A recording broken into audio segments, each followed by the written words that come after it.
FM HD2 Houston. Insider access, exclusive content. Sports Radio 610. The Texans play here. An Odyssey sports station.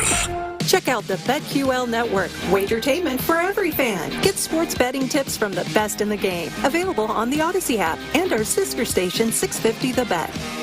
Sports Radio 610 presents Seth Payne and Sean Pendergast. We coming to H-Town. Let's get the work in, man. Let's go. Great day, great day. Oh, give me some juice, baby. Oh, yeah. Hey, let's do it. Jalen Reed, I still stepped on you. It's all good. Happy Tuesday, everybody. Hope you had a nice holiday weekend. If you were off yesterday, hope it was relaxing. Appreciate you getting up with us this morning. We're with you till 10 a.m. I am Sean Pendergast. He is Seth Payne. You know, Seth, you and I were talking before the show, as we do every day.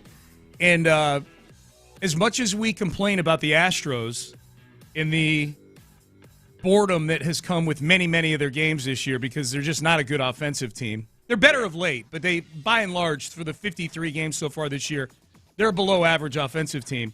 And they're boring.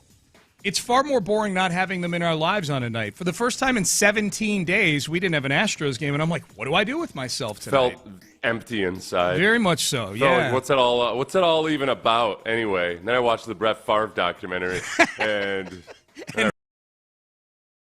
really wonder what the hell is this world coming to? Yeah, man. What's this world coming to where the Astros can't find it to play a stinking 18 games in a row and then extend on into however many more? It's just baseball every night, damn it. It's just baseball. You're going to load manage people, but then also want days off? Yeah, man. No way. Yeah. Not in my America. Nope. Get the platform ready. So no Stros last night. But yesterday was a holiday show, so a lot of you probably dipped out and did some other things yesterday. So we've, a lot of what we talked. Fortunately, a lot of what we talked about yesterday is still applicable because there was no baseball last night. Mm-hmm. So we got plenty of stuff we can get to with the Stros. So we welcome you all in on a Tuesday morning here. Astros are still 1.5 games back. Nothing with the Mariners happened yesterday that would have changed it. So. Okay, so there you go. It's like yesterday never happened. It's like we were in carbon freeze for a day. Mm-hmm. And this is actually like kind of a good time to take inventory. I think that once they play tonight, they're a third of the way through the season. That feels like a good tent pole to kind of assess things here. So what have we learned about the Astros? Matt Kawahara actually did this yesterday on the Chronicle, and I was excited to see this. I'm like, I wonder how this matches up with our list that we did of what we learned. Pretty damn close, including the order of it, too. Makes me wonder. Interesting that the article came out after our show. Makes me wonder. Maybe someone was listening. I'm joking around. Matt knows what he's doing. He doesn't need us. But I think it does accentuate the point that the things that we learned about this team during that 17-day stretch where we had baseball every day were like the same stuff. Very poignant. Best thing this team's got going for them right now is the bullpen. And when Matt lists it out, man, it's like this is some of this team's best work in terms of bringing in no-namers and getting a lot out of them. I mean, they've always been good at it in the bullpen and mostly in the starting rotation, but they've always been able to sort of find guys. I don't remember seeing a group of guys where there's nobody that I can see. There's nobody whose numbers like pop out like, all right, well, if they got to bring this guy in or that guy in, like everybody, Bennett Sousa. Taylor Scart's not on the roster anymore. Yeah. They kind of just they expunged him, and guys. Sean Dubin comes back from injury, and Sean Dubin hasn't allowed a run since he's been back from injury. 8 2/3 innings. Yeah. It's I think there's a little bit of he's let some guys on base and what have you, but I mean like that might be the guy that you would have been most concerned about. Brian King has turned into just a 7th inning mainstay. Yeah, you feel really good and solid about Brian King when he goes in. Brian Abreu he blew it on Friday night, but by and large, over the course of the season, he's still a sub-2 ERA. You know what this does? Like, looking at these paragraphs here with all these names, Bennett Sousa, Stephen Okert, Caleb Ort, Sean Dubin, as you mentioned, Brian King, the big one. This is as soon as you said Brian King, 7th inning mainstay. This group of guys makes the Rafael Montero contract look even dumber 2 years later. They gave Rafael Montero $11 million a year to fill a role that these guys are doing right now because when they signed him to that, Presley and Abreu on the roster already. Then they end up getting Josh Hader a year into the Montero deal. So you had Presley and Hader and Abreu last year. You had all three of those guys last year. I mean, you're finding guys at minimum salary to give you 2.04 ERAs in the 6th and 7th inning right now. I'm glad you brought up Montero because I think that might be one of the under-heralded, more curious and symbolic transactions of that period of the Astros' existence. Yes. There was. It's GM. not the same. Jose Abreu obviously is going to be the marquee. Holy crap! Boy, did they blow it on this one. But even the Abreu deal, for the most part, when people around baseball saw that deal, they thought, well, boy, he's getting old. I see what they're doing. It makes sense in some respects, but With Montero, it wasn't even that. When they got Montero, and everybody looked at each other. Like, what's going on here exactly? Why exactly did they pay Montero? Right, he became a top 10 paid reliever, and he wasn't even. And they already had Presley on the roster, who was getting paid more than him. It was very strange. And then you throw money at Hader the next year, and it's like, wow, this team sure has invested a lot of money in its bullpen. But you're absolutely right. Like the Abreu signing, at the time, there were many people that pointed out his power numbers were going down, and they were. Like there were certainly. Yeah. Statistical signs of decline. I didn't look at the advanced stats with him to see if his bat speed had gone down or whatever. But his last year with the White Sox, the power numbers weren't up there. I think he only hit 15 home runs, but the efficiency numbers, average and OPS were still decent. And you had money to spend when you went into that offseason. So you had some money to spend. You had a need at first base because you were letting Yuli Gurriel walk. So that one you could at least talk yourself into. I don't know that anyone was saying it was going to be the disaster that it was. You're absolutely right. The Montero one, the day that it got signed, was like, whoa. $11 million for a guy who's, at best, your 8th inning guy on this team. And had come off of his one really impressive season. He was a throw-in in the Kendall Graveman trade. He wasn't He wasn't even the guy you targeted. Looking around here, can I just go back in time and can we retain Charlie Morton instead of Charlie Morton had made a turnaround, but it had been several years and he had shown that it was going to stick. Yeah. This was the 2.37 ERA season out of Montero. Was by far the most innings he'd ever pitched. Wild. It was his lowest ERA ever. And I think as an organization, you're tempted to think, well, this is just what we do. We've completely transformed him as a pitcher. But especially when it comes to guys that get a higher workload than they've ever had before. Yeah. Like with Christian Javier. Yeah. Man, you got to wait until that next season and see if it sticks because that's as much a test as the first actual season where you're pitching all those innings. Biggest development of the season is the bullpen, I think, easily right now. It's the best thing they have going. The biggest development of the weekend was Altuve. And in this article from Matt Kawahara, it talks about how the coaches have been working with Altuve to try to get him to lift the ball more. He's been hitting the ball on the ground way too much. 8 for 17 over the weekend, 2 home runs, and I think the big thing, too, he was hit over the weekend, had an exit velocity of over 95 miles an hour. So they made some adjustments to, kind of his back leg, how he's loading his hands with his swing, kind of getting into the ball a little bit more. And it showed, it showed. It just goes to show you, he's 35 years old, and you still get into bad habits at times. Yeah. You got to be constantly tweaking things.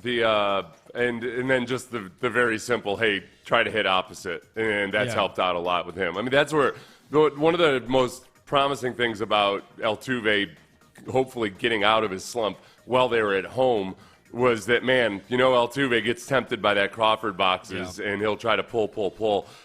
He consciously made the decision to go the opposite direction with it, and it worked out in the environment in which it's most tempting. Yep. So I think he's walked through the bar and not ordered a shot, Sean. If you were a recovering alcoholic, he was like, all right, this is I passed this test. Right. All right. Now I just got to know there's going to be other short left fields out there. Mm-hmm. I'm going to walk through more bars that have short left fields. There is, yeah. I can't get soused on 29 shots of Jack. Trying to hit a home. They've got a good old-fashioned in Baltimore. They've got an excellent Manhattan in Manhattan of all places. Yes, yeah. Number 3, the others who are getting it done. The other, like Jake Myers right now, Victor Caratini, Mauricio Dubon, Cam Smith. These are all guys who have batting averages of over 300 in whatever the most recent chunk is that they're throwing around on the internet out there. I'm here. It figures out a way to make something sound either better or worse than it actually is. Give it to me. So, Sean, I know you're big into runs. How many runs have you scored? Ooh. Yeah. Like, that matters. It's the advanced stats that matter. Because if you look at it, these 17 games, all right, they average 4.1 runs per game. Mm-hmm. That would be 21st in the league if that was their season number. Okay. So they didn't produce a whole lot of runs. Yeah. But, okay, there's a but coming, yeah. Weighted runs created plus during the 17-game stretch. They were 6th in the majors. Okay, now hang on a second. Yeah. You might want to score actual runs, but I got news for you, buddy. If you were playing in a generic ballpark with calm weather conditions against any average pitcher, they standardize it for the ballpark and everything. So they've just had really bad weather and stadium luck. Bad luck. What I'm hearing? I don't know if they factor weather into it or not. They normalize everything. They do. They take all the variables out of it. I have a hard time. I have a hard time after that series in Tampa where you could pretty much putt the ball and it was going to be a home run. Yes, this is what happens when it's just a man and a pitcher and a ball with no outside elements. They would be the sixth best team in baseball. In a standard Major League Baseball park. Cookie cutter Major League Baseball left park. Field, average right field. With all the fans just sitting with their hands folded and staring at the field, not doing anything. Like in COVID. Placards, it's actually placards this is what it would have been in a COVID field. Any run generating stat where the difference between actuality and the stat nerd galaxy league 15. Yeah. Sorry, weighted whatever the hell you are. Yeah, you're weighted a little too much. But now that said, of these guys, miniature circle of trust here: Myers, Caratini, Dubon, Cam Smith.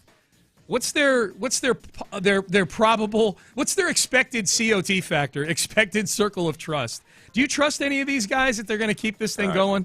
As you have pointed out endlessly, hey, last year in May, Jake Myers had a 924 OPS. Yeah.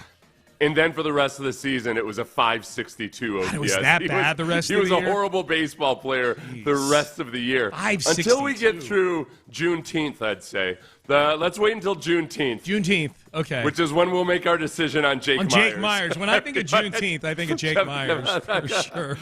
The whitest possible looking dude in sports. White guy in baseball. It's that guy that you're like, oh, yeah, that kid grew up in a cul-de-sac. For sure. Yeah. For sure. On Juneteenth, we will decide whether or not Jake Myers is worthy. Sounds good. All right, that's the date. We'll do a circle of trust on Juneteenth. All right, good summary by Matt Karahawa on the Kawahara. Sorry, on the Chronicle. Good stuff. All right, and the Astros 10-7 in those 17 games. 1.5 games. You know what back Kawahara does? Kawahara, he stands the whole time during the game. Does he?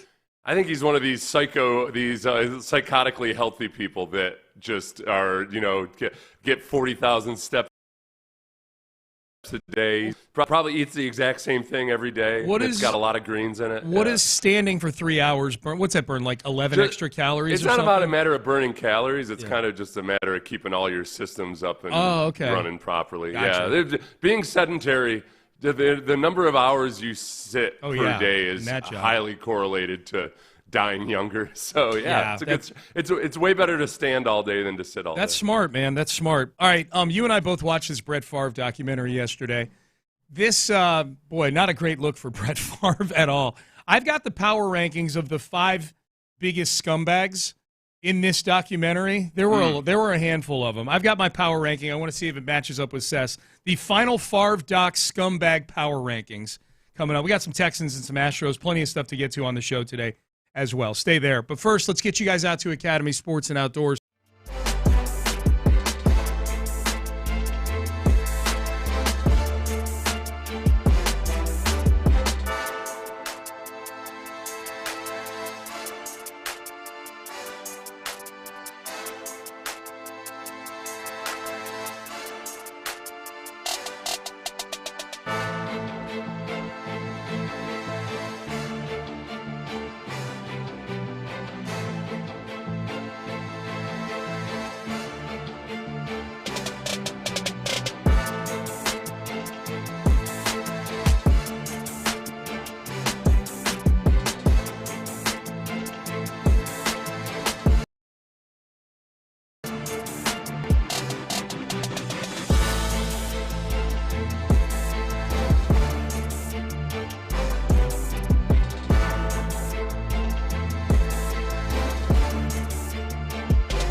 by West Point Lincoln of Sugar Land on the Southwest Freeway U-turn West Airport under the giant American flag. Live from the Mokaram Injury Lawyers Studios, Sports Radio 610 presents Payne and Pendergast. All right, so Seth and I went and did the work for you. If you're somebody who's into sports documentaries, and as they come out, and there's more now than ever. You can find a documentary a day if you want to. There's money in them Dower Hills, they realize. 100%. So the Brett Favre documentary, Fall of Favre, came out over the weekend, and it's on Netflix. It's an hour and 3 minutes long. It is a quick and very easy watch, I would say. And I would say, Seth, overall, and we're going to go into the details here. I've got my scumbag power rankings from this deal. I would say overall, given that it's only an hour, I would recommend it. If you're into Brett Favre, if you're a football fan, it's worth a watch. My big test with a lot of these is, okay, is this just a rehashing of a bunch of stuff I already know? Yeah. And by and large, a lot of this was rehashing stuff you already knew. But as it laid out the Jen Sturger situation, the woman that worked for the New York Jets that Brett Favre was very persistent with in pursuing, there were some things that I had either forgotten or didn't know at all, that were kind of alarming. And the way the documentary lays it out, at least it's pretty damning. Yes. Yeah. I don't think it's not really in contention about whether he did or didn't do anything now. It's more you can look back on it with some perspective. Yeah, no, there's nothing alleged about his behavior. Like, it's all, there's voicemail messages. Like, he didn't run from the fact that it was his unit on that picture that got sent to him. And they did a good job in the first 10 or 15 minutes of laying out just exactly how entitled Brett Favre became in Green Bay because, one, they hadn't had success as a franchise in nearly 30 years. Like, since Super Bowl II, they made the playoffs between Super Bowl II and the early 90s. They made the playoffs twice. That's it. Yeah, that was a bad franchise. Yeah, kids wouldn't realize that, if you were born 30 years or less ago, there was a long stretch of the Packers just made kind of a joke, just a faint and distant memory of what they once were. 2 10-win seasons in a 24-season period. They were bad. They were awful. They were the Cleveland Browns, basically. I would say like 2/3 of this doc, it felt like 75%. It felt like a majority of it was the Jen Sturger saga. The girl Jen Sturger with a good dose of the welfare fraud as well. Yeah, that was the welfare fraud was sort of the dessert to the Jen Sturger. Yeah, sorry, alleged appetizer. Boy, a lot of smoke though. A lot of smoke. We have to be careful about it because Brett Favre will come after you if you don't say alleged. Very litigious. As Pat McAfee found out. The Jen Sturger, right? Yeah, McAfee and a few others. Yeah. So the Jen Sturger part, I thought the interesting things about this. Well, and just to lay it all out, just for a lot of people that might not remember, the Jen Sturger was an employee, worked for the Jets, did stadium interviews, stuff like that, attractive young woman, and Brett Favre just started sending her text messages over and over again, and then ultimately a picture of his an inappropriate picture. Her claim to fame, like her rise to fame, started with her popping up on a shot at she went to Florida State, and she's in a bikini top at the game cheering. The camera catches her. Brent Musburger mentions her, and she's off to the races after that. So she worked for SI.com. She went viral. She posed for Maxim and Playboy. I thought the funny thing was, Seth, was how they went back and played some footage of 2007 of some shows like Entertainment Tonight and stuff like that. Like, she has 4,000 followers on Facebook. She maxed out her Facebook. Like, whoa, yeah. That was a big deal. Yeah, the first time Favre reached out to her, I think it was on MySpace. It was with a burner MySpace account. Yeah. It was, So that's how long ago this was. The other thing was, man, the Jets, what a bleep show that place was. In terms of handling the harassment, in terms of her job description, she would say she'd show up at the stadium with really no rundown from anybody. Just show up and do whatever you want. Yeah. Which I actually, like, on the social media side of things, that was when everything was brand new and nobody knew what the hell was. Yeah. So I think they were throwing stuff against the wall. Yeah. That side of it I get. Yeah. Her making multiple complaints and the Jets doing absolutely nothing about it, not even addressing the issue. Yeah. Somebody had given her personal number to Brett Favre. Yeah. Somebody from the organization gave him her phone number. Yeah. And the thing that I didn't realize the entire time, like, to lay it all out, is that they never actually had even met. Favre just started sending these texts out of the blue, and she thought she was getting catfished at first. Yeah. And he just kept at it. Then he left a voicemail.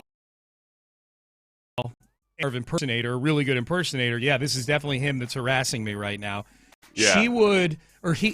They also interviewed this fellow by the name of Tim Andre, who was assigned to her on game days to sort of be her quasi-security on game days. And he, again, the Jets, he's like, I have no background in security. They just handed me to her, and I'm walking around with her. He said that Favre would come down the tunnel to run onto the field before games and stare her down. And he was like, dude, you got a ball game to go play right now. Like, you could tell that you could see the obsession in his eyes just running onto the field and catching a glimpse of her. And the weird thing about it is that she looks a lot like his wife. It paints a weird picture of just him being in New York all alone, but then just persistently propositioning her and everything, and then sending an inappropriate picture. Like, that's where it really just goes into DEFCON 1. Yes, is without still ever having met her or talked to her or anything, just things like, oh, this is how I get her attention this time. Yeah, Good it's job, relatively unimpressive. Not just not one way or the other about it. Just my bland and generic. WRC plus of 100, inappropriate picture. His expected batting average in any given ballpark, probably about average. Yes. His wiener plus was 100. Yeah. That's all. I thought it was interesting too. They talked about documentary. Who apparently was very overbearing. He was a coach growing up. Never gave him a compliment, that type of stuff. Old school. Old school stuff. But they said in this documentary, Brett Favre, who already lived a pretty wild lifestyle when his dad was alive, that when his dad died, the guardrails were kind of removed and it got worse. And I thought I found that interesting because this is the third documentary I can think of in the last few years where that's a huge thing. Tiger Woods, Aaron Hernandez, and Brett Favre. What do they have in common? Yeah. But it's true. It's a big theme of all three of their stories. I don't know if that part of it I didn't buy that because he had his painkiller addiction in 94 through 97. Yeah. His dad died in 2003. Yeah. And by the way the Green Bay media members interviewed in this piece would have it, that Brett Favre was always living like Brett Favre. Yeah. I think the biggest difference was he got outside of Green Bay and in an area where he wasn't going to get away with anything and everything. Yeah. And the guardrail that he lost in actuality was probably just that he'd left Green Bay. Yep. And all of a sudden he was a big fish in a huge pond as opposed to being a big fish in a tiny little smallest market size in the NFL pond. Real quick before I get to the scumbag power rankings of this documentary, because they're plentiful. We did get a text from somebody who's a younger listener. Like, I had no idea they were this bad, the Packers, ever. Oh, yeah. Because they've been good. They've been good and relevant since Favre got there in 1992. I think they must be looking up the numbers. They were horrible. The one other thing about how badly the Jets handled it. Yeah. They had two massage therapists. This is sounding familiar to anybody. Two massage therapists for the Jets. Yeah. These two massage therapists complained about Brett Favre being inappropriate. The massage therapists were fired. And as far as we can tell, it was never brought up to Brett Favre. So this was the old school, just star quarterback is going to get away with anything and anything. This was the organization. For those things that they tried to say about the Texans, where they tried to link him to the Houstonian because of the Texans, etc. That was always that was BS. Mm-hmm. No, this was the team firing two employees who made complaints about Brett Favre. Yeah. It makes you wonder what all he got away with in Green Bay. If these were the things he was attempting to get away with in New York, what's the mountain of things that he was able to steer clear of getting punished for in Green Bay? Not even punished for by the team, but maybe even just punished for out and about socially, just all right. So here's my power rankings, the scumbag power rankings. Number 5, Prevacus. Am I pronouncing that right? I think it's Prevacus. Prevacus, okay. The concussion cure-all drug that Favre was an investor in that eventually ran out of money, so allegedly they had to take some of that welfare cheddar from Mississippi to kind of keep the dream alive, I guess. That was one of the big lump sums of possibly illegal funds on behalf of Brett Favre. I think that was $2 million, right? That I think so. I think the volleyball facility was $1.1 million, and I think Prevacus might have been. It was $1.1 to Brett Favre personally for appearances. Is that what it was? Okay, yeah. That he never made. I lost track of all the. It was a bigger chunk to the volleyball team. It was multi-millions. Yeah, because they're building. Yeah, so they had this. By the way, Sean, Prevacus also got tagged for overstating the benefit of the drug. If that's a surprise to you or not. Yeah, that was all part of it too. It was like they overstated just how magical this concussion drug was. So that's number 5, Prevacus. Number 4, the New York Jets, and I think we've outlined it pretty well here. Nice work environment, Johnson family. Holy crap. Woman goes and complains about Brett Favre harassing her. Her contract does not get renewed the following year. Massage therapist, as you just outlined, Seth, fired when they complained about Brett Favre. And you know, just a whiz bang job there, HR department. Yeah, everything you could think of about the Jets. Number 3, Irv Favre, Brett's dad. Sounds like kind of an a-hole. Sorry, I don't mean to speak ill of the dead, but he's been dead for a long time, and this documentary does not do him any favors. Peter King was saying that he would talk to Irv Favre after games, and Favre could have gone 27 for 35 for 325 yards, 3 touchdowns and an interception. I think it was Peter King. It was either Peter King or Bill Michaels, the Green Bay commentary guy. And Favre could put up all these numbers, but the one interception, Irv would be like, yeah, can't believe he didn't see that safety back there on that interception. Yeah, nothing's ever good enough. Yeah. It came off kind of sounding like, I don't know, Favre had this really tough taskmaster father who was just, never really showing a lot of appreciation for him or anything like that. I don't think it had the effect on, trying to paint him like some Tiger Woods type of character where it was when his father died or his father died that everything went off the rails. Yeah. Favre, the reason he didn't get drafted in the first round, the reason Atlanta wanted to trade him was that he was always off the rails. Yeah. There was never it wasn't like he was just kind of off the rails and that he got away with being off the rails for a long time before it finally just kind of folded over on top of itself. All right, number 2, A.J. Delorio, the editor of Deadspin back in the day, who basically took an off-the-record conversation he was having with Jen Sturger about the Brett Favre situation, about the Wiener pick, and said, I'm running with this. I'm going to do this story. And she's like, please don't. And he's like, nope, I'm going to go do this story. And that's what blew the lid off of the whole Favre thing. It was a very, very sensational story. Because people were wondering. It came out 3 years after the fact. And so immediately, people started saying that Jen Sturger's got an agenda or whatever. It ended up destroying her career. Yes. Or at least, at the very least, I'm guessing it was probably really hard for her to work while just getting constantly attacked online and everything. Yep. But she, the way she tells it, and it seems to be backed up by Delorio, is that she was kind of having a casual conversation with him via email or chat, and she just thought it would be off the record. That's where him not being an actual journalist, but just being kind of a whatever the hell Deadspin was. Deadspin was going to run with it. As soon as he got a sniff of it, she asked him not to use it, and he said, nope, I'm going with it. If you're wondering why were the two of them talking, she was actually starting to do work for Deadspin at the time. That got huge hits, a freelance article, and so Deadspin had hired her at the time, and then Delorio runs with that. He's number 2. Number 1 is Brett Favre in a landslide. And obviously, the documentary's about him. He didn't accept an interview for the documentary. There were a lot of people on his side of things that said no to talking about this thing.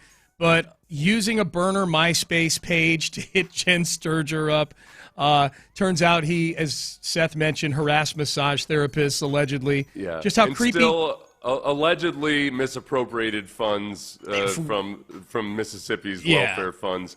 That's still ongoing, so it's still alleged. But there are, 11 people that have been found guilty? It's a lot. There's in the cloud of people around Brett Favre there. There's 6 that have gone to prison, something like that. And Favre has managed to avoid it. This is my easiest way to sum this up. The creepiness of Brett Favre in this thing is that you could remove the whole picture out of the whole thing, like that whole, him texting a picture of his junk to her. Yeah. You could remove that. You could, that could never have happened, and it still is 1,000% creepy on his part, the stuff he was doing. Hitting her up on MySpace, leaving voicemail messages, inviting her to his hotel. They'd never met. inviting her to his hotel when they'd never met before. Like, that is some creepy stuff. And then you add the picture on top of it. It is amazing, though, too, because now you're 20 years removed from this. Yeah. Wait, what year was the actual? He was there. He was with the Jets in 2008. 17 years removed from this, and it's like NFL teams have changed a lot. Obviously the Jets. It looks like they didn't even have an HR department. Right. And sports teams are relatively small organizations. You'd be amazed how many of them are very much run just like a mom and pop shop. Yeah. Despite being $1 billion entity. Yep. And that part of it, at least, it would be handled, I think, a lot differently. Now, having said that, when it's a star quarterback, I don't know. Everything's a lot of things get bent. For the starting quarterback. Text message: the dead can't hear you. You're safe, Sean. Thank you. I appreciate that, texter. Yeah. All right, Payne and Pendergast with you on a Tuesday. Headlines coming up next. Let's circle back. Astros, big stretch coming up here. Got to make hay on this homestand here. They got 6 games coming up at home. NBA playoffs last night. Somebody allowed back into the game tonight in the NBA playoffs that we'll get to in headlines as well. We'll do all that coming up next. Hey, storm season is coming up, and you want your trees to be ready for it. Remember, last year was just a Cat 1, and a lot of trees really suffered a lot of damage throughout Houston. You want Lewis Flory and Ability Trees on your side. Lewis has been Houston's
5. Payne and Pendergast with today's headlines, presented by Men's Tea Clinic. All right, let's get to it. Headlines. The Astros back at it tonight, I should say, after a day off yesterday. Welcome you in here if you're just getting in your car. Payne and Pendergast on a Tuesday. Hunter Brown on the mound tonight. Lance McCullers on the mound tomorrow for a 2-game set against the A's. So that's good theater for you right there. If you're looking to go out to the yard, you get a Hunter Brown start. That's probably one of the biggest must-watch things in Houston sports right now. And then Lance McCullers, I would say maybe Lance McCullers up there for similar reasons in that he's a starting pitcher with different expectations. We're still waiting for Lance to give us that elusive 5-inning start. Maybe it's tomorrow, Seth. Maybe tomorrow's the big day. We'll see. But this is the start of a stretch of 25 games here. We'll talk about this a little bit more later on in the show. But 25, they're playing, a majority of them are against bottom feeders. A majority of the games they've got coming up in the next month are against teams that are consensus bottom 8 to 10 type teams in Major League Baseball, like including the A's, who are a bottom 5 team in baseball right now. Yeah, so this is a good opportunity. And then Hunter Brown, I think the thing I'm most excited about is to just see how much of an assassin he is tonight. I think after that disappointing game in Tampa, I would expect to see him hyper-focused and very aggressive and angry. Yes. Yep. I'd put the over-under on, 7 innings. I'd say 7 and a third innings. 7 and a third, okay. I think he's going to go 8. I think he's going 8, Sean. Yeah. Okay. I think he's just going to come out and just deal. Yes. He only went 5 last time, but that was in that bandbox in Tampa Bay, and I think you're right. Like, he's going to want to bounce back from that. Look, Hunter Brown, if he keeps pitching the way he's been over the aggregate of the season, is going to start the All-Star game. It's either going to be him or Skubal from the Detroit Tigers, one of the two. But he's making the All-Star team. I think if he has another June like he had May and April, he's making the All-Star team, Hunter Brown. And I think he's in that conversation to possibly start it. So, yeah, get a nice bounce back tonight, please. NBA playoffs last night. OKC takes a 3-1 lead over Minnesota, 128-126, the final score in Minnesota. So it would appear that it's just a matter of time before we get the Oklahoma City Thunder in the NBA Finals. It's interesting, man. There's been so much talk in this NBA playoffs of the the lack, and I think when people are defining super team, they're talking about teams that have like 2 or 3 all-stars on it that are big names. The Oklahoma City Thunder have a couple of all-stars on their team, but they're emerging names. The biggest one is Shai Gilgeous-Alexander, who's the now reigning MVP of the league. He had 40 points last night, 40 points, 10 assists, 9 rebounds. Jalen Williams had a career playoff high of 34 points. He was really good last night. That's probably the scary thing, Seth, is all this talk of, well, there's no dynasty in this playoffs. Like, no, there might be. This is a team whose best players are all in their early mid-20s, and they won 68 games this year. And Jalen Williams is a guy that has not been as impressive in the postseason. He was really bad last year when they were eliminated by Dallas in the playoffs. And he goes off last night. I think that's maybe a little bit of a dose of, all right, let's give Jalen Green some time. Let's give him a little bit of time. It takes a while for some guys to adjust to the playoffs. Yep. So, Williams was really good last night. 13 of 24, 6 of 9 from 3. So OKC will try to close them out at home. We're back at it tonight with the Pacers and the Knicks. The Pacers lead that series 2-1, but it's one of those strange situations where just a big missed opportunity for the Pacers to really put that series away at home in Game 3, and you wonder if there's a spillover effect into Game 4 with the way they're up 20 in the second quarter of that game. They're up 10 going into the fourth quarter, and the Knicks are able to keep their playoff hopes alive, very much alive, if they're able to win tonight. The big story, Tyrese Halliburton's dad, John Halliburton, for the first time in 8 playoff games, is allowed in the arena again after the closeout game against Milwaukee, where he went on the court after the game was over and taunted Giannis Antetokounmpo. He had been asked to stay away from Pacers games. He's now allowed back in, but he's in a suite. He's not allowed near the court anymore. He's wearing a Hannibal Lecter outfit. Yes, I'm told he's tied to a dolly. Yeah, with the cage on his face there, and sunglasses. Yep. So that people can't even see him glaring at people. That's right. Yeah, that's right. In a suite, stood up on a dolly in a suite. He's still not allowed at road games. This is one of the funniest things to me, like the slow, gradual allowing of spectator rights again to Tyrese Halliburton's dad, who fully takes ownership of the fact that he messed up. That's the other funny part. He's like, I probably shouldn't have done that, with Giannis taunting him. The decision, so you might ask, wait, who's banning him from the games? The decision was made by the Pacers front office, so it's the Pacers themselves. This isn't the NBA banning him from. So the Pacers have. This is weird. So the Pacers have banned him from road games, but not their home games. I don't know. I feel like he needs to test this. Become as big a distraction as possible to his son. Put him down next to the during court a playoff again? run. Yeah, like wait a second. You have no actual authority over me on the road, do you? If this is the Pacers, just their random. It's their suggestion for what they'd like him to do. He should buy a ticket. He should buy a ticket. Yeah. Like Go on StubHub or whatever and buy a ticket down near the. I'll fight for John Halliburton. Yes, I'll take this to the Supreme Court. # fight for John Halliburton. Yes. All right, so that's that story. Other stories around the world of sports. Aaron Rodgers discussed retiring as a Packer. We'll hear from Aaron Rodgers in the Pettycast. He went after some Bears fans, trolled them a little bit. We'll hear from him in the Pettycast at 8 o'clock. He discussed retiring as a Packer on one of those one-day contracts, Seth. The funny thing is he would only do it, classic Aaron Rodgers, he's only going to do it under one condition, that the Packers ask him to retire as a Packer. Right, yeah. I'm not going to go there groveling on my knees. Right. They have to ask me to retire. That might fall into the bucket of things that I can appreciate, but that I might not say it out loud, I guess. I think most people would probably feel that way. Like, I'm not going to go begging to go retire as a Packer. I agree with you. This is what I thought was weird about it. Yeah. Is he explicitly said that's the one condition in which he would accept it. Yeah. Like, in which of these other times where it's been done has it been? Did Jerry Rice approach the 49ers and say, hey, I'd like to sign a one-day contract? I know of some instances where it's been done, yeah. Oh, where they've approached the team? And, especially if there's a PR person involved or something. Okay. They're like, hey, we'd like to retire. And Fair I'd enough. like to retire. I take back everything I said in the last 45 seconds. You're right. Yep, you're right. Okay, well, then that's a little bit more. That makes a little bit more sense. I've seen it done in instances where you're kind of observe a ceremony, and again, I've gotten the feel the team's kind of like, hey, everybody, we called you here to celebrate the career of this guy who was on the team for a while. Yeah. So there's that. Caitlin Clark will miss 2 weeks with a quad strain. So let the with and without Caitlin Clark TV ratings comparisons commence. That's what I'm here for. Bregman, kindred spirits on Bregman, this. Missing serious time with a quad strain. Hurts 2 weeks. Yeah, Bregman, we don't know yet. It seems pretty serious. And Jordan Hudson, Bill Belichick's girlfriend, posted about Pablo Torre and quickly deleted about his findings that we discussed yesterday. In his podcast about where the Airbnb was, where the shirtless Belichick ring cam popped up.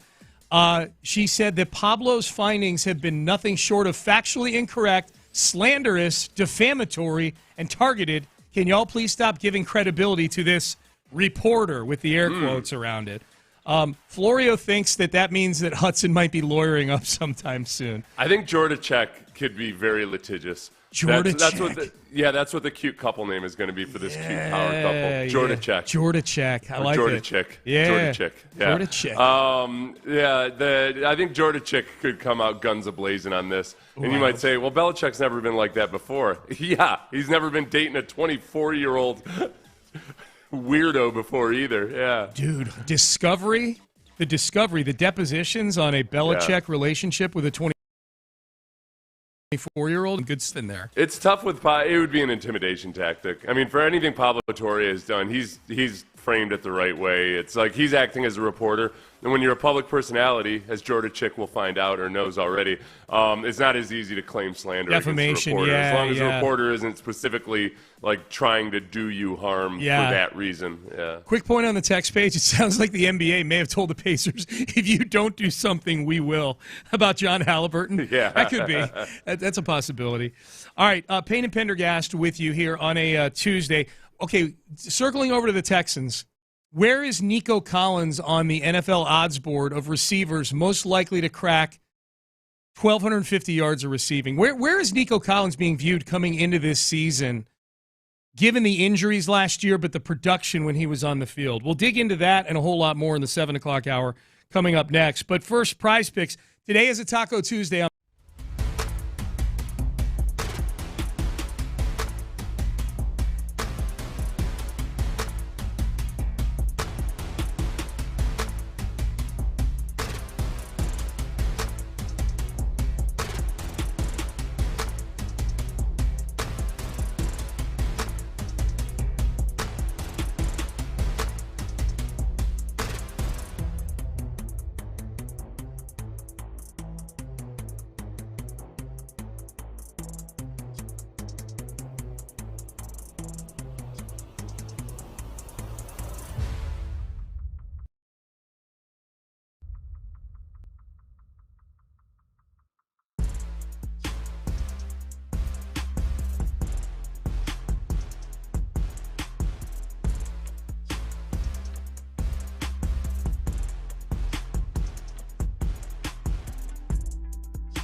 FM HD2 Houston. Insider access, exclusive content. Sports Radio 610. The Texans play here. An Odyssey sports station. Sports Radio 610 presents Payne and Pendergast. All right, Payne and Pendergast with you on a Tuesday. Good to be with you. Text message. Been rewatching Texans games from last season. Good for you, Texter. Get ready for the season. Get excited. Texter says, Seth, do you guys think the Texans have done enough in the offseason to replace a healthy Diggs and Dell? Man, those two were really good when they were playing. We'll see. Body-wise, they have. I don't know if the bodies are going to be as good. That's all.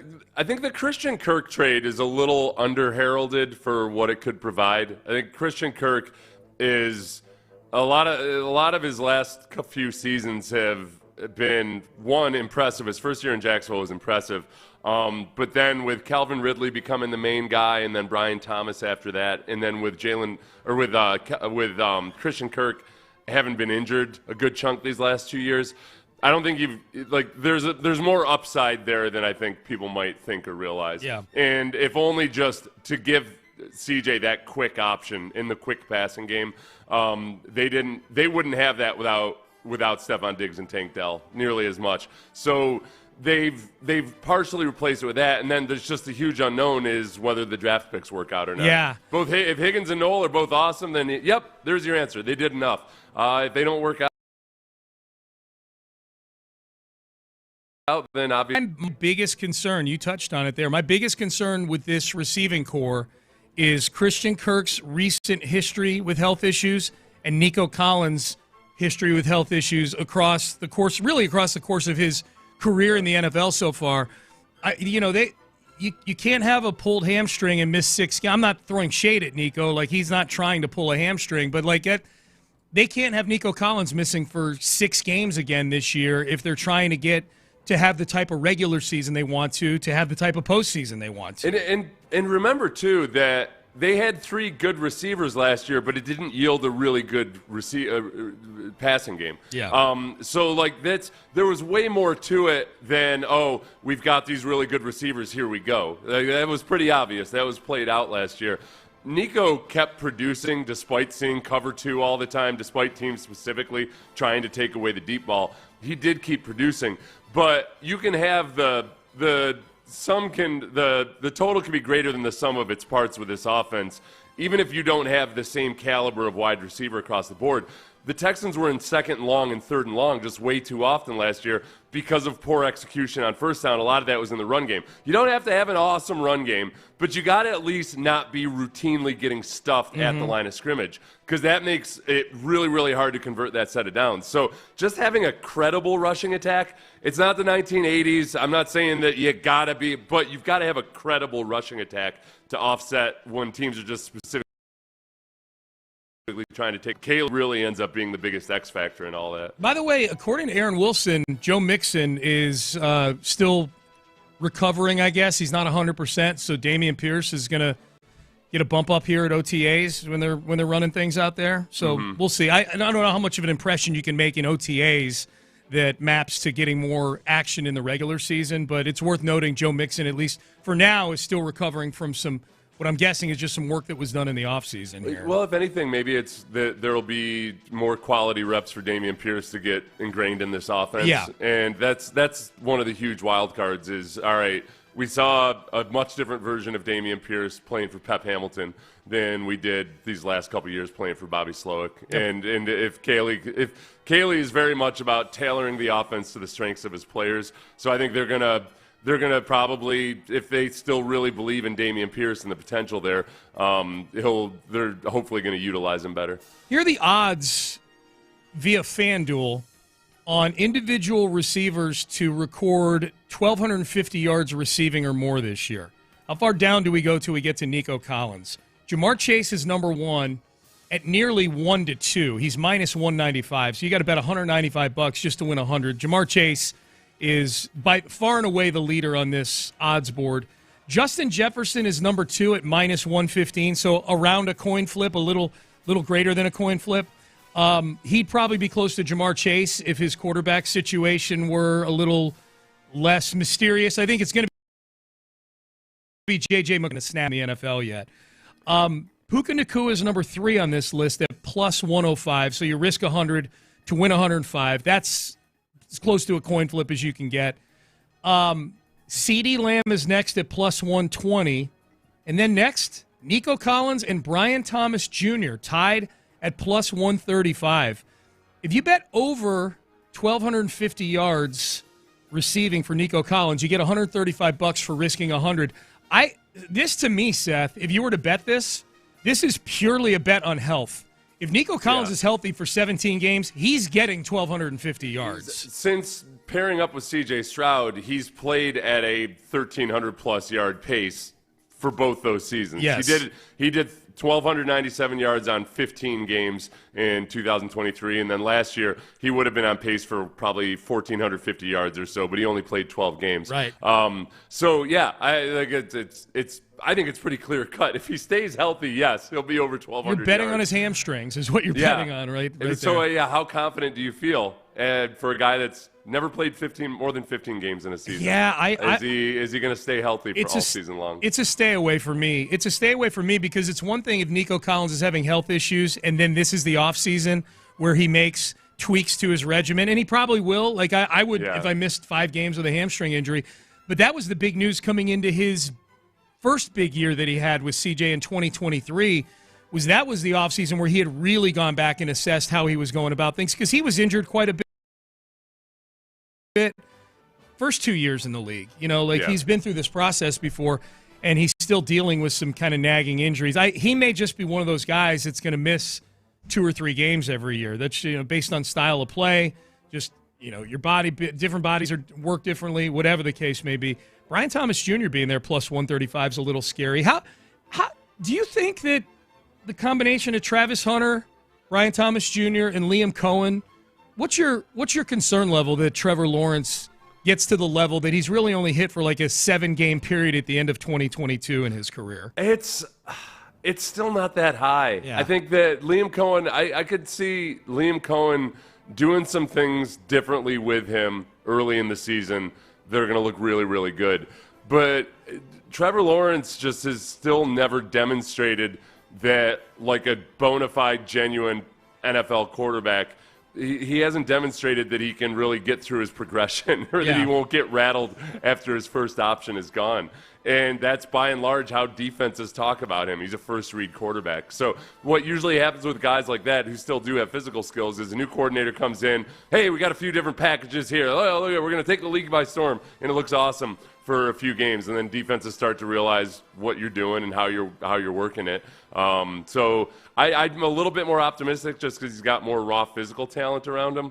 And there's a little bit of an ambush quality with Liam Cohen, but I wouldn't be it's not like I feel like this is the year that all of a sudden Trevor Lawrence breaks out. No, the Texans get them in week 3. It's interesting.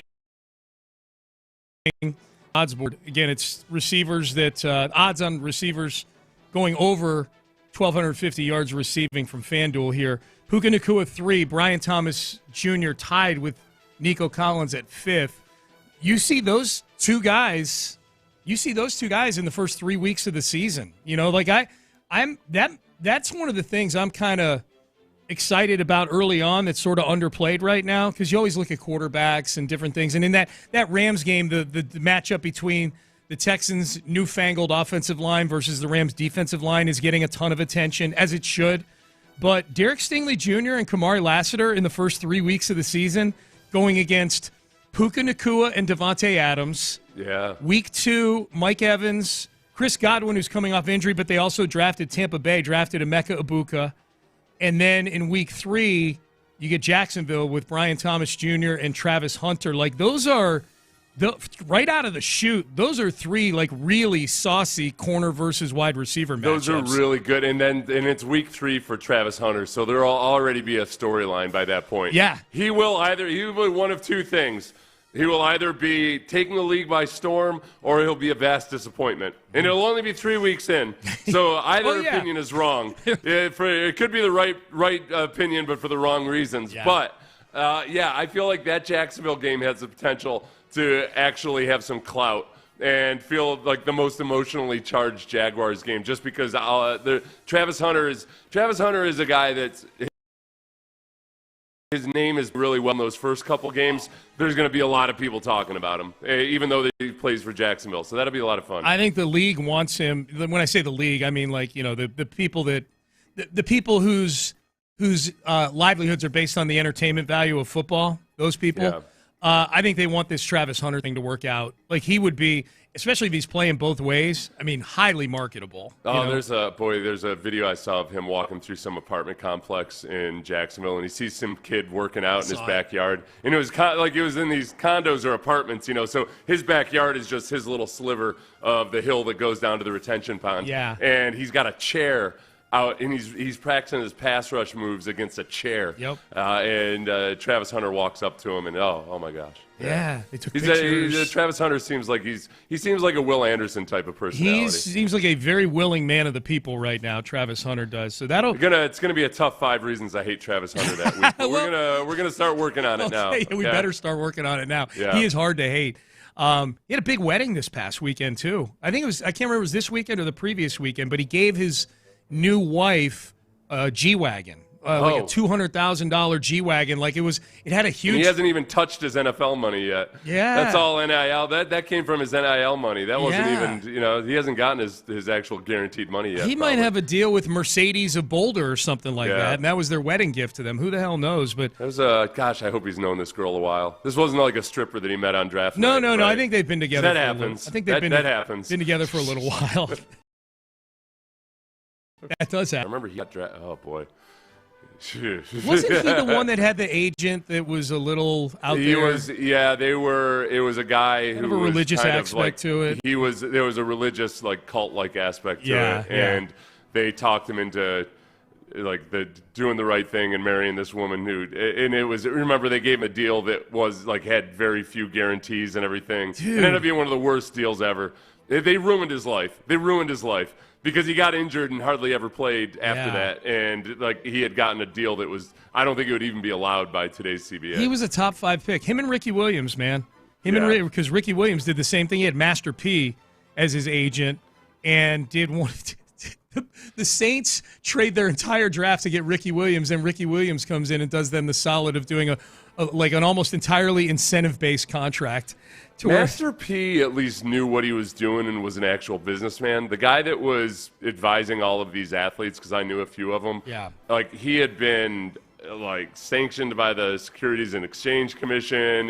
But he was cloaking it in this God's purpose is why I'm helping you and everything, and they tithed him the money. They would tithe their money to a guy who was also in charge of their finances. Yeah, it was sketchy as hell. That's sketchier. In some ways, I think the Master P thing is worse, though, because to your point, he was actually a businessman. He was in the music industry, and he's in there and negotiating a horrible deal same type of deal for Ricky Williams, probably minus the tithing. I don't think Ricky Williams was tithing to Master P or anything like that. Right. Yeah. Ricky Williams had to get them to rip that up and get traded to Miami to get out of that thing. A lot of texts coming in here, and we'll hit those. Good point on Nico. Someone says Nico really only played like 10 games because he played a quarter of the Bills game and then just one series in the final game of the year with the Titans to get over 1,000 yards. So that's what I'm saying. Like Nico Collins in 17 games. Nico Collins is a 1,500-yard receiver if he's playing 17 games on this team.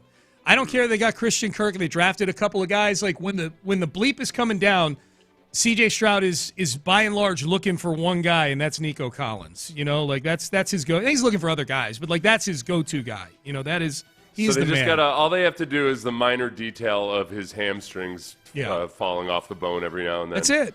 Keep your hamstrings from falling off the bone, okay? And you're fine. Yeah. Someone says, "Hey, Seth." So basically, the agent was Jack Easterby. It was one of those, man. When I was in Jacksonville, they had a lot of guys who were born again and incredibly enthusiastic about it. Yeah, and were gung ho into whoever was leading them by the arm, and it was sad because a lot of guys lost a lot of money by somebody that just that said everything that they wanted to hear, because they were guys that were genuinely, they were genuine in their piety and their mission and all this. Yeah. And it just took this the same category of crime. But it was a charismatic dude that just led them right off the depths into the depths. Yeah. Thank you guys so much for leaving Jose Altuve off the circle of trust. He went off this weekend. Don't worry, we pointed that out on Monday, but we're happy to point it out again right now. That Jose Altuve's 8 for 17 weekend was largely because of me and Seth. That's determined by science. Yeah. Those were, as I understand it, correlation equals causation. Mm-hmm. That's my methodology. Yep. And yes, we boot him out of the circle of trust, and all of a sudden he's a 500 hitter again. That's it, man. Yeah. I'm glad it was worth it. That was people. We can't diminish how painful that was to do. Like, you and I had to, we stewed over this thing. Like, it was hard. It's a classic. Like, this hurts me more than it hurts you. Okay? Correct. I'm doing what I have to do as a parent or sports radio host. Is just deliver the cold, harsh truths. And then Altuve got in the cage and figured out a few things, and then there you go. Okay, someone says probably back in the circle of trust the next time. Probably. We'll see. Seth, please look into Travis Hunter's wife. It's going to be tragic. Travis Hunter's wife, then girlfriend, was caught several times cheating on him, and he married her with no prenup. This is a texter. I don't know if that's true. I'm guessing Sean, that text is correlated to a cause I want to believe. So yes, we have scientific proof. I saw the headlines of the no prenup over the weekend, and I'm like, are we doing this time that Travis Hunter married her with no prenup? I'm guessing a lot of athletes do that. Maybe not always the wisest thing to do, but I didn't read the article. I only saw the headline about the as far as I understood it at the time, because there was something last summer, I can't remember when it was, this old video of her. If I remember correctly, it was an old video of her from before she was with Travis Hunter. Okay. But as the internet tends to do, there was a story and people ran with it. Just like that poor girl. Remember that poor undergraduate at Georgia? Who somebody created a story about her sleeping with her boyfriend's father. Yes. It was complete fabrication. Yes. But it got blown way up, and all of a sudden this woman's dad is getting harassed. She's pursuing legal recourse against Pat McAfee and a bunch of other people. Bunch of other shows, not this one because we have integrity, but other shows that took that story and just ran with it. Like, she's lawyering up on that. It's from what I saw at least like a month or so ago. But now we, as devout, we've got the Texans' best interest in mind. Mm-hmm. You kind of hope that that's not all blown up. The Travis Hunter thing? Whatever the smoke is, yeah. Oh, dude, anything that drags his game down, I'm here for. That's at least in week 3, He can have good games outside of that if he wants to, but not week 3, man. No, we will be sending you, Travis, we will be posting videos of that, video of your girlfriend and tagging you on it. Yes, distraction. Let's see. You gotta, so where do you stand on prenups?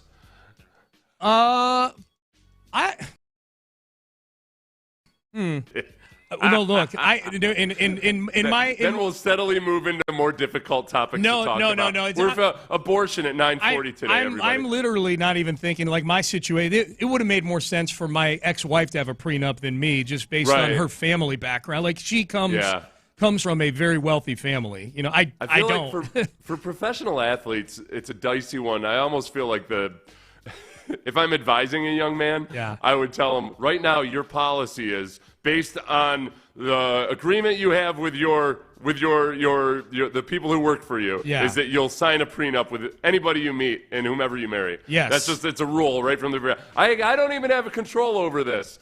If you can actually say that without lying. Like, you somehow create the situation that, like, listen, I don't know. When you're real, it's easier for me to say it. I absolutely think there's situations where they 1,000% make sense. Let me put it that way. I don't blanket say everybody should get one, because I don't think everybody should get one. If you've been with somebody for 10, 15 years. Right. Yeah, but if it's somebody you met fairly recently, or somebody who's got a history, or the income is severely lopsided to where outsiders looking in go, this looks a little strange. Like, if I were Bill Belichick, for example, and they were to get married, I would get a prenup. You know what I mean? Like, that looks like a situation where having something in place might make a lot of sense. I don't know what the division laws are in Massachusetts upon divorce, if it's just a generic 50-50 split no matter how long you've been with somebody. But if I were Belichick,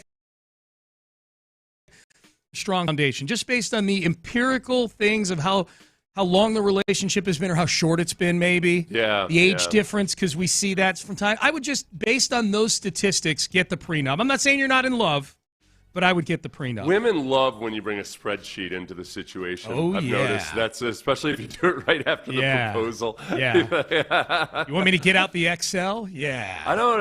Yeah, I never felt the need for one because I felt like I don't know. I don't commit to many things because I want to honor my commitments. Yeah. So it was for me personally. Plus, when we first got engaged, I wasn't making like huge money. Right. So it wasn't like. I don't know. I never really thought too much about it. It wasn't, and I think most people that knew me personally knew that my that Brandy wasn't going to be the one to screw things up or be a gold digger or anything. So you didn't have to pull out some paperwork once you got your first like big second contract or whatever. Like, okay, now seems like a good time. Hey, we need to renegotiate. Now seems to be a good time to get this together. Right. And then I remember after I tore my hamstring off my pelvis. And I couldn't bend over for like 6 weeks after the surgery. I was wearing a brace that kept my body locked completely. Yeah. And my wife had to help me with a lot of like very basic tasks. Yeah. I was like, oh yeah. Bodily tasks. And she was stooped down trying to clean up whatever mess I had made. I was like, yep, you earned it, sweetie. Yeah. So I told her, I'm going to go revise the spreadsheet after this. When you knocked a plate on the floor is what you're talking about. Exactly. Another texter. It's very true. Several Y's. Very much true about Travis Hunter. He definitely should have had a prenup. Oh, he's screwed. Oh, boy. Oh, nothing like a small town like Jacksonville, too. Yeah, don't worry. Yeah, she'll keep everything. Oh, boy. Okay, this is an actual football take on Travis Hunter, though. Travis is going to get wrecked by every player in the league. He is tiny. I do think he's going to have a tough time holding up to what they are forecasting him doing. Because they're talking about him redefining the rules of football and life, which means that they want him to play both ways. Yeah. And he is slender. He's really slender. Yeah. I don't know if he's built for that. Yeah. Like heavy usage on both sides of the ball. And he's very unpolished as a route runner. Yep. And I think that's no small thing. Now, some guys adapt to it really well. Other guys never make that transition. So, the novelty act of it is that, okay, he played 120 snaps a game, but you got to kind of look at, all right, if he was only playing wide receiver, would he have been more polished? Would he have looked better? That's a big projection. Yeah. And he's not quite there yet in terms of running like an NFL wide receiver, but lots of guys come into the league like that, and they figure a lot out in the course of I think he's going to get banged up, and I think the first time he gets banged up doing something on one side of the ball, we had a texter text us in not that long ago, and it perfectly encapsulated how I feel about this Travis Hunter thing, is he's going to get hurt doing something that's outside player. Like if his main side of the ball is receiver, I just feel like the karma is in place where something's going to happen on the defensive side. And from there, I cannot wait for the magnificent Gladstone to have to address his comments from that opening press conference with Travis Hunter, where he made it sound like this guy was going to change. Didn't make it sound. Literally said he's going to change the sport of football as we know it. Gladstone came out there like he was a Silicon Valley CEO who's trying to talk about redefining the way we think about technology. How we're going to move. Or just like trying to get clicks mostly, or just notoriety, or position yourself as the brash, young, aggressive, whatever. Yeah. He sounded like a pitch man. Yeah. More so than a guy. It didn't sound like a football guy at all. And I mean that in the best sense of the word. Term football guy. Right. Like he was just getting out way ahead of himself. It was crazy, man. It was crazy. I didn't think it was possible for somebody to introduce a player and try like introducing a player and making it all about him. All about not about the player, about himself. Like Gladstone, Gladstone was talking, he certainly was talking about Travis Hunter, but when he got talking about what this pick meant for the organization, like this is a symbol of how we're going to move. I'm like, okay. So this is about you, basically, right? Like this press conference is way more about you, Gladstone. So that'll be fun now. And also remember, if we're talking about that, the Jaguars have suffered a notable injury or two at the hands of the Texans defense. This Texans defense, which isn't afraid to toe the line, sometimes step over it. Oh yeah. who will be going to play 120 snaps per game. Step over it. Yeah. Welcome to the NFL. Welcome to the non-Big 12, Travis Hunter. This will be fun. This will be a good time. They box jumped over it last year against the Jags. Aziz. Oh, man.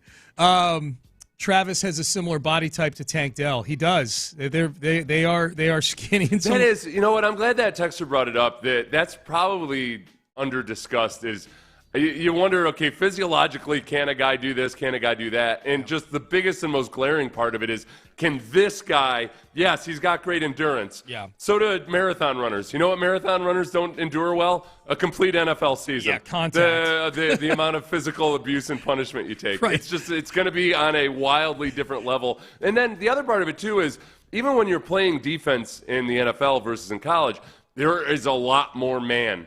And the guys that you're covering while also playing way more man, it's way more physically taxing than what he had to do in college. Yes. So I'm not saying it can't be done. I don't think even the magnificent Gladstone understands just how huge an ordeal it would be for him to play meaningful snaps on both sides of the ball every game. Think of the name. I'm going back to this graphic that we started this whole segment with, which was the FanDuel more than 1,250 yards receiving. The 8 names on this graphic.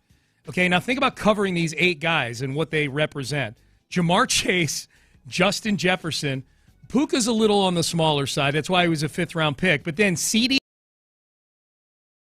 Lamb, Ryan Thomas Jr., A.J. Brown, and Malik Neighbors. Like that is an army of tanks that move at warp speed. You know, like those are big, physical dudes, man. You're absolutely right. Texter also says I've got an image of because I think he's 6'1", 185. Travis Hunter is, which feels like Kevin Johnson type of body. And remember Kevin Johnson when he would fly in like a missile and injure himself about once every 6 games. He wasn't scared. I could see that. That's what it feels like a little bit with him playing defense. After, by the way, having just finished a 12-play offensive series. Yeah, as long as they don't put Hunter in goal line on the O-line like we did with Tank Dell. He was tip of the spear. Yeah, he was in goal line situations. I don't know that the team wanted him to run down. It's not a matter of not being on goal line situations. Yeah. It's just throwing him right there into the thick of things. Yeah, yep. So the CBSSports.com has a piece where they're naming the one player for each team who's getting a contract extension pretty soon, and it's no surprise who the Texans' entry is. It's C.J. Stroud. That'll be next year, as long as the two sides can come to an agreement. I think if he has a big year, I think he'll be the one to reset the market. You know, if Dak is still the one at $60 million a year, I think CJ will get $60.1 million a year average annual value. I think it'll be like a 3-year deal that's almost fully guaranteed, like they did with Stingley, just with more money, like they did with Danielle Hunter, just with more money. I think this is how the Texans like to do it. And I think CJ free agent again at age 27. Yeah. Think about that. CJ would be going and getting a 3rd contract before the age where a lot of guys even get their 2nd contract. So I think that's what's going to happen with CJ when it's all said and done. It would have to take something cataclysmic. And I don't think it would be a huge surprise. And given the way that Nick Caserio has operated, where they're not afraid at all to extend a guy after his 3rd year when he's not a quarterback, I'd be really surprised if he doesn't have an extension. They've done it 3 times now. They did it with Nico, they did it with Jalen Petrie, and they did it with Derek Stingley Jr. And they've, with a lot of their veterans, they've renegotiated and been aggressive and given them new deals. So it stands in line with everything the league is doing, but then the Texans especially are pretty proactive about this. And I think it'll be over $60 million a year, and it'll include a huge chunk of guaranteed money. Yep. That's going to be the eye-popping thing, is how much guaranteed money there is. I think if it's 3 years, I think it'll be like Danielle Hunter, where it's all but $1 million, and Stingley too, where it's like all but $1 million is guaranteed. You know, like, I don't know why they leave that extra $1 million out there, but they do. They did it with both of those guys. So he's on this list. Kyle Hamilton is on this list. That kind of hurts to see. He's the Ravens, and he could sign a contract tomorrow. He's been in the league 3 years now, like Stingley. The Jags are in an interesting position right now where they picked number 1 overall in the draft 2 years in a row. In 2021, they took Trevor Lawrence. They paid him, and I think that's still a contract out. And now Trayvon Walker is up for a deal, and he's a little like Trevor Lawrence, Seth, where he's had his moments. He had 10.5 sacks this past year, so he's been a good player. Yeah. But as a former number 1 overall pick, like, what are they going to do with Trayvon Walker? I think he's played better, and he's had kind of a jagged path to it. It hasn't been a steady ascension the same way it was or has been with Will Anderson. Yeah. But he's produced, and I think he was really raw when he came out of college. He was a lot like Will Anderson and the prospects profile of just, man, really physically impressive, but very unpolished as a pass rusher.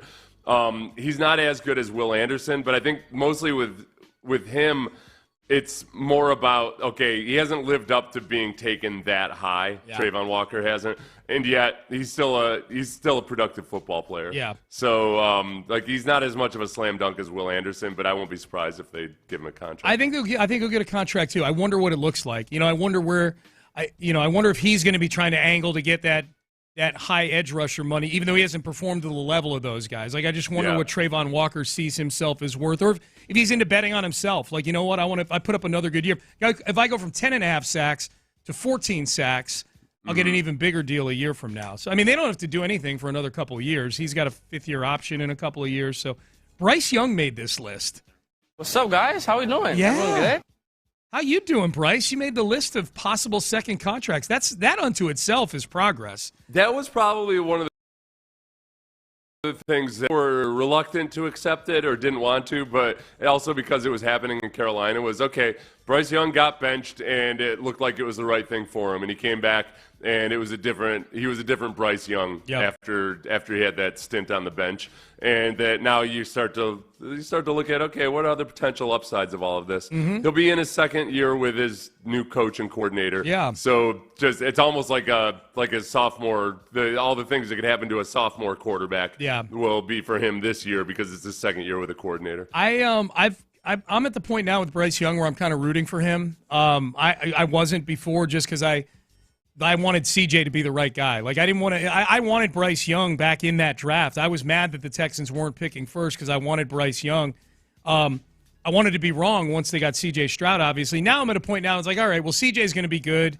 Don't really have to worry about the comparison between the two anymore. They're not going to play each other for another couple of years.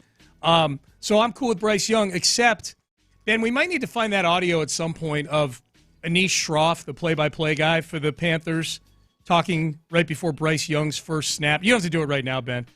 But the part where he's like, Seraphim's glow, eyes as wide as the Sphinx. That might get me appropriately agitated about Bryce Young again and have me rooting against him.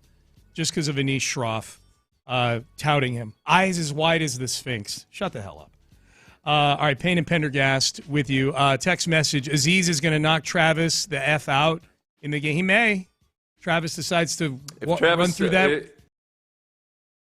That kills him. Travis, yeah. No, well, okay, now this is the problem.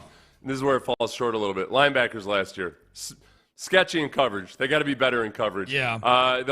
Azeez was playing injured, but also he had a chance to lay Travis Kelce, old man Kelce, out in that Chiefs game. Wasn't happening. Nope. Travis Kelce was barreling through people like he was in his prime. Sure was. The linebackers in pass coverage, and especially whether it's on crossing routes or covering tight ends or anything else like that, they've got to step it up a notch this year. Azeez Elshire is what he is in coverage. The other guys, like Christian Harris especially, I think have untapped potential in pass coverage, and hopefully that's what we see out of Christian Harris this year. Yep. Keep texting in 713-572-4610. Rafael Stone sat down with Vanessa Richardson. I think gives another indicator as to how this offseason is going to go, and it may be disappointing for a lot of you. See if you're reading into it, what I'm reading into it and listening to it. We'll have that audio for you coming up next. Oh, huge event coming, though, here to the Houston.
Payne and Pendergast is driven by West Point Lincoln at Katy Freeway, 1 mile west of the Beltway, exit Kirkwood, under the giant American flag. Live from the Mokaram Injury Lawyers Studios, Sports Radio 610 presents Payne and Pendergast. Oh, yeah, good point, Texter. C.J. Gardner-Johnson might be the better candidate to lay the wood to Travis Hunter. That's true. Yeah. Somewhere in that medium to deep area of the field, right there in center field. Blammo, splat. Yes. That's going to be fun, man. I'm really looking forward to that. They've got some big names in those first few games. The first part of the schedule laid out about exactly as I would have hoped. And I think with those first 5 games before the bye week, you finish with the Ravens, you culminate with a team that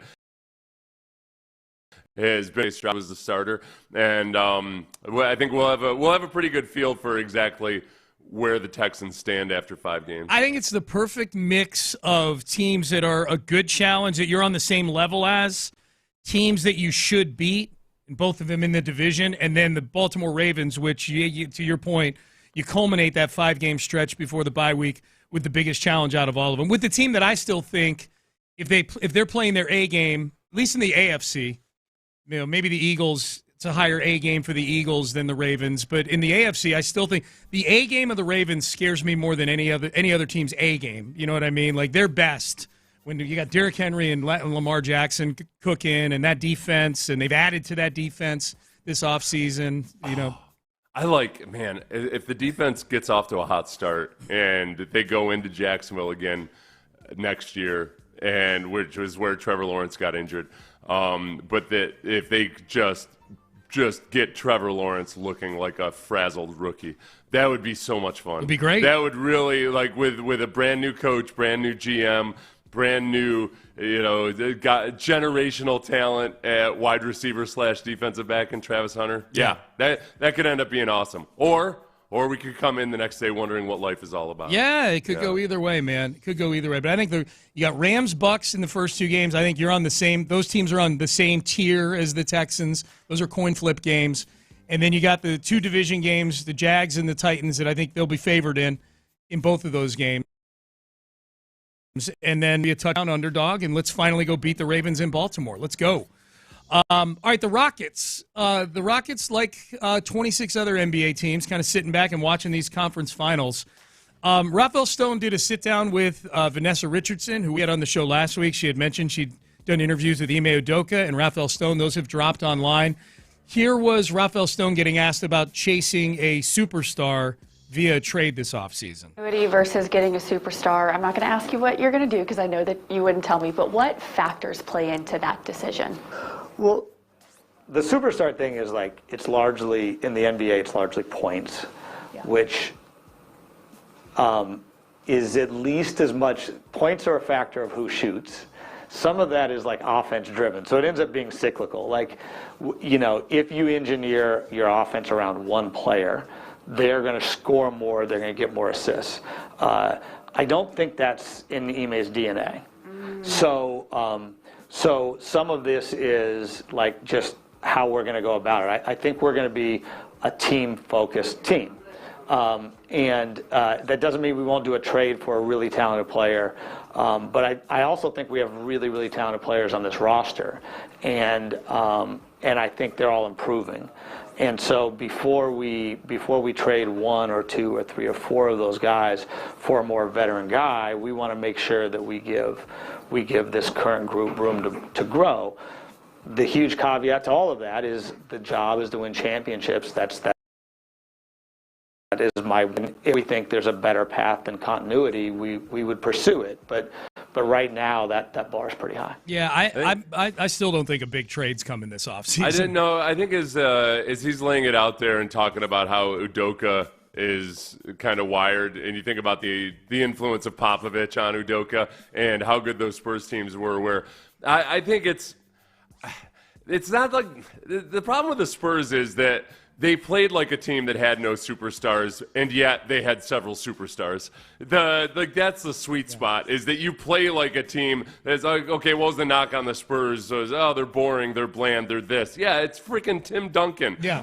It's all these guys that 4 of them are going to wind up in the Hall of Fame. Right, that right. kind of thing. Yeah. Like they're still superstars. They might just not have the classic, superstar vibe. Yep. But they played very good team basketball.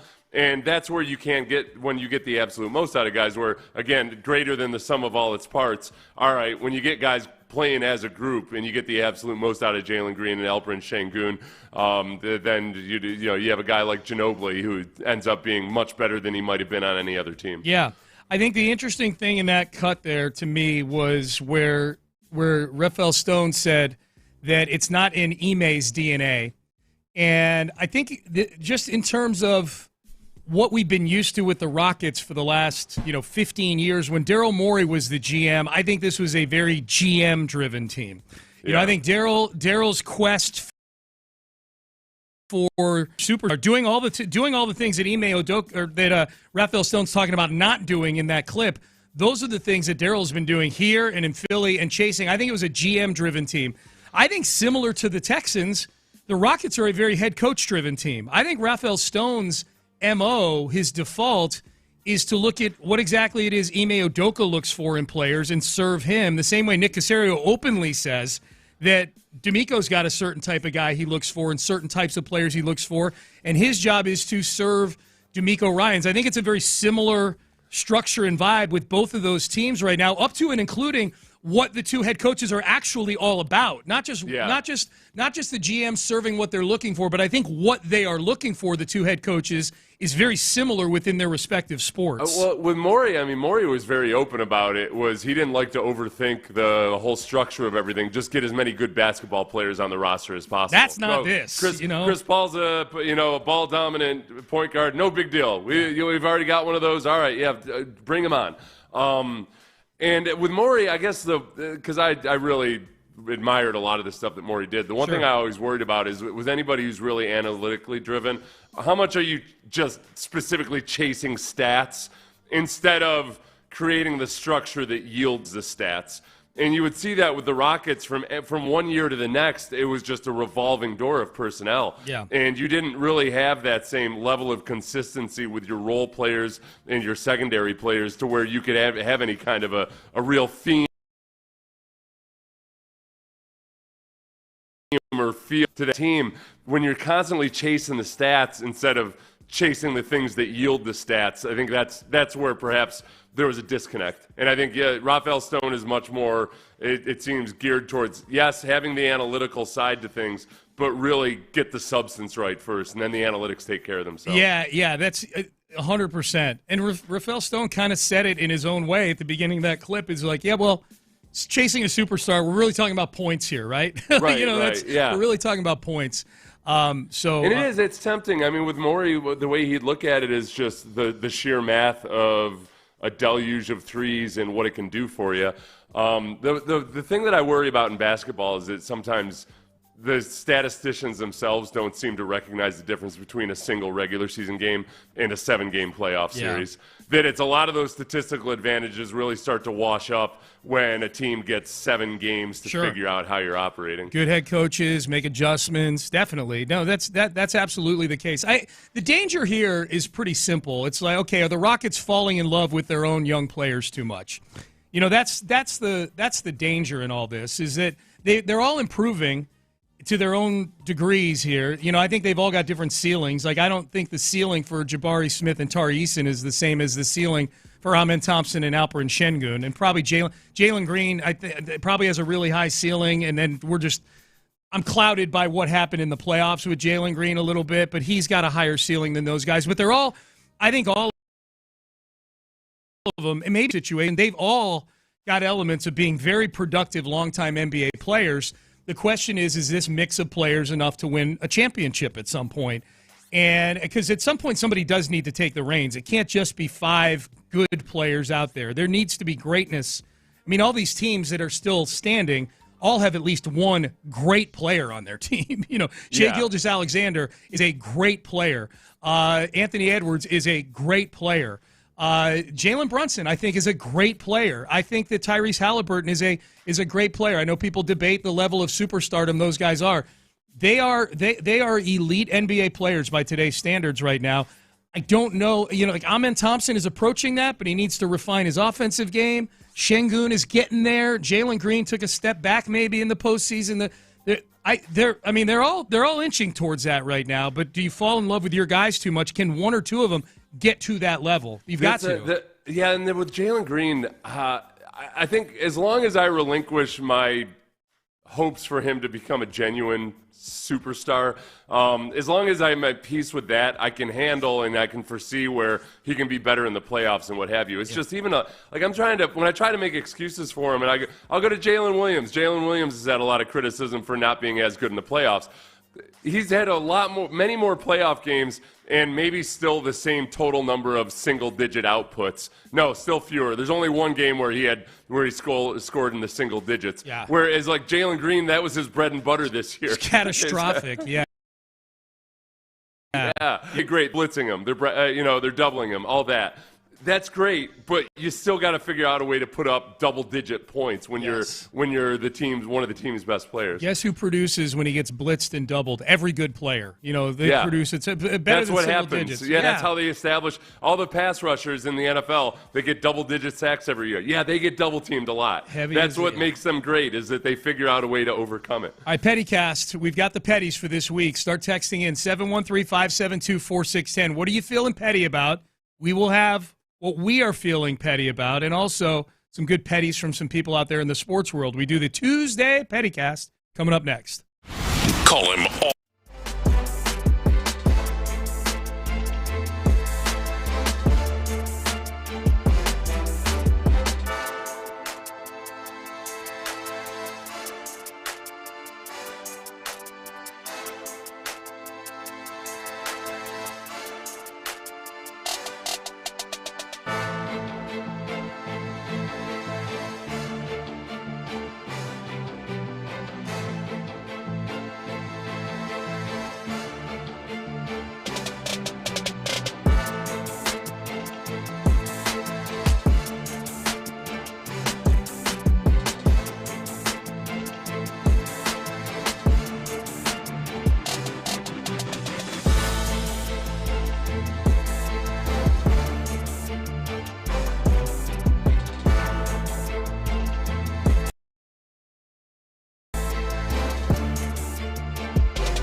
KILT FM HD2 Houston. Insider access, exclusive content. Sports Radio 610.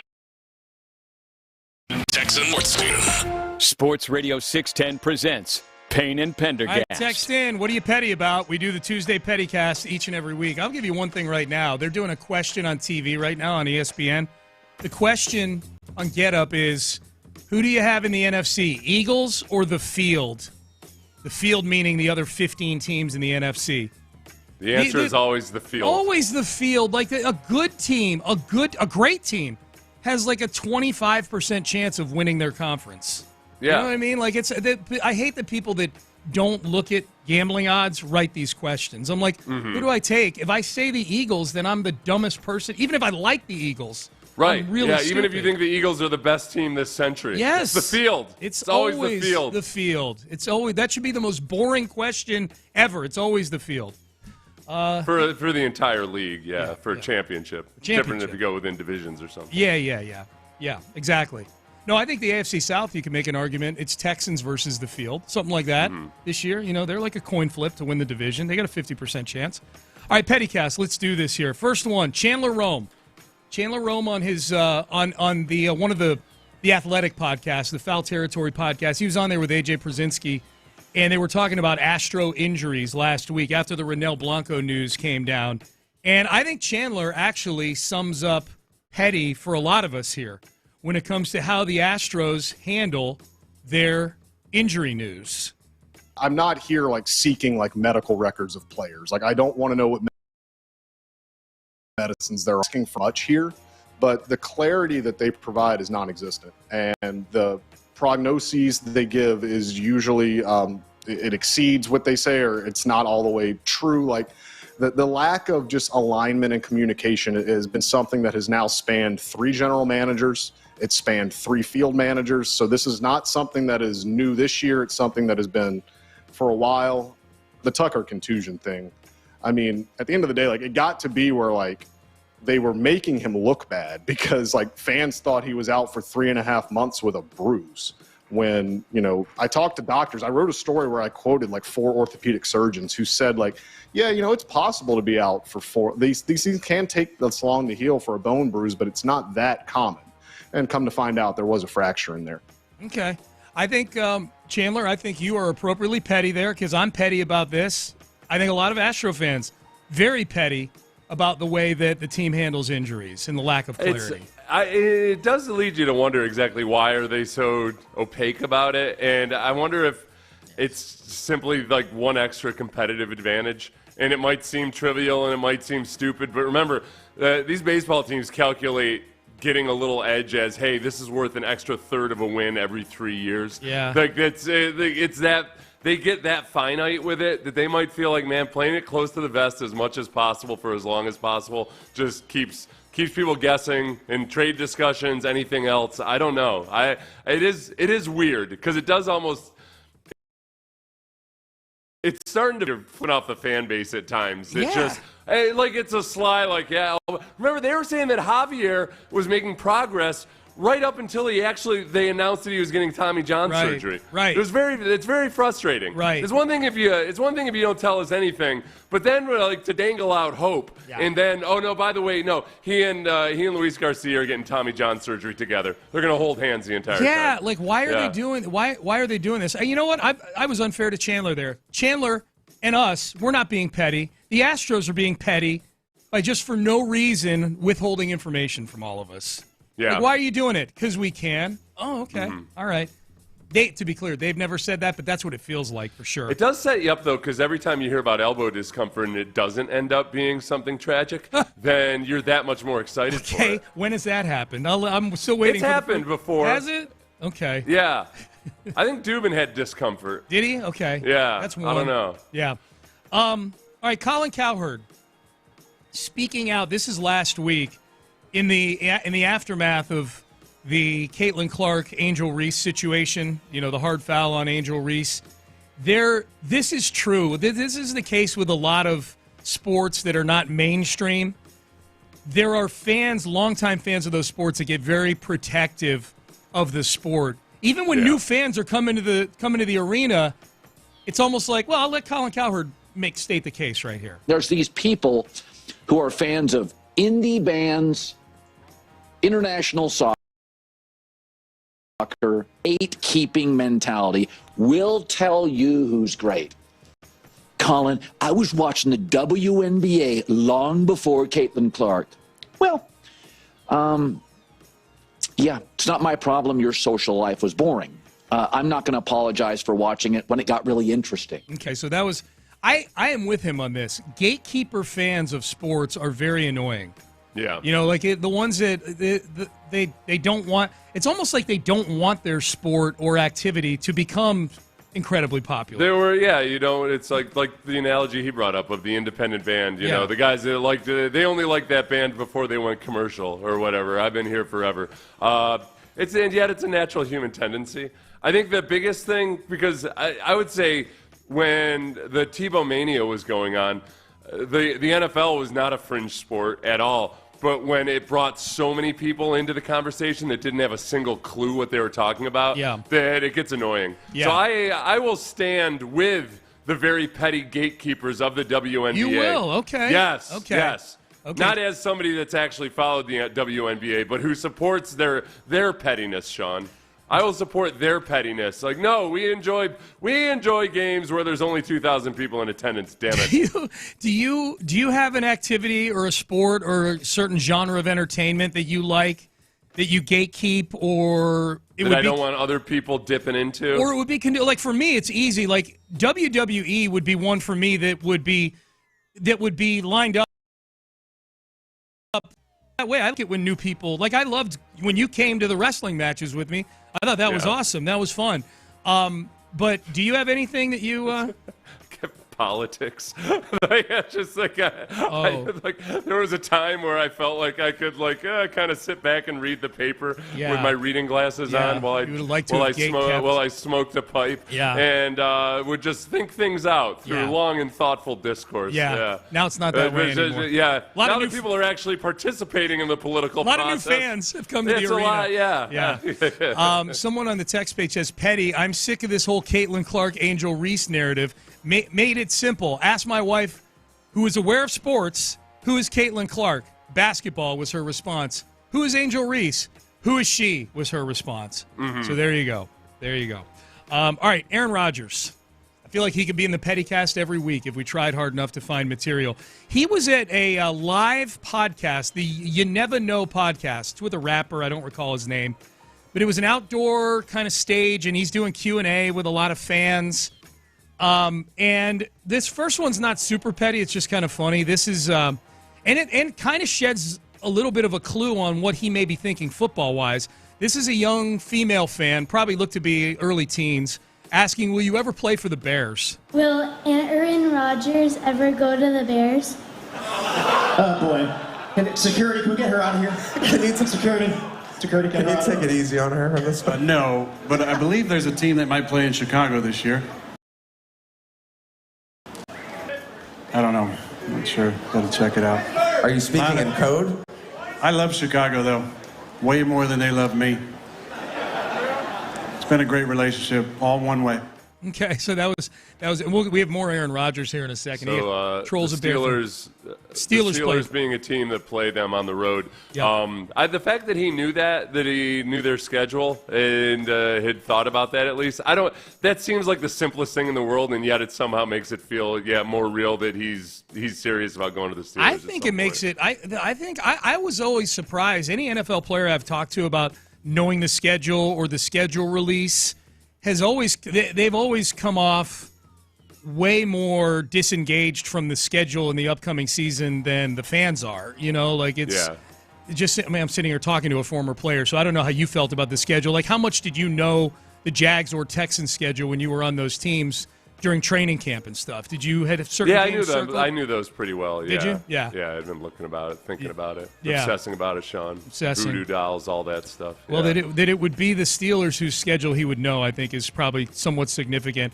No, not much petty in that cut. Let's take a listen to this one. This is Aaron Rodgers trolling a Bears fan. I was born and raised in Chicago, so as a Bears fan, I want to ask how much you contemplated retirement. You know, you play golf play more golf, man. You don't have to sign anywhere. Just, take it easy. You want him out?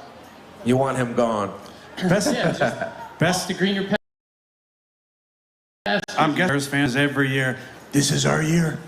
This is our year. We added this guy and that guy, and we got a new coach from Detroit. Oh, man.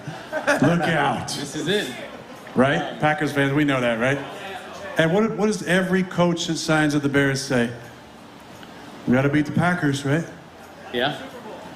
Packers don't give a Okay. Packers don't even think of you. Yeah. The Lion does not concern itself. It's a rivalry if both teams think of each other. This is not a rivalry to us. You're just one of 31 is all you are, Bears. Yeah. Suck on that. Getting himself back in good graces with Packers fans for potentially in the whatever the ceremony one-day contract. Yeah. Brett Favre, you got to hit that sweet spot, where the bad feelings after your retirement have started to wane, but before you've been wrapped up in public scandal. Mm-hmm. Like if Favre had waited a couple more years to reconcile with the Packers, it might not have all worked out. But he hit the sweet spot. So Rodgers got to start planning for that sometime before the age of 50. I was, not to get too far on a tangent about the Favre documentary. You and I talked about it back in the 6 o'clock hour. Seth and I both watched the Fall of Favre documentary yesterday. It's only an hour long. I would say it's worth watching. They're very dissimilar in many ways, Aaron Rodgers and Brett Favre, and yet there's a ton of similarities too, just based on like how engaged both of them seem to want to be in the offseason with all the OTAs and minicamp. Like Favre, I don't know. I just came away watching that thing, and man, these two they're very similar. And the departures were very acrimonious. Like in the end, the divorces. I just thought for two guys whose personalities couldn't seem more dissimilar. You got Favre, the gunslinger country hick, and you got Aaron Rodgers, who's, the granola crunchy, Silicon Valley, Bay Area, Cal guy.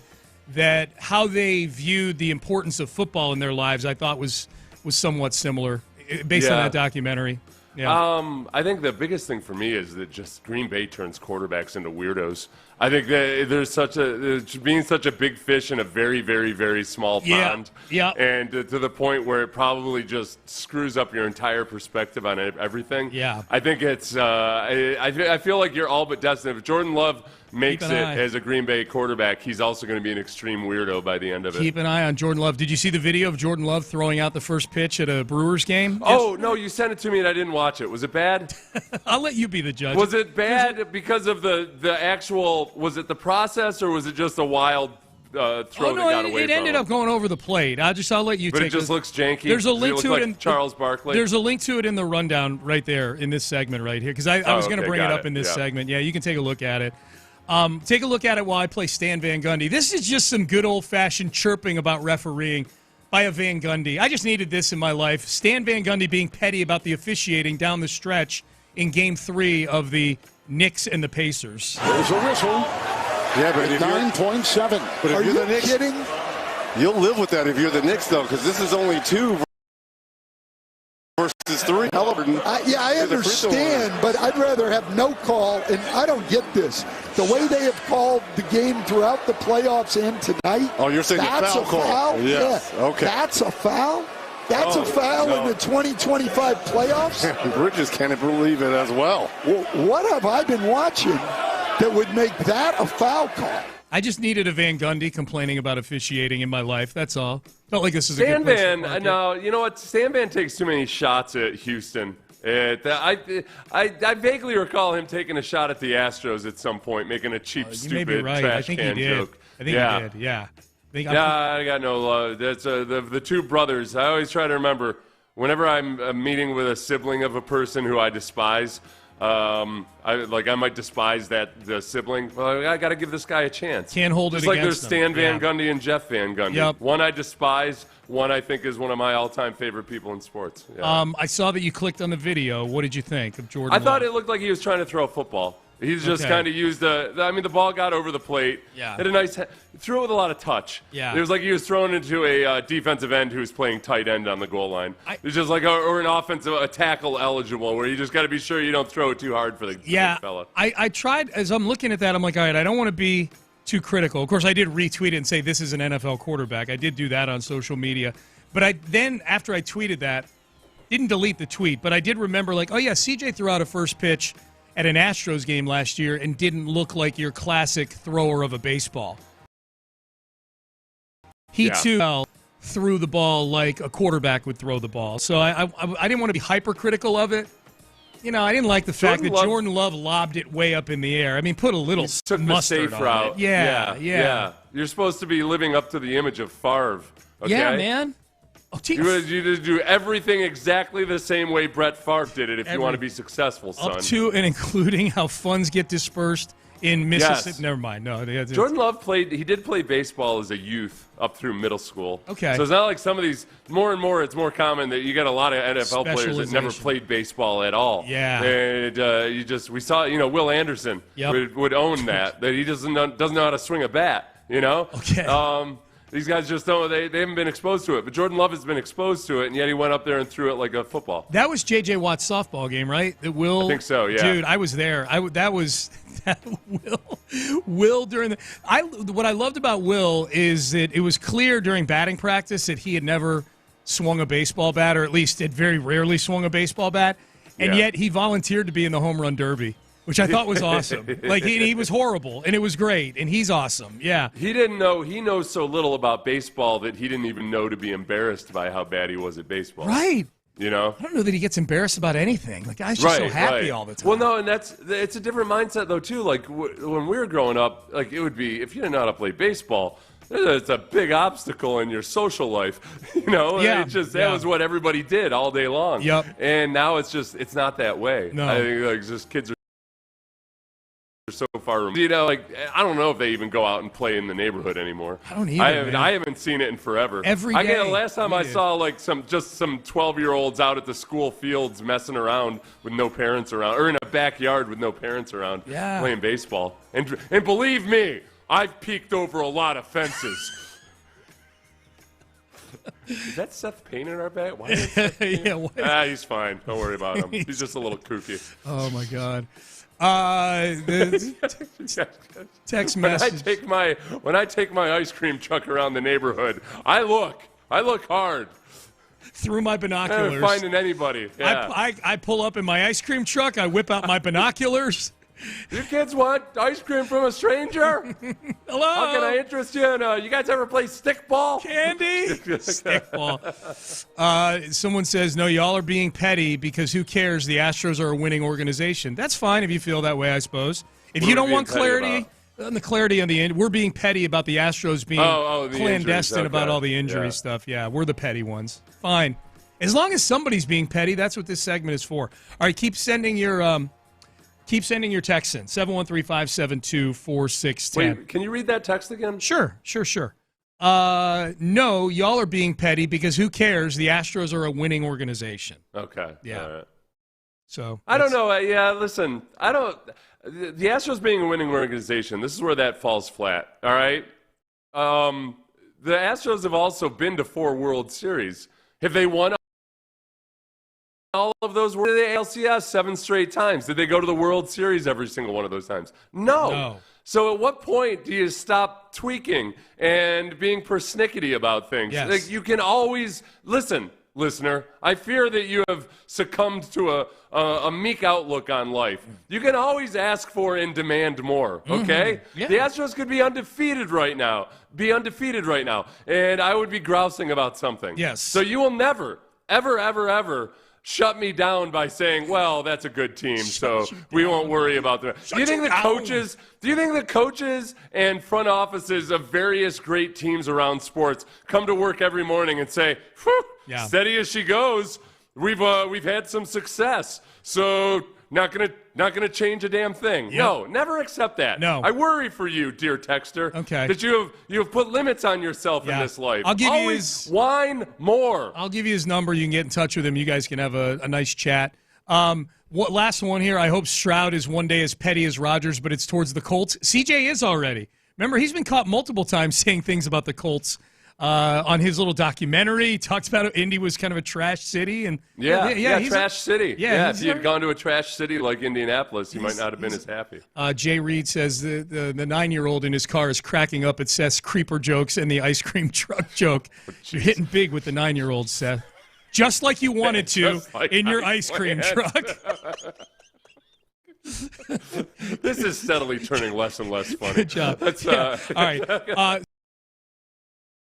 Speaking of this is what it looks like coming up for the next 25 games. If you're an Astros fan, this is the time to make some hay here in the standings, or is it based on recent years with the Astros? We'll talk about that coming up next. Men's Tea Clinic.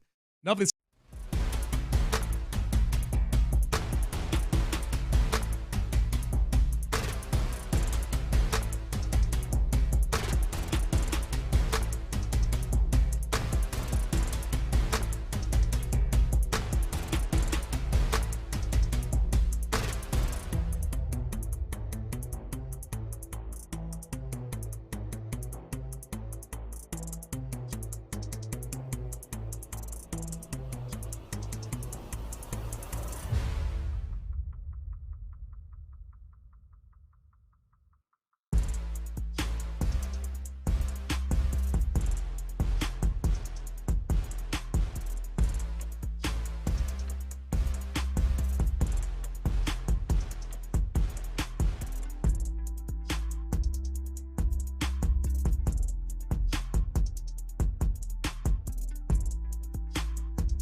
Payne and Pendergast is driven by West Point Lincoln of Sugarland on the Southwest Freeway. Exit Kirkwood and take the first U-turn at West Airport under the giant American flag. Sports Radio 610 presents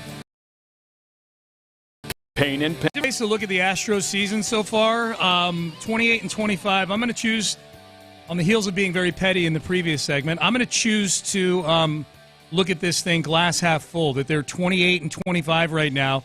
Pretty much the whole season without Yordan Alvarez, because even when Yordan was playing, he was negative wins above replacement when he was playing. You could argue, by WAR, they would have been better off with no Yordan this year so far. He's either been a negative WAR guy, negative wins above replacement guy, or he's been injured so far this year. They've had injuries to their pitching staff. 3/5 of the staff or the rotation that they viewed coming into the year, with the 5 guys they viewed as being their starting rotation, 3 of them are gone. 2 of them are probably gone for the year, and Spencer Arrighetti's basically been gone for the entire season. And yet, I look at the playoff standings, Seth, and if the season were to end today, guess who the final wild card team would be? The Houston Astros. That's right. I was just looking at the wild card standings myself. Yeah. They are, by win percentage, they're 1/1000th of a point above the Kansas City Royals. Take that, Royals. Yeah, take that, Royals. We own you. Suckers. Yeah. So that's how I choose to look at it, is they've had a lot of negative thrust on them. I guess the question is how much of it can get fixed. I do think they played a hard schedule, too. They played one of the harder schedules in baseball. Things really ease up here, and I'm just using the power rankings. I just fired open the power rankings on CBSSports.com. They dropped yesterday, and the Astros are 13th. That's about where they've been hanging most of the years. Middle of the pack, more than 3 games in a row ever, and they don't lose more than 3 games in a row. They have been the quintessential hovering around 500 team all year long. 15 of the 25 games they play coming up here, their next 25 games, so really through almost the end of June, are against 15 of the 25 are against teams that are bottom feeders. They play the A's tonight and tomorrow. They play the Pirates next week for 3. The Pirates are awful. The White Sox are even worse than the Pirates. They've got 3 home games against the White Sox coming up in a couple of weeks. They play the A's and the Angels to round out this stretch of 25 games. 60% of the games they play in these next 25, Seth, are against bottom 8 teams in the league, according to these power rankings. And the rest of them are not against world beaters. The best team they play is probably Minnesota, and that's at home. They play 3 games at home. They're a much better home team than they've been the last couple of years, the Astros. Yeah. They're 15 and 10 at home this year. So this is a part of the schedule here where they can do what they did last year in June and really win a bunch of games. Last year they were having to do it while making up a 10-game deficit to the Mariners.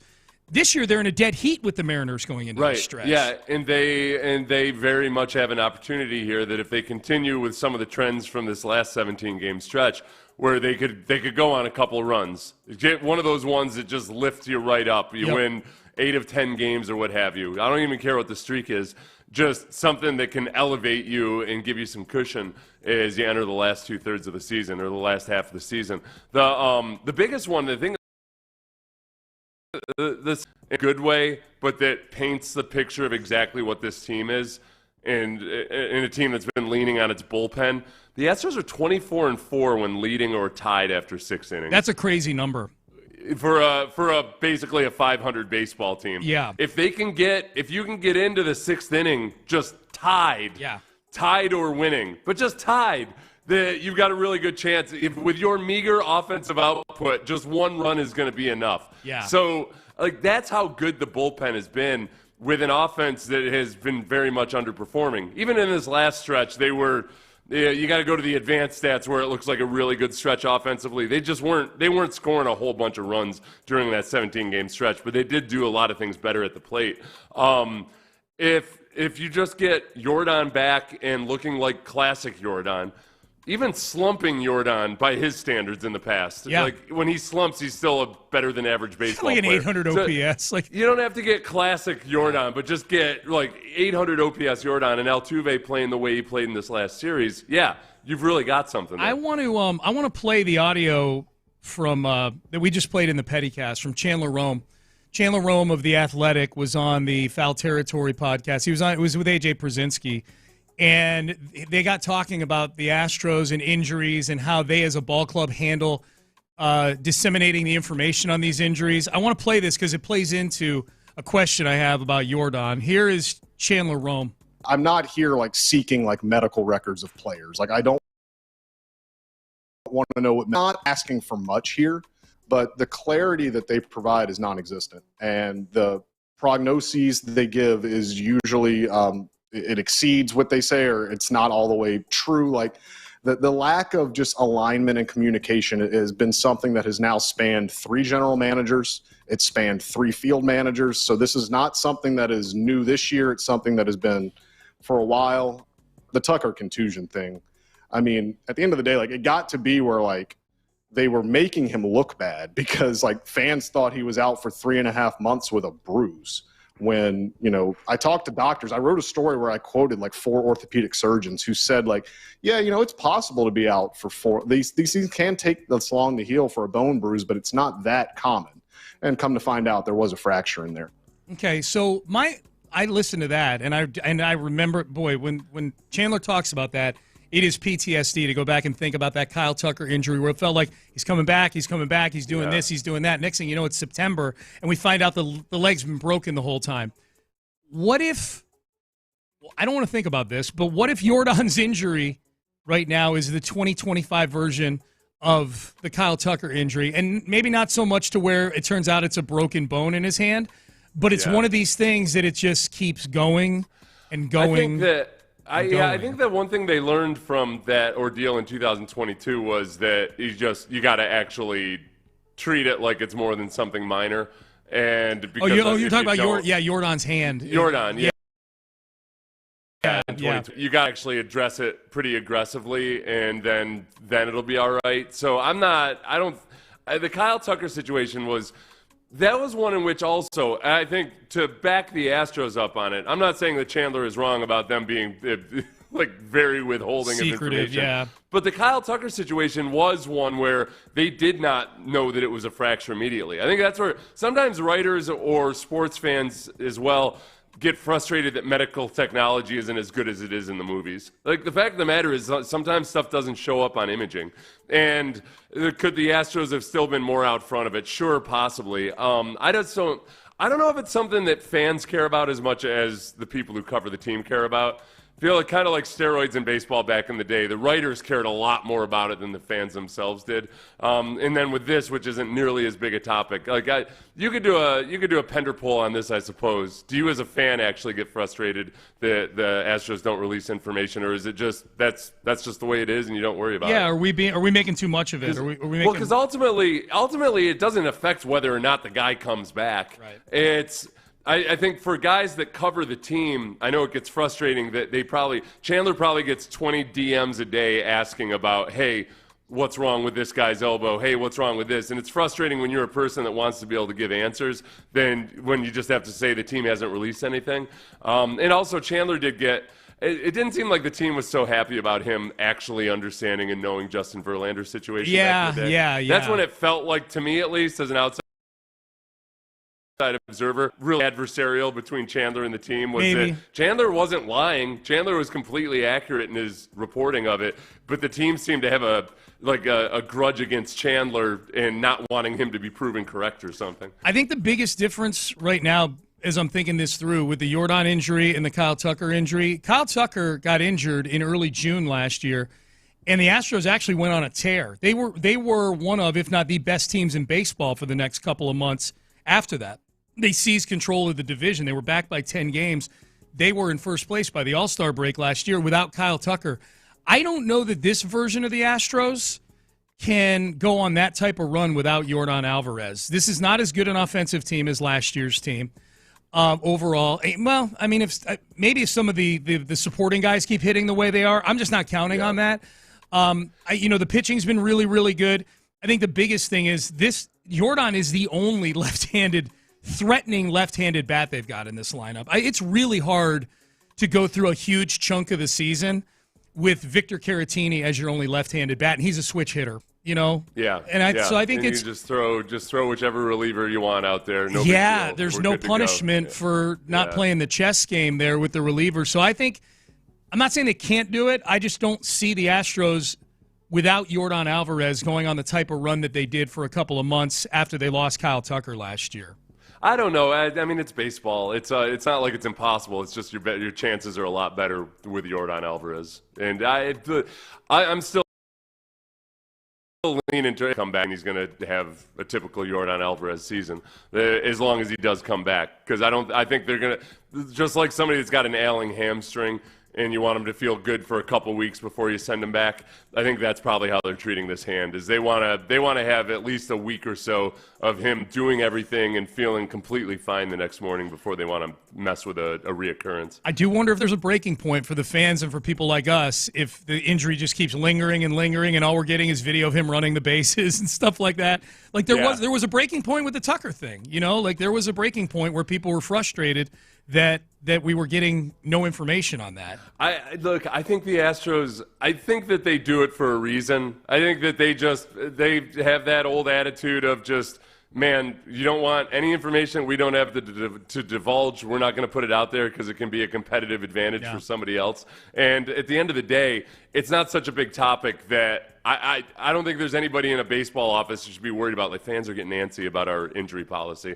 our injury information policy. No, yeah. This is going to be the thing that sinks us. No, and I don't think they are. We're the ones out here interacting with all the people who are antsy about it. I'm just wondering if there is a point where that happens with Yordan. We did it with Christian Harris all last year on the football side of things, and they didn't give us a damn thing. I don't know. I never thought to get really all that peeved about it. I don't get peeved about the Astros doing it. The difference there is eventually, at least for me, I forgot Christian Harris was even on the team by like week 9. That won't happen with Yordan. We will not forget Yordan Alvarez like your long term. We'll see. All right, Payne and Pendergast with you. The 16-team college football playoff appears to be veering quickly towards reality. What is this thing going to look like? What is the role of the SEC and the Big Ten in all of this? We'll discuss that coming up next. What is the role of...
free.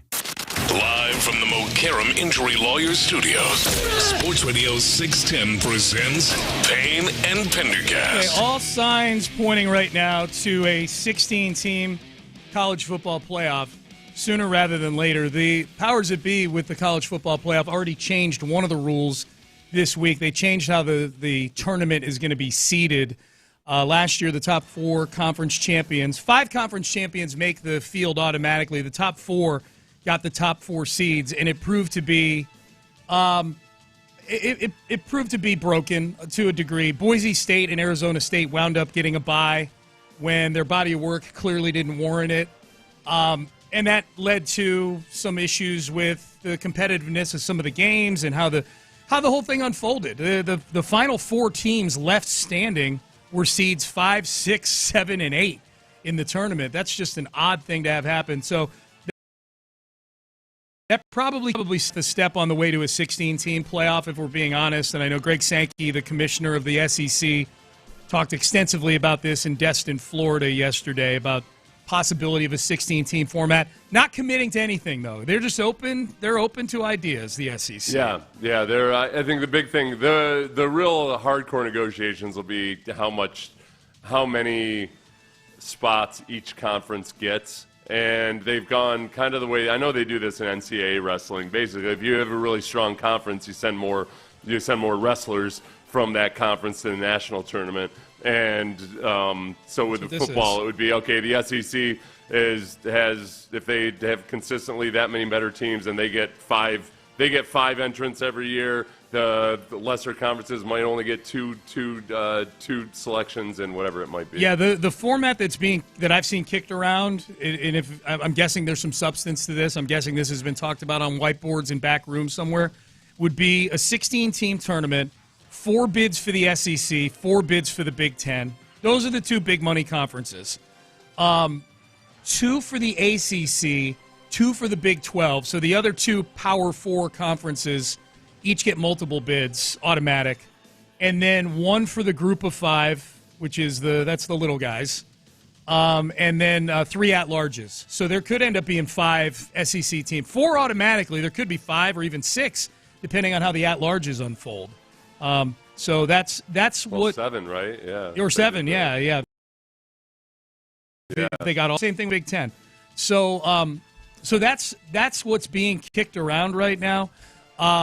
They're also kicking around both the Big Ten and the SEC, the possibility that those other automatic bids are actually determined by play-in games.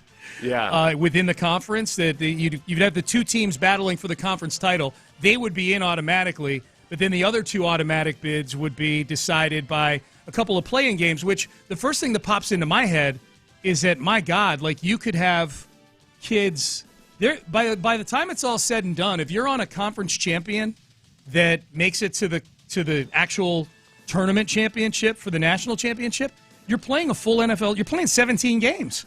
It's a full NFL season. Yeah, I wonder if that might be one little feather in your cap. You think it's a selling point? Or an incentive for kids to play in the playoffs? Yeah. Because we're going to see more and more kids just opt out of the playoffs in coming years, I would imagine.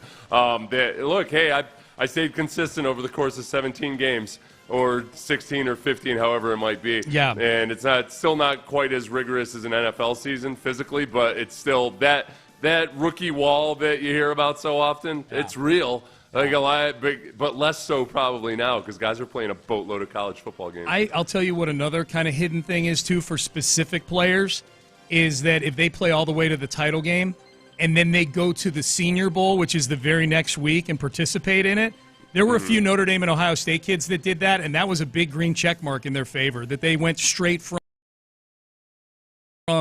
game to Mobile, Alabama, and practicing all week. And play, because we know here locally, that our team here loves to vibe out. How much do you love the game of football? That's a big feather in your cap if you love it enough to practice at the Senior Bowl. It's turning into one of those things where it's not a knock against a guy for sitting out a bowl game, except that it is that I'm not going to consciously downgrade you for sitting out of a bowl game, and yet I'm going to favor the guys that. I'm impressed by the guys who did. Yeah. The guys that you're in competition to get drafted. with that guy, he's got a check plus. So it's a net negative for you. That's exactly if you sit out of the bowl game. We don't downgrade them. We just upgrade these guys. Like, all right, you mean the guys I'm competing with just got an extra point for doing it. Okay, that's fine. It's like my bank manager telling me, like, well, listen, no, we're not going to give you any interest on that account, but just don't worry about it. It's not going to go down at all. Right. You're not going to lose money. Yeah. And you're like, yeah, but I heard about this inflation thing. Ha, fake news. Fake news. Dude, Sankey came out guns a-blazing yesterday, man. He does not like the fact that some of these other smaller conferences, the smaller conferences, I guess a few of them must have been putting out press releases about the seating changes. Because the SEC benefits from anything that allows more talented teams to either get higher seeded or get more teams into the tournament. Greg Sankey came out and basically, SEC commissioner, came out and said, do whatever you want. We still had half the team. If we were in a Final Four format, we had half the teams this year. What do you, no big deal. As soon as the committee left Alabama out last year in favor of Indiana, I'm like, oh, yeah. Even though Indiana's a Big Ten team, but they're not like a blue blood Big Ten team, I'm like, oh, yeah, this thing's going to 16 teams. You're leaving out Alabama. You're leaving out Ole Miss. Like, now it's become, and it's also become for coaches, it used to be, hey, our team made a bowl game. And then when it turned out there was basically there was a bowl game for every team in college football. Yeah. It became less of an item on your resume. At some point, there's nothing football coaches love more than opportunities to not get fired. Yes. And if you just expand the playoffs up to 64, hey, we made the playoffs 3 straight years, 64 team football playoff? I can't imagine it. Hey, people would have thought you were a lunatic for suggesting 16 teams a few years ago. Dude, at least you still have good teams in a 16-team one.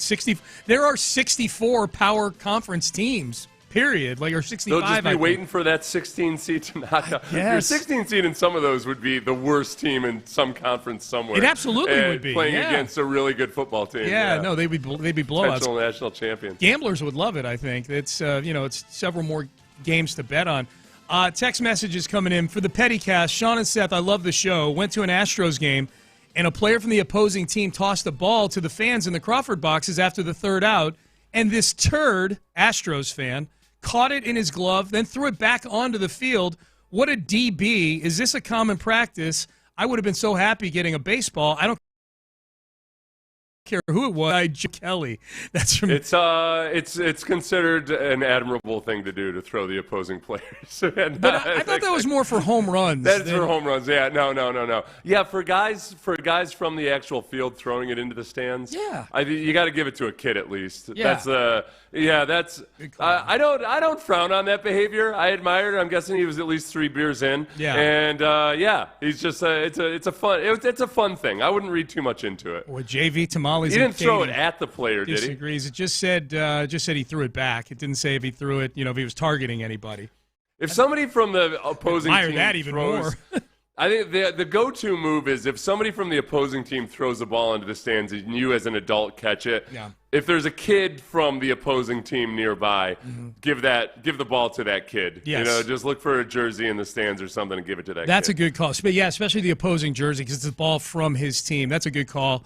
Hi, guys. I think the upcoming schedule for the Astros is a chance to make hay. However, it seems like they more often do not do that when that's the situation. Next text message. Love my Stros, but we always play down to our competition, LOL. How will we be disappointed if they come out of that stretch and they're still only 3 games over 500? I guess technically it's 25 games. 100% you'd be disappointed. Yeah, yes. I'm super disappointed. Yeah, if they're just treading water still at the end of June. And let's remember, the playing down to the competition doesn't apply when you're a mediocre baseball team. That's true. There is no playing down. These teams that they're facing that are on this supposedly easy stretch.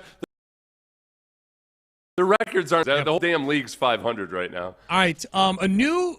That guy threw an LOL in there. So he did throw an LOL. Yep, he did. There is one new multi-gajillionaire in the quarterback ranks. He did a press conference. Do we expect C.J. Stroud to take this same approach that this particular quarterback did? We'll let you hear. We'll let you be the judge. That is coming up next. But Houston, if you are a fan of pro.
KILT FM HD2 Houston. Insider access, exclusive content. Sports Radio 610. The Texans play here. An Odyssey sports station. Sports Radio 610 presents Payne and Pendergast. Brock Purdy got paid last week. Brock Purdy's getting $53 million a year on a 5-year deal from the San Francisco 49ers. I read a story about Purdy this week. I didn't realize his family went through a lot of financial strife after the subprime mortgage crash back in 2008. It was a story about his upbringing, and nobody recruited him out of high school, and his goal was to get a scholarship. His family was going through a lot of financial hardship, and his parents have a bunch of condos in Florida. I don't know what they had, but they took it on the chin, in that to the point where he's like, man, I look back now and think about some of the conversations my parents were having that he was privy to and didn't totally understand them, and they moved a lot for a few years, Oh, wow, yeah. Yeah, so anyway, it was interesting. Obviously, he's come through that, and the family now has more money than they know what to do with based on his contract. I just found it interesting. He's a guy he got his offer from Iowa State very late in the process. Alabama jumped in on him. Late walk-on, not as a scholarship guy. And he gets to Iowa State, and immediately he gets on campus, and he's tearing it up as a freshman. And he was great for 4 years there, and yet here comes the NFL, the next group not to believe in him. And he's he's Mr. Irrelevant, talked about his draft party and things like that. I came away from that story really liking Brock Purdy. I think the big difference between Brock Purdy's contract and guys like Trevor Lawrence is that Trevor Lawrence got $142 million guaranteed at signing, whereas Brock Purdy got $100 million guaranteed at signing. Mm-hmm. Right around the same category as Jordan Love, Tua Tagovailoa, Kyler Murray. Yeah. Like the Trevor Lawrence contract, for guys that haven't genuinely really established themselves, I'd say that's the high water mark. Yeah. He got way more guaranteed money, has the same average per year as Joe Burrow, and got paid a lot like a made man. Whereas a lot of the other guys, where you still have question marks about them after 3 years, they're not. The organization is still hedging a little bit. Yeah. They did it with Kyler Murray. Kyler Murray got $100 million guaranteed. Yep. So Trevor Lawrence, for a guy that hasn't accomplished anything, Trevor Lawrence is probably the starting spot for C.J. Stroud. Before I don't think they would take anything less than Trevor Lawrence's contract. Yeah, I don't think so either. Here was Brock Purdy. So Brock gets $53 million. I thought this was interesting, and it did make me think about C.J. This was Brock Purdy. Did a press conference earlier this week, or maybe late last week, after signing his extension. For me, with what I've done and everything, I could hang my hat on the fact that I've had success in this league, and I'm all the way to the end, the Super Bowl. I proved that. And so for me, I know who I am, and I'm going to, obviously want to get what I deserve, but also surround myself, like I said, with guys around me and not just try to take every penny for myself. But that's the whole point of negotiating. You go throughout that, you try to meet in the middle ground, and where we ended, man, I'm extremely grateful and happy with. Okay, that may be a little overblown. I'm trying to leave money for other guys. You still got $53 million. Like Brady used to take massive pay cuts compared to what he could have gotten. You know what I mean? Yeah. Like versus what it was against the cap. So that's all well and good. It does make me wonder, like, is there going to be any element of C.J. Stroud? I think we see Pat Mahomes do this. You never see Mahomes' dollar amount, average annual value. He's off the grid every year. He's not in the top 10, I don't think. He's in the 40s somewhere. That's material. When you start talking about giving up 10 or 15, $20 million compared to what you could get. I mean, Patrick Mahomes should be the highest paid quarterback in the sport based on accomplishment and what that team does every year. And he's never even close. He's 15th. Yeah. 15th in average per year. Well, tied for 14th with Kirk Cousins. He and Kirk Cousins are both making $45 million a year. Yeah, and I don't look at those two the same at all. Like he's making the same as Kirk Cousins. So I think Purdy saying like, yeah, I didn't want to take every penny, blah, blah, blah. Well, we don't know if you had held out for $60 million, would you have gotten it? I do think that if C.J. Stroud has a big year, he is going to be a guy who can reset the market. He plays for a team that is willing to reset markets. We've seen this already. It was with Sean Watson when he got his first extension. Remember, if you're inclined to think, oh no, C.J. Stroud's agent is David Mulugheta, who gets these huge deals for everybody. Right. He worked with the Texans to get Deshaun Watson a deal that Deshaun immediately tried to bail out of 6 months later. Yeah. Not even 6 months. 4 months later? Whatever it was. It was like August. Signed it in September. Signed it Labor Day weekend, and then tried to get out of it in early January. So, 4 months. Yeah, 4 months later. 4 months, yeah. So I don't worry about Mulugheta, and I don't worry about the Texans' willingness to spend. I think one thing about the Texans giving up all this guaranteed money, if it helps you feel better or more secure as a fan, is that the difference between the haves and the have-nots in football isn't nearly as big as it is in baseball. Right. But in football, one thing that limits the teams that are more cash poor is that when you guarantee a contract, you have to put that amount that's guaranteed in escrow. So you got to have big loads of cash just sitting around gaining minimal interest through the entire duration of that contract. And it's a lot easier for the cash-rich teams to do it. Well, and that's which broaches a whole nother topic, which is that Roger Goodell at the league meetings last week, the same meetings where they voted down the tush push, Goodell did a press conference and was alluding to the collective bargaining agreement that's going to be coming up in a few years. Because the big things that people are wondering about with that is the schedule going to go to 18 games, and are there going to be 16 international games a year? Obviously, right now the schedule is 17 games in the regular season, and the max that you can have international games is 10 games. If they want an 18-game season or do more international games or both, they've got to reopen the CBA. The CBA is not set to expire for like another 5 years. But if they reopen that CBA, Goodell didn't even want to talk about the schedule. He's like, this is the quote. We did spend time today talking at length about areas of our collective bargaining agreement that we want to focus on. The two areas that we spent time on were really the cap system itself, the integrity of that system, how it's working, where do we need to address that in the context of collective bargaining when that does happen. It was a very lengthy discussion. And I think there is, Seth, a haves and have-nots thing going on in the NFL, not just with what your escrow thing is a perfect example of that, but these, not to get too cap nerdy, but like these voidable years that teams are using to pay players actual money, but kick the can way down the road on the cap stuff because they can afford to pay the cash now, but the cap is the cap for everybody. Well, we'll just use these voidable years and park this money in the future, and we don't really care about that. It reaches a point where there's only certain teams that can do that to a massive extent. Like the Eagles won the Super Bowl. Nobody is doing that method more than the Eagles. The Eagles have like hundreds of millions in cap credit card sitting out there right now that they've paid out to players in cash already. You know, I think part of it too is the league has changed so much in the last 20 years in terms of the money involved. And I think some of this stuff is a holdover from back in the days when sports leagues had to worry about one of their franchises becoming financially insolvent, because it's a really bad look for the league. So some of these are protective measures to protect owners from themselves, but it's gotten to a point now where, the really rich teams, if they're savvy enough, can use it as a big advantage. Yes. But they also still worry about some of the small market teams. If they really botch it, okay, all of a sudden we've got a guy selling under duress. That's not good for the value of the franchises. No. So, I don't know. It gets into the weeds in a lot of ways, and yet I guess the sum total of it is, if you're a Texans fan, the Texans are not hurting for cash. No. Like they're competing in that league where the actual cash amount of any given deal isn't holding them down at all. Yeah, I thought about this the other day. You're right. No, the Texans are a have. They're not a have-not. I thought about this the other day. Someone was suggesting doing away with the salary cap altogether in the NFL, which I don't think will ever happen. But if you did away with it altogether, what type of team would the Texans be?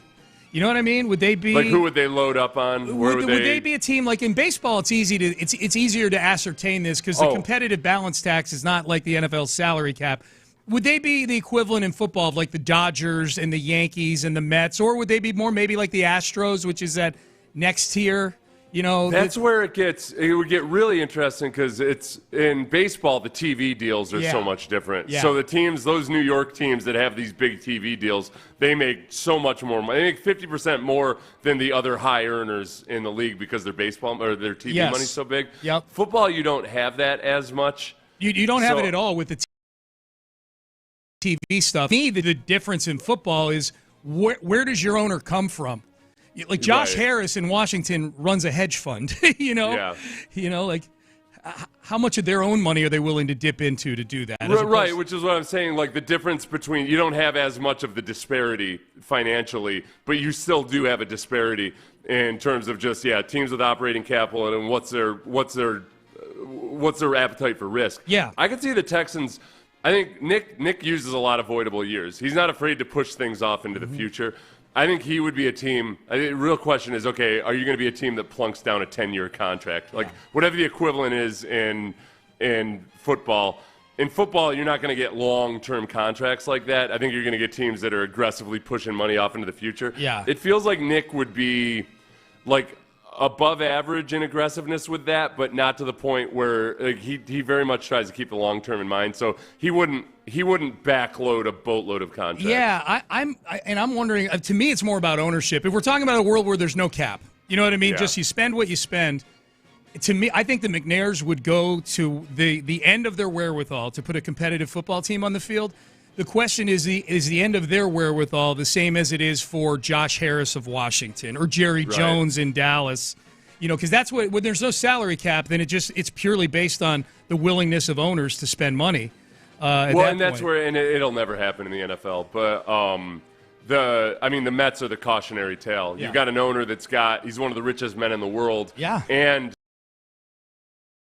you can mess. He's rich on investment in any specific deal. He just wants to spend, and it's almost his personal plaything. Yeah, and that's why the owners will never allow it. No. I'm not sitting here saying there's a chance of it happening. I'm living in a fantasy world and wondering if it were to be that way, what mentality do the Texans have? And I think the Texans have a mentality at the ownership level that will do whatever it takes to win within their means to be able to do that. The salary cap is the great equalizer for everybody and all that. Where the extra revenue comes in football, where you're not getting huge lopsided TV deals, but just the actual attendance itself and the stadium and everything else, that's where that comes into it. Ultimately, the competitive advantage that if you're a fan and you talk about, okay, should this team build a new stadium, the cold, hard truth of the matter is that, they can be a more competitive team in the NFL if they're cash rich. That's right. And it's not as lopsided a difference as it is in baseball. But, you do get a competitive advantage by being rich. Florio thinks that there is a big fight coming between the players and the owners as far as the split in revenue, which I think is right around 50-50 right now, that there seems to be a sentiment. He's basing it totally on just reading into Goodell's statement and what he's saying. But Florio always reads into pretty much everything with what the most sensational angle could be on it. But it's interesting to think about, which is, all right, we're making way more money now than we ever made as a league. Like the media rights are growing exponentially. Are the players making a little too much of this pie right now? Oh, they're going that route. Yes. As a player, I'd say, look, your fixed costs don't seem all that much different. And if the margins are increasing, then I feel like that you don't have to cover your nut with as large a percentage of the total revenue. Yeah. I'm on to you, NFL owners. The problem I've poured over P&Ls all day long before, all right? And well, as Mike Florio points out, that when it comes to the major sports and the collective bargaining, the sport that caves the quickest has historically been the NFL. Yeah, the union. Oh, and the owners had a brilliant tactic the last time around. They appealed to the lower and middle class players. Yeah, they said, hey, the vast majority of guys in the NFL are guys that are only going to be playing a few years. We'll give them as many benefits as possible for the blue collar dudes, and all we need is their votes. And that's the way it worked out. Yeah. They appealed to the mat. They became populists, and it worked. They weren't trying to kowtow to the superstars of the league. They're saying, hey, listen, hey, journeyman offensive lineman that's been on 5 teams in the last 4 years, your vote counts just as much as the superstar quarterback. Dude, yeah, it's dissension among the ranks, man. That's what they created, dissension among the ranks. Someone says on the text page, this is 2541, read an article where Purdy, after accounting for taxes, will actually take home less than 50% of his salary. That happens with every player that signs a big deal in California. We get the graphic. Steph Curry signs max deal. You know, he's really only he signs a max deal for $48 million a year, blah, blah, blah, blah, blah. At the end of the day, he takes home $22 million. You know? And that ultimately yields a Draymond Green on a pod up for NBA players to not get rich. He cited as his evidence California state income tax. Remember, this is the league doing to them. And the fact that he's been fined more than any other human being, maybe in the history of sports. So, that, somehow that's all aligned against NBA players in general and not just the tax code of the state you play in and the fact that you individually have got. And if Draymond Green isn't rich, Sean, after just because he's been fined that much, then the problem's not with Draymond. The problem's not with the NBA. That's a Draymond Green problem. No. And Draymond's going to wind up on TV. That's the scary thing. After all this, he's going to wind up on TV saying dumb stuff like that. Imagine every team in the AFC South making the playoffs, LOL, and 64 teams is wild. I can hear O'Brien explaining how hard it is to win in college football when 64 teams, that's from Derwin, making the playoffs. He would make it under that scenario. I mean, the Boston College, they won like 5 games last year. You'd make a 64-team tournament. They'd play the play-in game to a 64-game tournament, and Bill O'Brien would be raising the banners. And what an achievement they've accomplished. Yeah. Someone's wagging a finger at you and I, Seth, here on the text page. What'd we do? Well, this is talking about you and I complaining about how opaque the Astros are with the injury news. Yeah. The media gets like this because teams that owe y'all nothing make y'all's jobs harder. Be like Berman and McLean used to be and get you some sources or move on. Sorry, sir. What's up with this y'all talk? That's pretty much. You know what? There used to be a day in the time in this country when texters wouldn't just randomly assume that both co-hosts are saying the exact same thing. That's right. Maybe put your listening ears on, fella. Or move on. I do think it is. In the grand scheme of things, I don't think people really care that much about it. It ends up becoming a grudge match between the media that covers the team and the team itself. And sometimes people in sports media have a hard time realizing that, okay, their interests aren't quite the same as the fans at large. Yep. All right, Payne and Pendergast with you. Boy, you attached the 3 words or move on at the end of a text. That's a pretty good finisher right there. I'm going to start attaching that to the end of things or move on. All right. Payne and Pendergast with you on a Tuesday. All right, ESPN, Dan Graziano just dropped. Hey, and by the way, news alert and news flash. All right, a lot of people that have those great sources are when the team is hand delivering news to guys themselves. Yes. So that's a little bit more of why potentially the beat writers might be more peeved than others because there's other situations where the team will hand deliver certain little juicy nuggets themselves to the beat writers. Do the Texans have one of the biggest question mark jobs in the league? And is the league short selling the Texans right now? We will discuss that coming up next. Kirk Holmes, if you are looking to build a home, go to kirkholmes.com.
apply. Payne and Pendergast is driven by West Point Lincoln of Sugarland on the Southwest Freeway. Exit Kirkwood and take the first U-turn at West Airport under the giant American flag. Sports Radio 610 presents Payne and Pendergast. All right, Payne and Pendergast. Can I tease ahead that Seth's going to be on the mixtape today, Figgy? All right, yeah. Figgy was just in here. Seth Payne, guest on the Figgy mixtape segment today on In the Loop. Just bringing back an old segment that we used to do where Seth interprets rap lyrics. It was wildly popular with 10% of our audience, despised by 90%. But test it out today. That was a long time ago. Maybe it's a different appetite today. You never know. You never know. I will be listening, I know, because I love the mixtape. I love the Figgy mixtape. All right, you can text the show, 713-572-4610. Ben Solak writes for ESPN.com, covers football. He's got 100 days to the NFL. Oh, is it? We're 100 days to the 2025 NFL season. Things to know. Wow, this isn't 100 days to training camp. This is 100 days to the start of the season. You can practically see it from here. That's right. Yeah. It's good, man. I can't wait.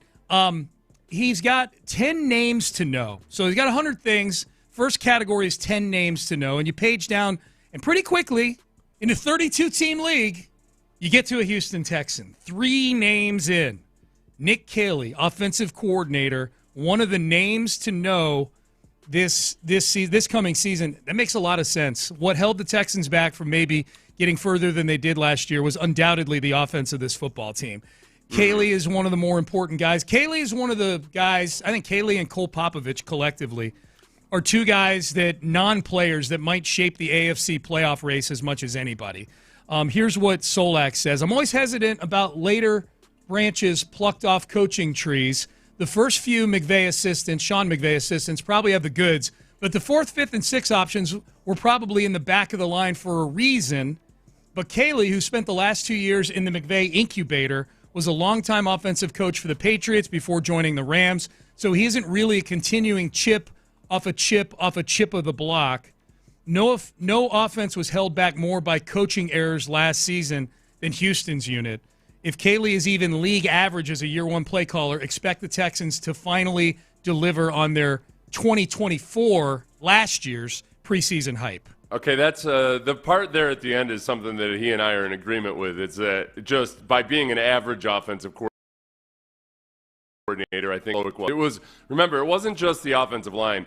It was gross incompetence in every position group at times on the field, and in a way that everything was so disjointed that things just they were not operating up to snuff. No. So if Caley is an average offensive coordinator, I think they have the talent on offense to be able to be an above-average offense. And hopefully Caley is more than that. So I think he hit the nail on the head there. As far as the coaching lineage goes, and Solak addresses this, but it does not – like the classic, hey, let's pluck a coach off this tree and because guys have done well there or I like that offense, that tends to – lose its power over time because teams are just randomly, like I got to get a McVay guy. I got to get a McVay guy. This doesn't really feel like that because I think the thing that probably superseded anything was Casario's previous relationship with Nick Caley. I agree. And I don't think that this was simply, hey, we got to go get a McVay guy. It was, hey, this is Nick Caley. This is what we like about him. This is what we know about him. This is what we don't know about him. And that he also spent more time in New England than he did with Sean McVay. So you can't really put him on a coaching tree. No, I agree. Although if I had to, I would go the McVay tree over the Belichick tree. The Belichick tree right now, for sure. Yeah. And Caley, by the way, is going to meet with the media on Friday this week. So Texans OTA start back up tomorrow. And D'Amico Ryan's going to meet with the media tomorrow, and some players will as well. All right, one of the next items has in here, he has 9 interesting schedule features. And page down here, and there's just there's a handful of games he's got, and he's got little blurbs on them. Oh, look, it's the Jags and the Texans in Week 3 in Jacksonville. And Solak said, I didn't realize this until I saw Jags reporter Michael Duraco's note in our full schedule preview. The Jags and the Texans haven't played since the Azeez Al-Shaair hit that ended Trevor Lawrence's season and incited a bench-clearing brawl. Well, they'll play in Week 3. All right. Listen, Ben Solak. Expect some pregame shenanigans and first drive tone setting. First drive tone setting. I like that. I do too. I say we send in a goon in the first series. 53rd man on the roster. I don't care if he's even a defensive player. Send him out there to just go hell-bent for leather across the line of scrimmage no matter what. I look at this the other way. Do you think what he's saying there is that Jacksonville sends somebody after Azeez Al-Shire on the first drive? No, because it's hard to go after a linebacker. But is that maybe, I agree with you, but maybe that's what he thinks could happen. Pre-game shenanigans is good. I could see that happening. Just you're out there stomping on a logo or something. Stomping on a logo. They walk through our warm-up line, something like that. Ooh, we need that, man. Like these rivalries in this AFC South need a little walking through people's stretching lines going on. Listen, though, I got a news for Ben Solak. You're not just a cute little blogger anymore, okay? You're at ESPN, which means that now we hold you to a higher standard. For one, no, Azeez Al-Shire did not send Trevor Lawrence to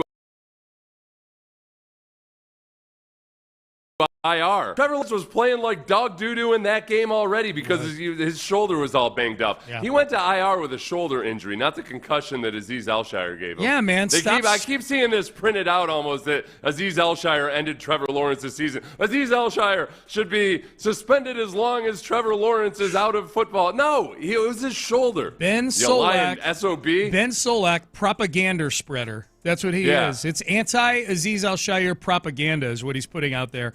That is fun, though, man. Like, week 3, boom, we get it. Same at the scene of the crime in Jacksonville. God, I hope that game has that type of juice. If we get some pregame shenanigans, that would be fun. Because you know what? You know who does the pregame show? Me and you. If we get shenanigans during the pregame. I think, honestly, if I had to guess, I'm guessing a lot of Jaguars players are tired of Trevor Lawrence's BS. And we're all probably the losing? like, man. The cameras are off. Like, that dude, what is he thinking sliding that late? That was dumb. Yeah. That's on him. Yeah. That's on you and nobody else. It wasn't the offensive lineman's fault that he slid as late as he did. 11 jobs with question marks. Some of them are up for grabs. Others are hot seats. First couple are interesting before we get to the one that has the Texans. Mike McDaniel, the Dolphins head coach, who was all the rage when he was winning games early on. Like, his laid-back style with all the funny little jokes was really cool until they proved that they're just a different version of the Dolphins. They haven't won a playoff game this century yet as a franchise. Bryce Young, question mark. That's funny because we saw a second contract, but I think he's closer to question mark than second contract right now for sure. Texans wide receiver 2. All right, this is interesting. Biggest question marks. I don't know that this is a big question mark for me, but let me read what Ben says and see what you think about this, Seth. Entering last season, the Texans' target hierarchy was clear.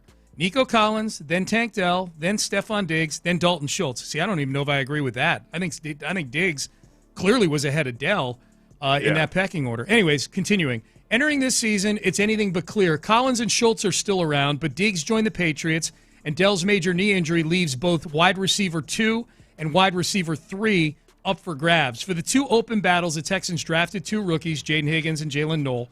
They'll compete with Christian Kirk for a suddenly large pile of targets.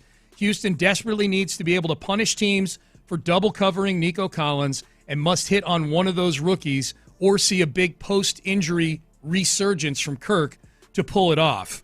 Yeah. So is this as big a question mark as he thinks? No, because wide receiver 2 is a stupid notion. That's just comes from fantasy circles more so than anything else. Definitely. So from a fantasy perspective, yeah, it matters, but from the team's perspective, they don't give a single damn. Yeah. Like, it really is like the notion that somehow teams are sitting around and trying to figure out, like, where do we slot this? Is he our WR2? No, this guy's our WR2. That's not the way it works. Yeah. Who do you think for fantasy purposes? Sure. If I had to, I would say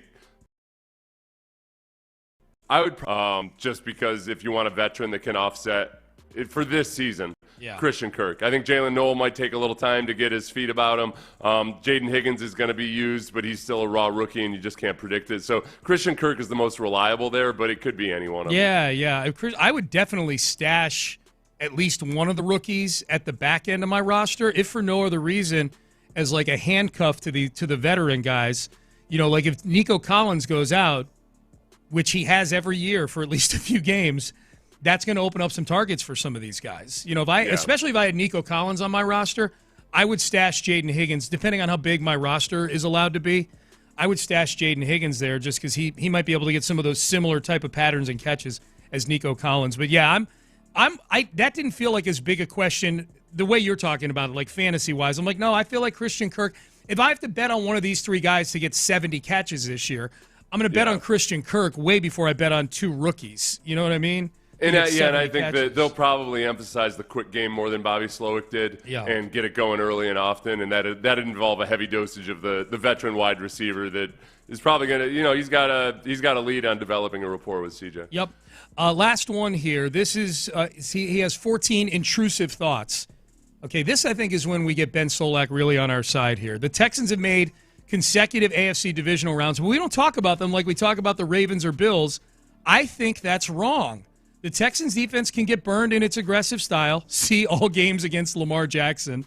But over the past 2 seasons and against top opponents more often than not, the Texans' offense disappointed last season, but the potential for an immediate bounce back is there under a new coaching staff. ESPN Bet has the Texans with the 6th best odds to win the AFC.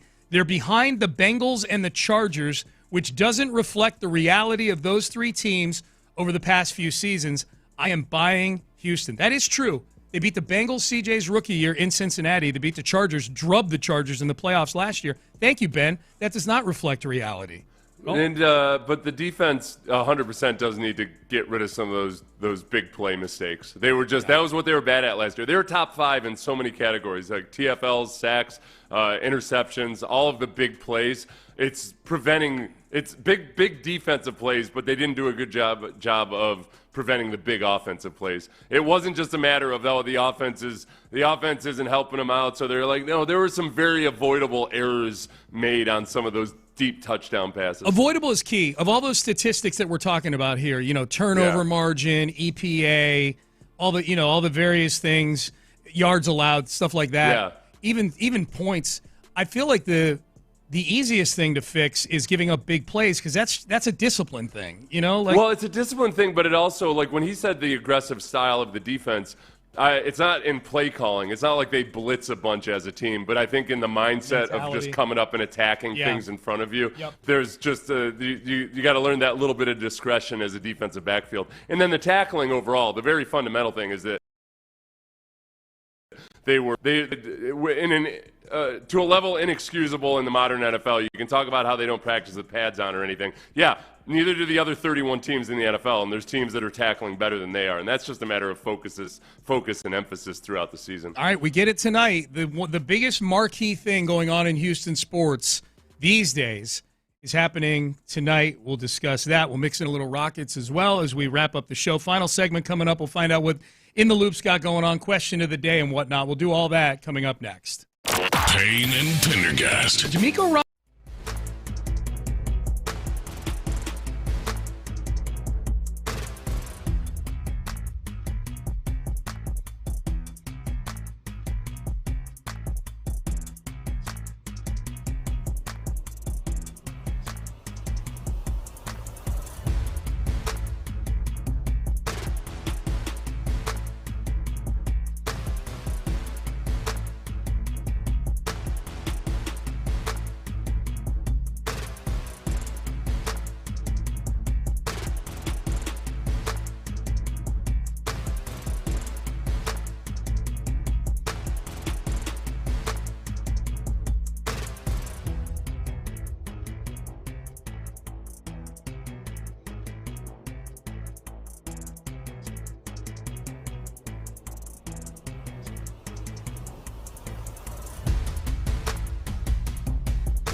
Live from the McCarran Injury Lawyers Studios, Sports Radio 610 presents Payne and Pendergast. All right, we get a Hunter Brown bounce-back start tonight. If I'm power ranking things I want to watch on the Houston sports landscape right now, a Hunter Brown start with the Astros. Not the last start notwithstanding. I'm not penalizing him for giving up 3 home runs in a ballpark where it seems like every home run surprises everybody. Like, okay, there's a fly ball to right field.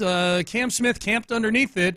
He's going back. Now he's at the wall. Huh. Okay. Well, that thing just landed in the stands. Wow. You know, when you go to a baseball game, normally you get annoyed at the people that are have a big fan reaction when clearly the outfielders are set up. Yeah.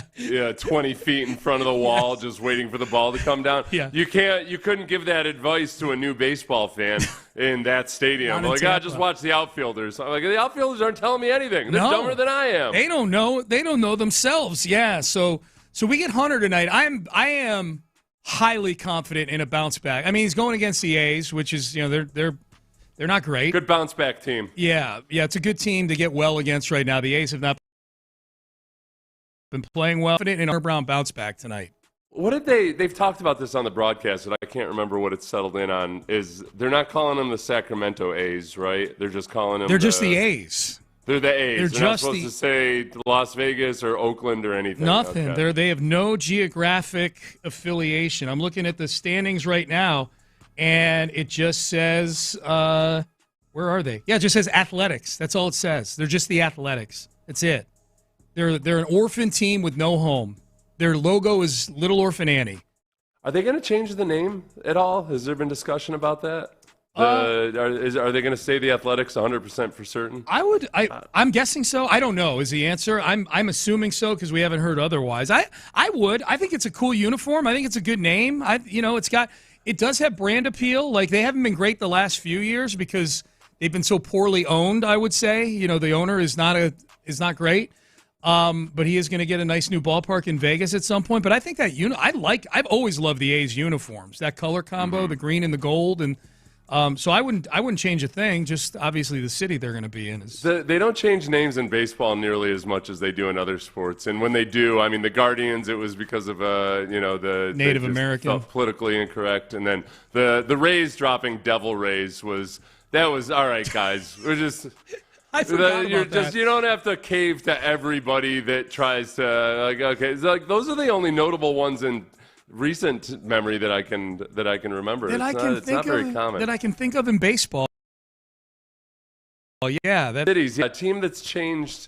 I mean, back in the day, the Dodgers used to be the Trolley Dodgers. They change names all the time, but it hasn't happened in a while. Did they really? They used to be the Trolley Dodgers, huh? Yes, they were the Trolley Dodgers. That's how they got their name. I did not know that. It's quite virile. Yeah.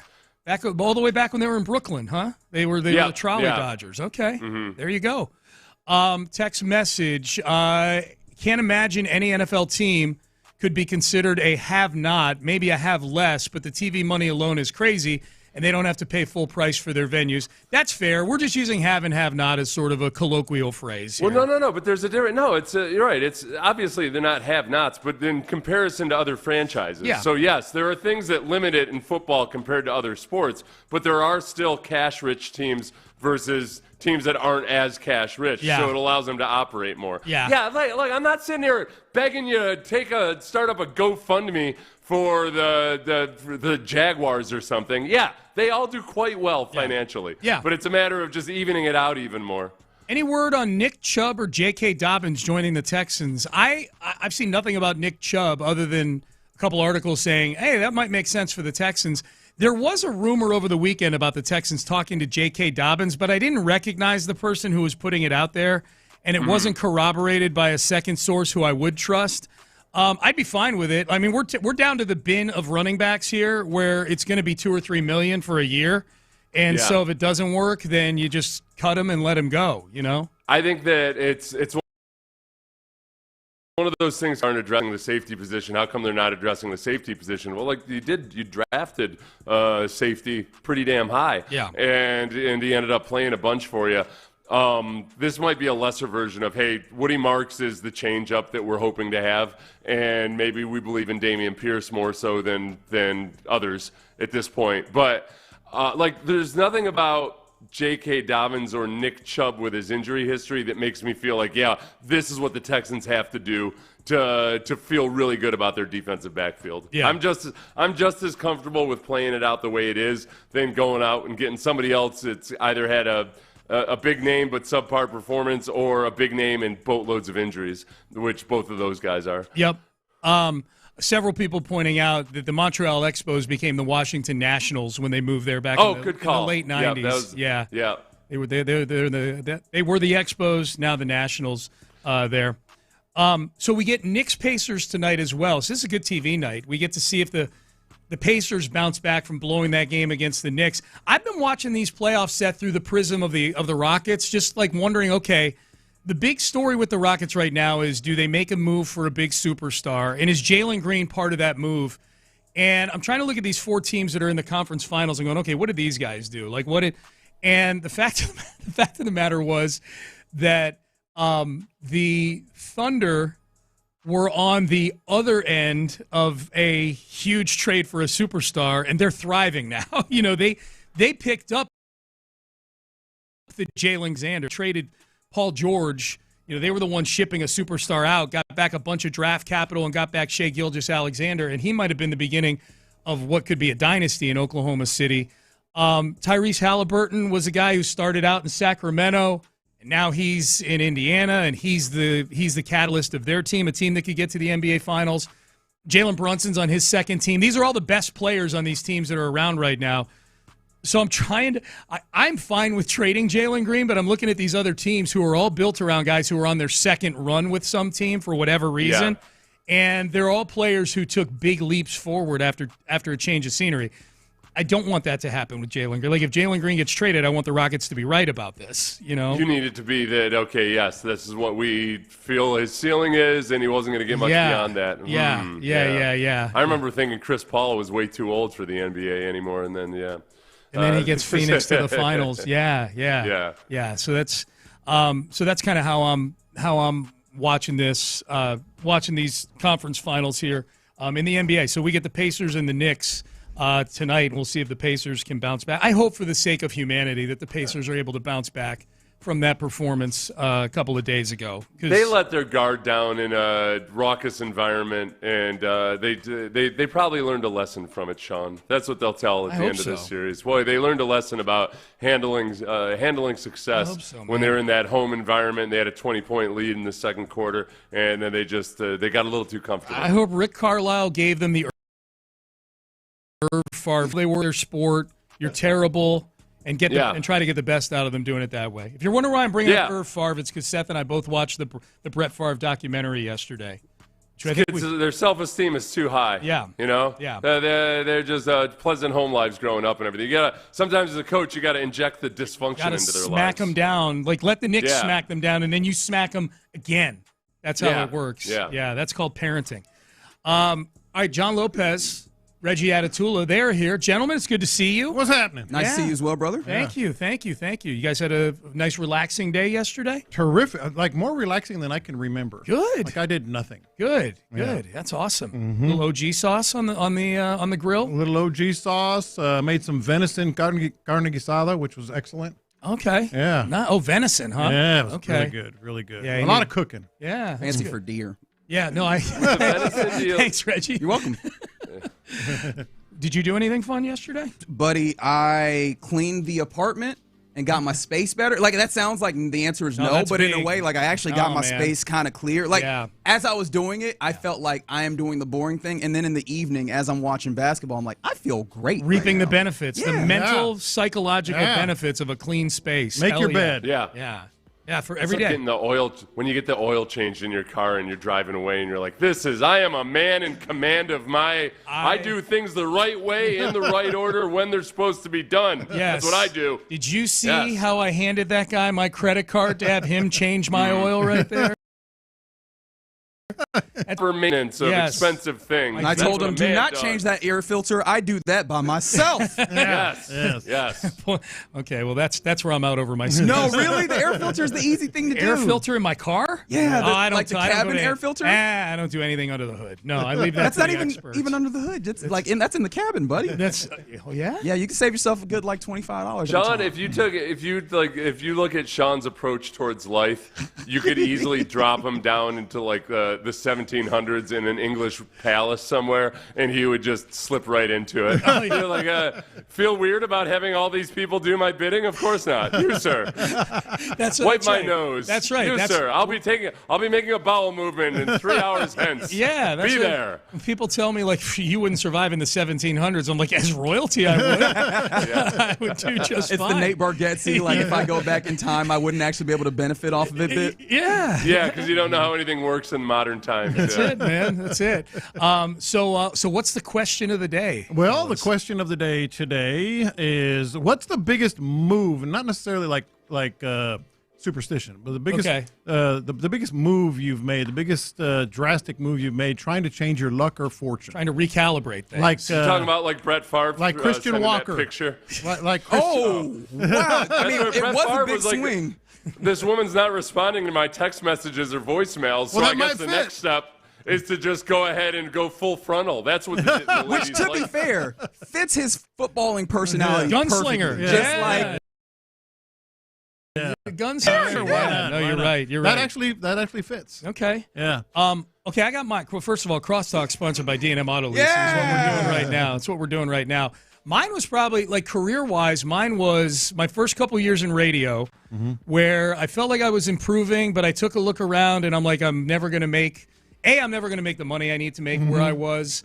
B, I always wanted to get over here because it's 6'10". I literally sat down and wrote down a list of all the things I needed to do to get over to 6'10". Plan? It was like 10 points. It was, and I still have it somewhere, but I wrote it down. I don't do that a ton, but when it's like when the chips are down or like when I've got to figure this thing out, I'll write. I'm way better. I mean, look at this. This is me. Like I'm writing things down. But I wrote down the 10 things that I needed to do to get over to Sports Radio 610. Now it took 5 more years to do that. Yeah. But I always had that piece of paper with me and made sure I was doing those things. That's pretty bold. That's pretty good. It didn't change my luck right away, but I don't think I would have. Had I not sat down and thought that through, I don't think I would be here. It would have taken me longer probably. I don't know about you, Seth. Go ahead.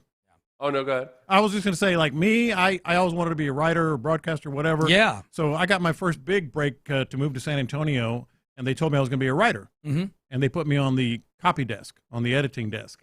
And the competing newspapers had a job opening for a college football writer. And I called them while I was working at the other newspaper. Oh, really? I said, hey, I know you guys were thinking about this, blah, blah, blah. And they hired me almost via phone. Wow. While I was still working.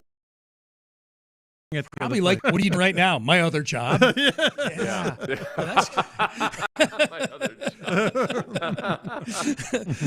I don't know. Mine wasn't. It wasn't like this was a risky or bold move to take, but it was. I guess for me mentally it was. But it ended up having the biggest effect was after my 4th season when I was with the Jaguars, they drafted Marcus Stroud, who is a first round defensive tackle, just a physical freak of nature. And I was like, okay, well I gotta get better. I work hard, but I gotta get better.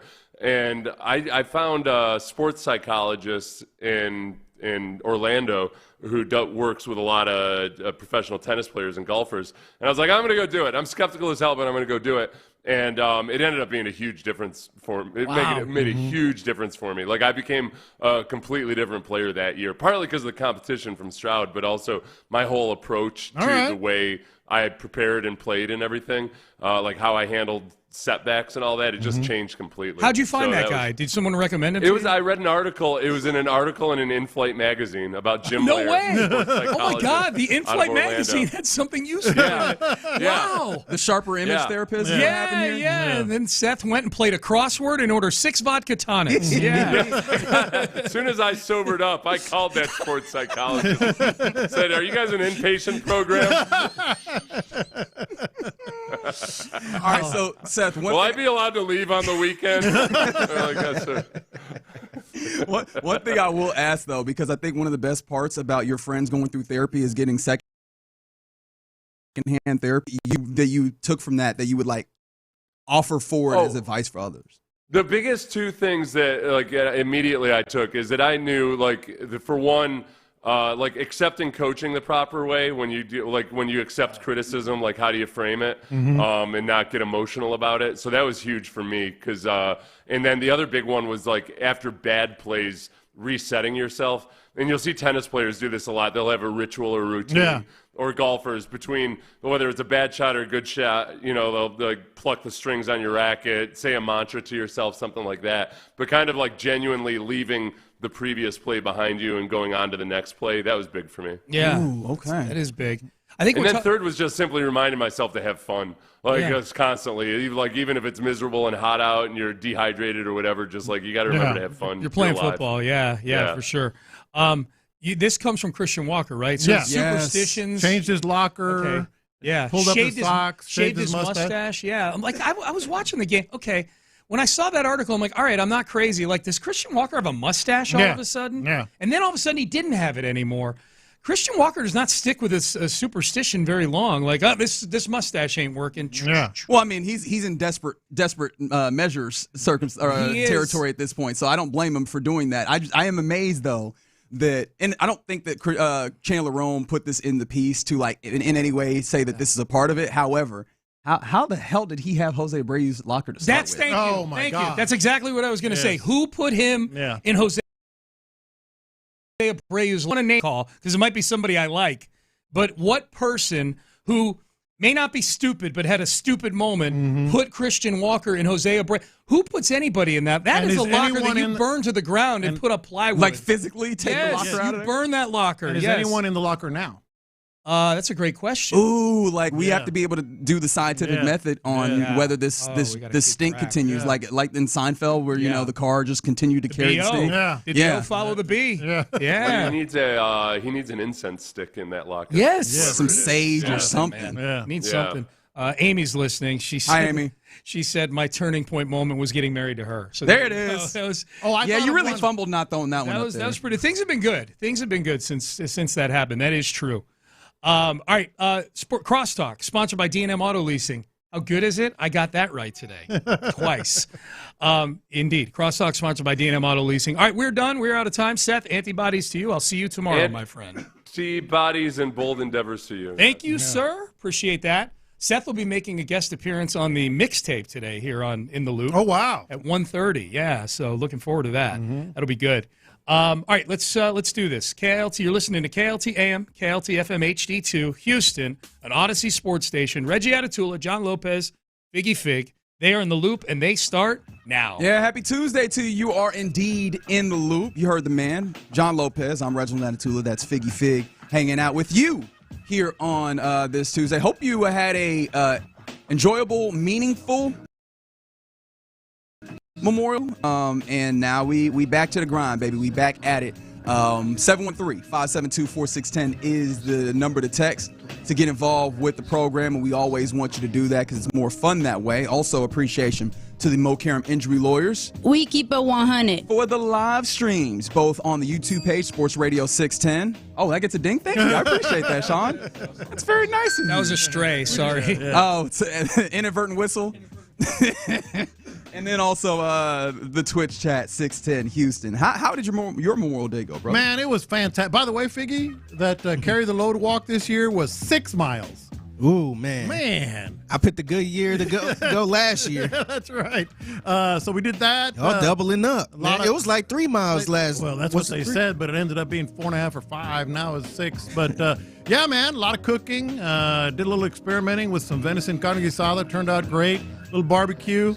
Why is none here for us to try? I can bring you some. Tomorrow. I feel like you just need to assume. You might as well quit asking, man. He's just going to eat it in your face. And that's the thing. I don't even need you to bring a lot. Just enough to taste. Yeah. Just enough to taste. I'll bring some. I got plenty left. And, no, it was a great weekend.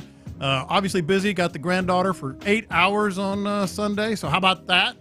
Took her to... Was you wore out? I was worn out, man. I was worn out. I took her to go... she likes semis, is what she calls them. The big 18-wheeler trucks. Yeah. So that's what a lot of people call them, in fact. What it's not called? No, a lot of people call them 18-wheelers, but she She goes, some people call them 18-wheelers. So some people call me Maurice. I get it. Like, I just, what?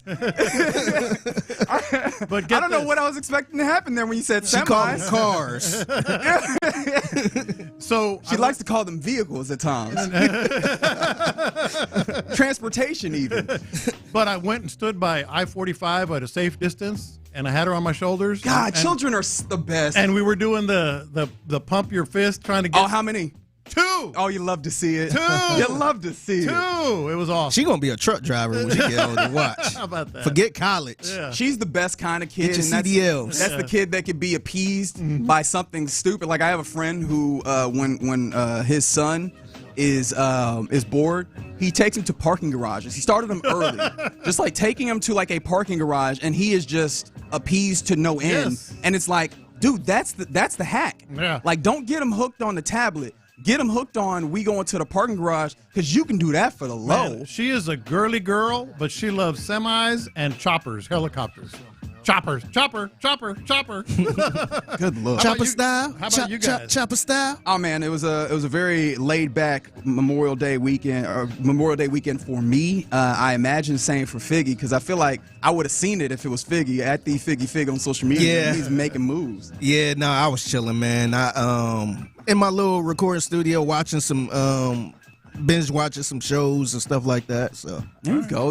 Man. All right, cool. You might. I wonder, are we getting Nations mixtape at some point? Maybe that's what we do. We can do a little update on what everybody watching, so we can kind of share. Very good. Share as a class. Excellent. Let us know how your Memorial Day weekend was, because there was a lot of things that happened. Obviously, sports wise, we learned some things, including shout out to the man Jonathan M. Alexander of the Houston Chronicle, because one of the things that we learned over the extended weekend is that that trade up that the Texans had to possibly move up 20 spots was supposedly for Ariante Ursery, a offensive lineman that they ultimately still got later on in that round. But yeah, man, what does that then mean for Ursery? What does that mean for the Texans? 713-572-4610. That they were trying to make a trade that ultimately didn't materialize to move up 20 spots to get Ariante Ursery. And they got him 10 picks later. Yes, because they moved up 10. Right. To me, I can't speak for you guys, but to me, this kind of changes everything in a sense for what the expectation is for Ursery. Everything? It really does. Let's go down to let's assume it's true, right? That his reporting was valid. And I mean, at this point, it feels pretty evident, right? We had the reporting that they wanted to move up. Yeah. And then he got it from this end. Right. Yeah. So let's assume that it's true that they were going to move up 20 spots. Reggie, you don't move up 20 spots to number 38 overall and not expect that guy to be a cornerstone. Sure. An almost immediate starter. Do you think the pressure is kind of a little more easier now since they didn't trade up 20 spots? That's a great point. But now that we know that they tried, does it kind of change the math for you a little bit? Because here's the thing: if you draft a lineman in the first round, immediately you expect him to be a starter, almost a day one starter, correct? A first round lineman? I mean, I would think so, yeah. So he was 38. They moved and to move up 20 spots to 38, that means that they targeted him as one of their guys, as a guy that can be a cornerstone piece. Now we'll find out this week what it looks like.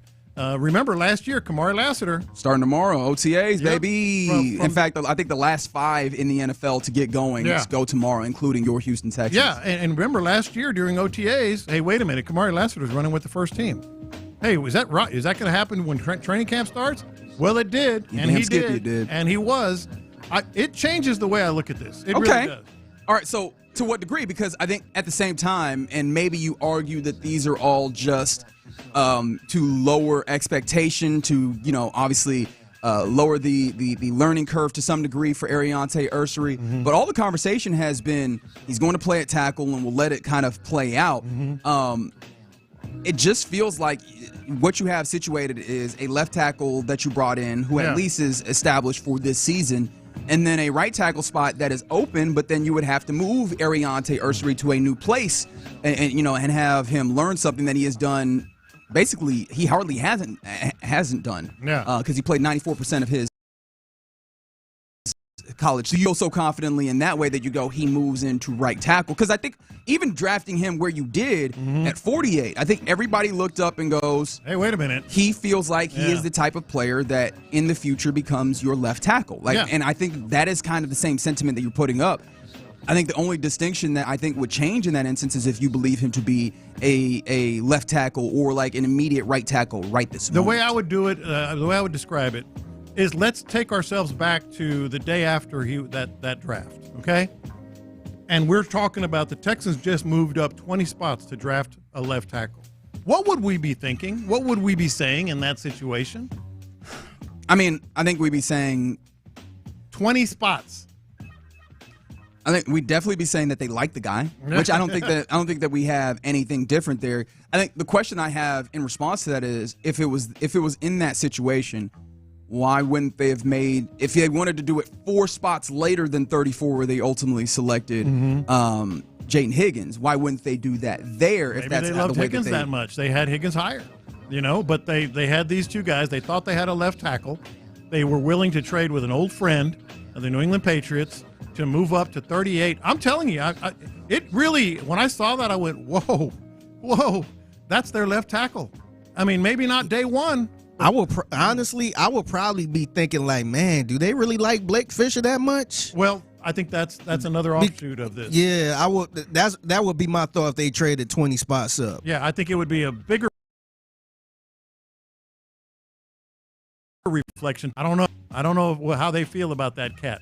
I think we'd be talking about that a lot more. Then we would have this. And your homeboy Trent Brown as well. I feel like because it's not just it wouldn't just be about Blake Fisher. It'd be any of these right tackles that you feel that you have there. Yeah. And of course, like you're not drafting, and I think you get into a tough place if you're simply drafting for the upcoming season, right? I think that there is some of that, but also it needs to be a more well-rounded perspective. So the selection of Ariante Ursary can't just be, well, we need him at the right tackle right now. However, if that does factor in, that does speak to what you were able to put together in your room, which if you're going there, I think would also speak to the way that you handled piecing together the offensive line as a whole. Yeah.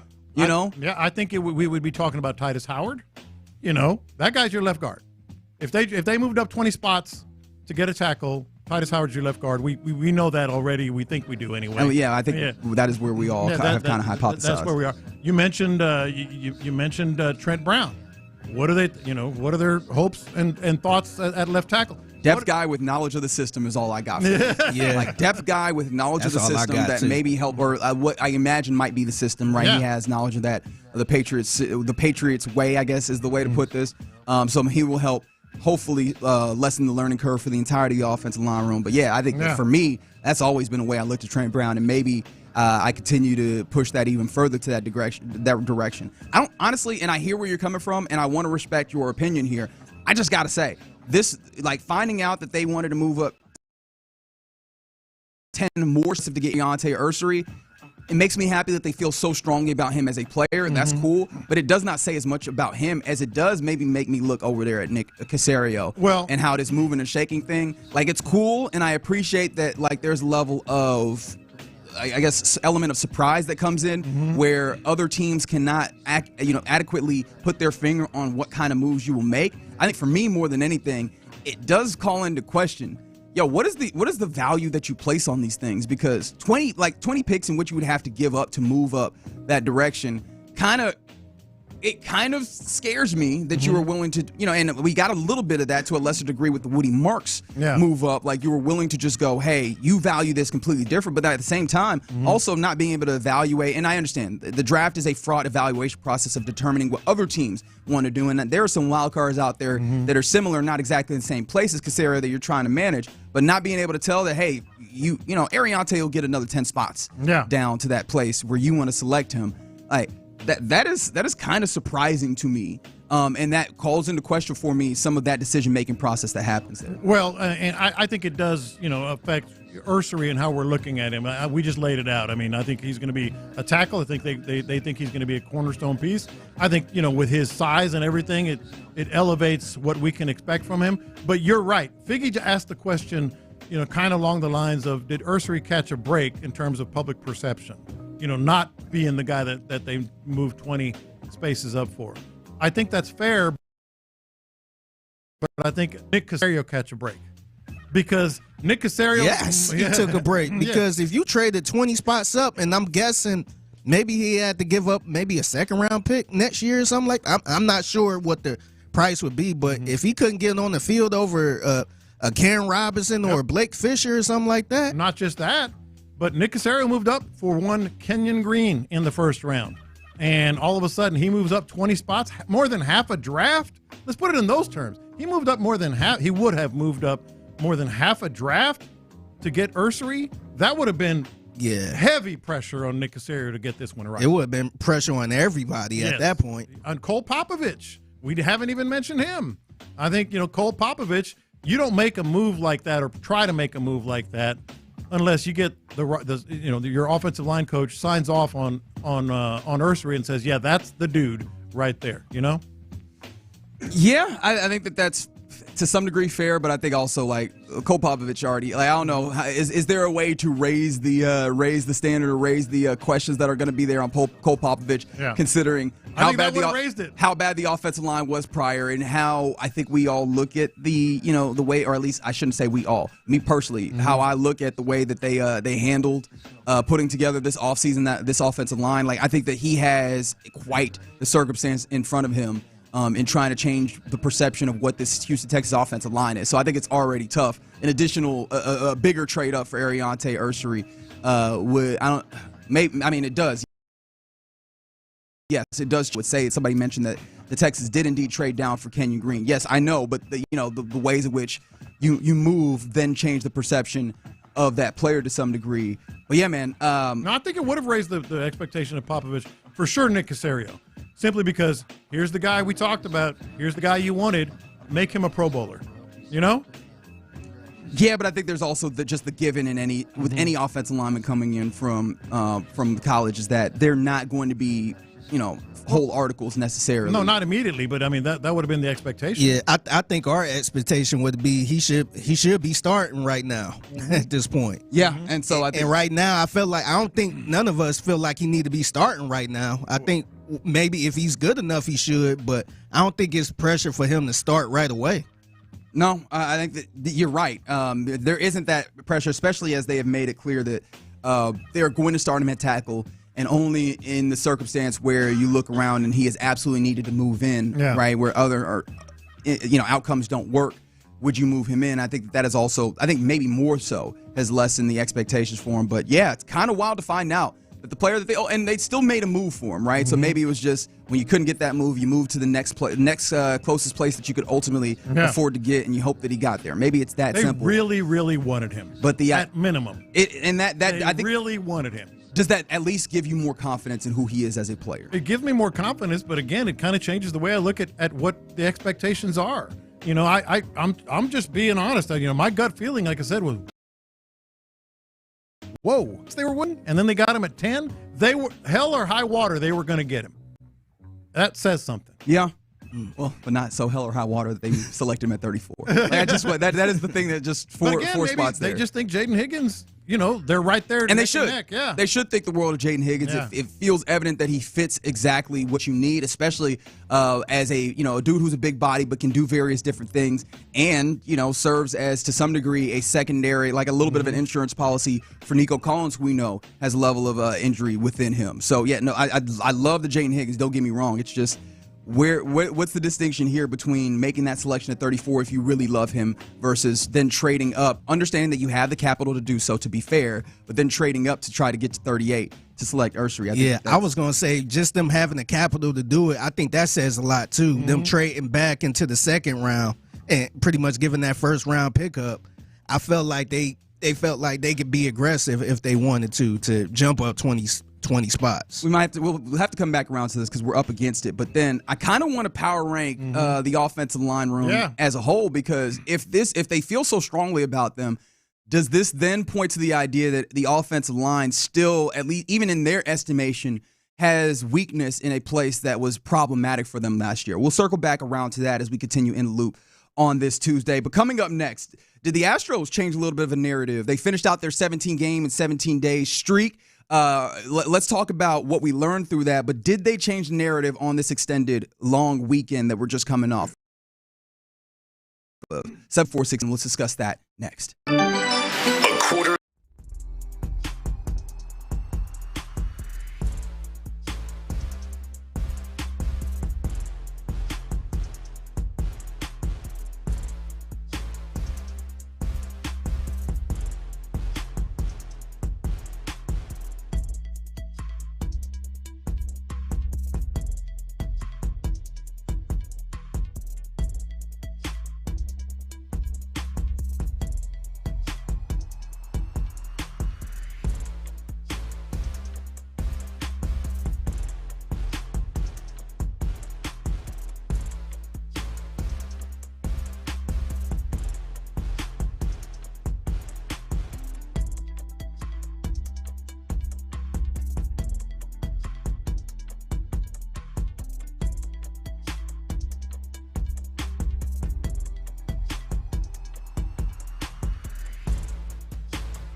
Faggy has hit in big time. Houston, let's get in the loop. You better get ready because we're going to show up and show out. With John Lopez. It is what it is means nothing. And Reggie Atatula. And that, my friends, is a scoregami. Always live, always local. 713, what's the game number? 572-4610. You're in the loop on Houston Sports Leader, Sports Radio 610. Yeah, happy Tuesday to you. You're in the loop right here on Sports Radio 610. Did the Astros change the narrative at all over this weekend? 713-572-4610 as they finished up a 17-game and 17-day stretch. I'm glad that I can stop saying that here shortly. Because seems like we said it for 17 days. I said it at least 17 days. That's the at least. But yes, they finish out 10-7 through that stretch. That was your pick, wasn't it? Meeting my mark, not meeting your mark. 11-6. Nor our friend Lacey, who is a constant listener of the show. But yeah, man, did they change the narrative at all? Obviously, they make their way through it, and obviously they finish out with a flourish. Obviously, winning, was it 4 of the 5 series, or winning or drawing, I guess, tying in some ways. Those 4 of the 5 series, and beating probably the best team of those, the Seattle Mariners, 3-1 over the weekend. And so for you, Lopez, what did we take from the series? What do you view as a potential change of the narrative here? Yeah, I think there was. 3 out of 4 from the Mariners, to me, kind of put the exclamation point on things. I really can't think. I really don't quantify how big that was to take that series against the Mariners, because it wasn't just taking it. By the way, they could have swept it. I mean, they had an easy chance to win all 4, or had a chance to win all 4, but they took 3 out of 4. It wasn't just that. It was how they did it. It was boogeyman tendencies, as Figgy liked to say. I mean, a walk-off to end it in the final game with Christian Walker, the guy that changed everything about himself. We'll get to that in the question of the day. A laser to the profit box. Laser there. And 10-7. They're only a game and a half back. It was against the Mariners, and we were going into this weekend talking about, if are the Mariners, still sensing the Astros? Is it still there? What the Astros have been. Yeah, it is now. It is now, because they're only a game and a half back. The Mariners all of a sudden were like, oh boy, we couldn't do anything against these guys. I think it was very important. I don't know that I go that far with this series against the Mariners. Obviously, a lot of credit to the Astros for getting the series win, and obviously you could point to a lot of give a lot of credit to one, the pen. Like the pen has just continued to be very, very good in these circumstances, and very happy to see like Jose Altuve having an incredible weekend, right?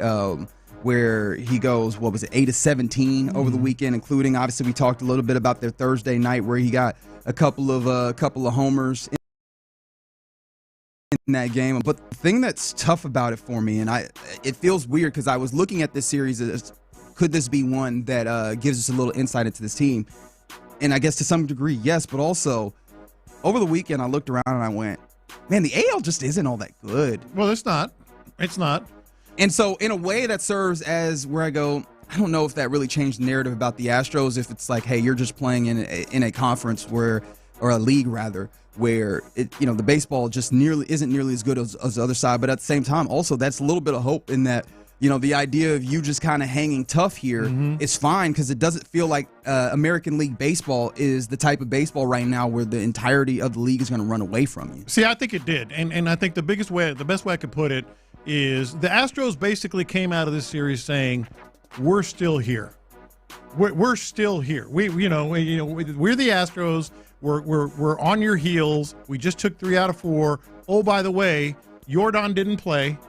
We still didn't have Jordan. And you know what? Jose Altuve. So we're spinning that as a good thing, huh? Well, no, it's like now, having taken 3 out of 4, we did it without Jordan. Sure. Right. And Jose Altuve woke up, as you mentioned. Christian Walker walked it off.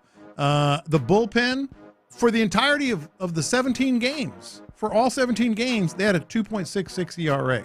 Is that good? That's how I would put it. You can talk about how the AL maybe isn't that strong. Hell, wasn't that strong last year, certainly in this division. And, the way I would put it is the Astros came into the weekend thinking,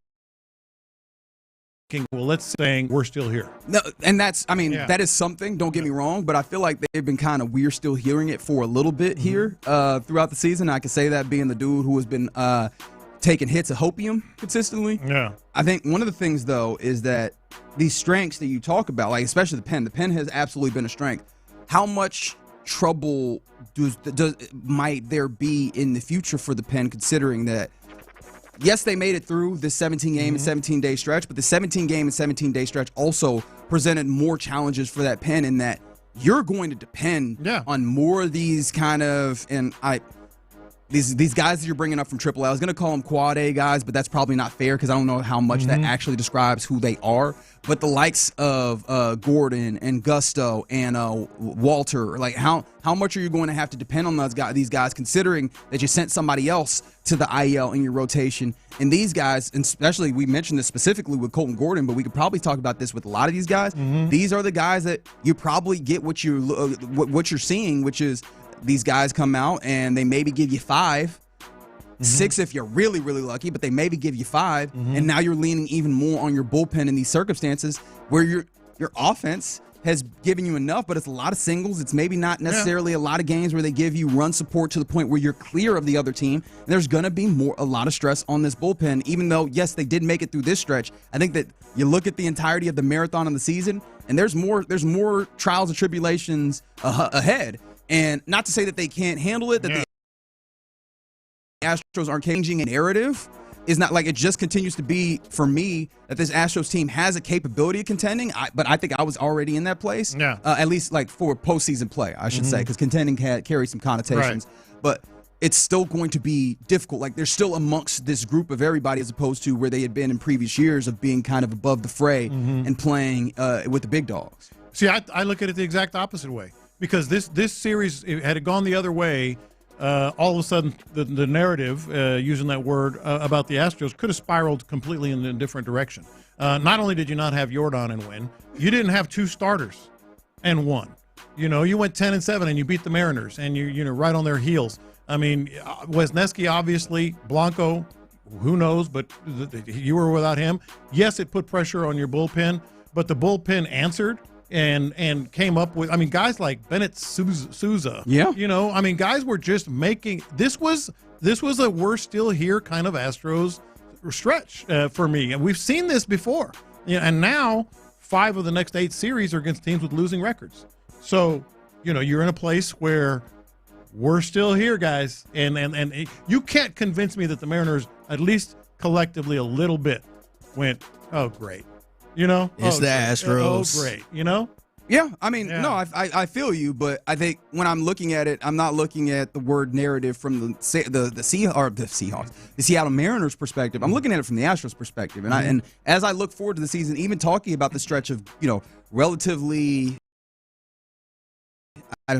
playing teams with better, I guess, records. And the Astros haven't necessarily been this team that's been world beaters against the bad teams, right? You lost to the White Sox earlier this season, and maybe you could say some of the hitting has come around to some degree.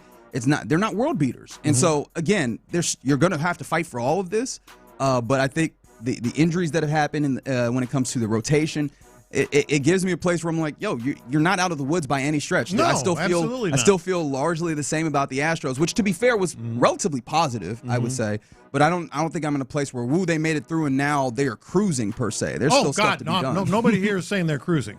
No one is. That's what I thought you was trying to say. To be honest, you know what I'm saying? I'm thinking like, we don't need Jordan in. No. We might as well trade him. No one here is saying they're cruising. What I am saying is this could have spiraled almost out of control in the other direction. Yeah, they're holding it together. Yeah, which feels less like a changing and more like we keeping on, right? Like this feels like a keeping on Astros team right now, which I'll take. I will take at this moment. But I'm not going to go so far as to say that, man, doing that has changed the way that they're going. No, and the word was narrative, and that's what I'm honing in on. The narrative would have been completely different. Yeah, but now we're arguing against like I can't prove a negative in that case, right? What it would have been if they did not get to that place. I can only kind of talk about what they have been doing to this point. And they're continuing. And that I'll appreciate, and I take that for what it is. From the 409, they were 22-28 this time last year. No, definitely a marked improvement from that, but that was also, I don't want to compare to that place. You want to talk about things that I am, the places where I'm getting my hopium hits for this Astros team? Over the weekend, Luis Garcia threw off of a mound, for whatever that's worth for you. I don't know. Playing catch? Is he playing catch? That's what I'm saying. Like, what this amounts to a crumb. If this offers you any level of sustenance, more power to you. And on top of that, Dana Brown talked about hoping to get Eric Biggietti back, quote, somewhere in the month of July. Well, that one I'm not putting much stock into. You're putting a lot of stock into the first one? Maybe a little more. Okay. If he's pitching off a mound, just by rules of, rehab, that kind of thing. I just feel like this was going to be they were teetering in a really bad place. Instead, they answered, and they answered with a lot of things working against them. But here, this is where the idea of changing the narrative. I think this is where we've diverted here. They were teetering on the place of on the precipice of a bad place. You say. Mm-hmm. Where are they now, if not teetering on the precipice of a bad place? They've answered. They've come up and proved that guys like Souza and Ort and all these other relievers can do it. That they can win games with Christian Walker hitting a walk-off. We'll see how that goes. Jose Altuve answered. Certainly, the guys, the usual suspects that we didn't think were going to be usual suspects, like Jake Myers, did their deal, but Paredes, and we know all the other names, of course. The bullpen answered. And, oh, by the way, I do think it matters that it was against the Mariners. Mariners could have gotten out here saying, all right, we got them this year. They're not saying that right now. It's fair, but to me, I think they got to beat the teams they supposed to beat too, because they could go around and beat the Mariners, Yankee, whoever. But then when they lose to sorry teams, it's just like, dang, man. So to me, they like coming out as an average team to me, like middle of the pack team. Well, we'll see, because like I said, they got 5 out of 8 series. Yeah, I hope so. I hope it is a thing where they could keep going off of it, building off of this. Starting tonight, Hunter Brown Day, baby. Enjoy your pseudo holiday that we've built. The Hunter Brown time taking the mound against the A's. Some people will point to them as the Sacramento A's, what have you, but they are in town and they get going tonight. From the 8-3-2, I know we're not complaining after going 10-7 in 17 days of consecutive baseball.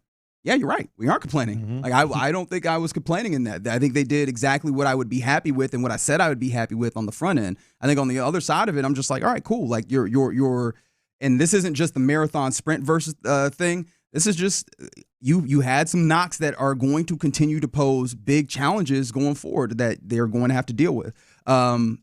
But yeah, you're in the loop here on Sports Radio 610. Coming up next, let's get to our question of the day, which is actually inspired by one of these things with the Astros. Like, do you feel like you've figured some things out with Christian Walker? Because he made some drastic changes to try and help himself get to a place where he could get you a walk-off home run. And with that being the case, what are the most drastic moves that you've made trying to change your luck or your fortune? 713-572-4610 is the number to text. Text those in and we'll discuss it next. The Drive with Stoerner.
22. Live from the Mokaram Injury Lawyers Studios, Sports Radio 610 presents In the Loop with John Lopez and Reggie Atatula.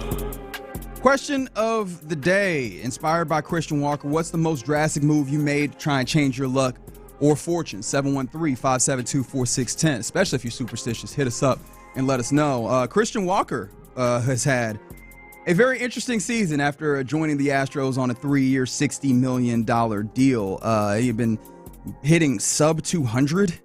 He has changed that since, thank God. He's now above the Mendoza line. 212? 212 is where he is hitting with an OPS of 629, which, look, we can still afford to make that better, big dog. But yeah, man, he is one of those guys that you anticipated being a absolute strength of this offense, and he's been anything but to this point. And he's been working very hard to get to this place. He's talked about it in a couple of instances of the kind of stress that he's placed upon himself because he knows that he's supposed to be somebody that's relied upon offensively. And so he's done a lot to try and make himself better, to get himself into a better place, including, according to Chandler Rome this weekend, doing things like moving lockers and changing facial hair and pulled up his socks. Yeah, changed the way he wore his socks. Baseball is one of those jumps a lot.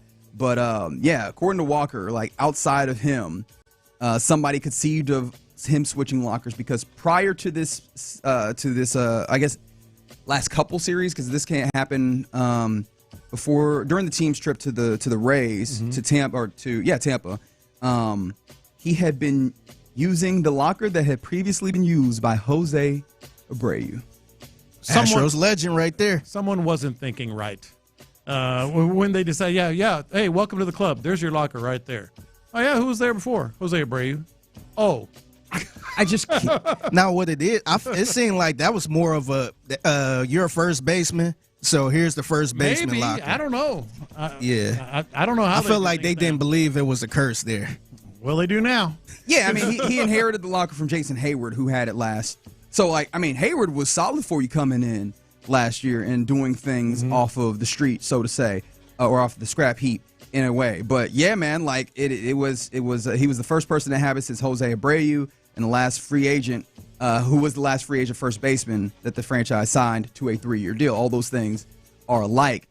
And I think that this is the thing where I imagine it and I go, they probably were just like, it doesn't matter, it's a locker.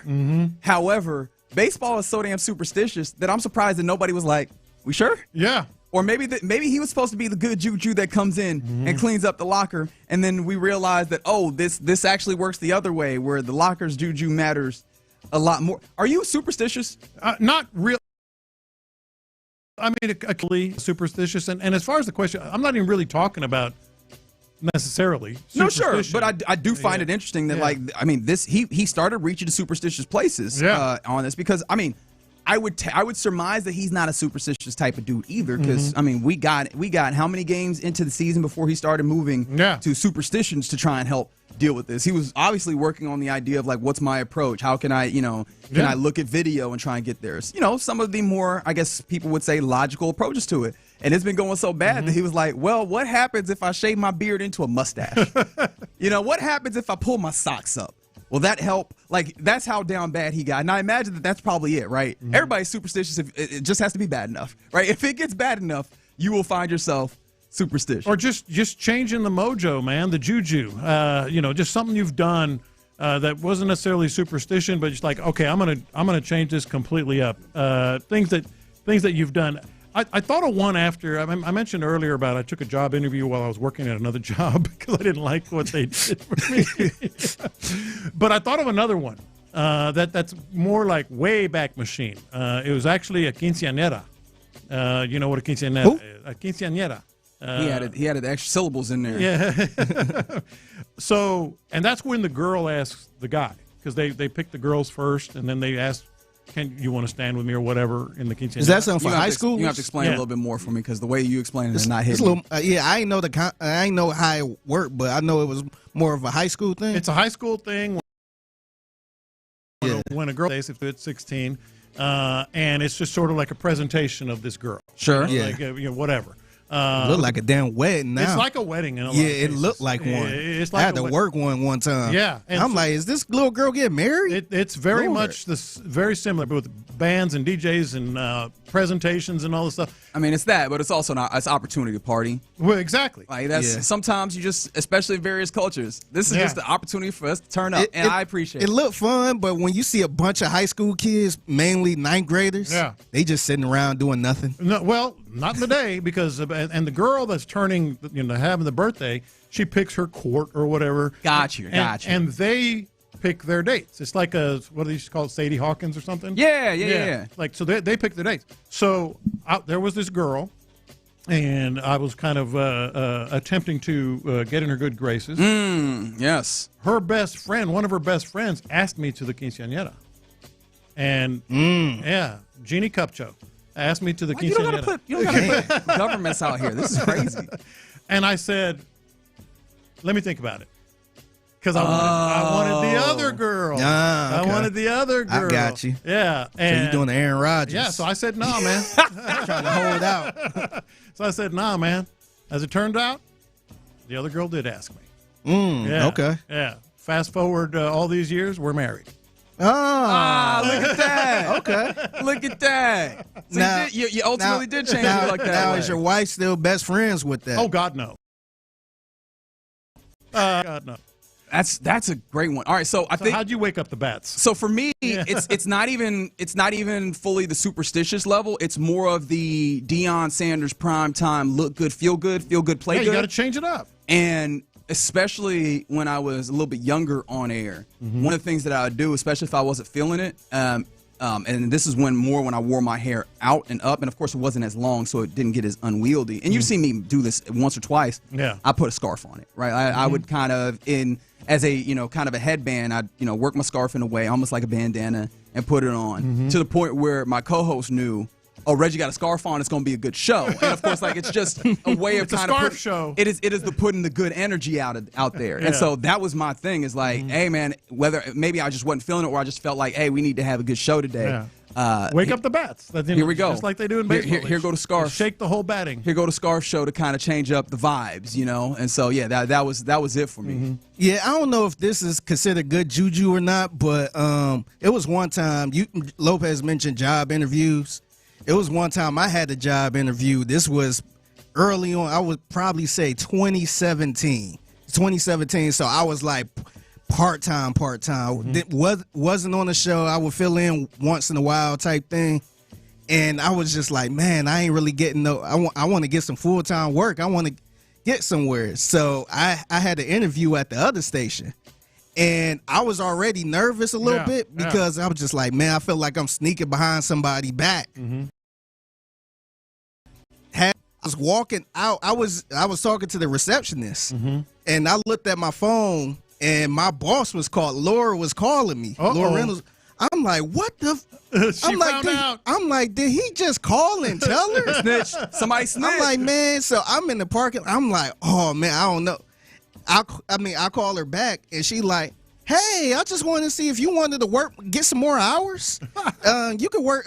We got the Texans games coming up, and maybe you could train and learn how to run the Texans games. Oh, so that was immediate juju for you. Yeah. So I'm just like, okay, but I was still kind of in the pickle because I'm like, this guy said he was going to call me on Monday. And then he told me at the time, I didn't know anything about the stations. So he said, you got to let go of that job at 610, right? And I'm like, okay. But I was thinking, I was trying to work both. I didn't know. Yeah. And the rest is history. The guy said they went on a hiring freeze, and he's going to let me know. Never called back. The rest is history. I started working my way up here. I know. That's similar, kind of similar to the 281. Working in a warehouse, an older salesman asked why he wasn't in sales. He told me to dress like the job I wanted, which got me into sales. 25 years later, global vice president of sales. Hey, there you go. How about that? That's one of those ones that's kind of tried and true. A lot of people say that, but I mean, it works to some extent. Like if you could swing it, like don't be in the warehouse wearing a three-piece suit necessarily. That might not necessarily work the way that you want to. However, I think that's fair. Someone said they retired, got out of education. Somebody said they are superstitious when it comes to cooking and sports. How are you superstitious with cooking? Like, I'm interested. How are you superstitious? Is that like you cook in a way that's like, the way people that are like, they eat black eyed peas or what have you. Oh, maybe. On New Year's under the table maybe, or something. Yeah, maybe like that. Yeah. And then somebody said, let's be honest, Christian Walker shaved his beard and then his wife didn't like the mustache, so she told him to shave it. It's quite possible. It could be. That could be it. Yeah. And then they said, get Christian Walker one of Mark Grace's slump busters. Quit my job from the 832. Quit my job on New Year's Eve with no backup plan and no job lined up. Right now, making twice as much money as go. How about that? There you go. Shout out to all the slump So busters smaller out ones there. I usually do is sometimes I just take a different route to work. If I've been taking that same route to work for a couple weeks, I try to switch it up a little bit. Yeah. So I won't be going down the same exact road. Yeah. Sometimes I switch it up because sometimes you get a little lucky. You might see something you never saw before. Or, I don't know. Yeah. Sometimes you switch it up. All right. So shout out to Christian Walker. Hope his slump busting changes, whether it was moving lockers, getting out of the Jose Abreu locker, changing the socks, changing the mustache. Hopefully that helps jumpstart and wasn't just a small blip as he tries to climb his way back to better performance, which you need right now, especially as we haven't gotten really updates on Jordan, right? We're hearing a lot of the same. And that does not really bode towards pushing towards his return. So we hope Christian Walker can find his bat because that's going to be needed, right? You still need more offense. Like the offense that you're getting is still. Oh, you still need more offense.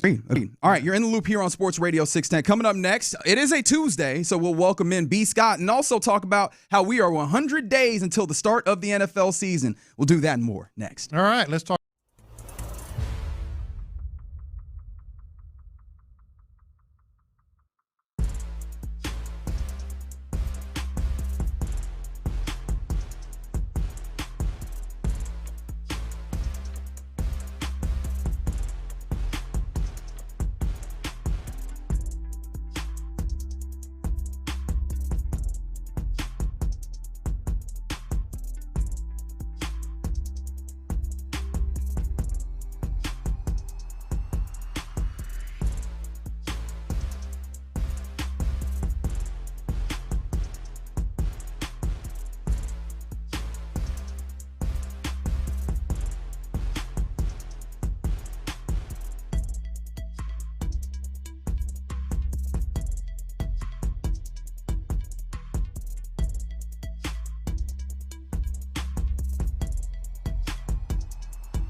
KILT. KILT FM HD2 Houston. Insider access. Exclusive content. Sports Radio 610. The Texans play here. An Odyssey sports station. Let's go around the NFL in the loop style. Why are you smiling? Because I love football. Here's John Lopez and Reggie Adetula. I'm going to tell you all about how much fun you're going to have this season. On Sports Radio 610. All right, you're in the loop right here on Sports Radio 610. Let's go around the NFL now, and we do so not in the normal way. I guess the normal way for a Tuesday. No, we're going in the Lincoln. Yeah. Look at the man. It's B in the Lincoln. All right, don't bring that man's personal business into this. B Scott in the building. What's happening, brother? I guess once you put it out there on social media, it is kind of the public space. But yeah, man, I'm doing good. Last time I talked to y'all, I was 35. Mm-hmm. This time that I'm talking to y'all, I'm 36. You 36? And I'm glad to be here, glad to be doing it. I've been on since my birthday, but just not with you guys. So glad to be going around the NFL for the first time as a 36-year-old. And I guess the way that I should say that, I should have started was, happy belated birthday, B. Scott. Man, we good. I mean, I appreciate that. I sent you the text, but we should do this over there. We've all exchanged our pleasantries. For the people. I mean, there's been a whole nother birthday since then. My daughter turned 15 after that. Shout out to baby girl. I'm way past my own birthday, but I appreciate y'all. You love to see all of that. Good to be back. As it is good to have you, brother. All right. As we go around the NFL, also worth remembering, 100 days to the start of the NFL season. We are moving and shaking quickly towards that standpoint, that time in the season. And, of course, along with that, we're seeing 20 teams start their OTAs today, and the final 5 teams that are going to start their OTAs tomorrow include your Houston Texans. Do you anticipate Ariante Ursery going? Because aside from the top 2 picks in the second round, who is Carson Schweinsteiger, something like that. Schwetzinger. Schweinsteiger is a soccer player. My bad. Carson Schwetzinger, linebacker out of UCLA, who plays for the Brown. Higgins, both signed, who signed deals. In fact, I believe those are guaranteed. Like they both signed. I know Higgins was the first one guaranteed deals. The first second round pick with a fully guaranteed deal. Yeah. I think those 2 guys fully guaranteed. Outside of that, second rounders are just sitting out here unsigned. Like, are we anticipating some Mercery in here? Yeah, I would. Imagine so. Like, I'd be shocked if we don't get something between today and tomorrow. I do wonder, though, kind of just like as a joke, but also for real. Like, does somebody in his camp know that they tried as hard as they did to trade for him, and they're trying to be like, oh, they're going to bring it up. You know what? This guy, I know you got him at this pick, but he actually is this pick because you really wanted him and tried to get him, and we all know that you did. So I don't. Well, I mean, we can't even work the money, but I think guarantee is probably what they're what you're doing. Exactly. In terms of like just whatever you have in terms of leverage, trying to negotiate that and play that out. I mean, these things are mostly slotted. It's not like the guy's not gonna play. Yeah. So I mean, I'd be shocked if this becomes like a real thing. And he will be out there. Yeah, he'll be out there. I can't even imagine anything like a Shamar Stewart, who, by the way, is still sitting out. Bengals going Bengals. Because again, like, it's kind of wild that this is happening because, as you mentioned, these things are slotted money-wise. Hey, but Stewart's got a legit – he's playing for the Bengals. Correct. People can say whatever they want about the Texans over the years, but they pay their debts. Yeah. They pay their guys. Like, you know what I mean? You like could say they overpay. I mean, they at least pay sticker price. There is no, like, financial shenanigans like you have with the Bengals. Stewart, man, these guys might not they might try to work around trying to pay me. The Bengals are that, known to be poorly managed. Yeah. And I do wonder though, how much money Mike Brown got also. Like, is that one of those, because Payne and Pendergast were talking about it this morning to some degree, and the idea of with guarantees, as we've been talking about guarantees, when money is guaranteed in a contract, you have to put it in escrow immediately. So like, no matter how much, this is a 5-year deal and all that money is guaranteed into 5-6 years from now, you have to put all that money that's guaranteed right when the deal is signed into a bank, into an escrow account, so that it's paid out of that, right? So that obviously you can guarantee that money gets there. That's why sometimes some teams are a little less amenable to guarantees. If it's just, hey, I got to pay you. All right, cool. I'll come up with that money when I need to pay you. No. I got to have that money right now. I don't know that we can have these guarantees. Yeah. And, of course, I can't imagine that a first-round pick guarantee would give you that much of a trouble. However, I do wonder, Mike Brown did have to put some guarantees down in escrow this offseason already with a couple of deals that he did. I do wonder if he looks around, he's like, I want to put all that in there. Mike Brown, I could just picture him and his financial statements or trying to balance his books just feels like plugging holes in a boat. Yeah. Just trying to. Don't do it. I see you thinking about it. Don't do it, Lopez. Just trying to figure it out, man. I don't know what this man's got going on. I can't imagine anybody in the NFL would be. I know some have more than others. Be that cash poor? Dude, isn't it weird calling a billionaire poor? Because it's like $17 million, right? It's not often that you get to call a billionaire poor, but thankfully for sports. Rich person. But it's not like $200 million. It's like 17 that they would. It's kind of insane to think.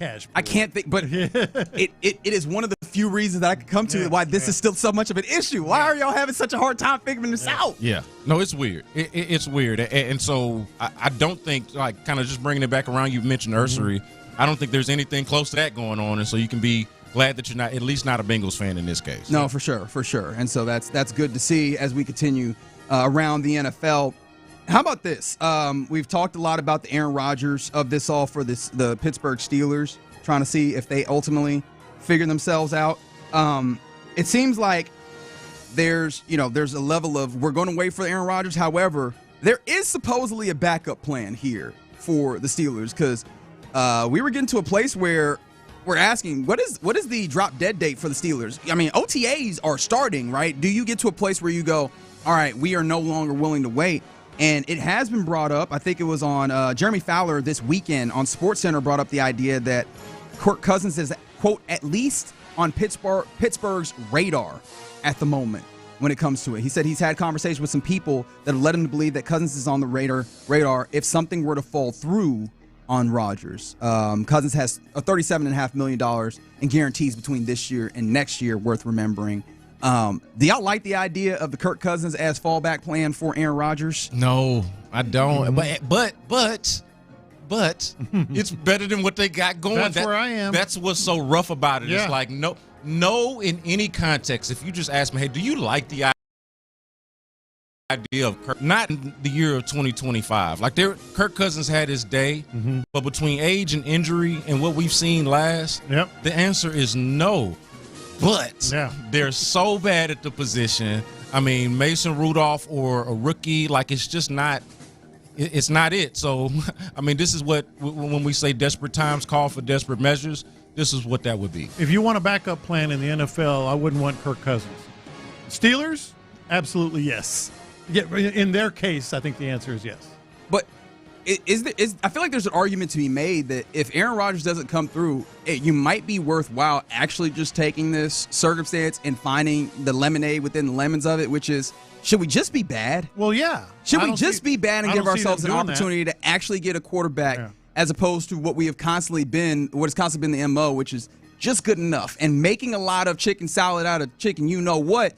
But that is not good enough to get us a quarterback that can actually sustain what we're trying to do, which is win in a meaningful manner. I think you raise a fair point, but this is where the pride comes before the fall because they don't know nothing about that. That's just not how they've ever really got down. Right. They are at the very least mediocre. They got a standard there of at least always trying. So, like, even if they did that, no one really does that out loud. I think if they didn't sign Aaron Rodgers or if they don't end up with Kirk Cousins, it's going to feel that way, right? Like they're just going to have to accept their lot in life. But like I said, this is where I think the pride comes before the fall because Pittsburgh just is not operated or wired that way. I don't think. I'd be surprised by it. I'd be shocked. That's fair. And just to round out the Aaron Rodgers portion of the segment, apparently Aaron Rodgers, in talking to a podcast whose name I do not remember and honestly does not matter all that much for this particular instance. I will get it for you for attribution purposes. However, Aaron Rodgers has been out here saying that he was asked if he would be willing to retire as a member of the Packers, and he said that he would, but he has a condition, and that condition would be they got to ask me, right? Quote, I've thought about that, but I don't understand what the reason is for that. At the same time, I grew up a Niners fan. Most of my favorite players retired as a Niner. He mentioned Jerry Rice and such. And so basically he circles back around to the idea. I understand the cool thing about it, but if I didn't do it, would it make that much of a difference on how I'm viewed in the Packers' eyes, close quote. Y'all buying this from Aaron Rodgers? Yeah, I mean, buying that he's so self-involved and so self-important that he said this and believes this and thinks this, yes. Like this sounds like Aaron. Only if they ask me. I find it comical. I'm not gonna kill him for this. This is on brand for Aaron Rodgers, fairly consistent with who I think he has shown us that he is. and I find it hilarious. He's saying, in essence, kiss the ring. Yeah. Kiss the ring, and then I'll think about it. I actually agree with him here. I think it's fine. I actually, not even I think it's fine. I agree. Like, he is that particular type of dude, which is fair. Is like, hey, man, what does this actually change about my time there? He talked about in another breath the idea of when I retire in 4 years, I'm going into the Packers Hall of Fame. May or may not get my number retired. Whether they do that, that's fine. But in 4 years, I'll be in the Packers Hall of Fame. I'm like, yeah. Recently, the idea of, hey, let's sign this one-day contract. And I appreciate that, like, hey, it's an opportunity to, like, have this moment with the team. But for him, like, he's had plenty of moments. He is on the pantheon of their greatest players, talk less of greatest quarterbacks. Like, yeah, that's fine. It's just it's cool. All of that is fine. It's just the line of only if they ask me. That's it. Is very, for me, off-putting, but also not so much because I've accepted who Aaron Rodgers is. But like the only if they ask me part is, I think, intentionally D-baggish. You're not wrong. Reggie's not wrong. To be fair, though, the question was asked of him. Sure. Right? I think it's D-baggish if you go, hey, I just want to let y'all know, I'm not going to retire over there on a one-day deal unless they ask me. It's like, hey, is this something you want? But isn't that how it works anyway, though? Yeah. Don't the team usually go to the player? Yeah. I actually don't know that how idea. that works. Mm-hmm. I have no idea how that works. I'd have a hard time believing Brett Favre or Aaron Rodgers or JJ. You think JJ Watt called Cal and was like, "Hey man, what's up with my ceremony?" I think he might with my ring. No, I'm not saying that he did, but I can see like how Aaron Rodgers, or sorry, not Aaron Rodgers, JJ Watt cares so much about this organization, knowing that he, the circumstances made it so that he had to go and play Arizona. I would be offended on his behalf if JJ Watt had to reach out to the man. And to be clear, I don't believe that happened. No, I can see Cal and Hannah reaching out to him saying, "Hey, we want to patch this up. Hey, let's give you a game." Yeah, only if they, of course, they're gonna add. Yeah. Like you are who you are. It's just they're gonna add only if they ask. That's my point. Like Reggie's not wrong. He's gonna be in the Ring of Honor. That's not even a question. Perhaps the greatest one of the greatest we've ever seen. Talk about on-brand arrogance. Because like that, and they did ask him, but to just say, well, if they ask me, like if they ask me, like Lopez, kiss the ring. Kiss the ring. That's what he wants. saying. Yeah. That's what he's saying. But also to be fair to him, he's earned that. Like he's that good. He was that guy. So I mean, I didn't expect him to go and ask them. Hey, can we sign a one-day contract? Who even aren't they community owned? Who does he even ask? Does he poll the president? I guess. Does he put an ad in the newspaper? Like how does it work? Is it a Twitter poll? Is it a Pender poll? Should I retire as a Packer or not? Nah, he would probably do that it'd be McAfee putting up the poll. He would do it on McAfee. Oh yeah, because that's how all his. I like that is his social media now. Like his social media is I get on McAfee and y'all talk back through this. Like that's what it feels like. It is. Some other things around the NFL worth noting. The Indianapolis Colts will be wearing a Jim Irsay patch this season to commemorate their late owner who passed away just last week at the age of 65. Yeah, I mean, I think that's a clear move. I wouldn't be surprised if there were other, if the league did something, or if there are just other ways to honor Jim Irsay when you lose I guess they still call them owners in the NFL. I was going to call him a governor like it's the NBA. But when you lose somebody that's to the fabric of the game, it's an obvious move to pay some kind of tribute to him. The Irsay, I haven't talked about this, but the Irsay thing took me just like complete shock. I hadn't really heard anything about Jim, and then all of a sudden you just get this graphic out there and he's gone. And it just kind of is one of those things where you see like time is precious and fleeting and all of those kind of things. R.I.P. to Jim Irsay. Yeah. A reminder, by the way, a couple of things. Lions has signed former NFL tackles leader. It is Cunningham. Zach Cunningham. Yeah. Oh, he's still in the league. Still in the league, talking about baby. Before. I was like, wait, what? Still in the league. That's great. On a very good football team, mind you, as well. So good for him in making that move, and hopefully it sticks for him. So those are some of the things that are happening around the NFL here in the Loop on Sports Radio 610. Again, in tow with us is our guy, B. Scott, who, by the way, are you at all superstitious? I am not. Mm-hmm. I am not. So superstition kind of goes against my natural inclination to not really care.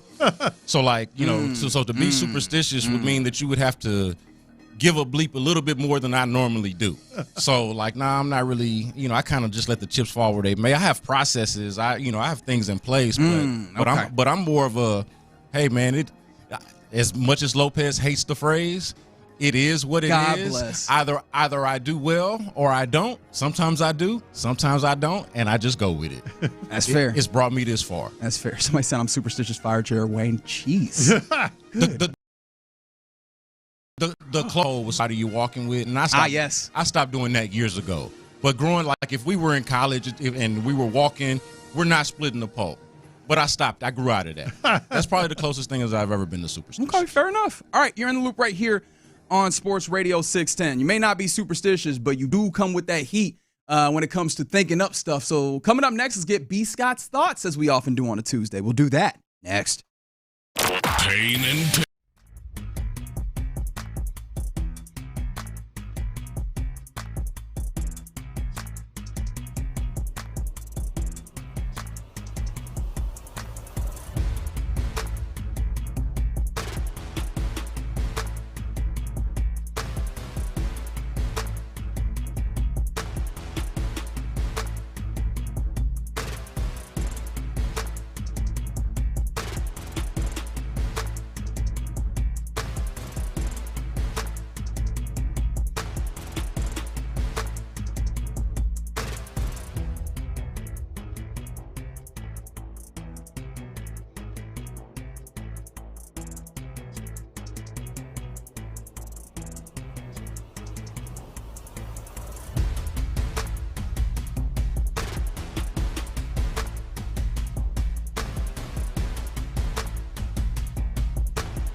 However, oh Lord have mercy, I can not celebrate Texas wanted to trade up 20 spots to go get Ariante. Let's talk about it. Let's talk about it. For me, and you asked the question, I think when y'all were talking about this earlier, Reggie, like, do you feel better about the player and the prospect knowing that they were this confident in him to go trade up?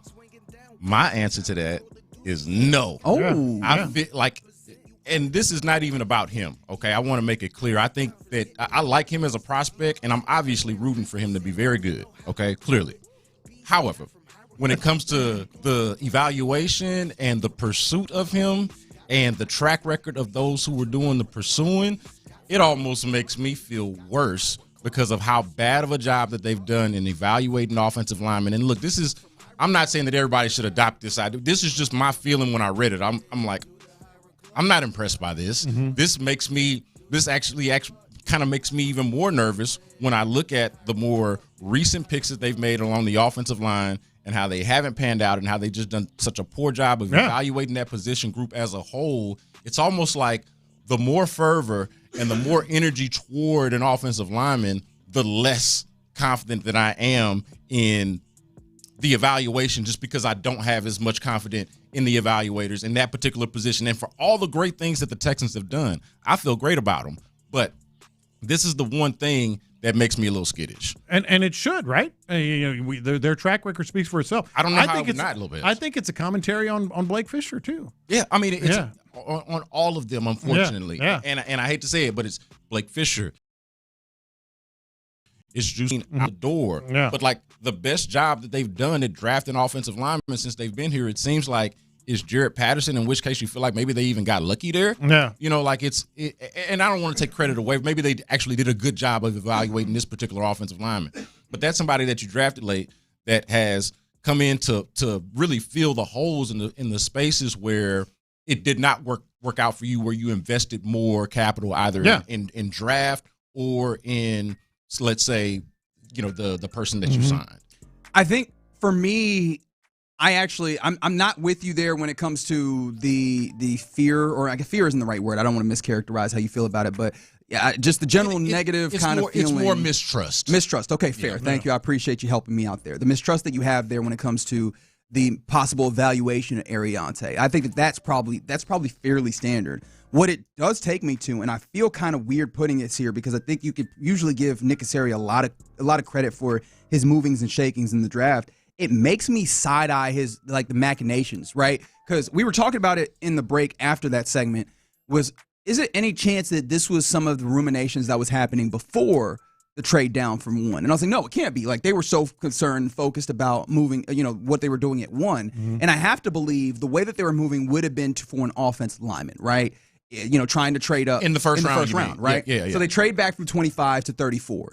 All right, that's cool. This reeks of a level of desperation to get that offensive lineman. This belies something that they would not agree. Idea drafting for some level of need, right? They're out here like, no, we do not draft for need. Whatever. All of a sudden, y'all was trying to go up 20 spots for this guy Ariante Ursary, but also not selecting him at 34 when you did have the opportunity there. If you had a need, like, it just raises questions. On top of the fact of what you ultimately got moving up that 10 spots from 58 to 48, you gave up pick 99, right? That was the deal that you ultimately made with the Raiders. The deal that was on the table to try and move up to 38, those 20 spots that we've talked about, was 79 and a third-round pick next year.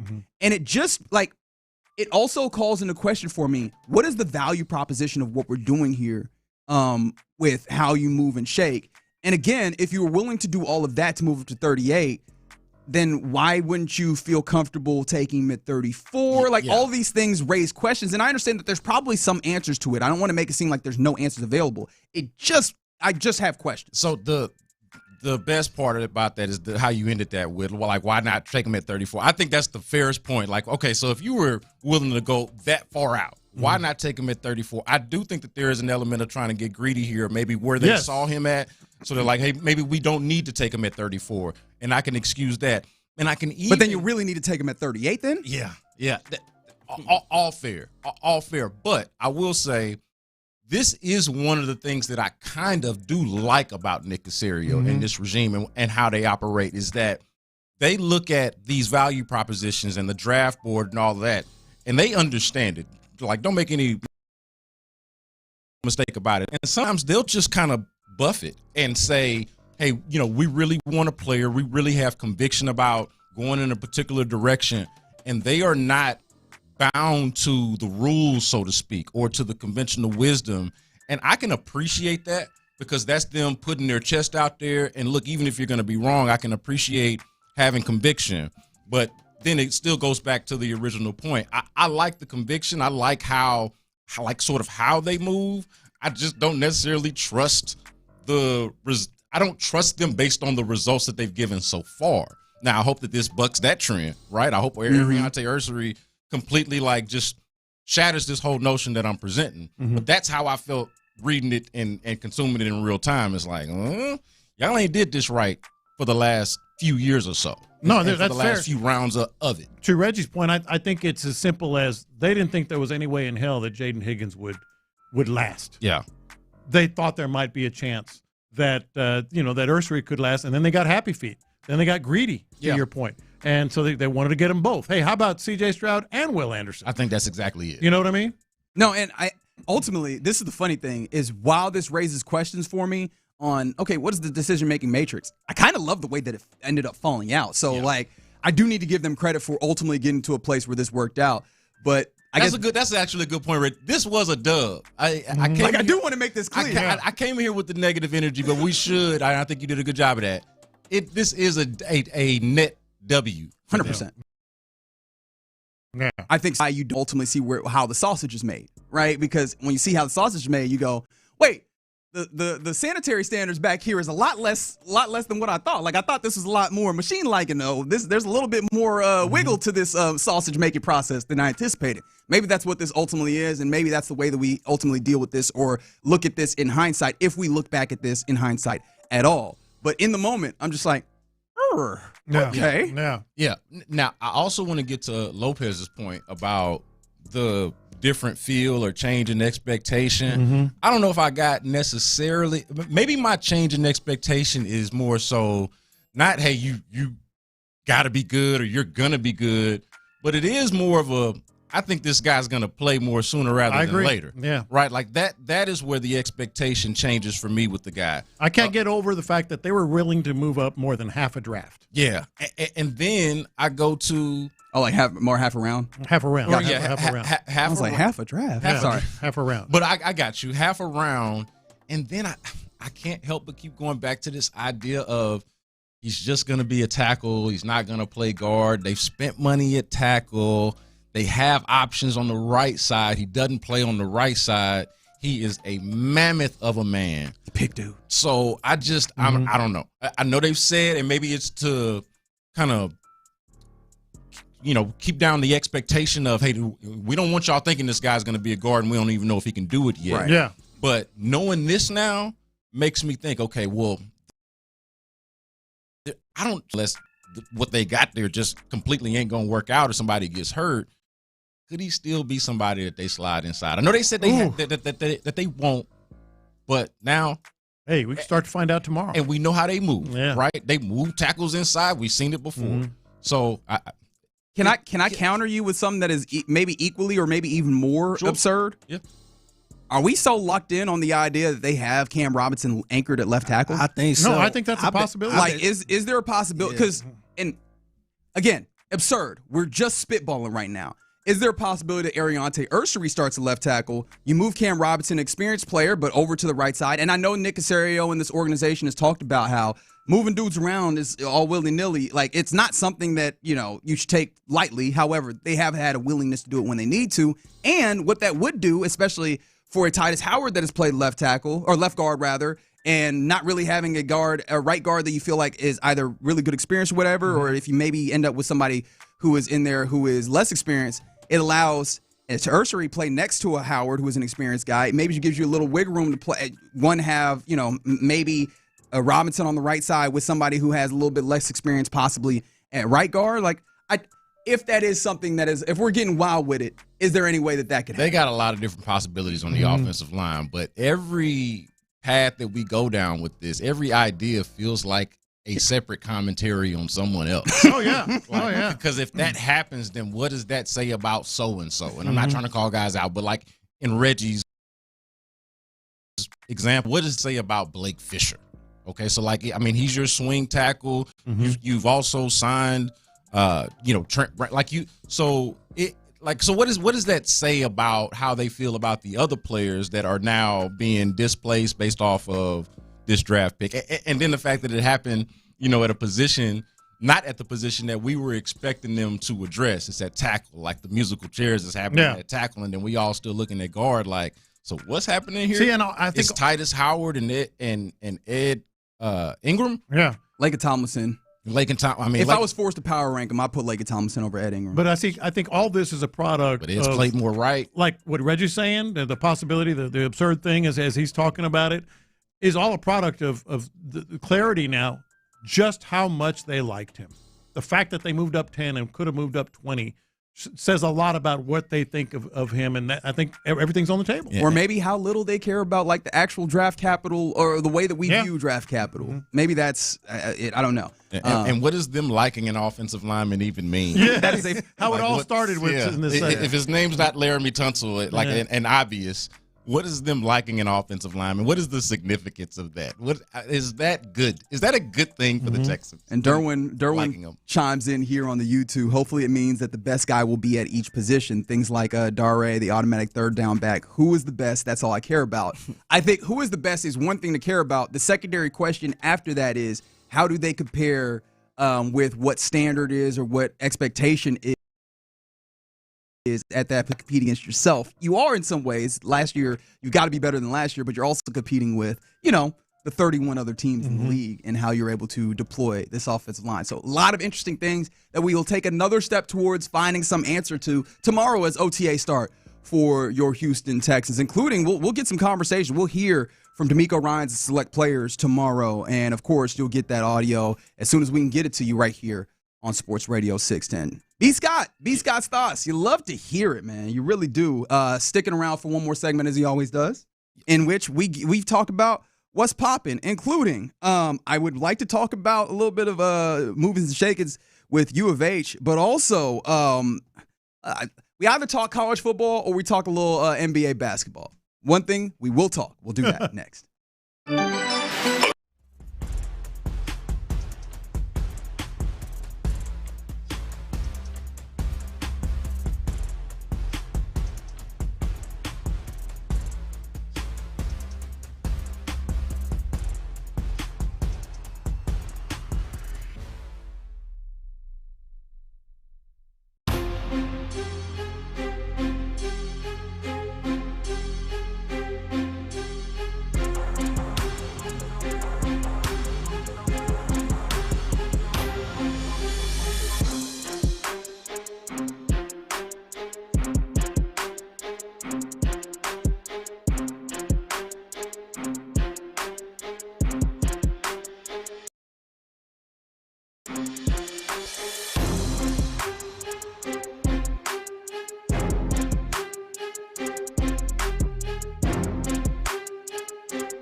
Swishfunding.com to apply. That's swishfunding.com. The biggest stories in sports and entertainment. Sports Radio 610 style. In the Loop presents What's Poppin'. All right, let's get into What's Poppin' here in the Loop on Sports Radio 610. I will begin by speaking directly to Ocho. Ocho, this portion of the segment is for you. But it's also for anybody who cares about University of Houston Cougar basketball. That is a program that took it all the way to the national championship game and was this close to getting over the hump and ultimately redeeming years and years of trauma. Unfortunately, that wasn't the case. And so they go again. Upcoming season, they've put together a really good class of guys coming in. But also, don't forget the returners, which also now includes Milos Uzan. Milos Uzan had, gone to the NBA draft, and he was trying to go through the process after the combine and everything. He has now decided to withdraw himself from the draft and return to the court, return to UH. So, your ball dominant, point guard will be there. However, it does come at a little bit of a cost. Pops Isaac, who was going to be a transfer guard from Creighton, very good guard, probably could have really helped this team. He will now no longer be transferring to UH. He'll be transferring to Texas A&M. Fellas, what was your big takeaway from the Milos Uzan returning? Yeah, so shout out to Milos Uzan for taking in the information. I assume if you're not going pro and you're going back to college, that you were given some information, saw some things that will make you do that. So that was my big thought on him. But the wider or larger implication for U of H is losing Pop Isaac. Like that's the big thing. These things have to be related, obviously, right? You get the news around the same time, and you would think, hey, why can't those two guys play together? LJ Cryer's gone. His eligibility is done. Mm-hmm. Why can't he just fill in that role? Well, you could see how these two guys would want to be the lead guard, or how one would want to be the lead guard wherever it is that he goes to transfer, and he'll get to do that at Texas A&M. This is actually a cooler thing. Like, for me, not necessarily being a U of H or Texas A&M guy, but following both of their programs, now I get to get them both. U of H is still going to be good, still going to be just as relevant as they ever were. And now I think even A&M, which is also has been relevant, but going through a regime change, is also going to be a really fun team to watch. So I think we get really fun college hoops in the state of Texas. This is win-win because, obviously the Aggies get a 20, 25-point scorer with the new guys that they've got. Uzan comes back, and they got that kid out of San Antonio that's like the number one point guard. You asked why what weighed into Pop Isaac's decision? Yeah. They got that kid out of San Antonio that apparently is going to be ball dominant and a stud. So they win. Aggies win. Can't lose. Yeah. Yeah. And I would just say to Milos, next time, don't pick up your dribble. And don't let that ball should not have ended up in Emmanuel. God bless Emmanuel Sharp's heart. But Milos Uzan and LJ Cryer both touched that ball on that last possession. And one of the two of them should have shot it, damn it. And Milos Uzan had it first. Next time, shoot the damn ball, Milos. That is elite Southern slander. Yeah. Bless his heart. Yeah. That is elite. Bless his heart. Bless his heart. It sounds nice, but we all know what you're saying. Yeah. We seen how my man dribbled the ball off his leg on that possession before. Staring and at it was just like, hey, man, why does he have he's a good shooter, but, man, this is the last shot of the game. One of these other cats need to take the shot. Don't pick up your dribble. Be confident. Yeah, all I'm saying. Yeah, that's fair. I'm glad to have a homie back. I ain't forgot. I ain't forgot. It sounds like it too. Happy Hunter Brown Day to you. Is something that is worth saying. That's a good point. That is it. Hunter Brown Day. It happened. Calling it that now. That is what I have taken to calling it. He is on the mound opposite Sears, JP Sears for the A's, who's 4-4 with a 4.0 ERA. So the Astros welcome in the Athletics to Dyken Park. That happens tonight, 7:10 p.m. Obviously, we don't have lineups, but how did you feel? Obviously, coming off this weekend, 3-1 against the Mariners was good. There was obviously some good things that happened within that, including Jose Altuve getting back on the schneid, having some offense. Although all of his RSBI actually came in that game on Thursday. The rest of the weekend was just hits, which I'm not going to be upset about, but just hits. Yainer Diaz gets dropped all the way to 7th over the weekend. Like, how are we feeling there with what Yainer has been dealing with this season? Yainer is just a roller coaster, man. I maybe it's bad on me to be at this point, but I've just accepted that he's going to be an up and down type of player. He's going to have some highs. He's going to have some lows, but he's not going to be like, you know how the morning show, how Payne and Pendergast does the circle of trust. If I were to do one of those myself, he would be outside of mine pretty much constantly, and I'll just take whatever it is. Like if I get something from him that makes him trustworthy, I'll take it, but he's not going to be in that circle. I'm okay with it. The big thing for me was really the Christian Walker thing. Like I'm starting to feel a lot better about that. And it ain't because of the superstition and all of that, but I think that it's early baseball crowd, this is kind of a dub for them because sometimes you just need to work out or whatever it is or adjust to your change of scenery. And look, they've been able to figure things out without Christian Walker being good, without Jordan being healthy. He's missed, 22 games now straight? So, like, that to me is like the upside for the Astros, and also to point out that the field looks like it is manageable as well. I think we're going to see more split time at the catcher position. We were talking about that off air. Yeah, Caratini has been good. Yeah, that's rough. Caratini has been good. Also worth noting when it comes to the roster construction, he's one of those guys that can actually hit from the left side. One of the few, especially without Jordan. He's the guy who can hit from the left side. And it's not like they're going to throw out a lot of guys, no matter who's behind the plate. Yeah. Right. They're not doing that. He goes, to the left, as Reggie was saying. And by the way, Pity Brown after last outing is going to want to bear down. It's a night game, baby. At home at night. Night game, baby. Yeah, man. Hunter Brown's going to cook. Yeah. That feels like, and I know his last outing notwithstanding, but like that feels like the most reliable thing that you got. One of the more reliable things that you got. Yeah. Maybe outside of Isaac Paredes. Yeah. That might be the most reliable. No, thing I was going to say, what is the most reliable? What is the most? I think Paredes. Paredes is probably. It's Paredes, but it's more because as a fielder, you get an opportunity to affect this double time, whereas at the plate and also defensively and every day, and and every day, and he's doing all that. But I mean, even within the context of what you do, like just so granted that a starter doesn't pitch every day, but when he plays. Tell you what, outside of that one outing, I'd go Hunter Brown on that one. Oh yeah, but that's a good discussion, right? That's close. Yeah. Like I think I might lean Paredes, but Hunter Brown is the most appointment television for the Astros for me. Yeah, I've been thoroughly impressed by Isaac Paredes as well. Yeah, yeah. Like I don't have that as good as he's been.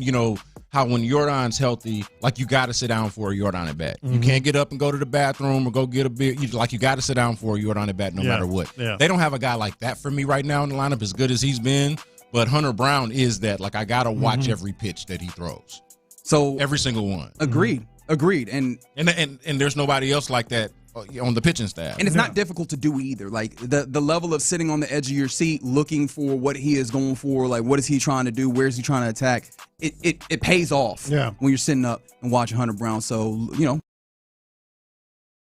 schedule around that. 7:10 is when the Astros get going tonight versus the A's. Also, we have a couple of conference finals going on in basketball that are, I would say, phenomenal. Like, how have you been taking these in? Including what was just one of the wildest basketball games, a very, very good, well-played basketball game on both sides, high scoring. It feels like we are just getting all of the things that people who have clamored about not enjoying basketball of late have wanted in the package of this Western Conference Finals in particular, but also just these conference finals in general. Yeah, I've been most impressed by Oklahoma City just having no weaknesses. Like they just have no weaknesses in their game. They're excellent defensively. Deep.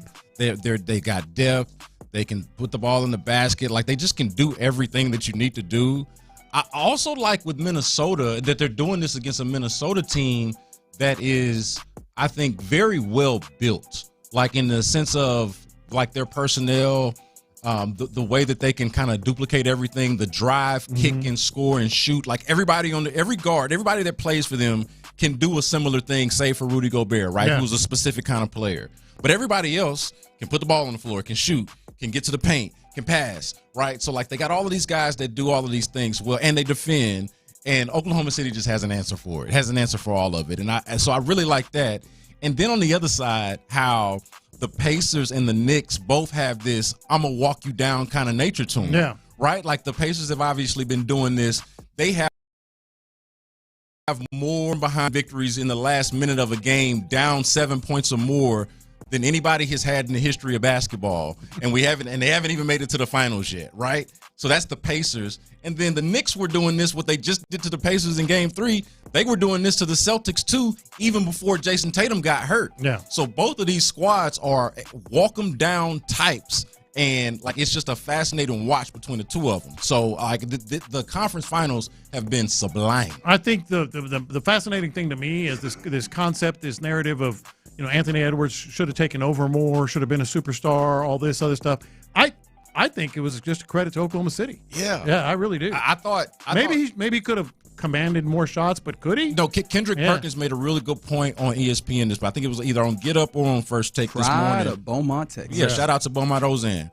He made the point of, look, when you score 120-something points, it ain't really no more about how you didn't score. You can look at it and say, hey, Anthony Edwards should have done more. Mm-hmm. Obviously, you expect him to score more, to shoot better. But as a team, the offense was taking care of it. They could not defend Oklahoma City in this case. Right. Everybody on Oklahoma City was able to get theirs pretty much at will for the most part. Can I push back on that? Sure. I think they were defending Oklahoma City. That game came down to two dudes at the very top who were just doing we're not losing middies. They were doing I am taking this shot. It is a difficult shot, but I'm going to make it. And Jalen Williams and, of course, Shai Gilgeous-Alexander in that fourth quarter. And the offensive rebounding, you should point out. Right. That is fair. Both of those teams were off him. There was not a lot of defense rebounding such a high level. The thing that I'm going to talk about in order to bring this back home is these were the type of games at the top, especially with the one last night with Oklahoma City, where I go, that is what you need specifically to be a team at this level is everything. You could be doing everything right to the T within a system. You need the people that go above the system to win you basketball games, because that was very much, if you did not have above the system players in Shai Gilgeous-Alexander and Jalen Williams, even though they were playing incredible basketball, they lose that game to the Minnesota Timberwolves. Yeah, you need somebody that can take over not just a game but a series, and they clearly have guys like that. But really, all four of these teams, to their credit, have guys like that. No matter who wins the series, all four of them have that. And, of course, we don't have that. Hey, I'm the guy that always says you got to have that guy. You got to have the stars. You got to be able to take those shots, what Reggie's talking about.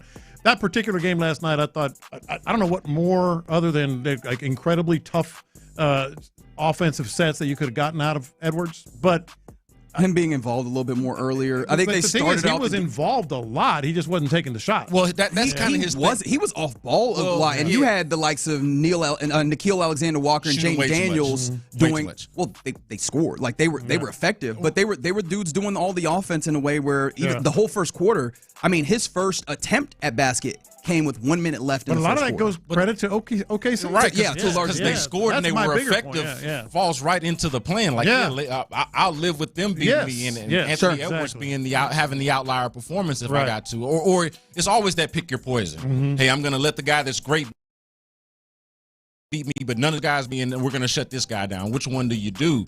And this one obviously worked out for Oklahoma City. But with Anthony Edwards, though, he even talked about this. I actually agree with him. Hey, I was making the right play, making the right pass. I kind of did, too. And again, that's counter to what I usually think. But the whole point is, and I don't know if Anthony Edwards is consuming it this way, but it is, hey, that was the plan. Yeah. Y'all played right into the hands of what I think they were hoping would happen, and they trusted, hey, we can beat the other Alexander, right? We can beat SGA's cousin, Nickeil Alexander Are they Walker. Cousins? I didn't pick up on that. They are. Yep. Regarding his cousin, we get it. We know. We've actually known this for a long time. Oh, really? But anyway, we'll live with Dante DiVincenzo and McDaniels beating us over, Anthony Edwards matching Shai's 40. No, I totally agree with that. Now, here's the other question. Knicks, wouldn't it be something if I don't know if they can do that again for a few reasons. I mean, that was another one of those games where one dude who's playing above is above what a system is going to be, although some of it was systemic, right? You had Karl Anthony Towns stepping into kind of the role that Jalen Brunson typically plays when he was out with foul trouble, and then just deciding, I'm going to go above what you guys are doing, no matter what you're doing defensively, and go and win this basketball game. I think that where I come back to with the Pacers is, one, they were not used to that type of game plan, and two, they have a coach in Rick Carlisle who I anticipate goes, okay, I didn't know that was coming. Yeah. Try it again. Yeah. And at that point, I don't know that you have anything for the Pacers. women all speak to this is like kind of basketball heads. And Lopez, I know you as a form. Anybody that can appreciate coaching has to respect Rick Carlisle and his ability to make adjustments and to kind of read the game. And this one for me, Pacers Knicks has 7 written all over it. I would like it. I would take it. Edge of our seats type of stuff. I would love if OKC and Minnesota did, but they're down 3-1, and so we'll talk more about that later because I think that there was one thing in that Western Conference Finals game that made it an eyesore. Other than that, other than all that basketball, we'll talk about that later. But B. Scott, we always appreciate you joining us. You're in the loop right here on Sports Radio 610. Coming up next, let's circle back around to Tay. Obviously, we know now that he was going to be selected, or they tried to trade up 20 spots in order to get him. What does that mean more for the Texans? And then also, is there a possibility then, with the way that this offensive line is constructed, that it's going to be an RPO-heavy team? 713-572-4610. Let's discuss that next. The Drive with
Texans play here, an Odyssey sports station. Sports Radio 610 presents In the Loop with John Lopez and Reggie Atatula. All right, you're in the loop right here on Sports Radio 610. Again, appreciation to B. Scott for joining us in the last hour. What are your expectations this year for Ariante Ursery? We're talking just a little bit ago about, the good reporting that Jonathan M. Alexander did on the Houston Chronicle, that the Texans were looking to trade up for, moving from 58 to 38 if they had their druthers in the 2025 NFL Draft. We're just a day away from OTAs getting going for the Texans, and so we're starting to get to this place. What are your expectations for Tay Ursery? Because I think that in looking at that, the notion of that, you've kind of decided that you think that means that they have such a high regard for him, and maybe that changed the way that you look at it. So I kind of want to start here. In that same place, how do you kind of power rank the offensive lineman that the Texans have? God, I wish you hadn't asked that. Because I think that, especially, and maybe from their view or from your view, because I think that what it highlights for me is that it might be that the same place that we viewed as a weakness before is still a weakness now to some degree. It for sure. And you often hear me talk about, watch what they do, not what they say. This is kind of like a watch what they almost did. Yeah. Watch what they almost did here. Because what they said is, well, we never draft for need. Sure looked like you drafted for need. Yeah, that It sure looked like or at least you were attempting to draft for need. And it sure looked like you tried to draft even higher for need. And on two accounts, mind you, because remember, there was also the attempt to trade up in the first round that very much had Nick Caserio frustrated when he came to the podium to talk after day one of the NFL Draft. So when you watch what they did and what they almost did in this case, trading up 20 spots for Ursery, that tells you just how highly they think of him. And as much as we can question, what their track record is, drafting offensive downs, I think it says that they have high hopes for him to be one of their top 3 linemen. Okay, so if we're going for it, I think we feel comfortable that Cam Robinson is one of your better, if not your best linemen. I would agree. You seeming to, or Titus Howard in there? I think Titus Howard's probably in there, and you got to give him benefit of the doubt. Having been in the league, excelling or playing pretty well at guard, which is where we think he's going to be penciled in. I'm not so sure Ursa Reed next. Okay, so let's go ahead and put that there. Yeah. All right. Where do you go after that? Because that's 3 dudes who at least are nominally tackles. I think Titus, we feel very confident that he's a guard. Mm-hmm. After that, where are you looking? Is it Jarrett Patterson? Are you for real? Who else would you put? I think your candidates here are, if you're looking at a veteran player, depending on how you feel about him, Laken Tomlinson and Ed Ingram are names that come up here. I know you would think about Trent Brown as well. Trent Brown is in the mix. Laken Tomlinson is in the mix, so is Ed Ingram.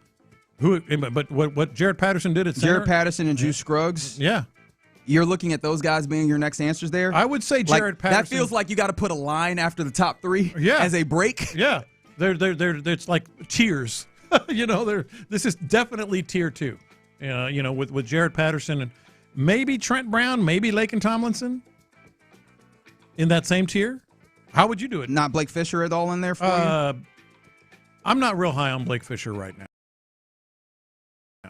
It's apparent and clear. So you'd put him in a proverbial 3rd tier? Yeah, I would, because let's look at the Blake Fisher experience, and not even on the field, like what they've done with Blake Fisher having played last year to a certain degree.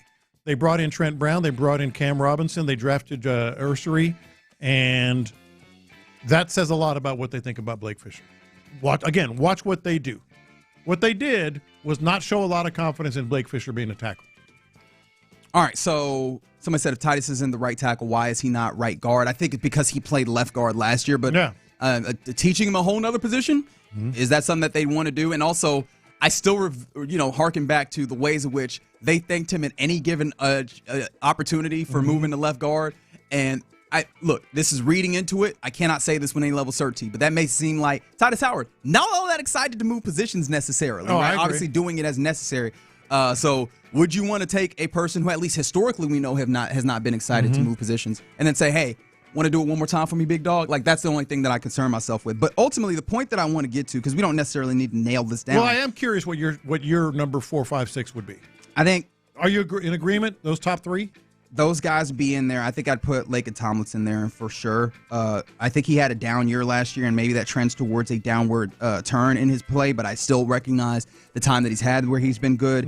Ed Ingram is a real question for me because I don't know what to do with him. And then there's a whole bunch of question marks where you start getting into like the depths of this, where like how much do you like LD Henderson off of what they've said, right? Like, I don't know what to do. You at least the top 3 guys you're looking at as tackles, and then after that you got guys that I don't know that you have very much certainty at inside, right? And maybe Titus will likely play inside, at least in my estimation. And again, we're not certain. We'll see how this goes, but that points to kind of an interior that's still kind of soft, right? And I guess the question has been, can you get a system? Can Nick Caley come in, and will a system make a large difference in what's happening here? And that brought me, actually, oddly enough, entirely apart from thinking about the Texans, I was listening to a podcast that was talking about college football, in fact, and the portaling of offensive lines and what have you, and how you make those go. And one of the things that they were talking, that kind of came to, was just RPOs. And I was like, is it possible then that you could see an offense that utilizes the run-pass option, right? The situation where you are utilizing this threat of having 2 different things happening at once, giving a defense 2 things that they're looking at to slow defenses down and give your offense a little bit more viability, a little bit more opportunity to be effective. And that seems like it would fit in line with some of the other things that we've talked about, or we've heard talked about, including C.J. Stroud saying, I will have more of an impact and a say in this offense. That feels like something where you are making that decision, that read at the line in an RPO circumstance on whether you're passing, whether you're handing this thing off. And is it possible that we could see an offense that's maybe leans more that way in this year? I think the answer is in part of what you just said. You got a quarterback that wants to have more control, and that means he wants to make those decisions. He wants to. The thing is, yes, you want the offensive line to run block better and protect C.J. Stroud better. But how do you help them do that? You protect them with RPOs. You give them, especially on the interior line, you give them maybe some shorter instances of having to hold blocks, some options to put the defense on the heel.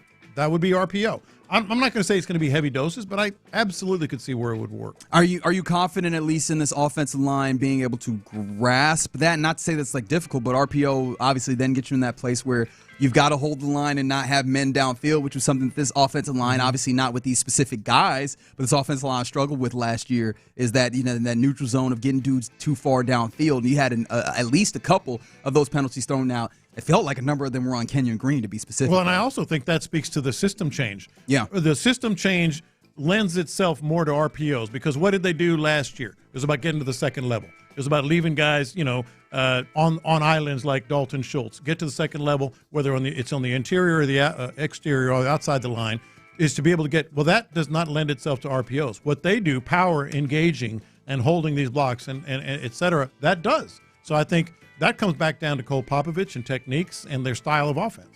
Yeah, I think that I could see that. Also, one of the reasons why I bring that up, the idea of an RPO, is it feels like wide receiver-wise, you've got guys that feel like they would flourish in that type of system. Obviously, Nico Collins just seems like he would flourish. I struggled to find the system that I think Nico Collins would not flourish in. Yeah. Like, he is in that caliber of player to where I'm like, what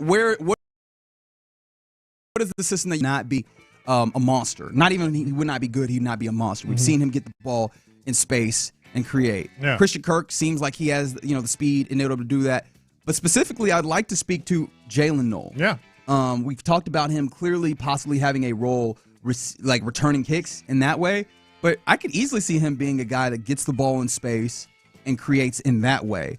And I could see an RPO offense allowing him to do that. You've actually kind of convinced me that this is going to be more of a thing than maybe I thought of before. Simply because I started thinking about just the techniques they're using on the offensive line to stay more engaged within the yard and a half, 2 yards of the line of scrimmage. And the way they drafted, the players they brought in, like Christian Kirk. I think all those things would lend itself to at least experimenting. And, of course, on top of all that, let's have C.J. Stroud make the decision. He knows what the defense is doing. He sees them operating in real time, and I think that's where that could come in. And if you'll allow me to soft pedal this just a little bit further here from the 832, y'all think C.J. might use his legs a little bit more this season? Well, that's part of it. That's been something that there's been clamor. There's been kind of you've been clamoring for. C.J.'s kind of explicitly said that this is something that he'll work on to some degree and wants to utilize it in order to take his game up another level. It does feel like that would be something that also in an RPO style offense or an offense that utilizes RPOs a little bit more, that feels like that would be on the table to add another element of complexity to it. And that feels like something that he is primed and ready to kind of undertake in some ways. In reading more about New England and what Josh McDaniel, one of the things that he did specifically, though, when he had Cam Newton, right, in order to try and game plan offense, all those things, when he had Cam Newton was he went a little bit RPO heavy. Now, of course, Cam Newton profiled at that point, 2020, more like a quarterback that could not use his arm, and that's different than C.J. Stroud. C.J. Stroud very much can use his arm. He can be accurate. You can depend on him in those ways.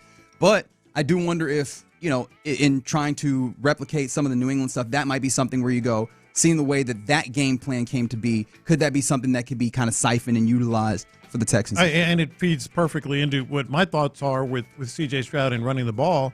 Pick your spots. I don't want him to carry the ball 15 times, but be able to be the threat, be able to pick it up when you have to and get out of bounds and all that stuff, but have that in the bag, because they clearly it's in the offensive style. You just mentioned Cam Newton. Yeah, so, I just continue to think about what are the ways that you can mitigate this offensive line, because again, they view it does like I think you're right. They probably view Ariante Ursary highly, but still, how soon does he get on the field? That's something that there's not been a commitment to, and neither should there. Right? We'll see once we start doing OTAs, once we get him to training camp, what this offensive line looks like.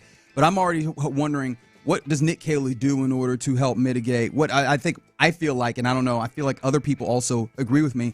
It's still not an incredibly highly talented offensive line across the board, even if we're talking about a few. An offensive line has historically been a weakest link proposition. Yeah, like I said, you want them to be better. You want them to run block better and pass block better. But you also have to help them. because moved around, and we're still unsure exactly what the entire makeup of the line is going to be. So there's going to be a learning curve. You got to be able to help them, and that's one way to do it. All right, you're in the loop right here on Sports Radio 610. Coming up next, typically the time where we I was about to say handoff. We don't hand off here, but we do our lunchtime confessions brought to you by the Men's Clinic, and we will do that next. Call him All Defense Amen.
Sports Radio 610. Insider access. Exclusive content. Sports Radio 610. The Texans play here. Sometimes it's sports, sometimes it's not. Whatever it is, Reggie and John are keeping it real. It's In the Loop's Lunchtime Confessions, presented by the Men's Clinic on Sports Radio 610. Watch this. These are my confessions. Hold on there, Lopez. Hold on. All right. We got a text coming in. You go. From a high school offensive line coach. Okay. Said, this is my confession. I'm a high school O-line coach, and we were just talking about the possibility of maybe seeing some more RPOs this year for the Texans in the ways that, maybe they could help mitigate an offensive line that maybe isn't as talented as one might think all the way across. How do you feel about the idea of that? How do you ban them? I guess the idea being that, I kind of feel always linemen downfield on them. That's the part I kind of feel him on that one because it's nothing worse than doing a play like that, and then it's a legal man downfield, and that's coming coach back. Better. Well, not even just. I mean, yeah, they're downfield, but they're usually within that, that nice range. But he's right. Hey, y'all ain't no offensive line coach like this guy right here. That is true. I am not an offensive line coach. I'm nobody's offensive line coach. I'm sure he's trying to keep him from going downfield. Yeah, yeah. That probably does stem from just like that personal frustration. Or at least, hey guys, y'all got 2 yards. Don't go past that 2 yards, and they call the play. Yeah, it's probably way different for high school too. See that yellow go up there? Oh, God, it's like I told you. Why are you 5 yards? Yeah, y'all gonna get me fired. Yeah. How many times? If I told you once, I told you 1,000 times. That should be his got confession. 2 yards. Just imagine doing this for high school. That's what I'm saying. That should be his confession. Because they I hate knuckleheads, coaching man. high school. Yeah. Oh my goodness. That is. Yeah. I feel you, brother. These are my confessions. You know what they say about karma, right? No. What is karma? It's a B word, right? It's a B. Oh. So this happened Friday, and I meant to get to it Friday, and I never did, but it's still appropriate today. So remember when we had a question of the day about things that should be banned? Oh, yeah. And I'll tell you this, what I wanted to be banned.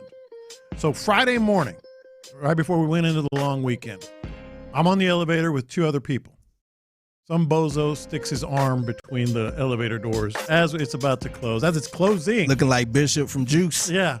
Opens the doors back up, and I'm like, well, this is funny. We just talked about this. I think it was the day before or Wednesday or whatever. Then I get up here all the way. I realize I forgot my coffee, the coffee that I always bring. I was like, got to go back to my truck. Go back to my truck, get on the elevator with one person. Another bozo sticks his arm. I don't like that you calling these people bozos.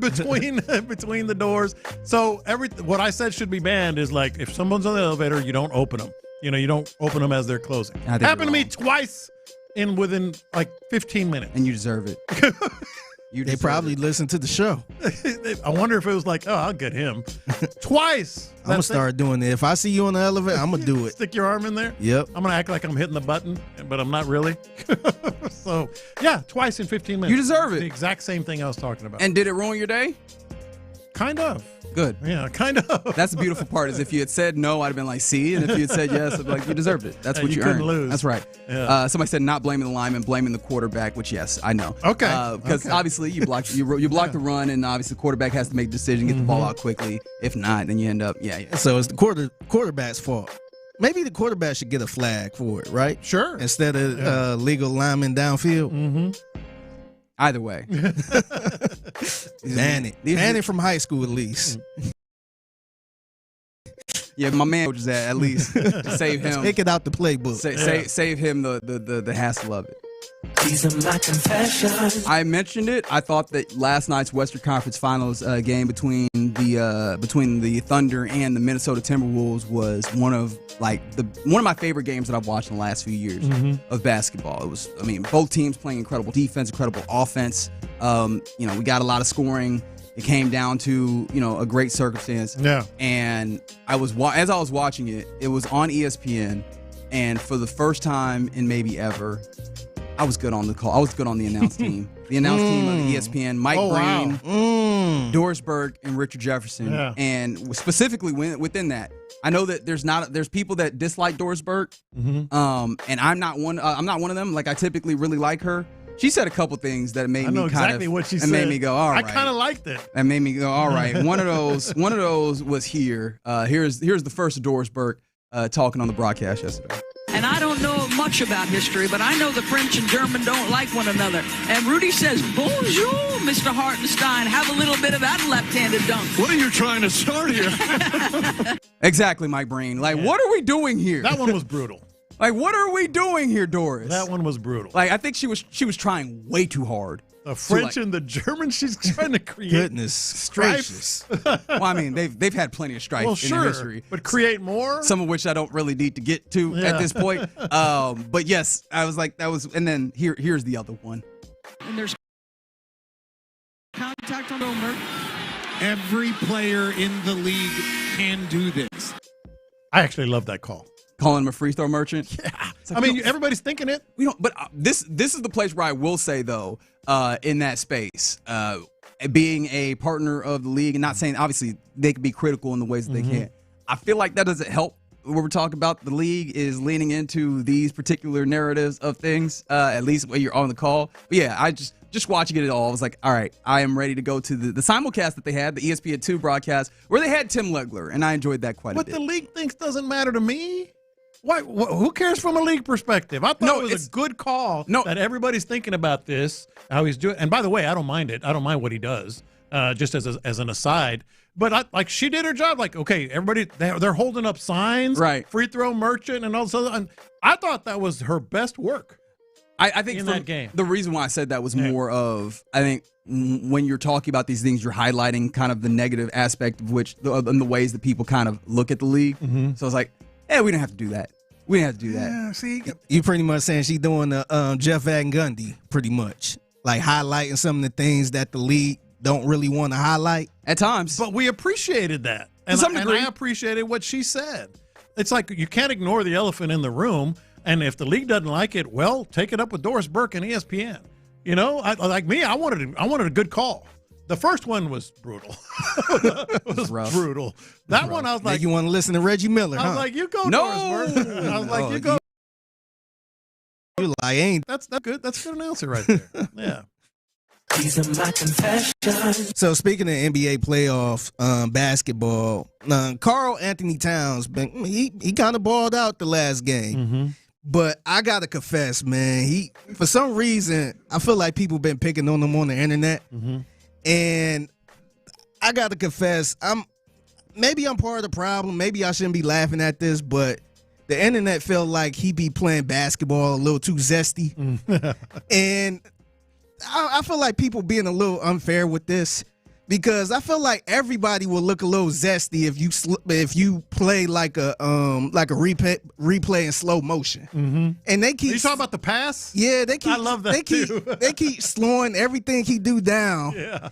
And saying, look how zesty he look. I'm like, anybody would look zesty if you put him in slow mo. His funny face and like really like the way he passed the ball. I'm like, man, anybody would look a little zesty if you put them passing the ball in slow mo. Yeah. But I kind of enjoy people having fun with that though. I'm not sure I agree with you there. And then also, how do we then account for him going, oh my God, when he's getting fouled? How do we account for that? And again, but I don't say that. You do it in slow mo though. If you do it in slow mo, it look real zesty. Yeah. No, when he gets fouled, he'll yell, "Oh my God!"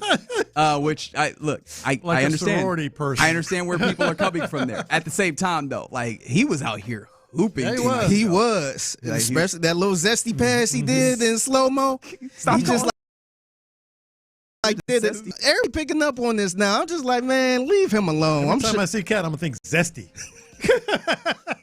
He out here balling though, man. Yeah, but I ain't gonna lie, I was cracking up just seeing people feed into this. Yeah. These are my confessions. All right, so Indy 500 was Sunday, and part of my confession is like I can't tell you what it is about the Indy 500, but every single year it gets me. I'm in. I put it on every. I can't. How much do you watch it? I had it on for all 3 hours. Okay, you had it on in the one room. You've been to my house. I will ask again. How much do you watch? Probably 2 hours worth, 2/3 of it. Actively. Because you know how Really? my setup is. I got the one big screen That's and then right. another one in the other room, and I'm going in and back and forth and all that stuff. And I was just like, I don't understand how one race, and I watch occasional NASCAR. People know that. But Indy type cars, one a year. I can't tell you what it is. Part of it is like, this is what my wife got mad at me. Like, we were going to go pick up my granddaughter. She was going to spend the day with us. Sure. Right? I said, okay, right after the start your engines. Remember, that's one of my favorite things. Is That makes sense. Stuff. Well, there was a slight rain delay, if you recall, so we waited like 20 minutes so I could see it. She's standing there at the door like, let's go. But I cannot tell you what it is about the Indy 500. Every single year it gets me. Yeah, I guess it's probably just like the things that are like this is frequently referred to as the greatest race or the greatest weekend in auto racing, and so like just the pomp and circumstance of it, I'm sure, is part of it for you. I can honestly say Indy 500 doesn't do it for me, and I mean no disrespect to anyone for whom it does, because you far outnumber me, to be completely honest. But yeah, I'm just like, it's cool. I actually, funny enough, after quite a few weeks of not being tapped in, rather than watching the Indy 500, I watched the Coca-Cola 600, which was the NASCAR race that was happening this weekend. And I did not. So and yeah, I'm more of a NASCAR guy too. Yeah, but it just gets me. So yeah, that's I had my fill of auto racing. That is fair. That is 100% fair. These are my confessions. I gotta admit, I'm a little bit of a hater. I am not happy that the Indiana Pacers have reinstated John Halliburton, Tyrese Halliburton's ability to go back to these home games. Like, I feel like if y'all was gonna do it, go ahead and do it. It's like they were like, hey, John, Giannis was talking about it. It's looking kind of bad. We just need to stay home a little bit. And then ain't nobody looking no more. Hey, John, you can come back out here. You can come back out here. Don't worry about it. Ain't nobody. They're gone. They're gone now. You can come back out here. Because, like, what was the point then? Like, what was the point of making it indefinite? Yeah. I don't disagree. Yeah. Do you feel like they kind of overreacted with the punishment a little bit? Oh, probably. Probably. He shouldn't have been on the court and all this, but the idea is just like, hey, man, you can't come to no more games. I mean, the way they put it some point. That's probably true. Like, if you're gonna ban them, just the rest of the playoffs, then that is like, going somewhere you're not supposed to. Like, you're not a part of any of the personnel or anything. Why are you on the court? No, I agree with that, but he ain't the first. I mean, I think he was doing too much in those situations. He's not the first. He's not the first. You see all them celebrities on the court for the Knicks. Yeah. They be all over the court, dapping the players up and everything. It does kind of speak but to I feel like he did too much to Giannis, though. It does, and Giannis made it. What is precedent here? What is a ban? I mean, yeah. I don't even I know never knew what a ban. I feel like a ban should be forever, right? You would think, or at least that season. But I mean, everything's relative, and they always, obviously, it's their I guess, place where they could be out here and they can get people out here for whatever reason. We've seen them get people out of here for various reasons. I also do find it funny that this is just home games. Like, we're not taking you on the road, though. Like, we're not taking you to New York. We're not putting you in Madison probably Square. for his own good. Yeah, that would be ugly. Yeah, they might fight you out there. You could do this at Gamebridge. You could do this amongst us. Yeah, but yeah, you can't go nowhere else. So there you go. Those are our lunchtime confessions here in the Loop on Sports Radio 610. Coming up next, let's get to our winners and losers of the extended weekend. Who do you think won? Who do you think lost on the weekend? 713-572-4610. Let's discuss that next. Payne and Pendergast. D'Amico Ryans.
Losers live.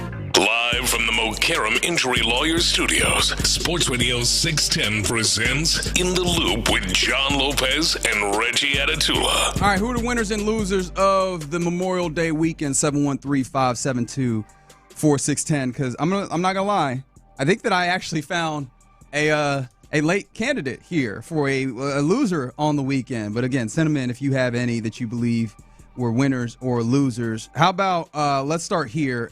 Keep it close to home. Jose Altuve was a winner. Oh yeah, on the weekend. 8 of 17 weekend. Actually, there's a couple of Astros that you could put in here. One of those being Christian Walker, who obviously had an opportunity to have walk-off moment this weekend, hitting a home run to the Crawford boxes on a line. I mean, improved his batting average significantly. Like, I mean, a good 10, 12 points at least, yeah, over the last few days. Yeah. But over his last 7 days, he's batting .280 with a .669 OPS. Like, he's just been significantly better over a very short period of time. You hope that he kind of make that transition continue into better play, because you need him. You need him to a great degree. But shout out to Jose Altuve also finding a level of betterment for himself. And I guess if you also want to go Astros, you had the stat on the bullpen and the ERA for the 17-game stretch, the entirety of it, 2.66 ERA from the bullpen. Yeah. So I think just over the weekend, getting a 3-1 victory over the Mariners, only a game and a half back of the Mariners there before you start a 2-game set right now versus the A's. Like, I think you could absolutely call the Astros winners on the weekend. And if you want to add a little bit more to that, you could talk about the fact that when it comes down to it, you have Luis Garcia throwing off the mound this weekend for whatever that's worth. We did get a little bit of something when it comes to Arrighetti a few days ago, the idea that Dana Brown hopes to get him back, quote, somewhere in the month of July for whatever that's worth. Mm-hmm. So there you go. Those are some things with the Astros. This is absolutely one of those. The losers are the Boston Red Sox in one very particular way. They're losing Alex Bregman for a significant amount of time. He is dealing with a hamstring strain, and it looks like they're comparing it to the one that he dealt with in 21. Like, that could possibly be a significant amount of time. He missed months. He did that one. Yeah, for them. Obviously, he's been really, really good until the injury. Yeah, I mean, Alex Bregman, quad injury. I want to make sure that I get that correct. It is a quad injury. He's been placed on IL. I mean, I got to go back and look at how well Bregman. I got to actually look at the numbers here, because Bregman has been very, very good to start the season in a way that had been frustrating for those of us around here. Yeah, because he's kind of been known to be a slow starter. He'd been batting .299 with a .938 OPS to this point. Like, Bregman had been very, very good, and talking about the ways in which being up there with the staff in Boston had made him a little bit better when it comes to starting the season. Now they're going to lose him for an extended amount of time. So that's definitely a loss for them, especially when you look at what the AL East looks like. Like, that is not an easy division. Just talking about the AL in general, the AL's not been strong in baseball this year. It hasn't been real strong. I think, obviously, there's going to be some separation, but the Red Sox needed all of Bregman that they could get, and he's going to be, what, a month? I mean, it feels like, if you're comparing it to 21, I mean, he missed 2 months. 2 months with that. So, they're 27-29, the Red Sox, at this point, 7.5 games back of the lead in the AL East. And if you're just looking at wildcard standings, again, standings at this point is probably, a lot, but they are a good, how many games back? 2.5 games back of where the Astros currently sit, right there at the wildcard, level there. So, yeah, man, it's going to be a good amount of time. Who's playing third for the Red Sox? Actually, I don't know. I'll have to double check on that. But I did realize that was there. How about this? Talking about injuries that are going to be Caitlin Clark. Quad injury also. Quad injury there. And some people are looking at this as the WNBA being a loser here, because it's clear that there's a lot of interest that follows Caitlin Clark that's helped drum up more intrigue in the league. She's going to miss at least a couple of weeks. Looks like at least 4 games on the docket she's not going to be available for. And I know a lot of people, and I think you might be in this lot, are interested to look at what happens with the standings for the WNBA at large with her not being involved in games. Not just standings. To me... not standings, but ratings really more. Ratings are going to be interesting. I mean, standings will matter as well, because she obviously is very important to that Indiana Fever But the ratings are interesting to me because, she's just so important to the WNBA, and people take sides, and when you take sides, you want to see them on the court so you can take sides, and it's going to be interesting. 4 games, 2 weeks. I think it will have an impact. There's no question about it. Her not being on the floor. Yeah. One thing I heard, I think it was Bomani Jones made this comparison. I'm interested in what you think of it. He basically compared her to Tiger Woods, right? Obviously, when it comes to being a phenom in a sport that I guess you maybe call a little niche, right? And I mean that more for golf, like not being maybe not as niche, but then golf is fairly niche. But yeah, WNBA also in that space where you've got people who parachuted in who did not care about this prior, but they're here for this. Yeah. I do wonder. Then, are you in a place where does this translate? Like, how much does this even matter? Are you going to translate these folks from Caitlin Clark fans to WNBA fans at some point? Well, I think there's going to always be some. I think Tiger Woods helped the game, establish some fans. But I love that comparison because how many times when Tiger was at his peak did you say, "Oh, he's not playing"? Well, then I'm not watching. It was a Tiger tournament. Yeah. Yeah. So I'm interested to see, like you said, what that ultimately does there. How about this? Let's get to the audio portion of this, and I'll take you back to Boston, back to the Red Sox. Kind of coinciding with Alex Bregman getting injured, losing him to the IL. The Red Sox actually called up a big-time prospect for them, a guy that they drafted a few years back, Marcelo Meyer, very good player for them. And he had his major league debut this weekend. However, he needed a ride because of this. The great story is Marcelo said he lost the keys 3 weeks ago, but he's been at the ballpark every day. He hasn't needed his car, so it's been sitting in the lot at Polar Park. I like that. He finds a way to get it done. Fouled off here by Rutschman. Can you imagine going 3 weeks without having your keys? No. One day I get it, but the next day isn't that like priority? 22 years old. Marcelo Meyer was playing in Worcester. I don't know is that how they say it? Yeah. Worcester with their Red Sox, AAA, and he got called up. And he said that he had lost his keys and he just hadn't cared to find them. And then he gets called up. They had to have like one of these, I don't know if it's a clubhouse assistant, come down and drive him up to Fenway because he had just lost his keys and never found them for 3 weeks. What kind of psycho is this? How long would you last without your keys? All right, so let's. I wouldn't last long. Just your car keys, or it's just your key ring? Your key ring, but really these days, just my car keys. I mean, you have the keypads for the doors, you have fobs and stuff like that for your apartment or house or whatever, your gate. I think just the fob is what would kill me. I mean, like just getting around. Yeah, I can't imagine making it 3 weeks without my keys. Yeah, no, just my brain would be like, I gotta find my key. And you feel naked. You have to have certain things in your pocket. I gotta find it. It's one thing going a day or two. Yeah. Because, life be life and then you'll get back to it later. But in my brain, I would not sleep until I find my key. Totally. Like, how long would it take for you to just call the locksmith? Like, that's my thing. I'd have called the locksmith by day 3. Has he found his keys? No. Still? He is in Boston now. Like, he ain't even over there. Yeah, like, he is dealing with major league stuff now. He got road trips and stuff to deal with.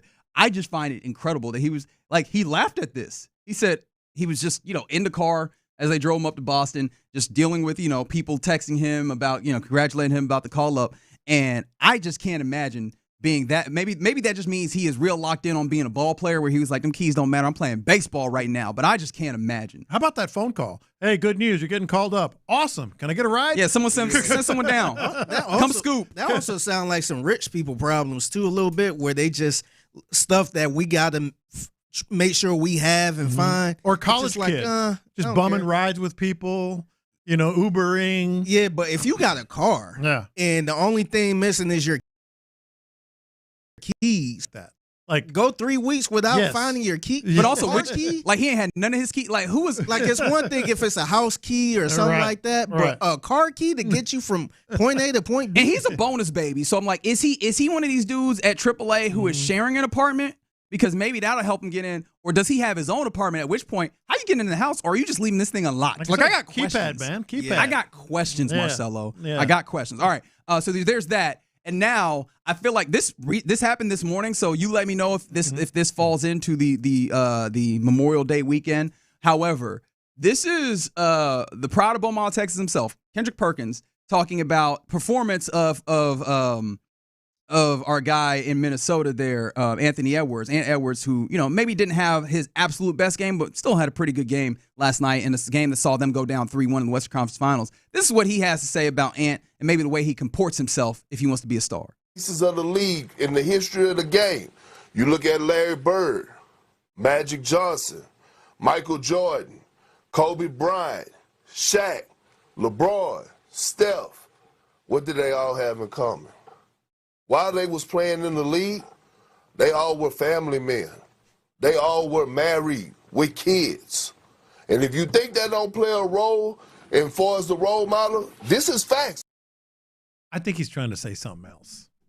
What do you think he's trying to say? Because I heard that and I was like, what? He's a loser here, right? Like, no, he is a loser. Perk's a loser here. No. Perk is a loser here. But I think what he's trying to say is him. I mean, I think we've all heard those things, right? The idea that maybe he might be not exhibiting altogether focused, exhibiting the behavior of a deadbeat father. Not saying that he is or not. He might be exhibiting some of those behaviors at times. And he's like, hey, go ahead and get yourself married, young fella. Get yourself a stable life. But I'm like, the audacity of you to say that all these dudes, in order to be great players in the league and being face of the league, got to be married. Mm-hmm. Hey, man, what? Don't we got Wilt out? Like, Wilt was out here. Magic was out here. Yeah. Mm-hmm. Like, my thing is, it's a lot. I'm sure it's a lot of married people in the league right now that ain't good. That's kind of struggling, too. So I just don't believe that, you got to settle down for you to be good. No, it's a reach, and he's a loser for it. But I think his messaging was more for this dude is not locked in, so to speak. Why do people keep bringing up everybody's significant others and situation, man? Just stay away from that. By the way, loser on the weekend, Ryan Clark. Ryan Clark, third apology. He's come out and apologized. Except, you want to know who he apologized to? His wife. Mm-hmm.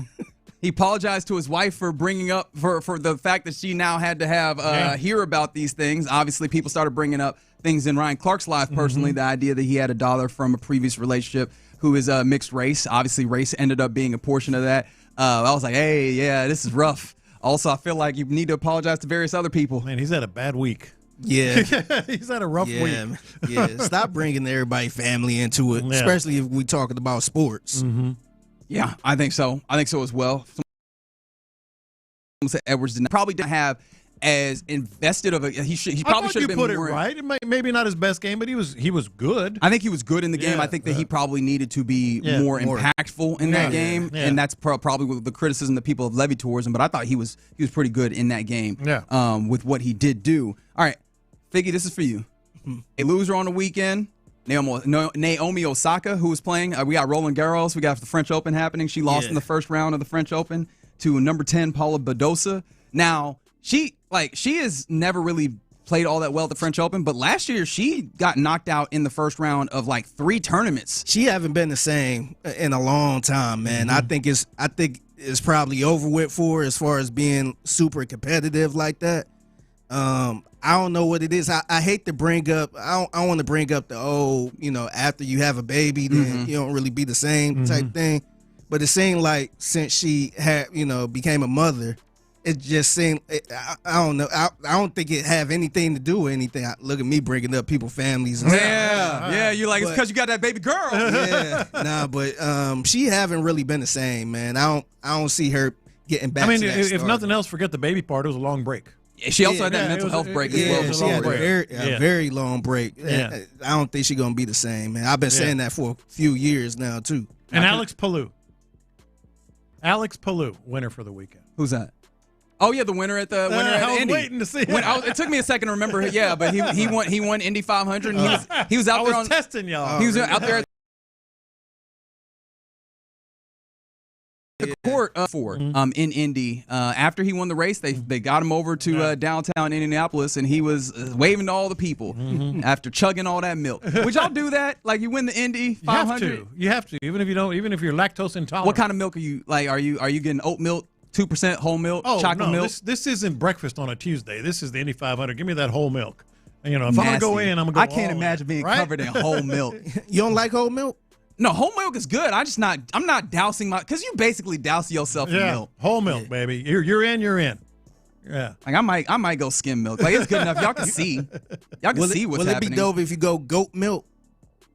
Sure. Goat milk seems wild. Why not? What does goat milk taste like? I don't even know if I've had goat milk. That man had goat milk before. I have had goat milk before. Was it good? Yeah. Goat cheese? You ever had goat chease? That's goat milk. Probably. Yeah. But I mean, I've had other cheese as well, and that don't necessarily taste like cow milk. I don't know. Somebody said no, Edwards was not good. He was passive and his body language was terrible all game. I disagree with that. I don't agree with that. I disagree with that. And here's the thing. I did say I really wanted him to be more involved. He didn't get a shot up and he did make the layup, but he didn't get a shot up until like a minute left in the first quarter. I did want him to be more involved. That does not mean the game that he had was inherently a bad one. Right. I thought that was one of those games where all the way around I was kind of impressed with both teams. One of those, knockdown, drag out, great basketball games in which you just had Shai Gilgeous-Alexander and Jalen Williams decide to make more of those tough shots. Been a friendly man. We will be having this conversation. There you go. And real quick before we go, someone said, does UH basketball win with the return of Milos Uzan? Absolutely. You could say they could be a loser losing Pop Isaacs. I think they win. They got him back. All right. Shout out to all the winners and losers of the weekend. Coming up next, let's get to this. It's 100 days until the start of the NFL season. Jeremy Fowler put out a list of the 100 things that you need to know headed into the season. What are the things that also relate to your Houston Texans? We'll talk about that next.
free. KILT FM HD2 Houston. Insider access, exclusive content. Sports Radio 610. The Texans play here. An Odyssey sports station.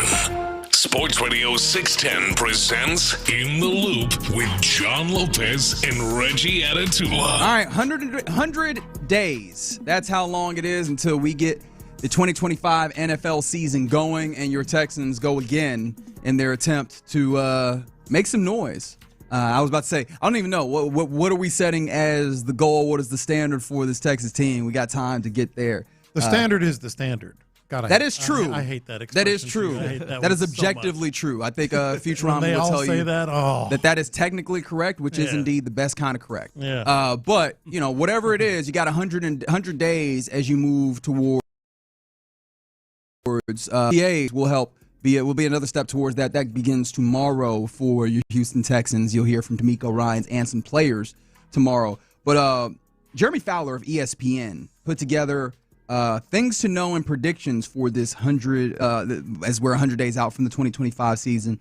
And he begins with 10 names that you need to know that will be big deals in the 2025 season. A few of the names that he mentions, a couple of Packers, linebacker Edrin Cooper for the Packers, center Elton Jenkins there, some other people, Al Golden, who's the defensive coordinator for the Bengals, Keely Ringo, cornerback for the Eagles, R.J. Harvey, the running back that was drafted out of UCF for the Broncos.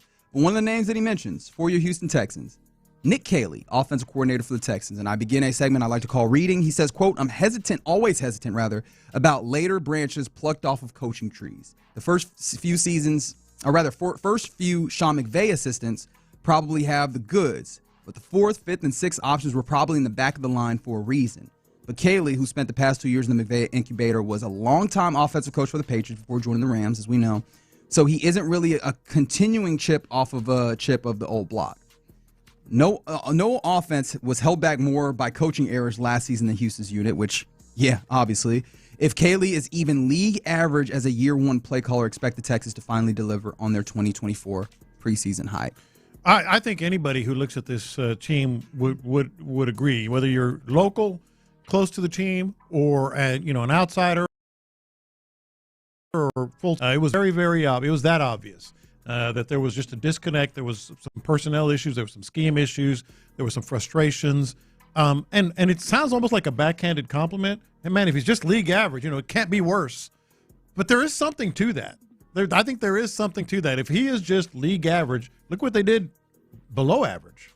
No, absolutely. I mean, they were able to go into the second round of the NFL playoffs. Mm-hmm. Behind that, they still won their division with all of that dysfunction, and a lot of that is because the defense is incredible. So, yeah, if you find a level league average, the question I just continue to have is that the standard, right? The idea of just being league average or what have you. And then also what you have done, I don't know that you've pushed yourself forward in that regard. But, yeah, I think that you are right. If he is league average, there is still the big question of league average means that half of the people are below that level. And I don't know that you could say for certain that he is that, because I don't know that we know what he is coming in with and what experience he has, or what he's going to bring without the level of experience. I'm hopeful, right? Mm-hmm. Again, because also half the people are above that. But usually guys that are getting this opportunity have had some level of experience to some degree. So excited to see what Nick Caley brings, I think, more than anything. I don't think it's anything close to what they want the standard to be. No. But if that's the first step, I think you're going to be in business. For sure. Yeah.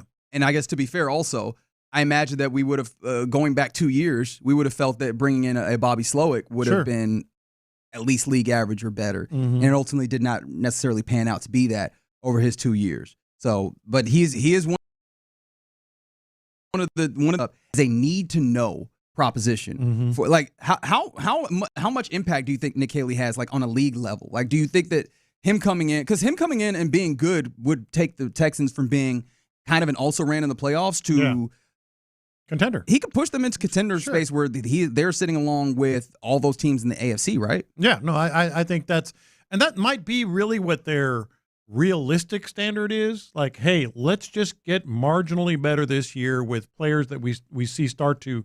I'm talking about offensively and the offensive line with players that we can start to see some things. That they're going to be. There's some good things in their future. realistically, I don't know how much more they can ask for that. Now, they have a higher standard ultimately, but I think that's where they're going to start. Is that best case scenario, maybe this is wild to kind of put it this way, is that best case scenario to then have him be like a league, let's say league average play caller to the point where you might not have him poached from you? Ooh, no. And then you have a second year, or you'd rather him just come in and immediately be I'd rather an he incredible be play poached. caller? Yeah, because that means that you're probably making a deep run into the postseason and the offense is really clicking. Somebody said, so Nick Caley was on the Pats when Belichick decided to give Judge and Matt Patricia offensive coordinator positions. That's I hadn't heard it put like that. I mean, that's one of those things. I know that Seth has talked about it and Sean has talked about it a good amount, and that's one of those things that you can't really, I don't know what to do with, because to some degree, Belichick was losing his fastball there. Mm-hmm. It sounds wild to kind of put it that way, but you were starting to see the signs of decline from him in talent acquisition is one of the clear ones. I think that you had fewer of the things that as a coach rather in general, which is finding the places in which the league was zigging and zagging from that. It felt like he wasn't creating as many of those specific kind of advantages. At the same time, I don't know how I speak to that specifically. Maybe there was a level of politics that was happening there that I can't speak to. But yeah, that is a fair thing to bring up. 100% politics because Bill Belichick trusted those guys probably more than Nick Caley at the moment because they were coordinators at some point. And Nick Caley went and got more seasoning for 2 more years with the Rams as well. Mm-hmm. Yeah. No, that's what it is. Should I elevate this tight ends coach or Matt Patricia, who I trust and has been good? And at that time, a very young tight ends coach. Yes, exactly. Right. All right. Some other things in the things that you need to know for the 100 days before you get to the 2025 season. Interesting schedule features are some of the ones that he's throwing up here. Obviously, games in the schedule that's coming up. A few AFC South teams pop up here, including your Texans, and it is a matchup versus the Jaguars that comes in here.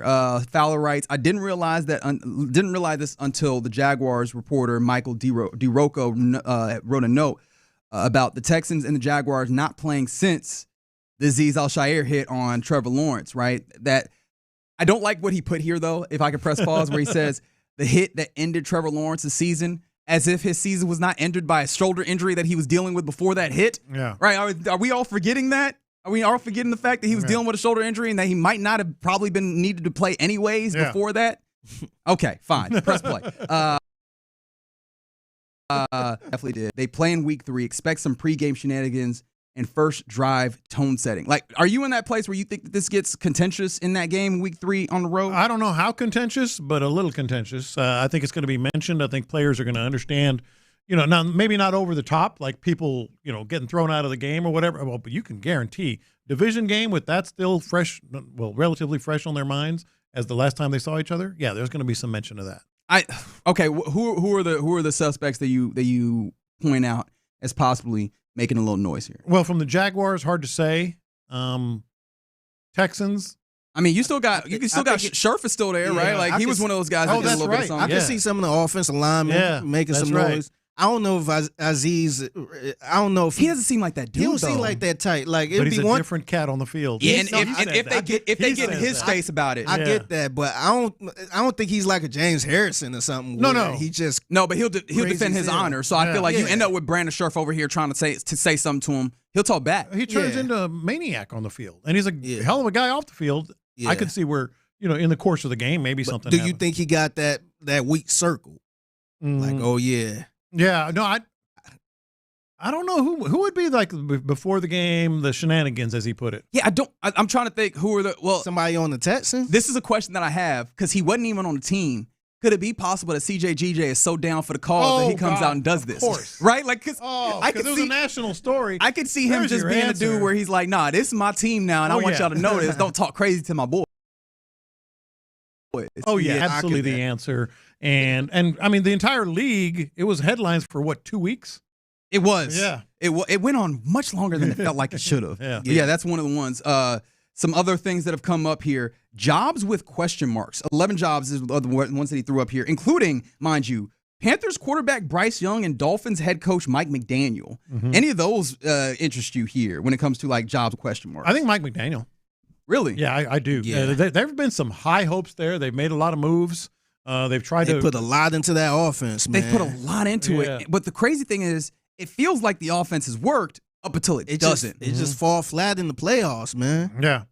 And really, they fall flat enough in the regular season where you're just like, they do. They're not going to get there. Like, they don't You feel got like a the lot cream of of the crop. injury and stuff, too, with the quarterback, but, man, they still haven't won a play. Remember that crazy stat? They haven't won a playoff game since, what, 99 or something like that? Like 25 straight years without a playoff win. And what's funny is you look at the AFC East, and I don't know that anybody's looking at the Dolphins like, yeah, they got an opportunity, which would be a failure in what they've been over the last few years. So I guess you're fair in that regard. One of the jobs with question marks, Texans wide receiver 2, they say. Entering last season, Texans' target hierarchy was clear. Nico, Tank, then Stephon Diggs, then Dalton Schultz. First of all, before I move forward, do you agree with that kind of hierarchy going into last year? I think that's what it ended up at the beginning of the season. Remember, at the very beginning, Nico, Tank, and then we thought Stephon was the number 2, and he ended up playing better as the season started. But I think people had high. Let's not forget the hopes we had on Tank Dell. 1,000 yards season, and it got really uncomfortable early on when it felt like they were not getting Tank Dell involved. Yeah, I felt like we thought Stephon could possibly be like that number 1 because remember Nico just got paid, and I didn't think he was going to do what he did this year like that. But that changed early on. That changed. Early on it was like, okay, Nico number 1, ain't even no discussion. All right, so the going into the battle, he talks about the idea there's 2 open battles. Texans drafted 2 rookies from Iowa State. Jaden Higgins, Jalen Noel, we know both these guys. He says they'll compete with Christian Kirk for a suddenly large pile of targets. How do you view this particular? Because it feels like we've talked about this in a way where your given is Christian Kirk is a starter along with Nico Collins, and the competition, which we haven't really made much of one of, is Jaden Higgins just in that spot and who wants to try and take it from him. This is kind of a national perspective looking at it as Nico Collins the only given, and Jalen Noel has just as much of a grabbing right to Higgins, to some of the stuff here, as also Christian Kirk has, rather, to some of the offensive snaps here. See, I think this is one instance when maybe you're as plugged in as these guys are, these national guys. I think this is where you might be a little bit too far away to recognize. It's Nico Collins, Jaden Higgins, Christian Kirk, period, until further notice. I mean, what they thought of him, and we've talked about, they could have drafted a guy that they wanted to move up for there, but they went with Jaden Higgins. They really, really liked Higgins. He's going to be plugged in until he proves otherwise. And then Christian Kirk, you're not going to bring him in unless you're plugging him in. Yeah, the next thing he mentions the Texans on is just kind of some intrusive thoughts. And the intrusive thought that he throws out here for the Texans is the Texans have made consecutive AFC divisional rounds. We don't talk about them like we talk about the Ravens or the Bills. I think that's wrong. Texans defense can get burned in its aggressive style, but over the past 2 seasons, it's shown up in key postseason moments and against top opponents more often than not. Texas offense disappointed last year, but the potential for an immediate bounce back is there under a new coaching staff. ESPN Bet has the Texans with the 6th best odds to win the AFC. They're behind the Bengals and the Chargers, which doesn't reflect the reality of those 3 teams over the few seasons. He says he's buying Houston.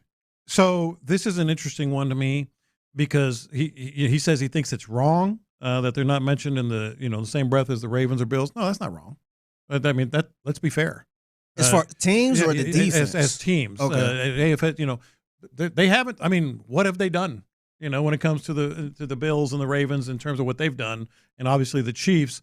So I think he's incorrect on that, but he's absolutely correct. I would put him ahead of the Bengals and both the Bengals and the Chargers. I would put him ahead of Bengals. I feel comfortable putting them above the Chargers for sure. The Bengals is an interesting proposition. Their defense is a real problem. They need to show and prove that they have some level of fix there. But the offense is such a banger there that it's interesting to me. But yeah, the Texans, I think they have to show and prove because you're right. I wouldn't put them amongst the Ravens or the Bills in that space because they've shown improved on both sides of the football. Even when they've had questions, they've answered those, and the Texans still need to show improve offense. Yeah, I would say they're in a tier with the Chargers and the Bengals. To me, tier you call that the 2nd tier, 3rd tier, but whatever tier that is, I put them in there.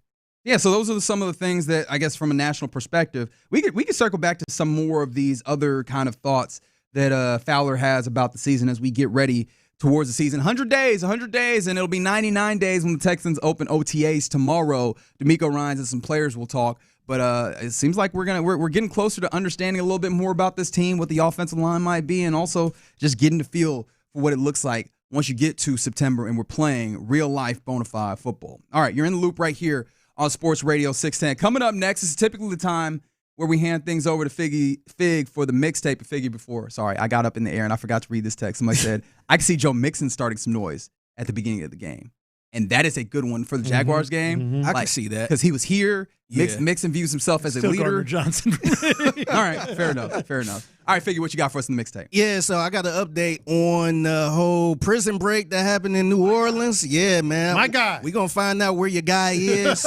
We're going to break down some bars from a legendary battle, and I'm going to bring Seth Payne on the show. Yeah, we used to do this back in the day, so we're going to kind of recreate that, and I want to see how you feel about this. And I think you need to rebrand, Lopez. I need to rebrand? I think so, man. Are you crazy? I think OG might be a little outdated for me. Oh, okay. Wow. All right. So we're going to get Seth on raps. Let's do that and more next.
Texans play here.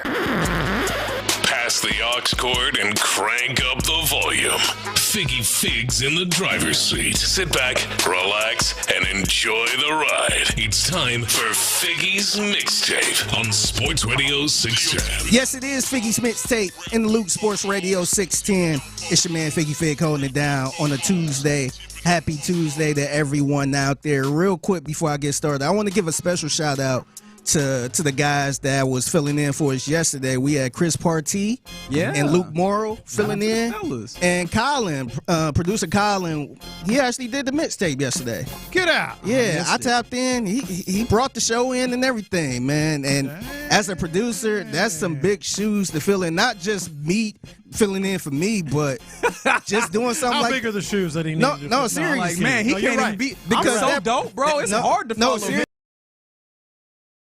No, yeah, because back in the day when I was filling in the loop as the producer, our old producer Chris Jones used to do What's Trending. Remember that? Yeah. And he used to do that. But whenever I filled in, I'm like, I'm not doing that. I don't know what to talk about during that because he bring up all type of random news. I'm like, man, I don't know what's interesting. Yeah. So salute to him for doing that, man. That take a lot. I missed that. For somebody to do that.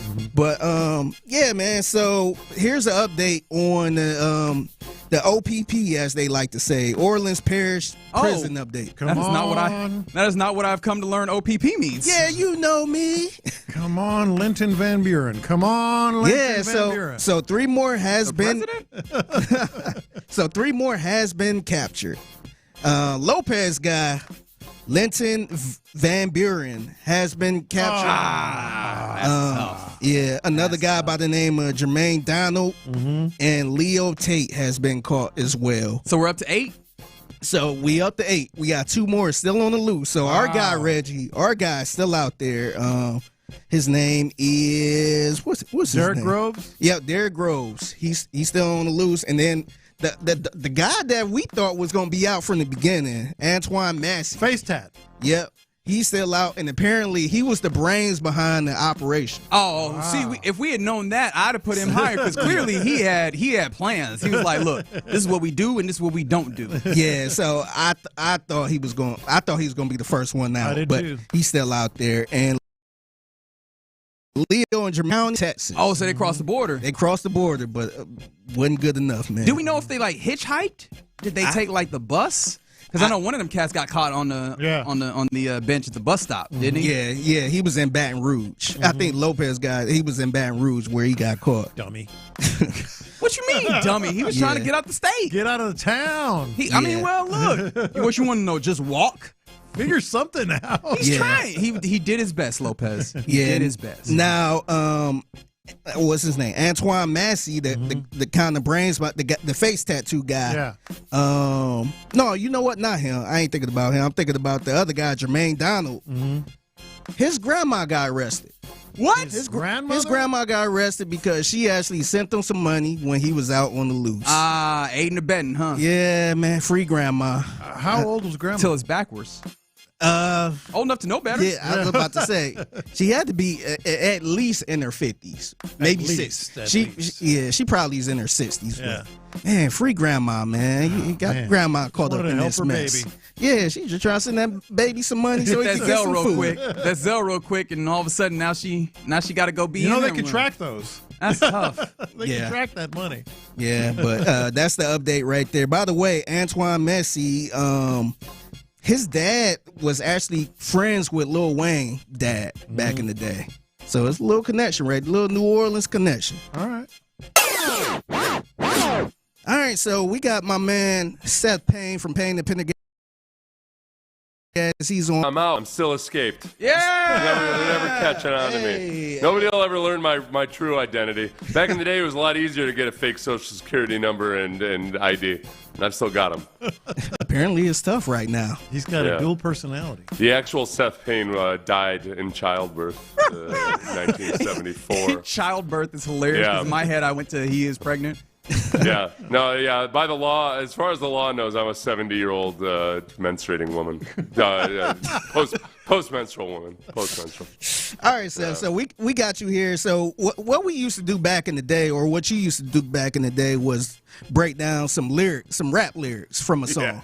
Yeah, so I decided I wanted to bring this back. Can I ask a question? Yeah. How did that come about originally, Seth? It was Landry's idea. Because I was struggling with the meaning of some quote that probably I don't know, some athlete had cryptically tweeted. So we just started breaking down rap lyrics. Oh, very good. Yeah. I was getting pretty good at it.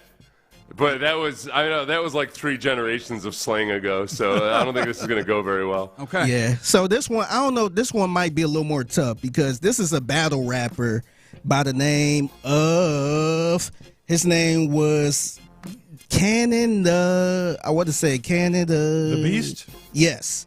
Cannon the Beast. Mm-hmm. Oh, yeah, CTB. Yeah, big fan. Mm-hmm. Yeah, Cannon the Beast. And he was facing another guy by the name of The Cannon with a K. So Cannon the Beast versus The Cannon. He's not making this easy on you. Yeah. So I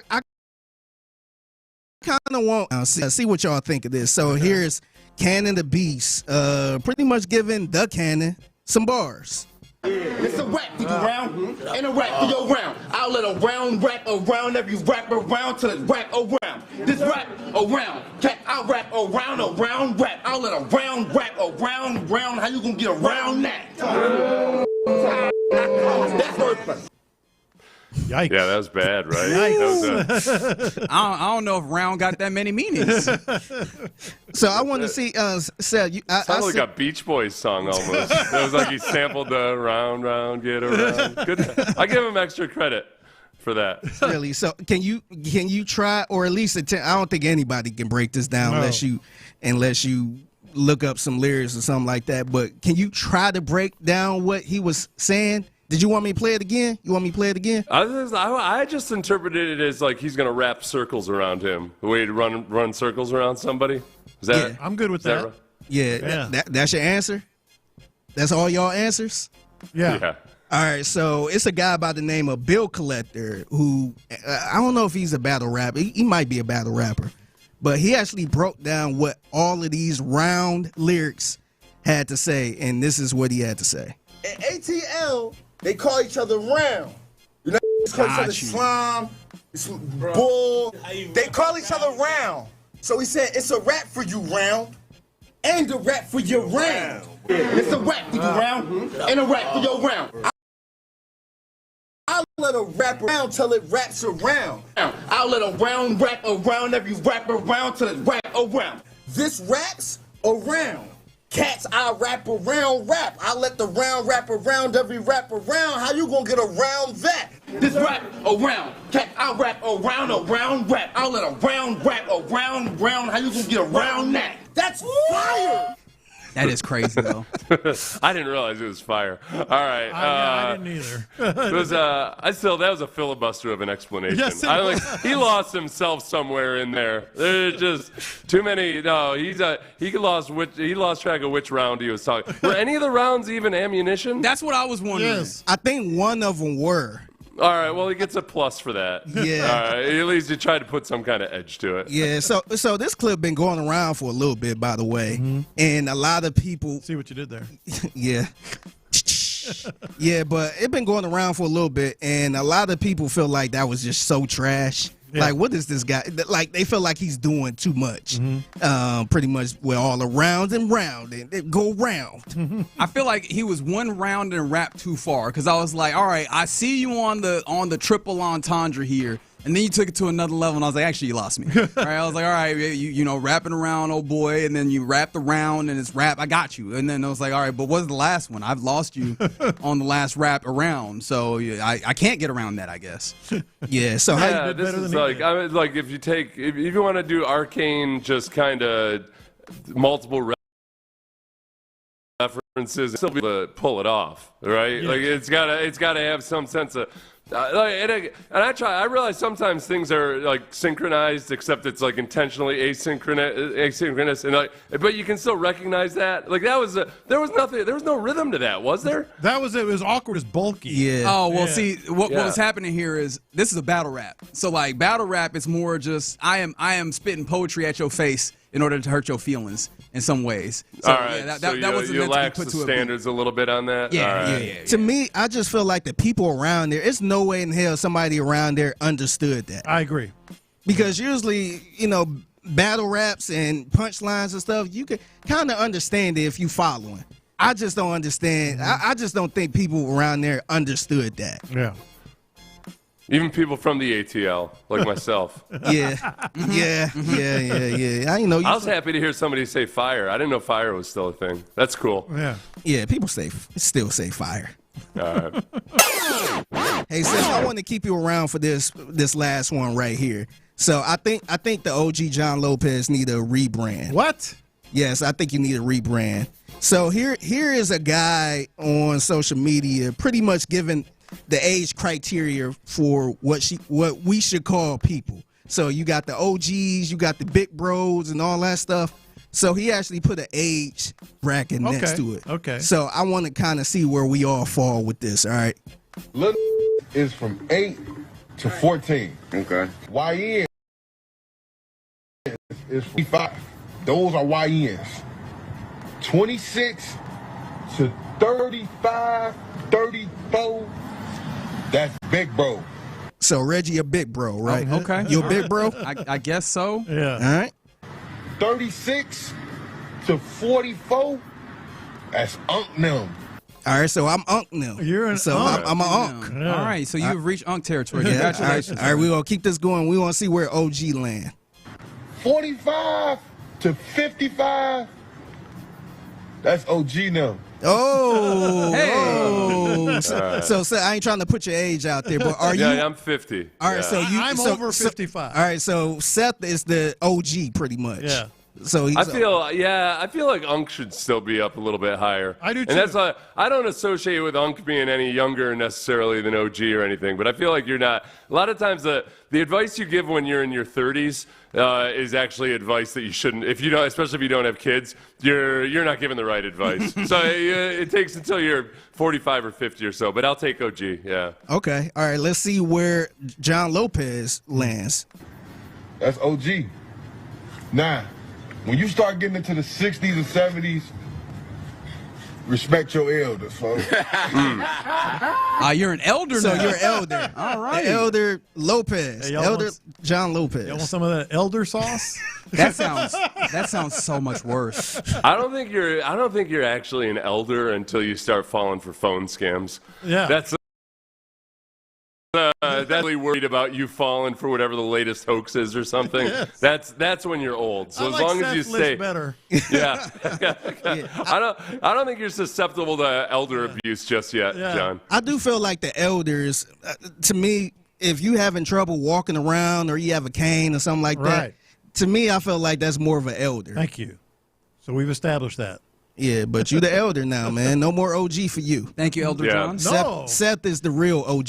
No, he's John the elder. He's also an OG. It can be more than one. Congratulations, John. Thank you. I really appreciate it. It was nothing.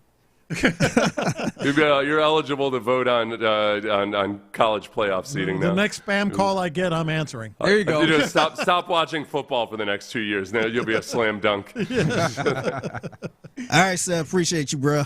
My pleasure. Thanks for having me. It's nice to be wanted. Thanks. He fades away into the background.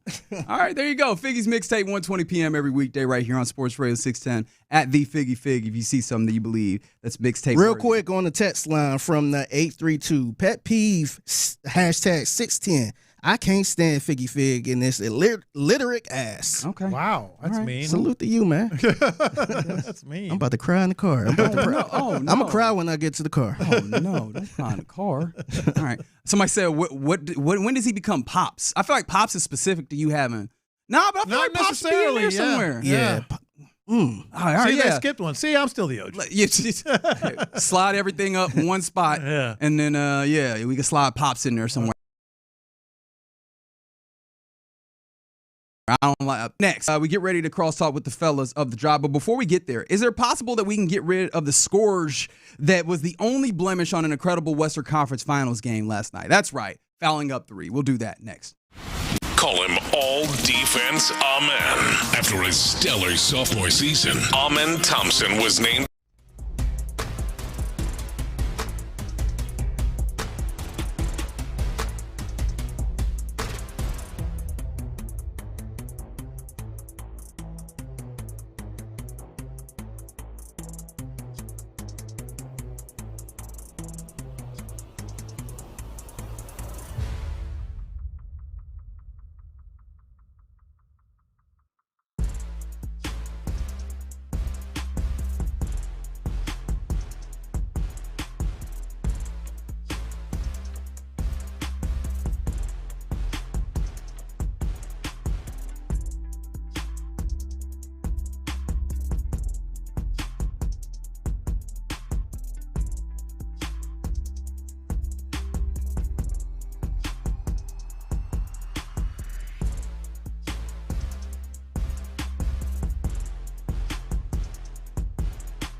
Thank you, Figgy. Live from the Mokaram Injury Lawyers Studios, Sports Radio 610 presents In the Loop with John Lopez and Reggie Atatula. All right, you're in the loop here on Sports Radio 610. Appreciate you hanging out with us all day long.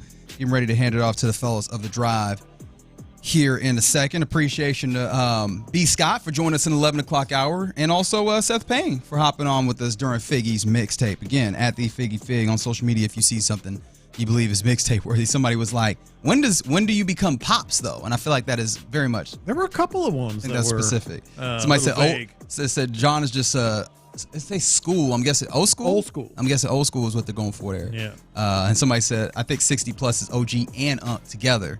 Now I feel like Unk is just a little bit below that. Anyways, I'll let y'all figure all that out. And also Figgy, somebody from the 281 said apparently it was a high speed chase that got those fellas that crossed over, and they were apprehended in Huntsville, which is hilarious because, I mean, obviously I think that they're going to... It's just right there. That's right there, yeah. If you like, hey, y'all want us to send them back to Orleans Parish, we could just put them up. We got a good one right here. We could put them up right here. It's cool. All right. So the NBA Western Conference Finals game that happened last night. Fantastic game. That's OKC. Weather what was a really good push from the Minnesota Timberwolves. But, of course, it was just Shai Gilgeous-Alexander knocking down those difficult mid-range jumpers as he does. Jalen Williams did his own portion of that as well, and they got over. It was a really, really good game all the way through up until kind of the end where it got 8 free throws. It got the people going because the Thunder were up 3 when Minnesota had the basketball, and they did the thing that is logically right to do, which is foul up 3 points in order to force the Timberwolves to shoot the 2 free throws. And then we got into foul game. We went up and down both ways doing the fouls until ultimately the game was over. And the conversation started up. And so I kind of wanted to ask you, 1, do you think that this is something that needs to be changed? And 2, if so, how do you fix it, right? Because I think, again, when you get to these games, one of the things about basketball is having, or not even just basketball, sports in general, a lot of the moments that we think about are these ones down at the very end of the game, right? Down at the very end of the game, having buzzer beater type moments, having moments that, are meaningful at a real boundary. And it feels like that is taken away by what is a logical decision, right? Making sure that this team does not even have the opportunity to tie the game that you have, but then takes away that excitement, that fun. And this is where I always talk about the divergence of sports, where you have it as an entertainment product versus it as a competitive league. And so how do you view the opportunity of fouling up 3 and really kind of ending the moment could be there? You're kind of asking the wrong person, but I know a lot of people are in the same boat as me. I find that somewhat entertaining. I find that very the foul game. Yeah, well, the what should you do? What are they going to do? The guessing game, the strategic element of the final minutes and seconds of a game. So just generally speaking, that's enthralling to me. Is he making the right call? And to me, it always comes down to how much time is left on the clock. Because when they start doing it with too much time left on the clock, then I'm like, ooh, but you start to second guess. That's what we do as fans. Forget the entertainment versus the competitive nature of it. As fans, our best times talking about sports is either second guessing or agreeing with the call. And to me, there's a lot of entertainment to that. I get the frustration, but I like sort of thinking, what would you have done? What would I have done? What should have been done, et cetera. Now, again, it does come down to, if you do it in the final few seconds, it's a lot easier it's a lot more understandable than if you do it with 40 seconds. Yeah, yeah. We've seen some teams botch this, so I do think that is worth noting. That portion of it is there's people that are like, no, you don't get to a place where you kind of try and do anything to maneuver this, because this feels like this is kind of the conversation that was had with the tush push, except for from a different place. I feel like, and maybe you're making the argument that there is some excitement value in this. I think more people than not would say that this does hamper the entertainment value that they have of this. So maybe if the NBA wanted to be in the same place, similar place the NFL was, whether or not they change this. And I know a lot of people are like, well, just don't be down 3 when you get to that point, which is kind of mirrors the just stop it. I could say that, the tush push is more basketball than fouling in the way it is basketball. However, if you were to change it, how would you? Because I think that there's kind of conversations about what you do there. And I think it might be as simple as actually view it as an intentional foul and call it as such, maybe altering the intentional foul. Because currently, as the rule book has it, an intentional foul is 2 foul shots plus retaining the basketball, which would be a lot. And that would leave a lot up to the discretion of the referees on what is intentional versus what is in the run of play. Yeah, that's the hard part. If I go across your arms, trying to steal the ball, is that an intentional foul or is that just a foul? That's a tough interpretation. I mean, unless you slug somebody, something like that. Right, yeah. but by and large, they will adapt to that. And I do think, look, I get that the entertainment value, air quotes, is the last second shot or the last second block or whatever. But there's entertainment to me in the guy making both free throws and then you turn the ball over. That is drama. And second guessing and all that. But in terms of your question is what should you do? I think the only way you can do it is what you just talked about, and it's almost impossible to legislate. What was that intentional? Should they get the ball also? Yeah, and that's the part that I come, because I feel like if you were to be able to legislate it, which is a big if to start with, I think does wonders there, because in that instance, If you foul up 3, you still we'll go a lead. Right, you put this in a place where it's more viable. But then it then comes back to the question that we were talking about, which is how do you then determine if this was just I was guarding you tough, and then that happened to be just a dead ball foul, or just a general foul, common foul rather, compared to one of these fouls that's very clearly meant to try and put a player on the line in order to take away their opportunity to get a 3-point shot up. Do you think there's a way to fix this? Because I don't. Not realistically. Where it would be easy for an official to see, to make that call that you're talking about. I feel like you could give it a try, but I don't know that it would work. I think there would be some unintended consequences on the other side of it that ultimately make it not as palatable as you want it to be. But still, I do want to acknowledge it does suck that you get to the end of a game that was enthralling, and all you want is just for a team to have a shot at knocking down a shot and ending it on the court in the same way that we kind of talk about like the Elam ending as that was developed, an opportunity to see this game ended on the floor, to have this kind of within the bounds kind of tactic take away from the excitement of the way that the game ends, I think is a little frustrating, and it became a real flurry of a talking point last night. No, it did. It last night was a good game to kind of launch this conversation, because I think it was 8 free throws in the final few seconds, if I'm correct, remembering that correctly. Right. And that just lends itself to, oh boy, how is that entertaining? Again, I find the and possibilities very entertaining. I'm actually, and maybe this is old school, maybe it's new school again, I don't know what. I actually think there should be 1-and-1s in the NBA until you get to your. Oh, that's a whole different conversation that we're talking about. Because that stops the game. You get 5 fouls in the first 6 minutes or whatever. All of a sudden, they're shooting 2 free throws here, 2 free throws there. I think a more entertaining thing, if you want to go down the free throw route, 1-and-1. Make them make both free throws and make the first one anyway. Yeah, one more argument that I would throw up for the idea of like trying to curtail this, and I think we've established it's going to be hard to try and curtail this in the way that you want to, is I think when we talk about the ways that sports for TV and trying to make sure that it fits in what you're doing there, looking at the way that the foul game plays out near the end of the game, are you getting to this place where you're extending out the game so long, and we talk about these stoppages that really make the game slow to a crawl. This is one of those instances where you slow the game to a crawl at the end in a way that feels unnatural to the natural pace of the game, right? That feels different to what you were typically doing. From the 8-3-2, are you tailoring the rules to the specific situation or overall competitiveness and fairness? Don't we have situations where fouls at free throws end and tie the game? I mean, sure, but in this instance, you would be trying to get rid of something that is not speaking to, the entertainment value of what you want for the game. I'd be interested in what these fellas talk about. We appreciate D&M Auto Leasing for giving us the opportunity to chat with the fellas of The Drive. Clint, Ron, what's happening, fellas? What's good? We were talking about the end of that Western Conference Finals game. I don't know if you guys were watching it, but I mean, a game that when you've had this up and down nature of it, it's been very fun to see both these teams go offensively.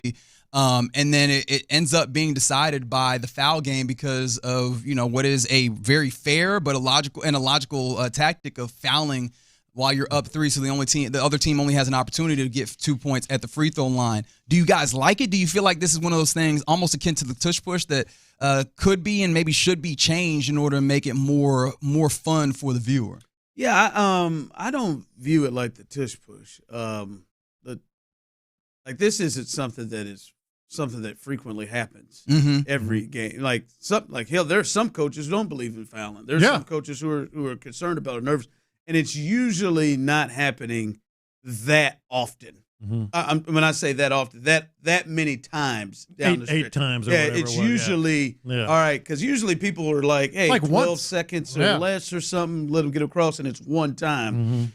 So no, I think it's a strategy that, to me, that would be jumping the gun to say, hey man, we got to make some changes based off of that, because I don't think I've ever noticed it or seen it that bad, and I don't think it's something that many people are complaining or have issues with.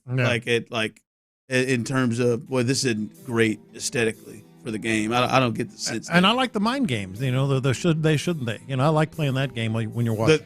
The thing I don't like in the regards is, hey man, let's just start fouling Mitchell Robinson. The Hack Shack? I don't I don't like it. That is. Tell me how they did Adams in the. They did Adams. They're doing it to Mitchell Robinson with the Knicks. I don't love that. That is just to me completely the spirit of the game. I understand that. Like that is just like, hey man, we're just gonna keep doing it. And they've tried to do stuff right, like with the time and when you can and can't do it. But that part I hate. Little live react to ITL, little live reaction. Oh yeah. Here we go. I really went twice today. Y'all played that Texans game that's really starting to bug the hell out of me. Yes, sir. All right. Let's make this clear. I don't care what they say over there. Don't care. I don't care. Good teams draft for need. Good team. Thank you. Good, especially at the top of the draft. Y'all are having a conversation about, again, great conversation about why do you trade out of here and then move back up to get this guy, blah, blah, blah. Why do you take? Great point that it worked out well. You got Higgins and you got Ursary. Yeah. But let's be clear. Be clear. I don't care if Nick comes on these airways right here and talks about we don't believe in drafting for Casario or Caleb. They got aggressive and went and got players that they needed. Got them. Damn it, it happens. All right, let's be clear there. Yeah. Number two, I thoroughly enjoyed. Thoroughly. Felt like he got a little soft shoed. But Jeremy Fowler's report of Nick Caley and the concern there. I think y'all were a little uncomfortable talking about the fact that Nick Caley got overlooked as an offensive play caller for a defensive play caller and a special teams coach. Plan ain't gonna soft shoe it here. Nope. He was awfully young though. We have to look at that part of it. He was awfully young. And then the Belichick thing. Let's just tear Belichick a new ass with what he did over there. I know he's got 6 of them. I know he's killing it. He killed it. But in that right there, what killing a mess. That ass. Yeah. Figgy. Sit down, Jordan. Hey, self-proclaimed. He's got big shoes to fill. You see that? That was solid. That was just a little, yeah. I know he did. I know Figgy's heart. I know tried Figgy to walk did. it back, didn't he? Tried to do what I did? He did not mean. He said, no, y'all laughed. No, I'm being serious. I know Figgy's heart. I know Figgy didn't mean it that way, but that was good. He's like, hey. Hard, man. Didn't try to bring an example of his own. Yeah, right there. Well, enjoyed it, boys. Enjoyed my drive in today, I like boys. this. I like when we get the immediate feedback. Yeah, enjoyed my drive in. I was going, you damn right that Nick Caley is the one we got to watch. Damn right. You're damn right he got That's right. Yeah. Segment 2. Oh, yeah, it's great. That's why you got to keep it locked. Much appreciation again to DNM Auto Lisa for giving us the opportunity to chat with these fine fellas. But we got to get out their way because you're listening to KLT AM, KLT FM, HD2 Houston, and Odyssey Sports Station. And also because right now, The Drive is live. That's right. The Drive is live on a Tuesday. Feels like a Monday. But on a Tuesday, there it is. A lot to get to. Feels just like a Tuesday. Does it? Oh, yeah. Does it? A lot to get to. Well, feels like a weigh-in Tuesday. Oh, yeah. We are weighing in on Monday. Coming up, or not Mondays, but today is Tuesday. We are weighing in 3 o'clock. If yesterday didn't happen, man, I'd be like put together 20. I learned a new one this weekend. I didn't know that I was going to get to say it so early, but no, I better not say it. I don't know if it's correct. Yeah, John said just. Can I refer to can you say get ready for the dump button? Can you say coochie? I don't know. Can you say coochie? Don't know, but I dumped it since I didn't know. All right. Well, when you don't know, you dump. I couldn't even talk about them shoes, John. Did you have a pair of them shoes back in the day? It feels. See, I don't know why John walked you to do that. Just took advantage of the dumb button. Like that is one that feels like if I don't get that 100% clear, maybe that. There's one that's one that I would have used and not even thought about it if I hadn't been in the business a while. If that offends, there's been a few of those for you. If that offends anybody, like if that's the choice. I don't know if it's always offending. Just the words they're trying to get it. I guess. I told y'all the first time I sat on these airways. I was a guest. You heard another version of that. I was a guest with word. Rich Lord and Sean Pendergast. Oh, yeah. And I put them damn headsets on. They were coming back with a little earlier clip from the show, and they dropped the P word. And I was like, I was going to say another variation of that. Boy, I thought. Rich Lord used to use that P word quite often on the airways. I can't even talk about the shoes I used to buy. They just kept on looking at their notes, and I was like, I wasn't in the business at the time, but I was a listener, and Rich Lord said that word often, and I never understood how he got away with it, but he did. Oh, he thought it was the coolest thing ever, man. Yeah. the next break. Oh, yeah, I sure did. I do it all the time. By the way, a couple of things we need to address. Because we were, I just wondered, because we tried to, we were skirting the line on Kikuchi, and I just wondered, like, we had gotten, we got our hands slapped for Kikuchi. You're right. At a specs immediately. Yes, so I wonder, you kept that fun feel of just leaving the cut off. What I just described, I felt real comfortable about changing that guy's name to it. I guess I did think it was legal. But what we do have a lot to get to, because we got to get to the Astros. They had a huge weekend leading up to where they are right now. A game and a half out behind the Mariners, taking 3 or 4. But Tyler Milner, the entire Drive family, is extremely disappointed in you. Oh, I know it. All about that. I already had a conversation about this with the boss man a little while ago. I'm disappointed. You had a conversation about this? Wait a minute. Are we talking about the same thing? If it's what I think. I'm thinking about how much you told us that you were going to be wearing them damn panties. Yeah, that'd be the topic of discussion I had with the boss man. You had a conversation. Did you get in trouble for that? I'm sorry about that. You put this one on me. I would have never thought that was. Them draws, them damn bikini things, the American flags. I was waiting for that. The banana hammock. Me and Luke were waiting on that. I even sent him message. He didn't wear them, or maybe no. I would love if it wasn't a in trouble conversation. Oh, I would love it if it was a disappointment. If Parker Hillis, who runs the place, if Parker Hillis came, I need to meet with you at Twin Peaks after the show. We got to talk about this for an hour. If Parker came, show you how you're supposed to wear them to Tyler and said, "Hey, if you're going to say you're going to do something like that, you better do it." And if he got in your ass because you didn't wear it, he didn't. Oh, damn it! I would have said, Parker, bringing out the big bucks. Did he get you to save it for the Sports Radio 610 pool party or what? No. He said we ran into each other, me and the boss man. He said, how was the vacay? How was the beach? How'd things go with the Speedo out there on the beach? Panties. Not panties. And I said, man, agree to disagree. I'm disappointed in myself, but it didn't happen. They didn't make it there. You could have bought some there.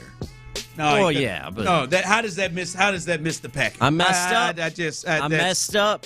I literally I was rummaging through my luggage day one on the beach because I had every intention. You can believe me or not, it's fine. It's the position I put myself in. No, you have. I had every intention to send y'all a sexy ass photo of me in that American flag, them stars and stripes, getting my sun on, getting my thighs tanned up. But I rummaged through my bag day one, could not find them. Got home Sunday. They were right there where I had packed my bag. They didn't make it. So I apologize. You have every right to be disappointed in me. I'm disappointed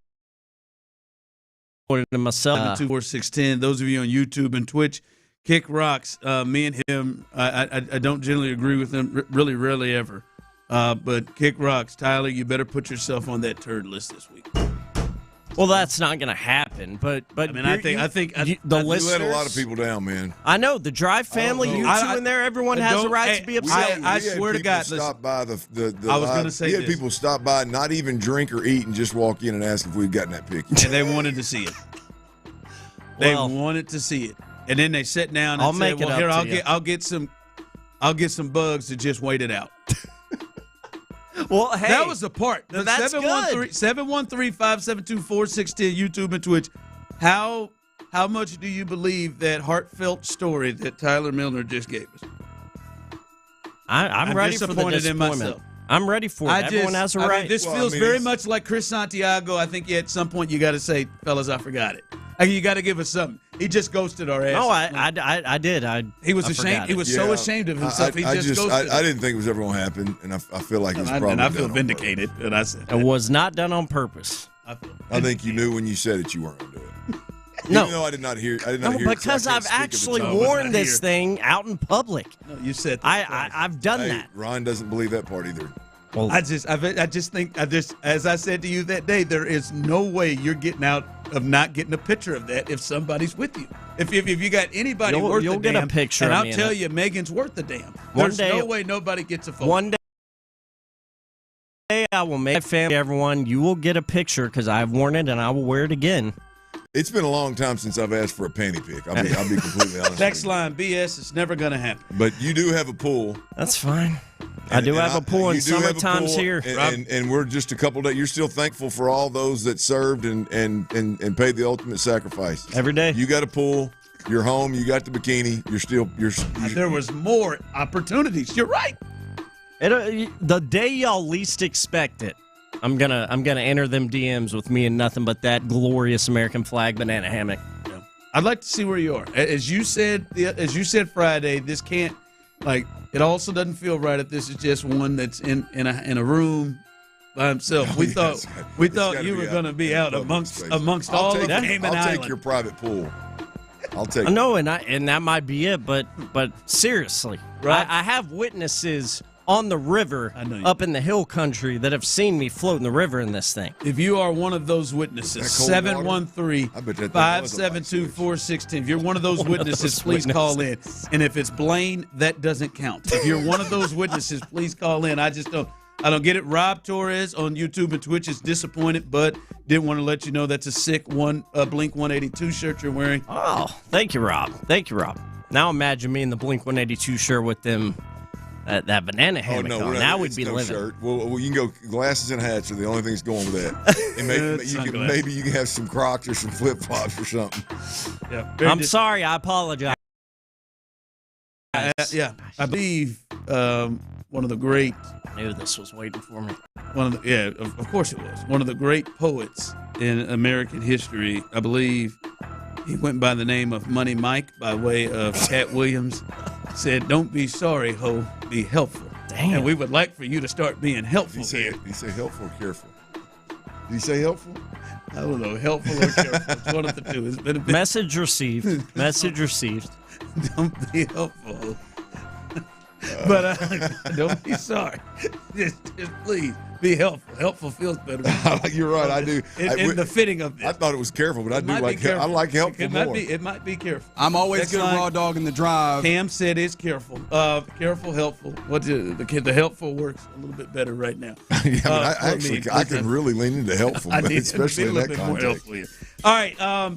Jumping in on this again with this. Where are you now? I thought it was interesting, and I've heard this a lot of my life in baseball, but Luke brought it up the other day. Usually it's, hey, don't look at it, for the too early crew. Don't look at the standings or don't look at records or really put a lot into it unless you're the Colorado Rockies, who I will get to at some point. But wait till Memorial Day. After Memorial Day, then take a look at it. So now we are at Memorial Day. Where are you now with the Astros post Memorial Day? They are now 28-25. After this huge 3-4 from the Astros, Clint, they're a game and a half behind Seattle. In this 17-game stretch, right? We knew they had that 17-game stretch where they got 17 in a row where they got no days off, which is always taxing on a team. Probably a little bit happier that it happened early in the season. But in that time frame, there was no Yordan at all, no Arrighetti at all, injuries to Wisniewski and Blanco, obviously players struggling.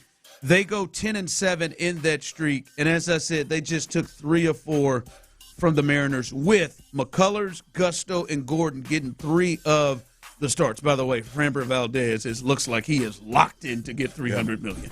But where are you now with the Astros? A game and a half back of Seattle, 3 games above 500. Where are you? What's your feeling now about this team post Memorial Day? I'm in a really, really good place. I do think they're the best team in the division, and I feel significantly better about that World Series window still being cracked, if not completely open at this point in time. I know it's strong, but that's where I'm at. Like you said, Ron. It's the first game. Correct me if I'm wrong, boys.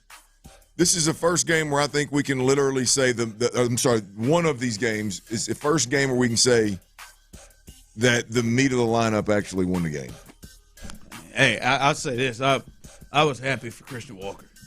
He slipped to them 2 singles, had 2 hits going into that final one, and then took care of business. He gets 3 hits in that games. Paredes and Walker in that one game, you can say that the meat of our lineup carried us. And that's the first game that I remember seeing that being the case. I know we've sporadically kind of had Altuve hot at a time. Paredes has been hot. Jordan is yet to be quote unquote hot.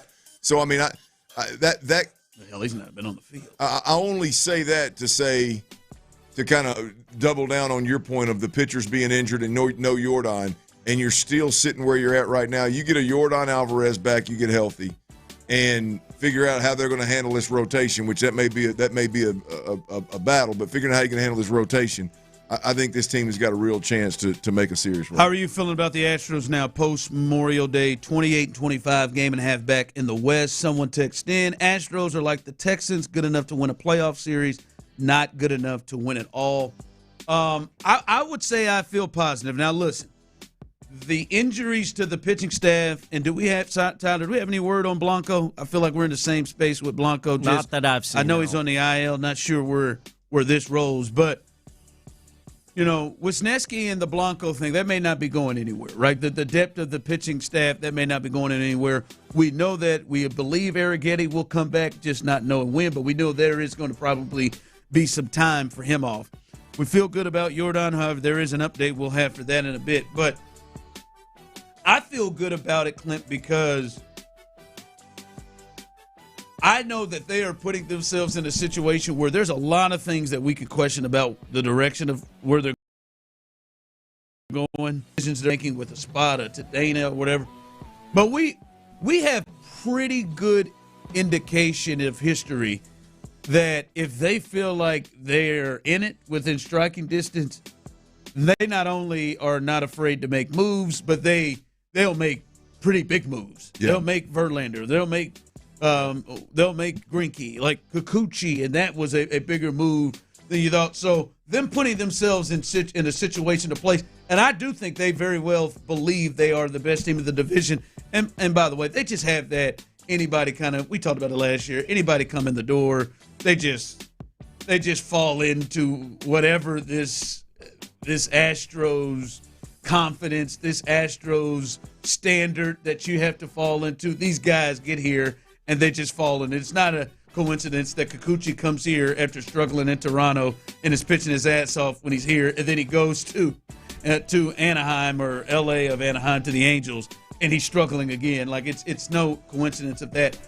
But I believe they'll put together the parts and pieces that they will need to fix the Wisniewski or Blanco or whatever bat that they may need in this lineup if the middle of it doesn't continue. If you can stack getting healthy and all that encompasses, which is Jordan Alvarez, one of the best hitters in baseball, and obviously one of your top three starters on a team, you couple that right there, stack that right there on top of the fact that I think it's fair to say right now we're going to get significantly.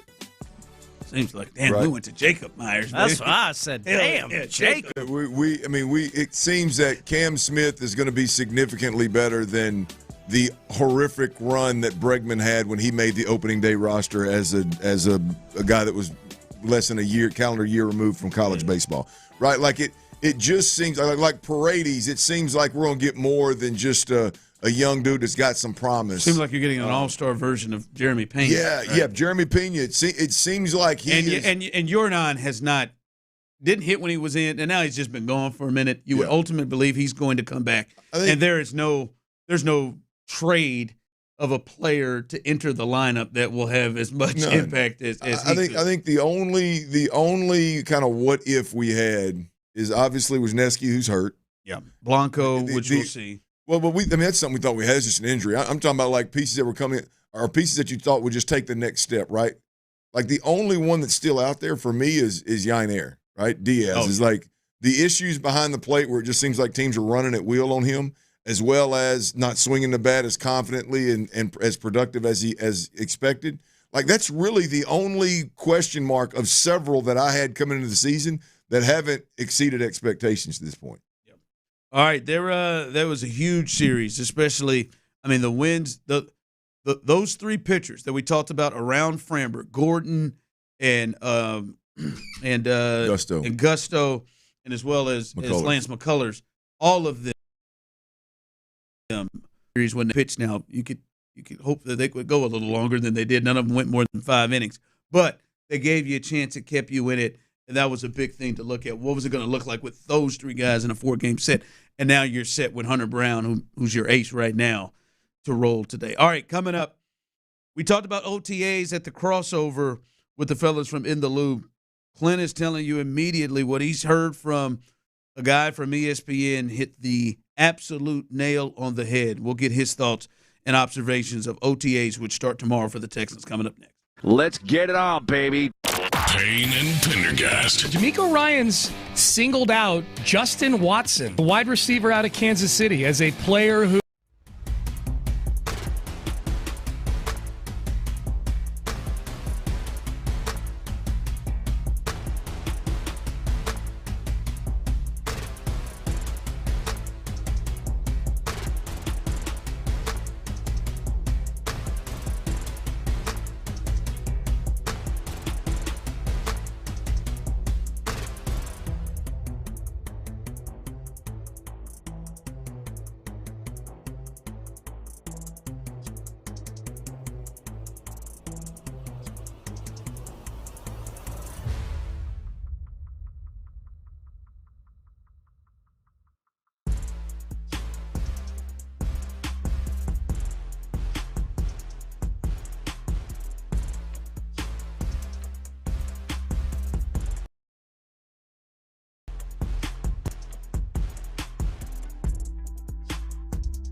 on Sports Radio 610.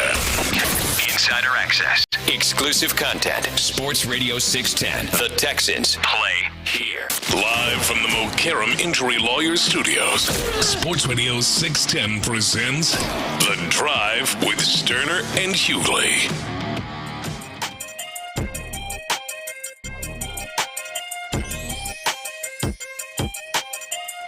All right, OTAs get started tomorrow.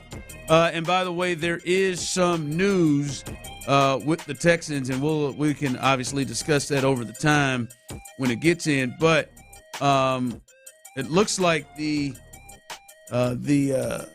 Texans will have a joint practice with the Carolina Panthers. Dave Canales, the head coach of the Panthers, that's been announced that they will have a joint practice with the Panthers. That was always fun. We got to see them have one with the Dolphins a couple of years ago. They had one with the Rams and Sean McVay last year, so they will have one with the Carolina Panthers coming up. Bryce and CJ. Yeah, that'll be good. Bryce and CJ, obviously Dave Canales, offensive-minded coach. You expect them to kind of got things rolling late last year. You expect them to take the next step this year. The Texans have them in the preseason on 8/16, I believe it is, August 16th. That week leading up to it, I don't know. With knowing D'Amico, it'll probably just be a couple of days worth of practice with those guys. It'll be here. So as fans, everybody out there, I mean, usually, I know in that other public, and so I would imagine that, I don't know why it wouldn't be. I would imagine it'll be the same this year. So the fans out there that have been wondering, that's who it is. The Carolina Panthers. And the Texans the week of 8/16, the week before leading up to the 8/16 game. Yep. So that's, like I said, that's always yep. And it'll be here, so we'll be able to catch it out, check it out coming up. But Clint, speaking of practice, it's all getting started up tomorrow. OTAs will get started tomorrow, and I know this is going to be really our first look to be able to see things. And see maybe how they design starters or ones going into it or what have you.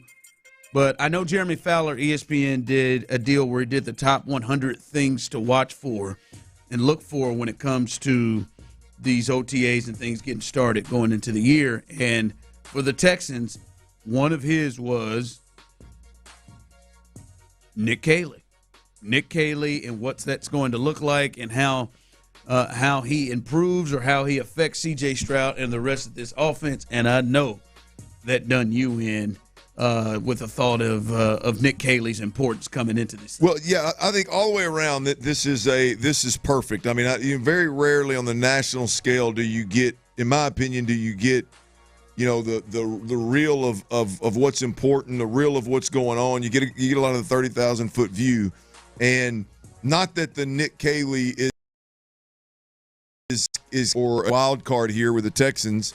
You've got a really good football team that's won 10 games 2 years in a row. It's been to the second round of the playoffs 2 years in a row, and many believe that the issue was the majority of the issues with the offensive coordinator. So it only makes sense that all eyes will be on Nick Caley. But I do want to read what Jeremy Fowler had to say, because this to me is what I mean. Obviously I'm not Jeremy Fowler. He's much more articulate than I am, but the way in which he couches this Nick Caley offensive coordinator for the Houston Texans is a must-watch, is beautiful. Here's what Jeremy Fowler had to say. I'm always hesitant about later branches plucked off of coaching trees.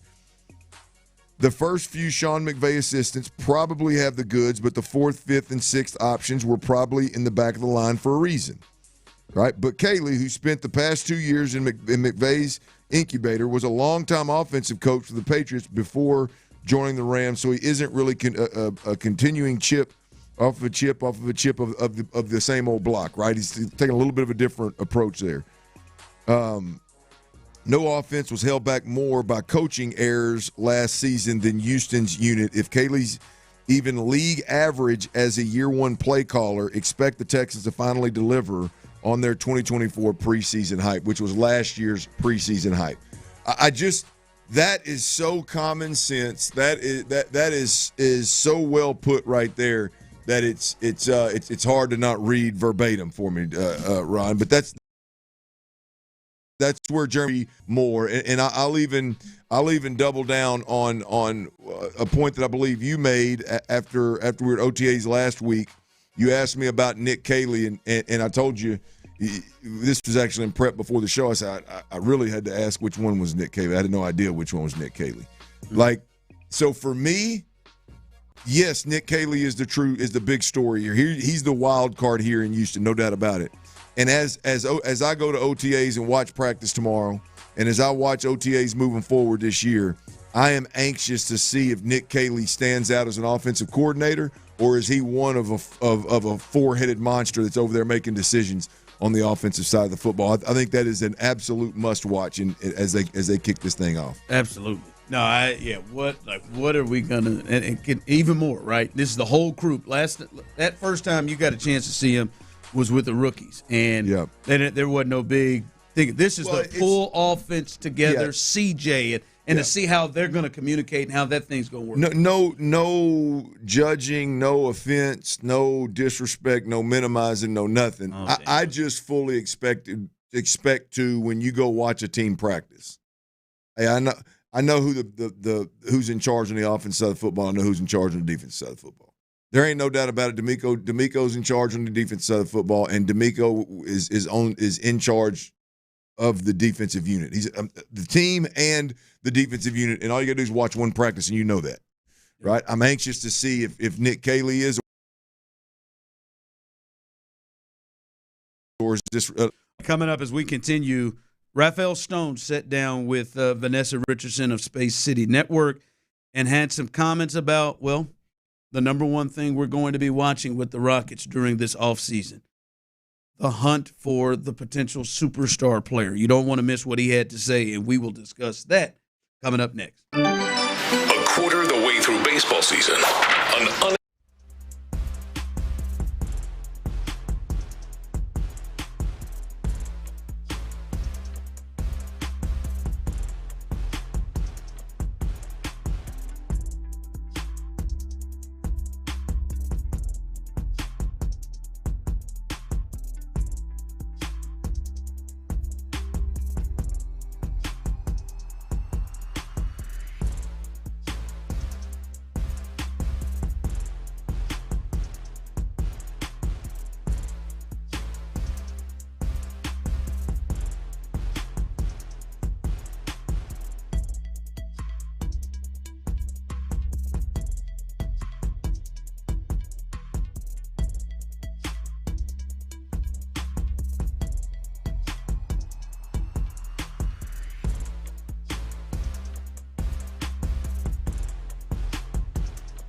713-5285. 713-913-5285. Let's go, Rockets. Live from the Mokaram Injury Lawyers Studios, Sports Radio 610 presents The Drive with Stoerner and Hughley.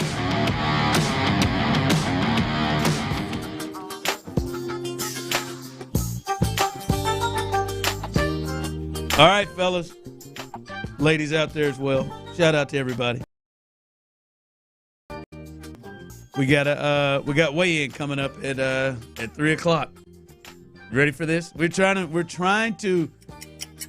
Clint and I at Memorial Day really tried to run tricks out of me, but we were, Tyler, trying to get to a combined 20 pounds. Lost. Yes, combined between the two. 1 week, first week. 1 week. 20 lost combined. Actually, we had an extra day, but I think that extra day could have played some tricks on you because it was Memorial Day, which is if you did what I did at my house, shout out to Texas Star Grill Shop. I was on that Traeger and had some folks over, did some ribs, did some thighs, did some hot dogs. You know, could have got away. They have. But we try to get down to combined 20. I think I started at 310.8. Clint was 262.1, I believe. Trying to get a combined 20. Think we hit it, Tyler? I have faith. I have faith in you dudes. So you're saying yes? Yeah. Okay. I think you hit it. I think y'all lost a combined 25 plus. Ooh, wow. Looking good in there. It's aggressive, right? Combined 25 plus. Someone texted in, I think Ron maybe lost 4. Listen, I'll be honest with you, I'll take 4. But I'd be a little disappointed. I'd be a little bit disappointed in 4. I'd be disappointed in 4 too. I know you would. What if I gained? How upset would you be? I wouldn't be upset. I would competition. I would quit our competition.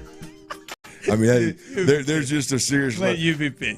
I just got to question if the level of care, like the seriousness of what we've done over the last week. Have you even tried? I mean, a week ago, or a week and a day ago. Yeah, I mean, 2 Mondays ago, man. I mean, like you moved my heartstrings, man. I'm in. I'm all in. You got me, man. I'm butter over here. Like hell yeah, let's ride. And you go put on 4. Yeah, I'm out. And it's the last time you get me too. It's gonna work out. I still love you, but I'm out. Yeah, shout out to Joseph. You've done it before, and you you know 4 pounds ain't anything to be mad at, though. Yeah, 4 pounds would be. I'd be disappointed. 4. We'll see, but that's coming up at 3:00. We'll do it's our second weigh-in. We got the initial second weigh-in, trying to get 20 pounds together. I know I'm prepared to get naked if I have to. But let's not get there. I know last week, Tyler, Clint was. I know I've done my part, and I'll probably be able to get you a little extra. That's what Clint said. I'm pretty confident in that initial weight loss. I'm pretty confident in that. I'll be honest with you. I didn't work near as hard as I thought I would, but I know where I'm at. It was a holiday weekend. Well, no, I know where I'm at. It's my point is it's just not that initial weight loss. That's not disrespectful. Clint is 3 plus. It's plus 3 pounds this week. Yeah, ain't no chance in hell. Zero chance. Not a chance. Well, we'll learn coming up here. Don't miss that. 3:00. Our first one. And those of you who text, you are as well. All right. Vanessa Richardson, Space City Network, sat down with Raphael Stone, the GM. And this is going to be the big thing in the offseason, is what's the move they're going to make? Are the Rockets going to do something significant to this team and add? We've heard the rumors. You know the names. You know the Giannis's, the Kevin Durant's, the Bookers, whatever. Are they going to do it? This was his response to his thoughts on star chasing. You know, if you engineer your offense around one player, they're going to score more. They're going to get more assists. I don't think that's in Ime's DNA. So some of this is like just how we're going to go about it. I think we're going to be a team-focused team. And that doesn't mean we won't do a trade for a really talented player. But I also think we have really, really talented players on this roster. And and I think they're all improving. And so before we trade 1 or 2 or 3 or 4 of those guys for a more veteran guy, we want to make sure that we give this current group room to grow. The huge caveat to all of that is the job is to win championships. That is my one and only goal. And if we think there's a better path than continuity, we would pursue it. But right now, that bar is pretty high. All right, you hearing him there, 713-572-4610, YouTube and Twitch. Do you feel like you, in any way, hearing those comments, do you get a sense that of which way he would lean? Is he going to go and go after maybe adding to this team? Because he said the caveat is winning a championship, and that's the only goal. Or do you lean to a point where maybe he may not do anything big with it? No, I think he's absolutely doing something big with right. it. I think he's protecting his coach. I think he's protecting his coach's messaging to his team.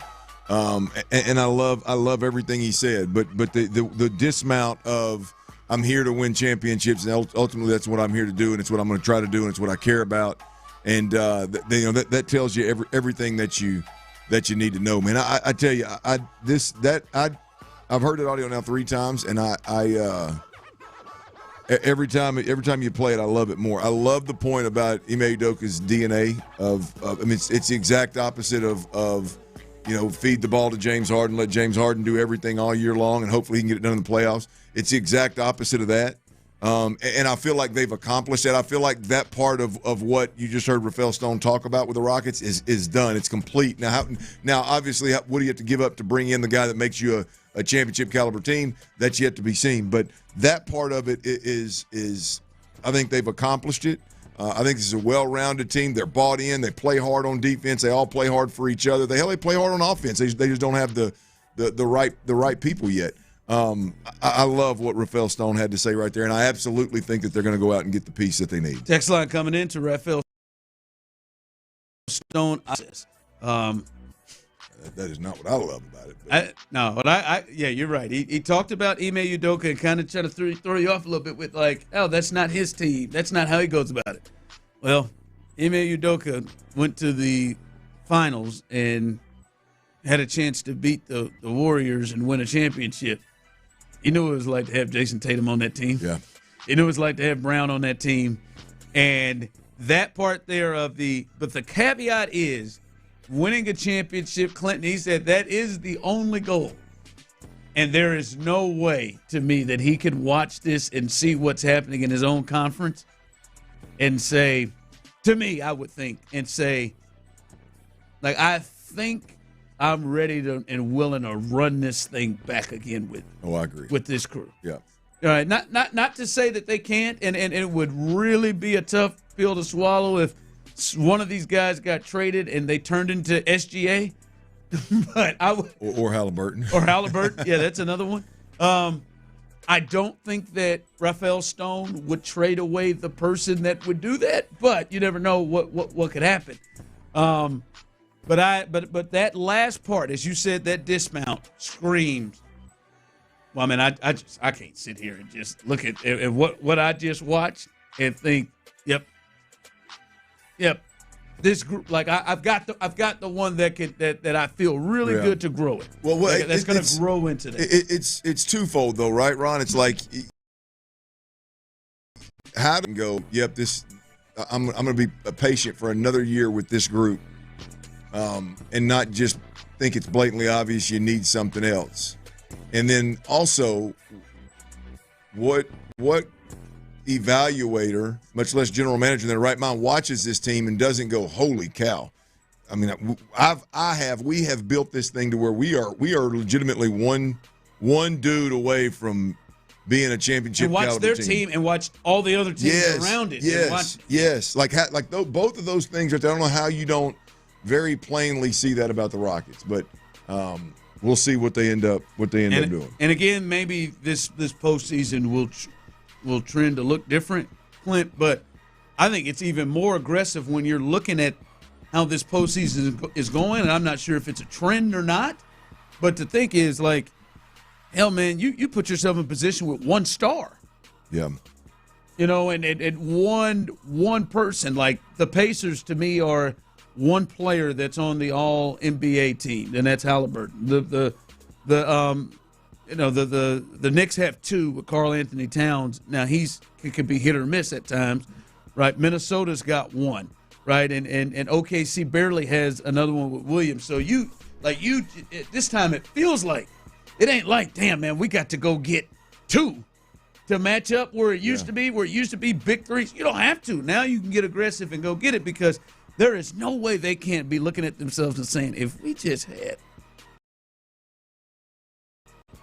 Donovan Mitchell, obviously the Giannis's, the Bookers, if we just had one of them and exchanged them, the name that comes up, Jalen Green, like we may still be playing in this thing. So yeah, I hear that as how you feel about it?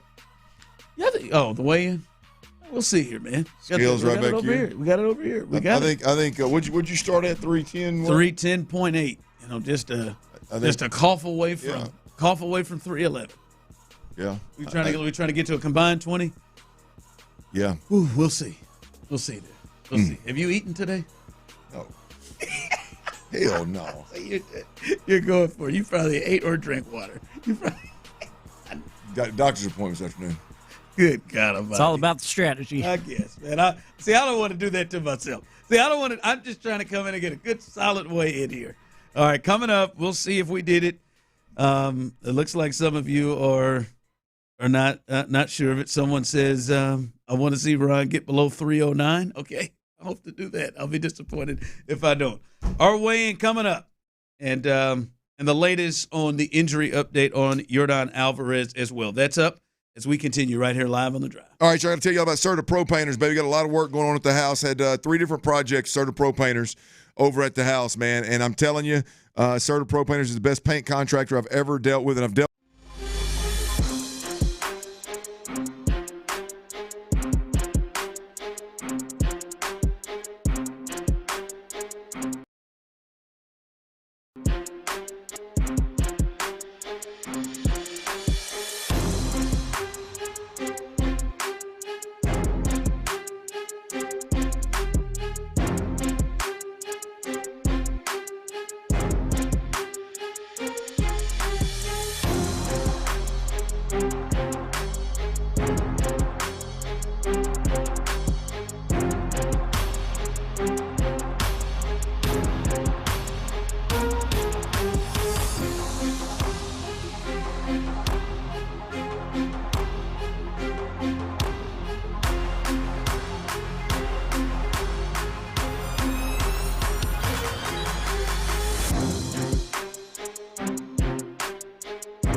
Insider access, exclusive content. Sports Radio 610. The Texans play here. An Odyssey sports station. You're gonna get hard.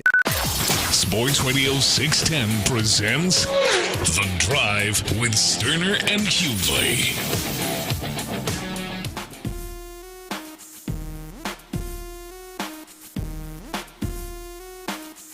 All right, welcome back into The Drive as we continue rolling here. It is not Monday. It is Tuesday. We were out yesterday due to Memorial Day. Once again, thank you to all the veterans that make life for us here in this country what it is. And I hope you enjoyed your day yesterday. But it's 3 o'clock, Clint. And since we weren't here on Monday, we got it on Tuesday. We got the scale. We are trying to lose a combined 20 pounds. This is our first week. Clint was at 262.1. Last week, same scale. It's been sitting here, same scale. Right over here, sitting in the studio every day. And then I was at 310.8. I got my weigh-in shirt. I will be honest to say, I feel a little bit better.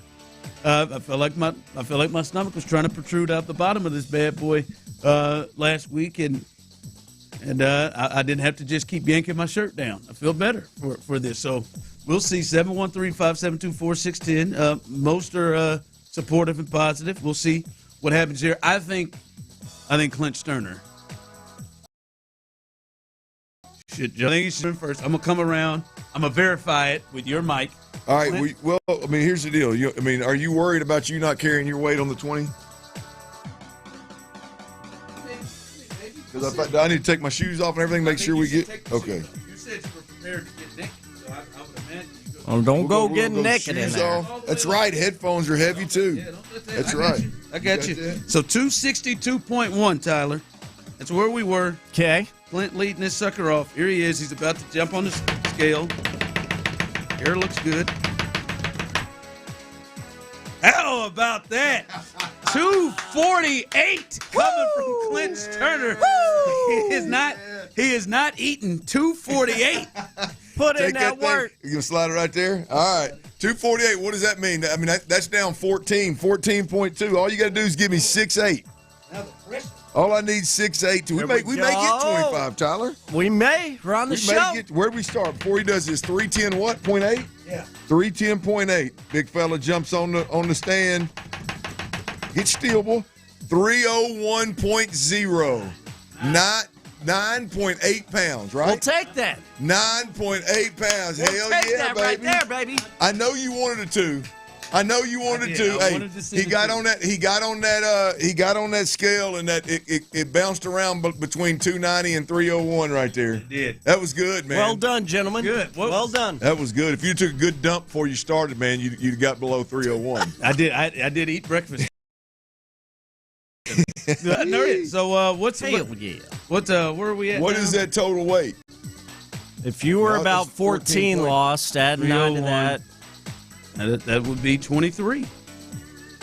23 down on the dot. All right. So 301. You're at 248. I was 248 on the dot. You were 301 on the dot, weren't you? I think so. Yeah. Wow. Here we go. All right. You're trying to get into the what was your? If I can crack 240, man, I can be real lean. Be real lean. I can be real. I could turn my wife on. I could turn my wife on just walking from the shower. There we go. Hey, there you go. 9 and 14. Quick early. There you go. What do you want to do? What are we going to do this week, man? What are we going to do this week? All right. Now this will be big. I'll be going to.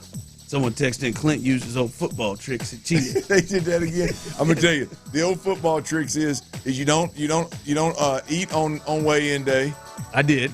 You don't eat on weigh-in day, and it's tough to get to 3 o'clock without eating. I'll be honest with you. No, I ate, and I you don't eat on weigh-in day, and the days leading up. It's hard day of the days leading up. You got to hit the sauna. Oh yeah, I didn't hit the sauna, but I did enjoy it. If you'd hit the sauna, you'd have got well below 300. Well, good, but I just want to make sure. I'm just no tricks. I just want to get in and get out, baby. Yeah. Well, the sauna trick is something that we should all do 4 times a week. I mean, that's something that get a good sweat out. That's something I wish I've got my little man cave getting worked on over there right now, so it's not as convenient to get in my old sauna as it typically is. I was in there today and they was painting that sucker around me. I was in the middle of the room and I'm sitting in the sauna and they're painting the walls around me. There we go. 301. So hopefully I'll get into the twos next week. 14 pounds for you. You're at 248, down from 262.1. Oh, you'll be in the twos next week. Twos next week. I need bust through there. 2 pounds on that. I don't think we can go for a combined 20 this time. That would be aggressive. I think 15. You got to take the reins from here, Chief. Boy, 15. Yeah, that seems strong. I can at least give you 7. You think you got 7 pounds next week? Let's go 14. Right off of 14? Yep. Let's go 14 total. I can at least give you 6. Can you give me 9? Are you giving us 6 healthy? Oh yeah. Usually 14. Usually the first one right is real. Is my first 20 pounds is typically a lot of water. Someone texting, how long do you stay in the sauna, Clint? Oh, well, it depends how long I can. 15 to 30, depending on how long I can. I was in there 20. I was in there 20 yesterday. 20 this morning. 20 yesterday. I like someone texted in a good 12. How about a good 12? All right. That's combined 12. Combined 12. All right. I need it. I gotta go to Aruba next week. Combined 12. Right. We can bang that out. That is new one after 1 week. The new weight 301. It was even, and Clint down to 248 from his 262. Big time. Someone texted in, Clinton Show. My name is Corey, and I started mine last week. Because of y'all inspired me. I'm with y'all, and I'll give you my way in next Monday. All right, Corey. Love it. We'll be waiting on it. Anybody else that rolled in and did theirs? No, man, it's a good thing. Good thing. As I said, I have been through it. I feel like I know what I need to do. Just got to do it. Got to be on it, which is not easy. You said the thing. All joking aside, you said it earlier. It's like you feel like your body's working so much more efficiently already when you just quit overeating, when you quit over drinking, when you quit putting that stuff your body can't process or has a hard time processing. Man, your system, you just feel it. You just runs right through you, man. It's good stuff. No, yeah. Whole the insides feel better. Yeah, I recommend a sauna as well. Sauna? No, I can see that. Get that sweat up out of there. I'm a fairly healthy eater. I've not been as disciplined of late as I was for about 8-9 months. But I tell you what I've noticed I do lately. I'm eating healthy, but I'm overeating again. Portion control? Yeah. That's what I think I did yesterday. Probably portion control over the time. A lot more than I had. But all good. Got a good little workout in. Had me a little breakfast today. Got a good workout in, and nobody said anything to me on my way around the streets. So it was a good roll of it. No, appreciate the support. 301, 248. Yeah, man. Let's see if we can get you under 245. Get you in the low 240s, and then let's see if I can get in them twos. Yeah. 290 something. Well, it's gonna get a lot harder for me. I'm gonna have to take my workouts up a notch. That water weight, some of that water weight's gone. Yeah. That water weight, that'll run through you. All right, real quick here, the lineup is out. You want an almond? I don't want an almond. The lineup is out. Someone texted in, great job, gentlemen. We appreciate you. Pena's leading off. Paredes batting second, playing third. Altuve's the DH today. Altuve is the DH today. Christian Walker gets himself back into the cleanup spot, batting fourth after his big walk-off Sunday against the Mariners. Jake Myers in at center field. We talked about it before. Yainer Diaz drops in the lineup. Clint, he drops, and he's playing catcher today. He drops to the sixth spot. And then Cam Smith had a big double Sunday. He is behind Diaz in the 7th hole. And McCormick gets in that bat. Gets a game today in left field with Dubon at second base. So that is the lineup for today. Again, Pena, Paredes, Altuve, Walker, Myers, Diaz, Smith, McCormick. and do being legitimately in that one hole, and this isn't for any other reason other than he belongs there. Now, obviously, Altuve voiced his opinion, but that is big time. Myers being legitimately in the 5 hole is absolute big time. The fact that Cam Smith is hitting 261 at this point, had a great weekend, by the way. The fact that Dubon once again is hitting 272 and just quietly but confidently, should be starting somewhere consistently. I guess he is all over the place, but yeah, man, this Astros squad is in a really, really good place right now, and you're missing the biggest piece, man. This is big. Yep. All right. Little update here with Alvarez. You just spoke about the biggest piece. This coming from Joe Espada the other day. He continues to progress. He ran. He hit. He is doing all baseball activities, waiting for once he feels like he's ready to go. We'll get him out there. Also on this, as he said, they'll get him out there as his progress, and hoping that he potentially could be there for the A series is what Espada said as well when he met with the media the last time the Astros did, which was Sunday. So hopefully he can get into this series. They kick off a series tonight against the A's. So that's the latest update on Yordan Alvarez. And again, as you said, that's the big piece. Hopefully this is something that is quickly. I do think they are probably going with we're going to wait till you're feeling no pain in that hand before they bring him back. But I will say I'm good with that. And Clint, they have done well enough to hang around to where I don't think they're in need to have to push to get him on the field, right? We talked about in the playoffs a couple of years ago, he was having a bad hand issue and tried to play through it and had to because obviously it's the playoffs.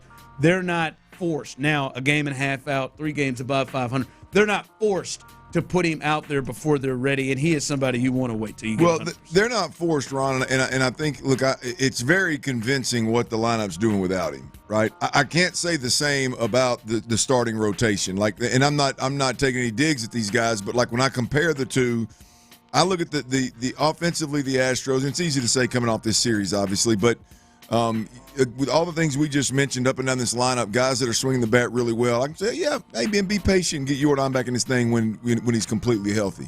You look at the starting rotation and you go, hey, man, we need Spencer Arrieta's ass back out there immediately. Like, you've lost a couple of guys. You don't know what Lance is really going to do. Your top 2 horses are ready to run, but you need Spencer Arrieta back out there sooner rather than later. To your point, Yordan, I think you can be a little bit patient with. Yeah. With that hand thing. Not that it matters. They're going to be patient with him anyway it goes, but I think you're a lot more comfortable being patient with Yordan right now, given what we just watched. Yeah, and you're in a good spot right now to roll through and just keep getting him healthy. But it is good to hear that he is moving around and doing baseball things. Coming through, still continuing on the text line. Good stuff, Ron. Keep it up. Clint, are you okay, brother? 14 pounds is insane. Someone said, Ron, you're at 301. What was your starting rate? 310.8. So yeah, 9.8, almost 10 pounds on the dot. That's big. Almost 10. I'm gonna round it up. 10 pounds on the. No, that's fair. No, was it 9.8 or 10.8? It was 10.8. It was 310.8. So it is. And you get a 301, so it's 9.8. That's right. That's 10 pounds. Yeah. But no, man. Every Monday we'll be weighing in. Next week we're going to try to get a combined 12 pounds out here. Clint's up here talking about he's going to follow. He's got 21. He's going to follow up. I'll get you 7. Follow that. I think I can get you 7. I can tell you, man. 362 is a big number for me. That was a lot higher than I thought it was going to be. I clearly had enjoyed myself that weekend before. Oh yeah. I clearly had eaten a couple of big meals that day.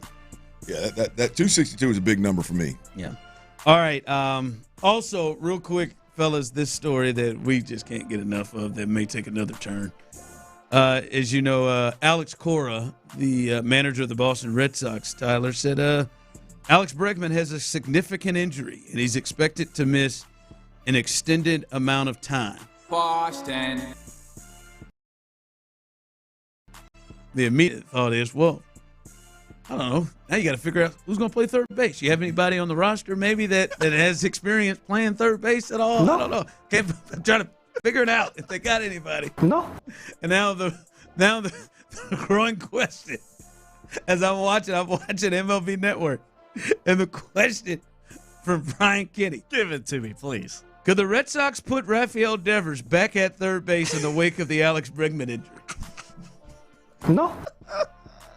Hey, Rafael, can we get the answer from you? No. Oh, damn! Who's gonna be the one to talk to him? Rap over there. That is too good. Hey man, he ain't bring his gloves. Ain't got no gloves the first year. They're not even at the facility. He ran in. Oh, late. you want me to play third base? Boss, I ain't got a glove. Yeah, I need to run back to that spring training locker room. Told me to run that. I wouldn't have left them bad boys at Clear Lake. Slipped my mind. Yeah, man. I ain't got it. Maybe I'll run over to that Academy Sports down the street over there and give me one in and get that thing fill it in. Eat that up. Boy, I bet you that's all. Anybody else on the team they would have taken an injury from, except for this joke. Oh man, is Bregman being ridiculous? They got the fast start from Bregman that they didn't expect, and then all of a sudden they got the injury. Here we go. No. And now they got hey Rav, what's up? See, you really test that kind of team player he is. Hey Tyler, Rafael Devers. Hey, he gonna show up at Alex Cora's office before he get there. Feel like you might want to meet with me about something. He unlocks his office. He's just sitting up there with his back. Devers, hey. He was. He'll be sitting there recording in the morning. Get there outside his office. Sitting outside his office, yeah, man. With his son tossing the ball up. No, with a bat. Just with a bat. Hey, what the hell you doing here, Rob? Hey, just wanted to let you know right off the bat, man, I'm a DH. Hey. Don't even think about it. I'm a DH, Y'all better boss. send that jet back to that spring training locker room because I left all my leather there. Like, I like listening to him and how pissed off he is about this, and to be honest with you, I think I get it a little bit. Oh, hell yeah. Do you think he's even been taking infield? Surely. Like, do you think Devers has got to a point where, because he said, they told me to put my glove away. Because remember, I know for sure nobody told him to do that, but that's how he interpreted it. I wonder, has he just been in the cage straight up and just not even taking infield? When's the last time my man's taking infield? Go there, tell him. I ain't taking it. All right, coming up, it is Tuesday. We'll combine a little Monday and Tuesday together, a little real or fake. I pose a statement, and then you let us know if it's real or fake. That's coming up next, right here live on The Drive. You are fake news. Call him all defense amen. After a stellar sophomore season, amen.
insider access, exclusive content. Sports Radio 610. The Texans play here.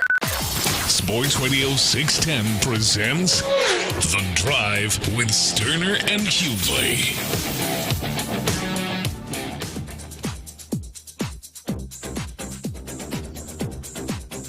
All right, welcome back in. The second official weigh-in day.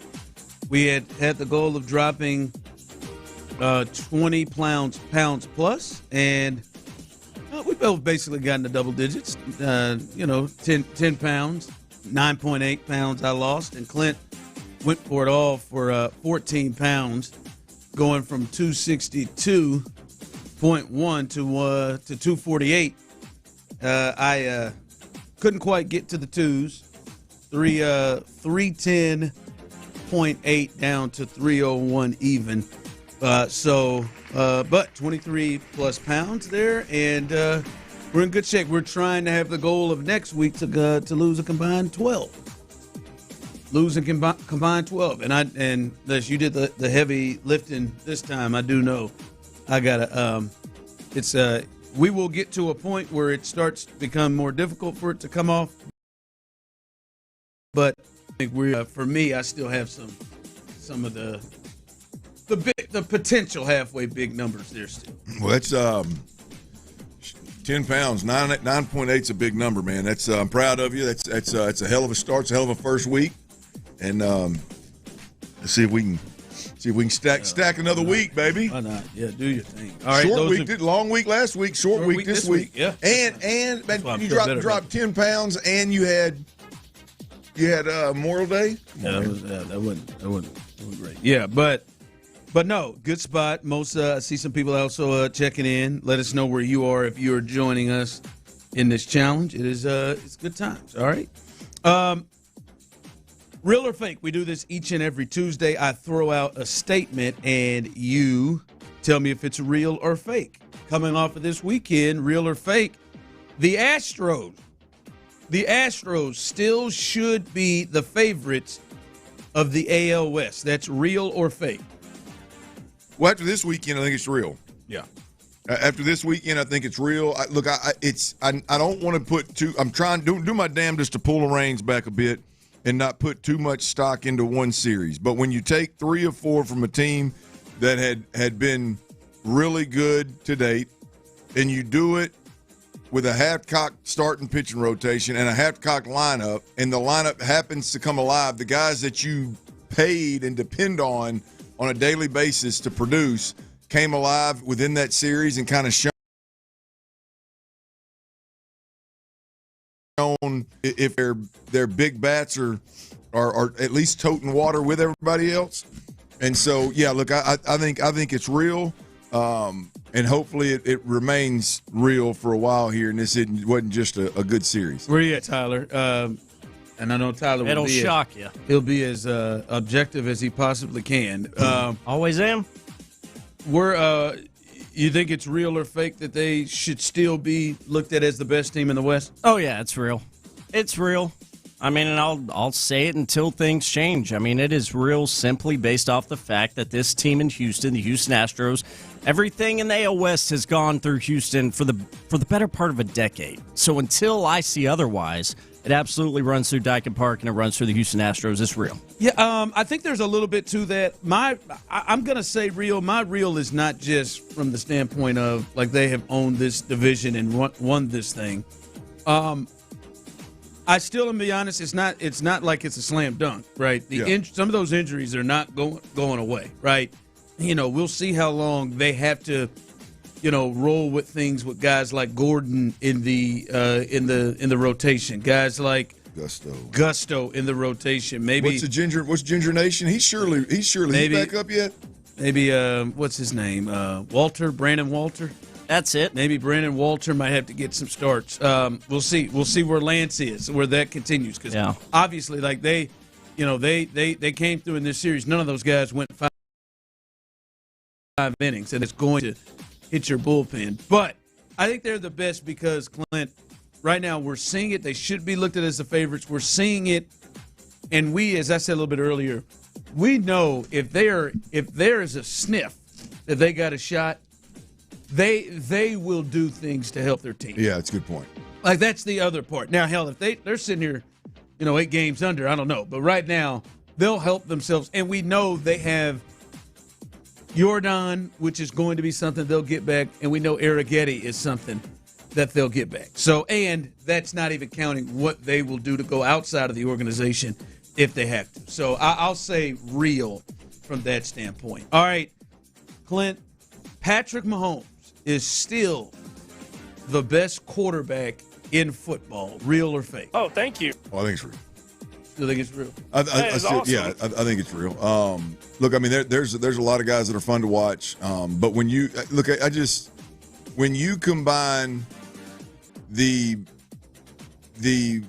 way in which he plays the quarterback position, which I've said it a million times, it's ill-advised in so many ways. Whether we're talking holding the ball, running around like a chicken with your head cut off, the no-look passes. I bit him in the ass a little bit this year, but you get the point. When you play that brand of quarterback, that typically keeps guys from ever winning championships. Like, that play is usually the play that you go, all right, this guy's got to learn how to play from the pocket. This guy's got to learn how to he's got to learn to manage games. He's got to learn how to do this better and that better. He's got to grow his rib. That's usually what keeps guys from winning championships. Pat Mahomes does it, and it's not only why he wins championships, but it's how he won multiple championships and created the franchise. What am I looking for? The dynasty that is Kansas City right now. So yeah, I think it's going to take a lot for somebody to upseat him, and I'd be willing to bet you it's only going to be Father Time. I'll let you jump in here, Tyler. I think it's real, but it is the closest to me that it's ever been in years. With Mahomes being the best quarterback. Who's pushing him? I think Josh and Lamar and even Burrow. I think those three are pushing him. Kermit the Frog. I do think there's just not a. No, I'm just saying. I think it's closer. I think I think he has dealt with some trials and issues around him, and the offensive line has been a problem. It was drops the year before, but like, we got to be honest. Like, the downfield throwing is a bit of a conundrum. He'll have open guys, and they just haven't connected in the way that he has. Now, nobody is better still to me at the end of the game that you want and can make decisions. But he is having a lot of games, Clint, where it doesn't look best player in the world like until the end. Now, I know what I'm saying when I say that, but it used to be that Joker the whole way. And now I do think this is as healthy as they potentially been and the best weapons they've had in a minute. And we could see that come back. But I think Josh and Lamar and Burrow are much, much, much tighter on his heels. Yeah, I think it's been in the last few years. I think they've probably closed the gap some, Ron, but I just don't get the. I mean, there's a handful of guys that in my generation, let's say, like, just I'm talking about over the last, let's call it 30 years of football, that if there's 2 minutes on the clock and they get the ball back and you're down a score. That part. Yeah, he does. And what I'm saying, like, those other guys don't have that for me. Like, they're really good players. Don't get me wrong, they're really good players, and I may be holding my breath a little bit if my team's playing them. But with Pat, it's almost just like, turn the TV off. Like, just turn it off, man. Yeah, but he's gone a couple years where it's like there's not even really, to me, a thought about him being in the MVP race. Like he's finished in the top 7. So I just think it's tighter. By the way, last one real quick, Tyler, you can jump this. It's okay to judge people that go to a great steakhouse and don't order a steak. Oh, that's real. Absolutely, judge away. What are you doing at this nice-ass steakhouse restaurant if you're ordering some soup? Get the hell out of here. Yeah, that's real. I think it's fake. You think it's fake? I don't know. I've ordered some chicken before, and I feel it. I think it's real. How many steak joints have you been to where you ordered a steak and you were like for right now, it's my father-in-law. I don't. There's a really good chance it's going to pale and not just not be as good, but pale. Yeah, but it depends on, like, are you going to a a place that's a real good steakhouse. That's what they're known for, and that's I'm not talking about. I ain't talking about Outback. Yeah, all right. I was trying to real one. And there's some of those out there. I feel like I better order a steak. Yeah. That's what they do. Like there. you go to the spot, like it's a good one, and they got a whole damn page dedicated to the different cuts and all that. In order to get full, you're gonna spend $200. I'll eat Parrish's steak for sure. Parrish Lewis, appreciate your steak. So you go to to me, it's like going to a seafood restaurant and not getting seafood. Yeah, like a real good one. That's. I'd go a step further and say if you order steak and you don't get it cooked anything but medium rare or rare, I'm judging you too. Yeah, I agree with. Maybe medium. That's a very straight, anything above medium. We'll say that. Straight steak. Coming up, we'll do weekend's best, weekend's worst. Coming off of not being here yesterday, but before that, news involving the offseason practice schedule for the Texans that will be potentially a good thing for them to get ready for the season. We'll discuss that coming up next. Payne and Pendergast. D'Amico Ryans singled out Justin Watson.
9 at HyundaiUSA.com. Call 562-314-4603 for complete details. Live from the Mokaram Injury Lawyers Studios, Sports Radio 610 presents The Drive with Stoerner and Hughley.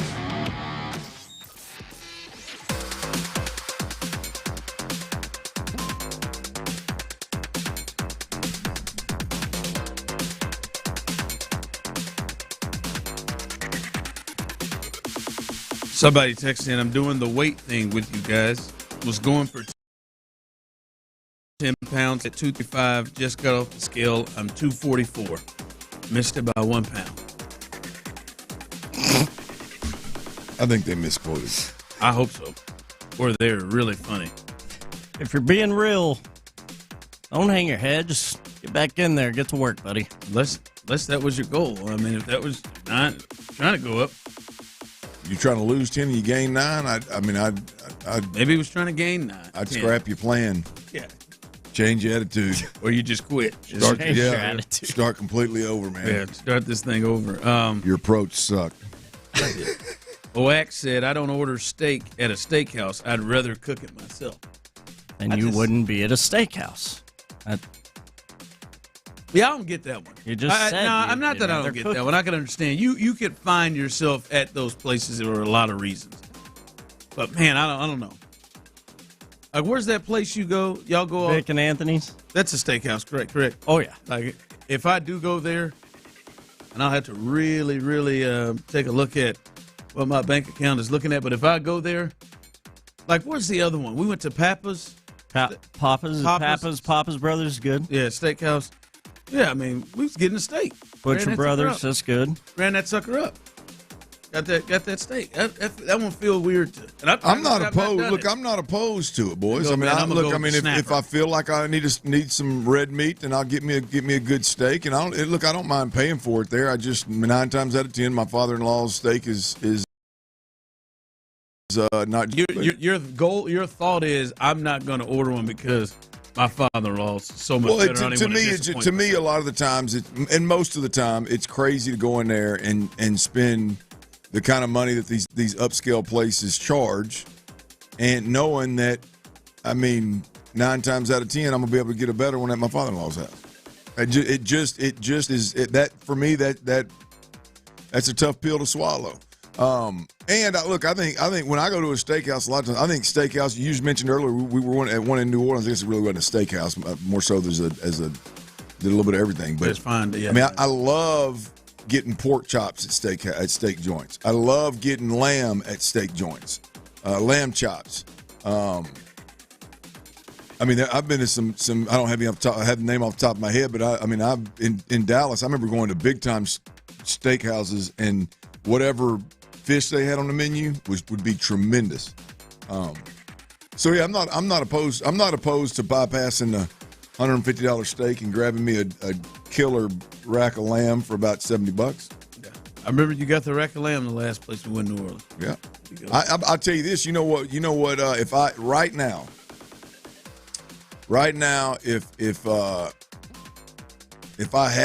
I pick anywhere to eat Mexican food, and what it would be, Javier's in Dallas, and it would be a filet cantonflance. So it would be a steak that's made obviously with the sauce and cheese and everything. It's highfalutin. Yeah. It's not as bad as you think, though. It's a pretty good place. You should go with me. With him. Yeah. I would love to. But so some people may think that's odd. It's a steak at a Mexican food joint, and it's my favorite. Well, I'm just telling you. You never know, man. Yeah. I know the first question Clint generally asks when we go to places is, "What's your most popular item?" Yep. It goes to that steak joint. It's a great question for the server. Every time I go somewhere. And I don't know if they're going to say that swordfish. But no, you know a lot. No, they're not going to say swordfish. But swordfish is good. But they do typically, what they'll do is they'll point at the most expensive ones, which I'm sure they've been taught. If somebody asks, they make sure you hit that most expensive one. But I love the ones who are tripped up when they didn't know that was coming. Yeah. I'm not sure. I hadn't been here that long. Man, wow. Didn't think you were going to ask me that today. The Texans. All right, I did want to announce this. The Panthers head coach Dave Canales announced joint practice with the Texans in advance of the preseason game August 16th at NRG. So the Texans will do this again.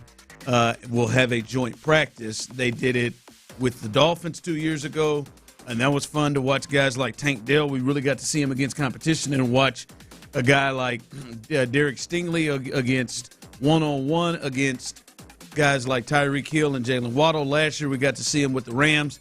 Probably saw some early signs of that offensive line, maybe potentially having some struggles when we watched the Rams D-line, those camps, or those joint practices. So it'll be another good one here with the Panthers coming up August, the week preceding the August 16th game against the Panthers here at NRG. So we'll be excited to go check that out. I don't know. I haven't seen Bryce. I've never seen Bryce in person. That'll be. I think the only one that has is Tyler. I have, unfortunately. You saw him in person, yes, but especially not as up close as we're going to be. Yeah, watching him when they come over. You can get a real feel of how small he is. Yeah, he is. We'll see. While we sweat our asses off. That's right. Those black pants you'll be wearing. All right, let's do a little weekend's best, weekend's worst. I'll kick it off. I'll kick it off with a little weekend's best. And, fellas, my weekend's best goes to Ronald Acuna Jr. Not only does he have a fantastic name, but Ronald Acuna Jr. Acuna is that's a good name, man. Yeah, Ronald, too. And I believe he's the second, not junior, but I'll check on that. As you know, he missed last year. Hell, maybe you not know, even though he's one of the best players in baseball. He tore his ACL last year and missed most of the season. Was a killer for the Braves having him out. He returned, Clint, over the weekend, and the very first pitch he saw, he hit it 467 feet for a home run. Not at bat, not the first pitch he saw, he hit it 467 feet for a home run. He hit 2 over the weekend as well in his return. So one of the best baseball players, and he showed it right off the bat. Yes, wow. That's he's something else. He's fun to watch. There's no doubt about it. I'm going to go with Karl Anthony Towns. I'm really into this series. Cat, man? Look, I'm really into this series, Ron, and I'm really into. And I need you probably to tell me if I maybe feeling this a little bit too much. But Cat seems to be smelling championship potentially. He seems to be turning every time I've watched him, it's just been lackadaisical. Every conversation I've heard about him is obviously there's a lot of talent there, but it's just kind of, he leaves a lot to be desired with his temperament and his approach. Well, I have really been into watching Cat play and the Knicks play this playoff run, and the Knicks were in a dogfight with Indiana, and Jalen Brunson was foul trouble, 5 fouls on the bench. He just didn't have it going either. And Cat went and had a 20-point fourth quarter in a really a must-win game 3. 4 entering that quarter.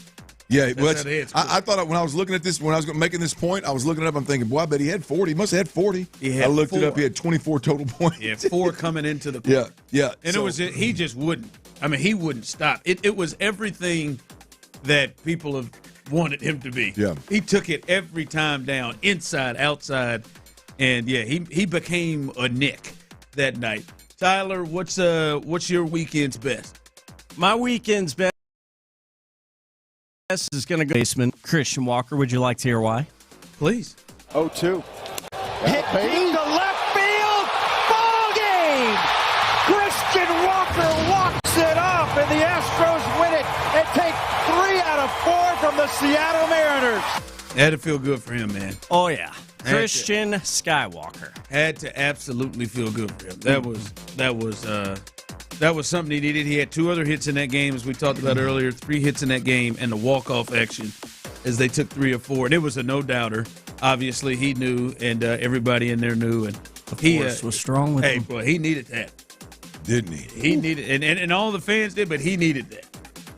I needed that. I know you did. My weekends, I'll start with the worst. My weekend's worst is to the Colorado Rockies. They went ahead and lost to the Yankees on Saturday and Sunday. They're so bad. And then they went ahead and jumped in and lost again yesterday to the Cubs. They are somehow worse than last year's White Sox squad. They are on pace to have the worst record in the sport since 18-something. They are 9-45. If you're going to tank, man, tank. 9-45. Worse since Honus Wagner? Like they're just. I mean, it's just ridiculous. I mean, it's not even trying. I mean, most teams are going in and just sweeping these jokers. Like if you look at, they've lost 45 times. So most teams are walking in and sweeping them. Like they're disappointed. These suck-ass Rockies, they might make an appearance later on. We got about 5:45 in Best Bets. I think you play everybody. They're still one of the top teams in attendance. Are they really? Them people are just going out there. Kudos to them. Denver's beautiful. They must be getting there high as a I'm damn. pretty sure that's how I read that. High as a damn kite, and then just going out and rolling in there. Good God Almighty! All right, your weekend's worst, Clint. WNBA took a hit, man. Caitlin Clark's out with the quad, and that looks like it's going to be just a couple of weeks, maybe. But we've talked about it a million times, man. It just her impact on the WNBA and the fan base and the ratings and all that. It's undeniable, and losing her is going to hurt them a little bit. And look, I've watched her a few times this year. It seemed like a little different vibe around Caitlin Clark. It seemed like she was kind of starting to push back a little bit instead of just play Mr. Nice Guy the whole time, which I viewed that as kind of her coming into her own and kind of taking ownership in that organization up there. So I was looking forward to seeing her a little bit more. But the WNBA overall, man, that's Caitlin Clark going down is a little bit of a hit there. Yeah, it's big hit for them in the league. We'll see. Hopefully, it is just 2 weeks, and not just a little longer. But those are injuries you can't control. All right, Tyler, your last one. Your weekend's worst. Yeah, shout out to Kicks Rocks on our YouTube stream, the Sports Radio 610 YouTube stream. You're not going to find me on my turd list on Thursday, but you know what? I'm naming myself the weekend's worst for forgetting that banana hammock at home and depriving all you fine people of the views that were what would have been my tan-ass thighs in that American flag Speedo. I don't know, man. I feel bad. I think at first, I left that off of mine, hoping that you would take care of business yourself. But I don't think it has to stop there. I'm with Kick Rocks. It's stopping right there. Kick Rocks. We may just have a dirty turd segment or something. Well, I'm at the controls, so we'll see. I may just jump in. I may just really jump in. And it may be I got control of your mics, too. It may be a dueling goal. You can try. Tyler's doing his goal, and I'm doing mine at the same time. Wait till he kicks off. You guys got any honorable mentions? Oh, yeah. In fact, we do. We'll probably run out of time. Honorable mention's not good enough for me. I'm going to be doing it right when he's doing the silver at the same time. Oh, you will try. What you got coming up? Oh, the Texans. The Texans, they got OTAs starting tomorrow, man. They got practice starting tomorrow. It's full go. It's not rookies. It's full go. So we got some observations, some things that we will be looking for as we get out there tomorrow. I don't know if it's every year, but it is exciting as hell to get these OTAs cranking and lay our eyes on the Texans for the first time. And we'll talk about what we expect to see tomorrow or hope to see tomorrow from the Houston Texans. And we will do that next right here on Sports Radio 610. Before we do that, though, I got to tell you about Orchard, man. Look, there's too many of y'all out there that are selling your home, and you're making this one costly mistake. You're picking the agent who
KILT, KILT FM HD2 Houston, Insider Access, exclusive content, Sports Radio 610. The Texans play here, an Odyssey sports station. Rock and roll, meow. Sports Radio 610 presents The Drive with Stoerner and Hughley. Dive into the mind of former NFL quarterback Clint Stoerner. I like a good time. I like to have a party. I know you do. It's Dirty's Daily, presented by Mokaram Injury Lawyers. Mokaram Injury Lawyers, baby. Hard as hell to say, easy to dial. 281-222-2222. Big shout out to everybody out there on the backside of this Memorial Day weekend. Hope you had a good, safe Memorial Day weekend and celebrated and partied and had a good time. Big thanks, big shout out to the family members and the folks in the that served the country and allow this to happen, and obviously allow this to happen, work this job, live this life, freedoms that we have. And huge thank you to all of those individuals and families that made the ultimate sacrifice, man. Memorial Day weekend is always one of my favorite weekends out there, obviously, because I've had a lot of good times on that Memorial Day weekend. Now, typically in the hill country on the river acting a fool, but on the flip side of that, it's also, you always take that moment to be thankful for what we have and those that paid that ultimate sacrifice. So big shout out to everybody involved. Hope everybody had a good, safe Memorial Day weekend. Also, if you're out there and you're listening, we appreciate you listening. However, it is that you listen, so don't change one thing. We would appreciate, though, if you would download the Odyssey app, AUDACY. Download the Odyssey app. Keep us on your hip and take us everywhere that you go. You can listen live. There's rewind features. All of the segments are podcasted, as well as all the podcasts that come from within the Odyssey family nationwide are right there on the app, as well as obviously anything from Sports Radio 610 and any of the personalities, including Tyler at Big Orange Wagon. Chew That's right. There you go. Tyler Milner, Patrick Creighton. Got a lot going on in Houston this weekend. Big weekend. Astros, they took 3 of 4 from the Mariners. And a lot of change. We'll be covering that throughout the show today. A lot of good came out of that series right there. Not just 3 wins and a little bit of movement in the division. There was a lot of good. That's right. Talk to them, Mom. I know you enjoyed it. The Astros, they crank up against the A's tonight. First pitch at 7:10. It's a 2-game set here. And the Texans, little news on the Texans front, they'll host the Panthers for joint practices before their preseason game, August the 16th. So it'll be 2 or 3 days before. Typically, those are open to the probably not the general public, but season ticket holders and things of that nature. But either way it goes, you will have an opportunity to get in and watch some of that. I strongly urge that you do. Texans social medias and Texans All Access, and obviously here on Sports Radio 610, we will keep you up to date on getting in to see that. That's always fun to watch joint practices. I don't know that everybody out there enjoys it as much as I do, but if it's even remotely close, then you'd have a good time. Now, the Texans OTAs, they got a little schedule that they dropped last week. I think they dropped the schedule with a couple, 2-3 different little windows of practice that they wanted to announce, and one of those sets of practice starts tomorrow, Ron. Texans OTAs start tomorrow, and the last time we saw the Texans, it was a rookie mini camp, if you will. This time it's expected to be, obviously it is, it's a full team, but it is voluntary. It's going to be interesting to see how many people are actually there, Ron. That's going to be interesting. We're going to get into the Texans OTAs, observations, what I'm looking forward most to, what show's looking forward most to. But I got a trivia question out there. Tyler, you may know this. For all my Aggies out there, trivia real quick. Sammy Parker. Ron threw the name out there in the break. We're having a little conversation earlier. Sammy Parker went to A&M. I believe he's a receiver from A&M, a little running back receiver from A&M. Did he catch a slant for the Aggies in a Big 12 championship game? For some reason, that sticks out. And it against K-State, I think it was. Michael Bishop, I think that was. Yes, I was trying. Yes, that game. I think that was Sammy Parker. Did he play for Kansas State and catch it, or did he play? He played for A&M. I think he played for A&M. That was a dat-win game. Yes. Yes, absolutely. You're spot on. Back in the day. So Sammy Parker, all my Aggie fans, but if you remember that, I vaguely remember the slant getting caught for a touchdown, I think. Well, it was a huge game. Back where I was living, K-State, it was a big deal. Yeah. You remember that was the time when there's 2 spots in the championship game, and Michael Bishop and K-State, all they had to do was win that game. And I think Florida State was the team that got rewarded. Chris Winky and him? Yeah, I think this is around the year you played. I think it's Tennessee's championship year. It was definitely dead in the middle of my year then. Yeah, it was Tennessee's championship game in '98 because Tennessee played Florida State for the title, and Florida State got in there because Michael Bishop and them couldn't beat. Well, see, Bishop, we can relate. We can relate. Good dude, by the way, coaching football now. Good dude. Oh, that's right, folks. It's Sir Parker.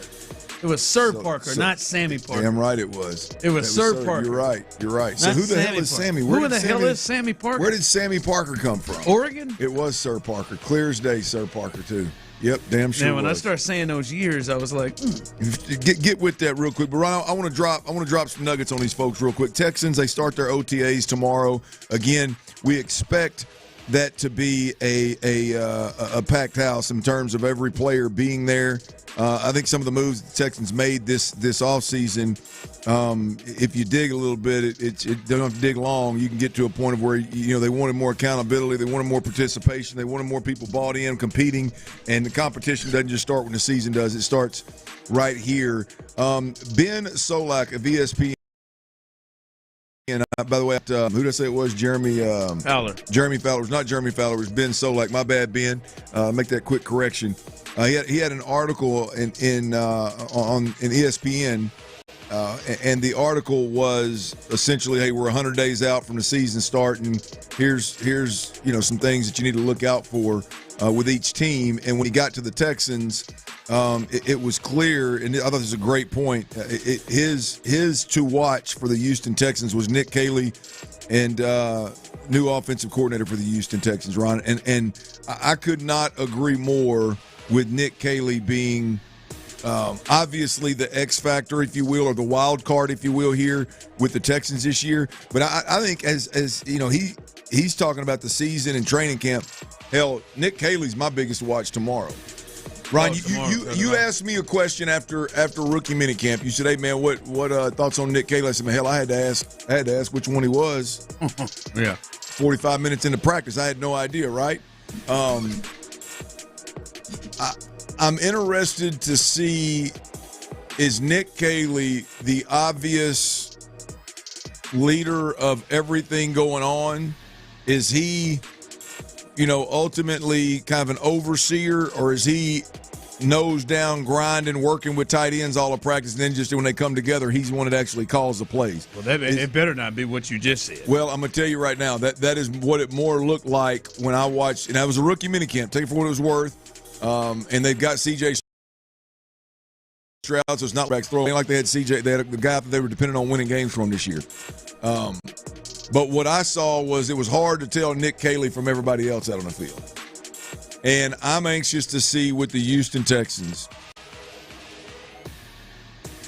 what is the approach? Is it truly a 3-man, 4-man group effort on the offensive side of the football, or is Nick Caley truly coming into his own, and he's going to be the play caller, and he's going to establish dominance over the group, and this is my offense, this is what we're going to do, this is how we're going to do it, and is this energy stuff that everybody over there has been trying to sell, the vibe and the energy and all this kind of stuff, the connection with the players, is that blatantly obvious, or again, is it more looks like a position coach, right? Which is what he's been his whole life. I think, Ron, to the ESPN article's point, is like Nick Caley is definitely the wild card, the one to watch here in Houston. Hell, I'm watching him from day one. Yeah, and Claire, you understand why he is that. Is the one to watch. Now I'm gonna take rookie minicamp to be different than this. Maybe he's just kind of I would hope so. Yes, filling out. But boy, the thing that I am wondering, one, I think I would want to expect to see like very clear that this is kind of his show and he's running it. Not to mean that he can't delegate or others can't, but this is his show. Yeah. He's running it, and there should be a connection with CJ, right? I understand that Gerard Johnson is the quarterback coach, and they have a great relationship, but man, if we if C.J. Stroud doesn't play to the level that many people expect. So I would imagine you're going to have a close communication and relationship out on the field with him. So I just that's the big part. I want to see that will be interesting for me to see, Clint, is the working relationship of CJ and how he is with the coach. Like, who is he with? Here's the thing. Here's the interesting thing is, and I honestly don't know what this is going to look like. I mean, it seems like they're selling more of a group effort, and if you look at kind of how he was hired and kind of the background, it's probably going to be more of a group effort. But I really do. Somebody's got to establish dominance of, hey, this is my show, and I'm going to hold guys to certain standards. Like anything beyond typically Gerard Johnson would handle the quarterbacks in anything that is routes on air. Obviously, the technique, mechanics work, footwork they want to do in individual. Routes on air where you're just throwing to a line of receivers, that's Gerard. Any kind of running stuff that you want to do where you're turning around and you're working your run game, ball handling, that's Gerard Johnson. But anytime you come together where you are in a huddle and you're breaking a huddle or you're at the line of scrimmage and you've got all of the ball catchers on the field that are eligible receivers that are there with you in a 7-on-7 standpoint, and any kind of pass skellies, what we used to call it a lot of times, any of that stuff. Typically, the offensive coordinator, it is clear he's the one communicating with the quarterback. He's the one communicating with the huddle. He's the one in the huddle going, hey, guys, if CJ's not doing it, hey, y'all get this, tighten this thing up, let's go kind of deal. He's the one that is clearly – I'm anxious to see if Nick Caley is that guy or isn't that guy and what his role is with the team. I fully expect it to be, but I've also never covered or been a part of a group effort. I'll be shocked if it looks like anything that you talked about, the rookie minicamp, where it looked like. Well, the rookie minicamp, I don't think it'll look like that. The rookie minicamp, there was no 7-on-7. They didn't have enough people out there to do that. But I mean, he literally, I honestly didn't know who he was until they pointed him out. And even then, he was more playing like a linebacker for the tight ends to run their routes off of than back there with the quarterbacks or kind of overseeing and kind of dictating what the hell's going on. You know what I mean? Again, and I don't want to oversell that, but I can just tell you, I can tell you that with my experience, and I can tell you that if it were me, I would be standing behind the quarterback and going, "Hey, here's the route. It's scat right 339 Y stick." I'd have been doing, calling the whole play and not just acting like playing like a linebacker. So I don't know what that's going to look like with the Texans. I don't want to overthink a damn rookie minicamp because it is what it is. But I think it is food for thought, and we'll see how Nick Caley wants to run this thing, and or how Nick Caserio believes it should work. We'll see. It's just going to be because it's the most important thing of the offseason. Yeah. That, along the offensive line, all that stuff, to me, who are the 5 starters, 5 ones, is a big deal. But Nick Caley, he's the answer. Yeah. Yeah. He's supposed to. Things that I'm some people may be more interested in the offensive coordinator. How much is Higgins, the top draft pick this year for the Texans, how much is he in the huddle and getting run with CJ and Nico? I think he's a plug and play immediately outside receiver. Everybody else is competing inside or competing at other positions. I think Higgins is a plug and play. We'll see that. What's the offensive line rotation look like with all the new faces out there? Where is Titus Howard? Who are the guards? Who are the tackles? Where does Blake Fisher fit in this thing? The O-line rotation overall, I think, will be interesting. What treatment is Woody Marks getting? Is Woody Marks getting the, hey, man, the old heads are here, the vets are here, you stand over there on the side, or maybe you get a little bit of run here or there? Or is he getting like, hey, man, you stay connected to Joe Mixon. You don't leave Joe Mixon's hip. When Joe Mixon ain't in there, you are. Is Woody Marks that important, or is he that much of a priority, I guess I should say, or is this a let the rookie earn his keep kind of thing that we've seen from this organization? Because remember, we've seen them just flat out anoint guys before they ever compete. That'd be a big thing if it ain't 31 standing behind getting the second rep. We'll see. And we've seen them do both. We've seen them preach competition and cut reps, and we've also they made C.J. Stroud compete with Davis Mills for a week or so, right? But Kamari Lassiter was out there on that outside corner from jump. So let's see how they handle Woody Marks, right? Jaden Smith, the corner out of USC, your guy, one of my draft favorites right there. Where is he? Is he inside or outside? right? And a chance to watch him. And then the other one, Ron, linebackers, E.J. Speed. We've seen him in a Colts uniform. What's he look like in a Texans uniform? Christian Harris disappeared last year. Went from the most promising prize prospect in D'Amico Ryan's eyes to disappearing after an injury. What does he look like now? I think those are all some pretty basic observations that we can gain a little bit of knowledge from it at a little OTA work. OTAs 84 tomorrow too, baby. A little rain. It's gonna be nice, man. Hot 6. Welcome to Houston. Sorry. Coming up as we continue right here on the drive, a little news. Joe Espada here just moments ago has spoken and given an update on Yordan Alvarez. We will let you hear that on the other side coming up next. All right, y'all. It's I'm on the backside of this Memorial Day weekend. I tell you, when I talk about getting on that river, when I talk about listening to live music, when I talk about, listening to music and sitting outside with the family while we're grilling or boiling some crawfish, man, all of that, all of the above includes drinking cold beer. And when I drink cold beer, I drink Coors Light. Right? If you listen to this show at all, hell, you know it. If you've seen me out drinking cold beer, hell, you know it, right? And I'm telling you what, I've seen a lot of y'all out.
Radio 610.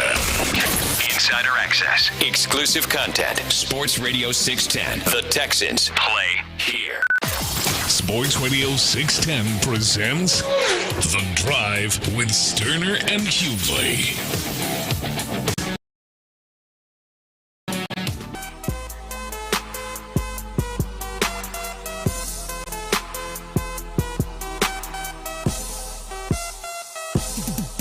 All right, welcome back in. As I said, there is an update coming from Joe Espada. Some might call it the daily update coming from Joe Espada, but this according to Brian McTaggart, MLB.com.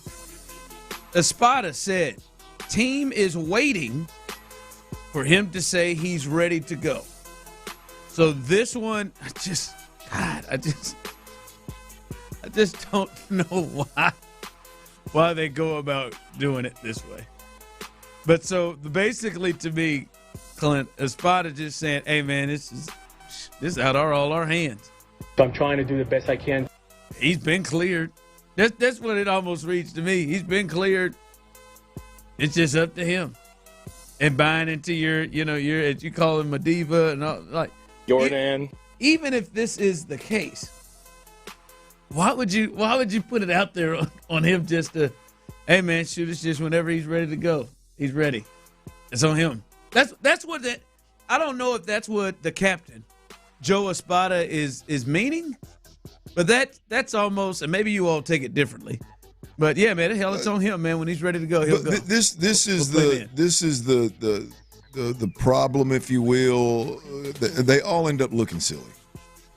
They all end up looking silly because whether he means it or not, it's a bad look to play. But it's just it looks like, it constantly looks like the manager and the general manager for the Astros do not communicate on some of the most important issues with some of the most important players to the team. And then it somehow ends up, both of them end up in front of the media expressing opposing opinions. So it just all of it's silly. I don't. At some point, you would think. Now, I think Dusty liked to play into it. Like, I think Dusty was up in his age where he was like, "Hey, man, this is water off a duck's back. I don't even give a rip. I'm from a different generation. That guy right there. It's the least of my worries. I'm gonna play with y'all a little bit. We can talk about hip and stuff. But this is the last thing Dusty would do, though. Like, hey man, it's on him. Well, you got a guy that I mean, and no offense, because Dusty's a Hall of Famer, and for these reasons is why he was so successful, or one of the reasons why he was so successful is he knew how to handle players. Like, this is a young manager that's not a great communicator with the media anyway, and now, he maybe or maybe he doesn't mean it, but either way it goes, it's just Yordan Alvarez gets his ass back on the field. Either way. Next line coming up, Simple Truth. Champ Slice, we all knew Yordan just wanted some midseason time off. Let's be real. I mean, there's no doubt he's a diva. But of course, okay, I know you feel that way, and if Champ feels that way, we don't need Joe Espada to help that narrative. Oh yeah, the manager doesn't need to speak on it. Yeah, agree. Over the other ways, hey man, we're still just waiting to make sure he's ready to play, and when we believe he's ready to go, he'll be out there. Yeah. Not, hell, man, we just waiting on him to tell us he's ready to go. Well, it's another one of those situations, Ron, where every time we have this conversation, I want to just be like, no, like the clearly at this point, whoever the manager of the Astros is, simply needs to say, I'm not speaking on injuries to the media. That needs to be his response. Yeah. Just, God, I mean, yeah, wait for him. Oh, well. Jordan, we're waiting on your ass then. Hurry up.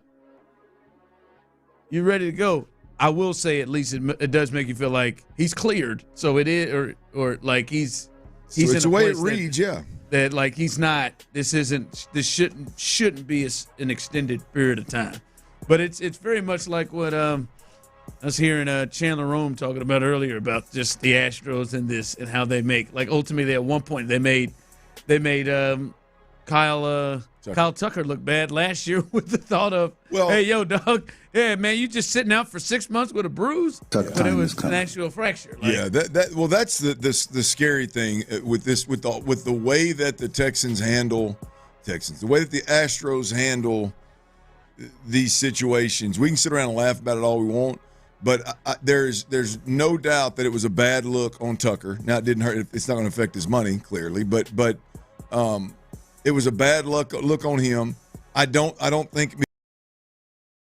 If you remember correctly, with Bregman came, he held out until the last minute, and then he went ahead and told everybody what was going on. No, it ain't the elbow. I had this problem. Whatever his, like, McCullers always stepping to the camera and giving updates. I know I poked fun at it and laughed at it and really got frustrated, to be honest with you. But there's no wonder why those guys that are injured want to be out in front of this, because they don't want these guys doing it, because it ends up to me that it ends up potentially hurting the player. Yeah, no, it does. And just your relationship with the fan base and how. Oh, well, definitely that. But right now, like if something happened to Fromber and they were wishy-washy about it, and Fromber's in a contract year, I mean that would be a bad look for the player. Yeah. So I hate the way they handle it, obviously. Yep. All right. Hey, they did have a big weekend series. They took 3 or 4, Clint, and listen, we talked about it going into it. This was going to be a big series for the Astros, and what were they going to be able to do? And in particular, in 3 of the 4 games, what made it such a big deal is 3 of the 4 games, Clint, they were going to be facing or having guys pitch that I don't know that they thought they would have pitched at the beginning of the season. Maybe Lance, but especially Gusto and Gordon. That was not the plan, but they take 3 or 4 of those games. They moved to within a game and a half back, and that was a huge series against the first. And pitching, to me, was the story. All of those guys gave their team a chance to win. Now, the good side is they were all 3 runs or under in terms of what they gave up, but nobody went more than 5 innings in those games. But gave them a chance to win, and they were able to win those games. Framber was absolutely amazing as they win his 6 innings. They win 2-1 in that game. But what jumped out for you in that series? To me, it was the pitch. Look, I mean, all of the above, right? I mean, you talked about the bats. I mean, to me, this is the first time that I've watched the Astros this year, and the meat of the lineup was the reason why you won a game with Paredes, Altuve, and Walker winning the game where Walker walks it off. And I mean, it's just to win games with the pitchers that you mentioned. It seems like McCullers may have turned the corner after that 39th pitch in the game that he went. It seems like from that stretch out, he was turning the corner. Altuve got hotter than a firecracker. You look at Cam Smith is a guy that 2 or 3 of the games, I think, however many he played, he swung the bat really, really well, and he doesn't seem to be a rookie that's going to slump, I mean, less than a calendar year out of playing college baseball. So there's just a lot. Jake Myers and Paredes and Pena it appear to be what they've shown us they are to date. I mean, they're swinging it well. So, look, I think overall the Astros are just sitting in a beautiful spot, man. You're a game and a half back in the division, as you said. You're no more than a game and a half back with anybody in the American League, not named Detroit, not named everybody, whether you're looking at the division or you're looking at the playoff race, like everybody is right there at an arm length's distance. And you've done it with no Jordan. You've done it with Lance McCullers coming back and no Eric Getty and no Blanco getting injured and Wisniewski getting injured. So I mean the way in which the Astros have overcome the issues of 2025 and put themselves in a perfect position to get healthy and get hot is beautiful. And I think taking 3 or 4 from the Mariners the way they did, put it in their heads. What Tyler talks about it all the time. Mariners goes, God, here come these asses. They're about to walk us down. I mean, Ron, just like they always do. They think about it. Reality check. Think about it. They should have swept them jokers. The game they lost was put in Abreu's hand with a 3-2 ball game, and he comes in there and gives up 3. They lose 5-3. Yeah. I mean, if you really think of the overall team, handed a 3-2 lead to Abreu, and then what I'm assuming would have been Hader after that. And that's the game that they lost of the 3. So it's not even like they went in there and got the skull beat in one game. They were really better for 8 innings in that damn game. So it was a convincing series against the Mariners, man. This as an Astros fan, I'm feeling really good right now, boys. All right, you don't want to miss the comments the general manager of the Rockets had to say about hunting the superstar. We'll let you hear what Raphael Stone, had to say coming up next. Hey, y'all, the big focus is on your health, right? Getting healthy, staying healthy, being the healthiest that you can. More and more people are looking beyond pills, steroids, and surgeries to do so. And I got to tell you about QC Kinetics.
Hauser, the Crab Brothers, some of the best volleyball in the world this weekend. Get your tickets now at cvc.world. Live from the Mokaram Injury Lawyers Studios, Sports Radio 610 presents The Drive with Stoerner and Hughley.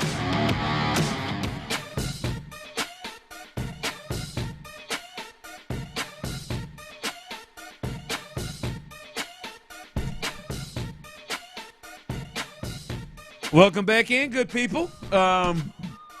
What about Tyler? Tyler's. I think I'm a good dude. Oh, yeah, you are. I made a mistake, okay? I said there was one mistake, and it was do this all 4 hours. Multiple. It hasn't been all 4. I think we've been very nice. I think we should do it each hour. We should do it at least 3 times. I had it planned to do it again a little bit later on the 5 o'clock hour, so stay tuned for that. No, Tyler, and Clint, I do want to let you hear what Rafael Stone had to say in a bit. Yeah, good stuff. Watching this, I'm watching this Timberwolves OKC series. Okay. And I can absolutely relate to the Minnesota Timberwolves. Because I'm sitting there watching it, and I'm watching the two teams play. Now, listen, I don't know if, despite Richard Jefferson, for some reason in the pregame show, saying in a 2-0 game, in a 2-0 game in which the OKC had the lead, saying that it was must-win for both teams. They're playing for their lives, both teams. You get that again, Tyler? OKC's up 2-0 in Minnesota. So neither one of them were. Like, nobody's season was going to end after the game. Now, OKC damn sure's not playing for their lives. It was 2-1. It was going into game 3. Oh, it was going into game 3 over the weekend. 2-0. Pregame, Richard Jefferson playing for their lives. He got a little out over skis, didn't he? Both teams. Been there, bro. I think he gave an explanation, but I marched on after it. But not even that. It is, and they beat the hell out of them. Clearly, OKC was not playing for their lives. They were down by 30 at some point in the first half. But throughout the series, you know what Minnesota is, and I can relate because I am this. Minnesota is that team, is that guy. That man, he gets in the club. Now he's not ugly, but he got to work a little harder. He got to run some game. He may get you 2 songs with a dance, then buy you a drink. He's damn sure got to come off a drink. That's without. He knows it walking in. Check that. I know it walking in. Got to come off with a drink, but you gotta really woo him through conversation. Met my wife. Again, when we started dating, I'm getting drinks. I've got shots. We moved from one venue to the next. I'm talking her down before, we got into a little make-out session. Hey, I'm talking, Tyler, this took me over 2-3 hours. A good 2 hours. Yeah. Like I said, I ain't ugly. The Timberwolves ain't ugly. No. Well, you ain't ugly. You ain't ugly, and she wasn't easy. No, yeah. But you got to work. But then it's those other sons of bitches that walk in there. Those sons of bitches. That are OKC. And they just walk in. It ain't nothing worse than they just walk in and you know it. It's the either real attractive dude that you know is attractive. And he knows he's attractive. And everybody knows. They know. You could be working on her for an hour and a half. They walk in either real attractive or he looks like he got money and you can tell he got money. Or the worst, or he has status. No, he's got status. He walk in, hey. Well, hey, boy. What do you play for? And he got status. He got a little money, and he's attractive. Yeah, and the worst is when all 3 of them combine into one, where they're attractive, they got status, and they walk in, and the little honey you've been working on for 2 hours, steady, gone, just gone, gone, or anybody else. They just walk right in. That's what it's like watching the Timberwolves and the Thunder.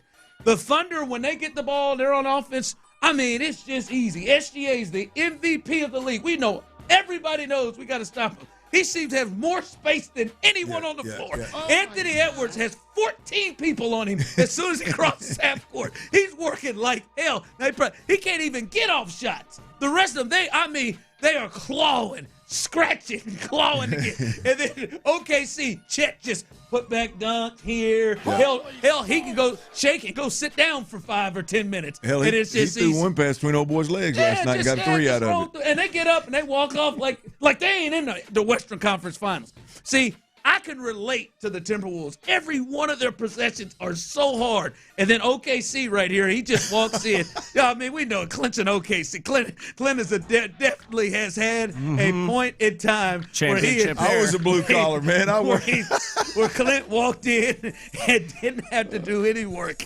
Walked in, and here it comes. The work is laid just by the steps he's gone in. I have never...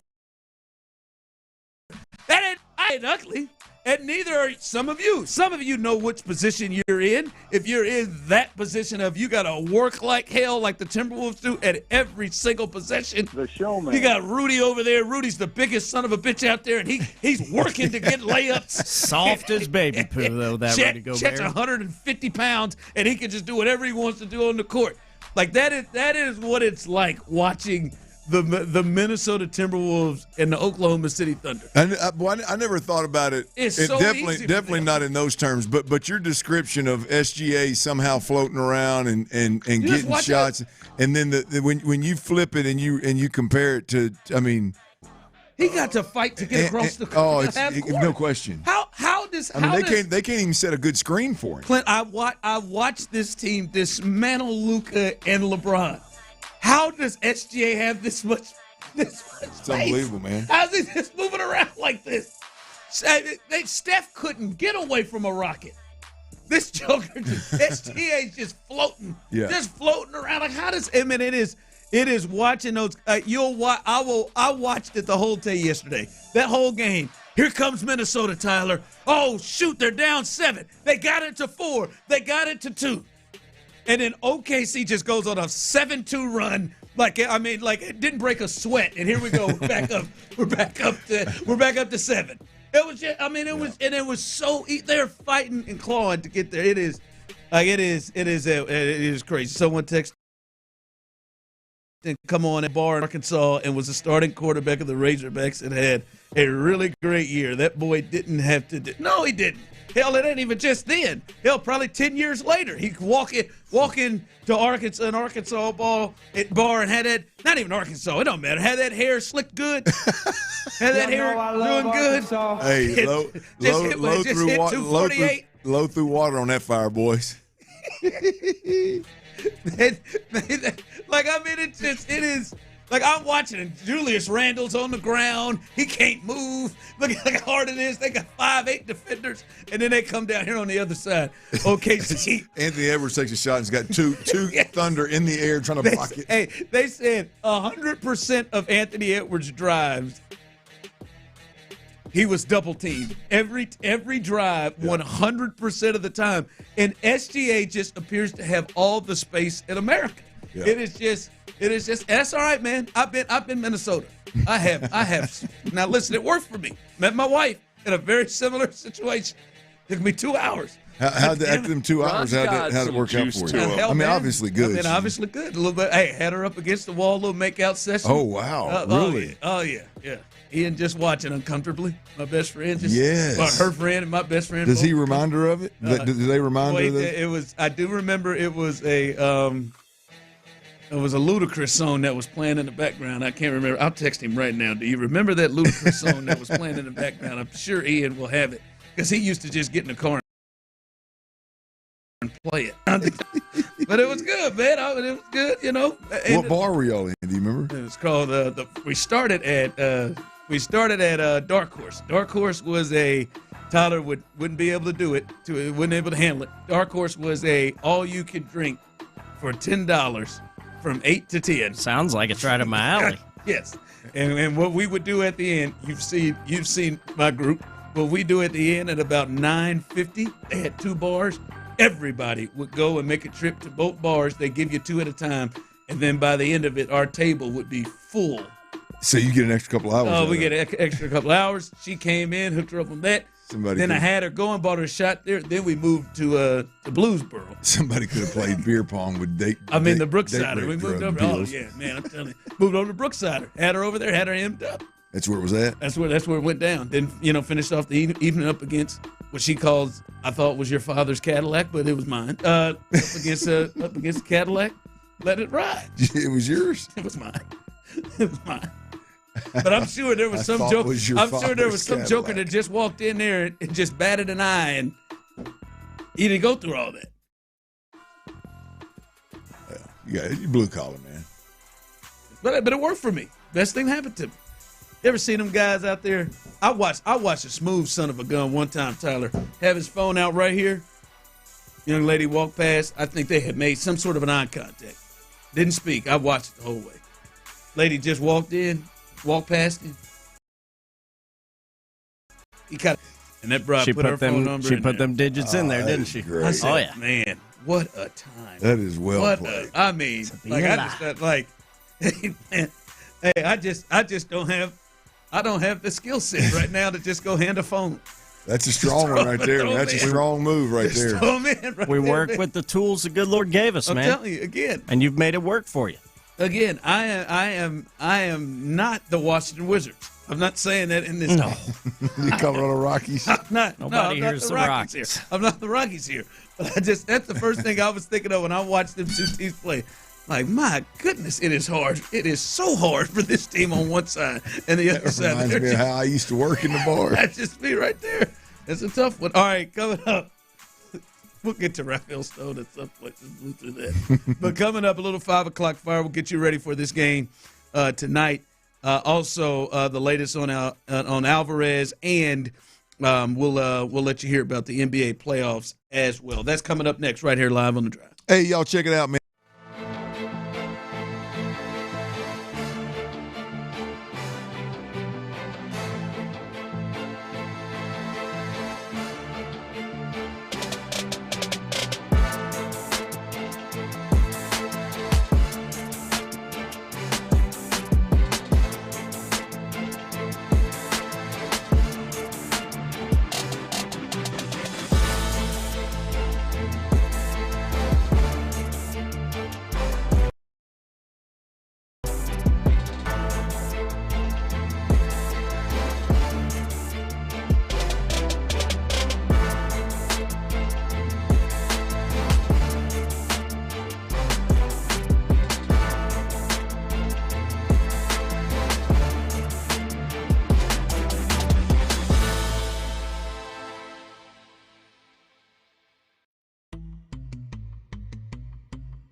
almost anything delivered with Uber Eats. Order now. Alcohol in select markets. See app for details. KILT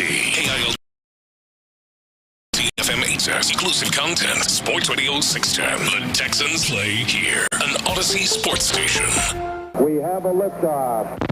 Sports Radio 610 presents The Drive with Stoerner and Hughley. It's the 5 o'clock fire.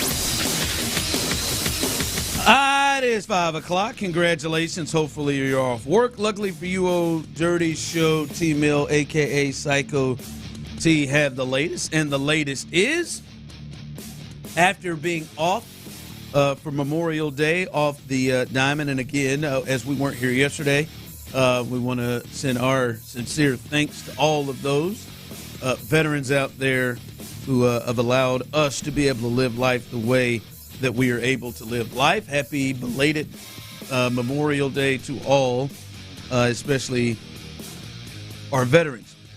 But the Astros were off yesterday, Clint, one of the few teams that were, but that's all right. They were just coming off the midst of a 17-game stretch where they played 17 in a row. They went 10-7 during that time frame, losing guys, having some injuries. So I think that's a pretty good thing of it. But they will start a series with the A's, and that'll be the A's are playing much better now. They have struggled a bit here of late, but they have been playing a little bit better than how they normally are the last couple of years. But it'll be a big series tonight, and it's good coming off winning 3 or 4 to have the guy who's been your best punter, Brown, on the mound. And let's see, Clint, if he can rebound from what was his worst start last time out against the Rays. Yeah, I mean, it's that game in particular for me is one that we hope is just kind of a blip on the radar, and he just keeps on keeping on. I mean, everything he's shown, all signs are, I mean, this dude is an absolute horse. He's an ace, and he'll move past that rough start with no issue. So tonight's the night. We'll see how he gets it done. Yeah. The lineup behind him, Clint, as they take on the A's. I think this is the first series against the A's, right? So they'll have 13 of them. I don't think they've played the A's yet before. I could be dead wrong. But Pena will lead off, Clint, and as he has done, and that's kind of that spot that he has taken over. Paredes behind him and his 11 home runs. Altuve started to come around a bit more in that series. He is going to be the DH tonight, Clint, so he is getting a half a night off. Christian Walker moves right back into the cleanup spot, Clint, after his big game-winning homer. Not only that, he also had 2 other hits in that game as well. He will hit cleanup. And then Jake Myers, who is the only 300 hitter on this team, Clint, is hitting in the 5 spot, playing center field. By the way, Clint, he's not even getting days off. There's not much of a khakis replacement for him. He's damn near playing every day in center field. Yainer Diaz is catching tonight. Caratini will get the night off. He's been in the lineup here a lot, either catching or DHing for the most part, but he is out. And Yainer is hitting behind Jake. Never thought I would say that, but Cam Smith, who had a pretty good series, especially that double he got late in the game yesterday. He is in right field. Chas McCormick gets a shot tonight in left field, and then Mauricio Dubon is playing second tonight. So that is the lineup here for the Astros as they face the Oakland A's. Yeah, look, I think for me, Ron, it's moving forward for the next handful of games. It's about Yainer Diaz, right? I mean, he is the one guy in this lineup that seems to be struggling. He struggled all year long. I don't care what the numbers say. I'm just talking about, like, there was a point last year where sure he had lost some of the power that he had the year before, but he was clearly getting better quality at bats, and he was seeing pitches better. And then this year, it just, you expect him to take that next step, maybe add a little bit more power in there, be a little bit more selective on when to use the power and when to just go with pitches kind of deal. But to me, we're back to seeing a guy in Yainer. I watched him the other night. Now he ended up walking because he worked the count full, ended up walking. But the first two pitches he swung at were the old, big sweeping curveball, slide or whatever away from him. He didn't have a chance in hell of swinging. It was the old Yainer Diaz. So I'm not saying he's back there. He's the one with a close eye to see if he can get this thing right, or at least get moving in the right direction. You get him moving in the right direction, and with the exception of getting Jordan healthy, man, I don't know what else you could ask for in this lineup. And for me, it's Christian Walker. Oh yeah, well sure. I'm just saying, Christian Walker. We've seen him have some moments. Yep. Is this a moment, or is he about to get going? Yep.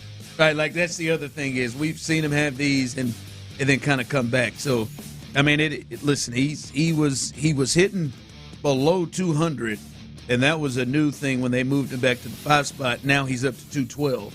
Clinton, that was sometime last week. So he's been getting on base and being much more of an impact here of late. By the way, news coming from Joe Espada. Joe Espada said that the team is waiting for him to say when he's ready to go in reference to Yordan Alvarez. Jordan. More from him. He hasn't stopped hitting. Sometimes he hits like multiple times a day. Once he feels ready to go out there and play, I'll pencil him in. So that continues more of the comments from the captain, Joe Espada, in reference to Yordan Alvarez. And it does feel like, to me, just reading this, and maybe it'll sound different if we hear from it, but just reporting from what he is saying is, like, we feel like he can play, and he is clear to go. It is just when he wouldn't feel good is when he will go. So it does. Generally, you don't see this a ton, Clint. It does to me seem like the way that Joe is saying it, that the ball is really in his court and when he wants to get back on. Yeah, the strange choice of words again by Joe Espada. It really puts a spotlight on the player, I think, in a sense of, if you care to look this deep, it really is phrased in a way of like, hey man, Jordan's good. We're just waiting on his approval to put him back in his lineup and get rolling.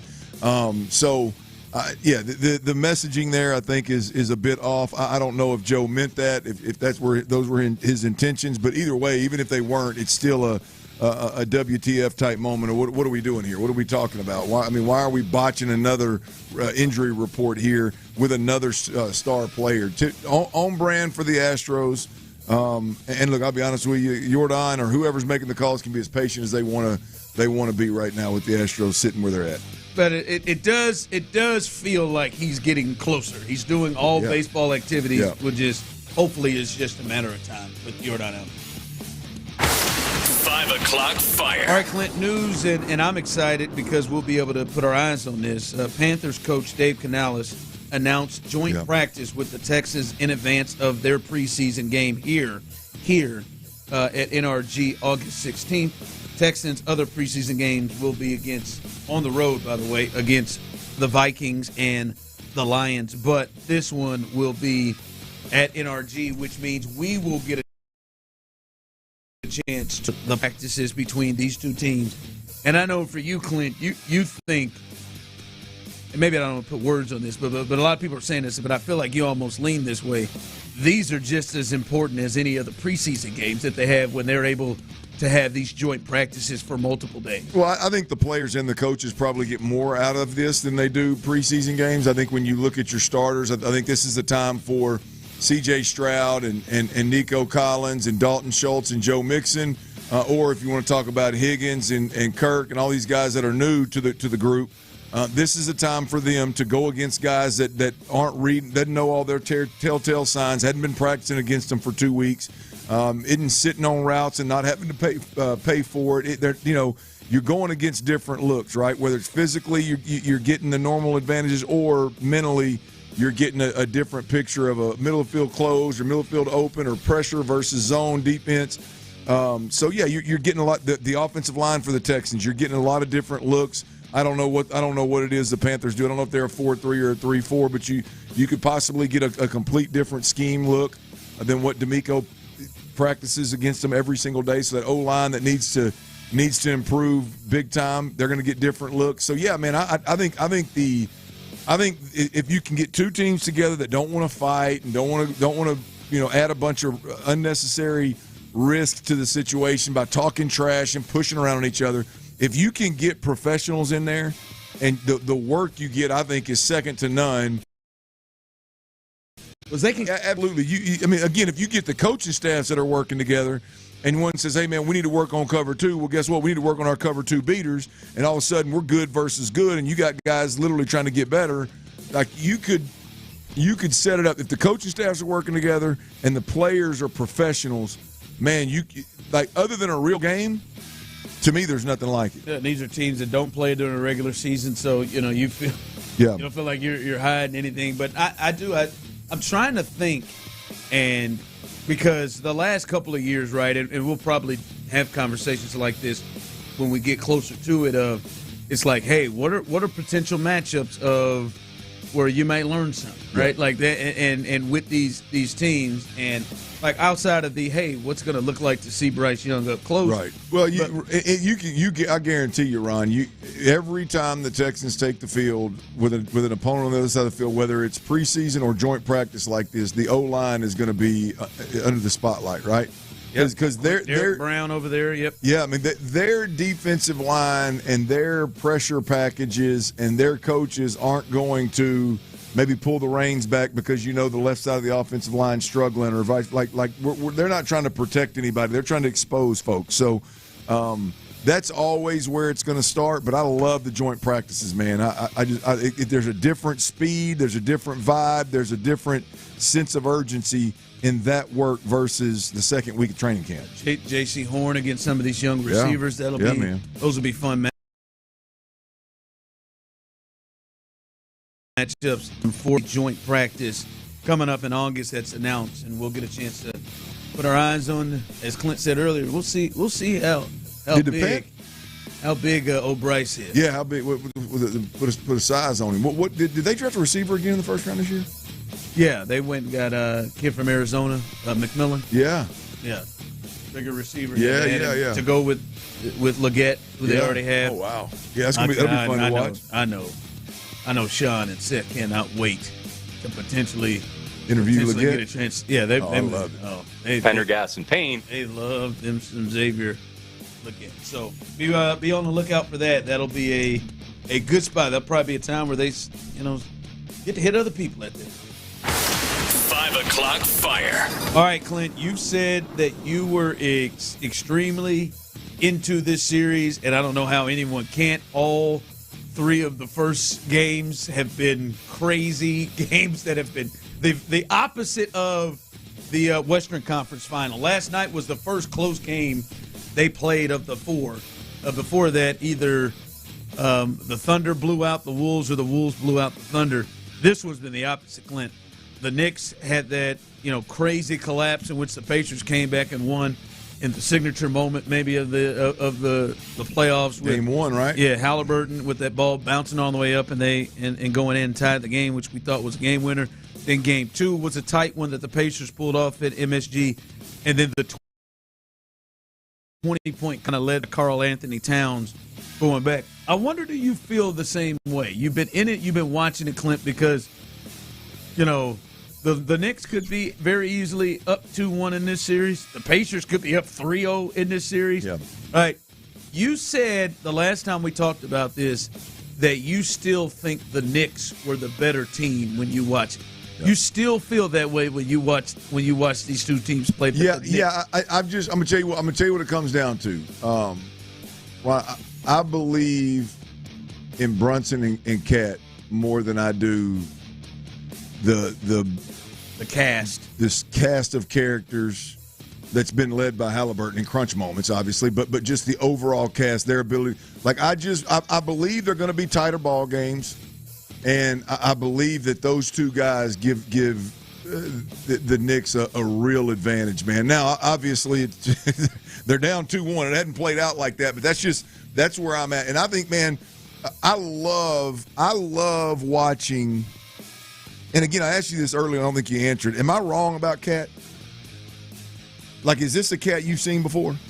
No, he's not. He's not really been this aggressive. He's not been this aggressive. He's been willing to fall back behind Anthony Edwards, been willing to fall back behind even Jimmy at one point when he was with Minnesota. Yeah, it just seemed like I love watching, especially in that last game. He just took it and wanted the ball. I hadn't seen that aggressiveness. Man, maybe Kentucky. Yeah, man, it was. I just wish it's almost.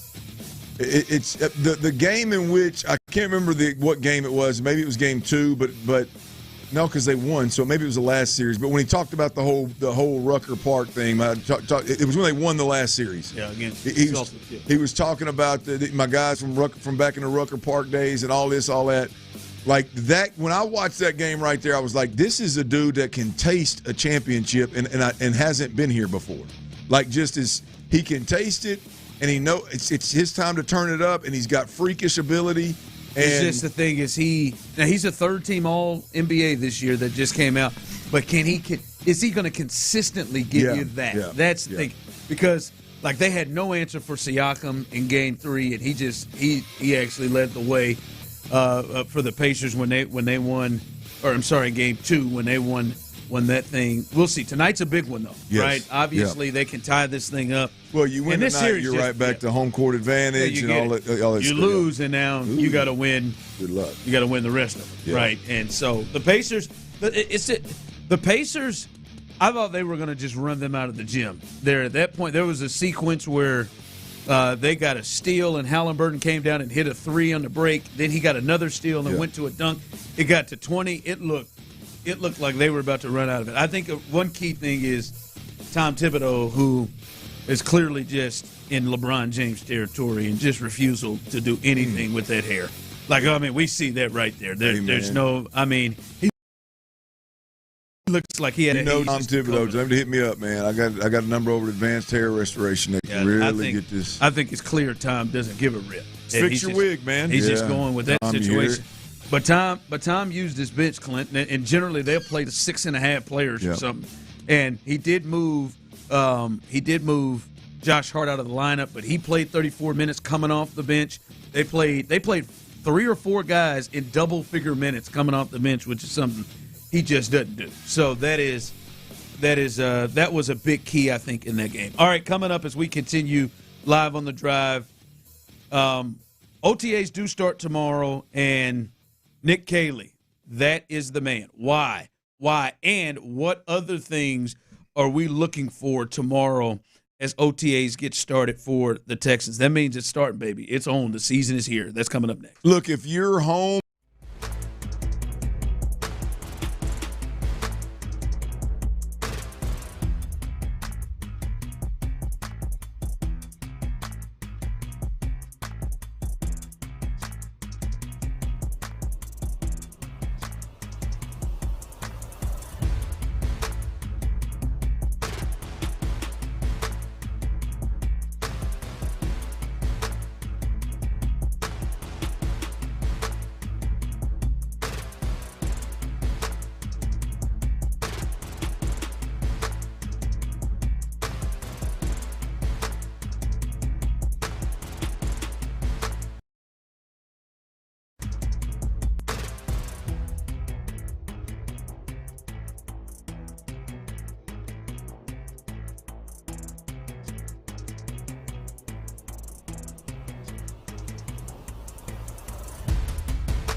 All conversation in town, 6 to 7 every night on Sports Radio 610.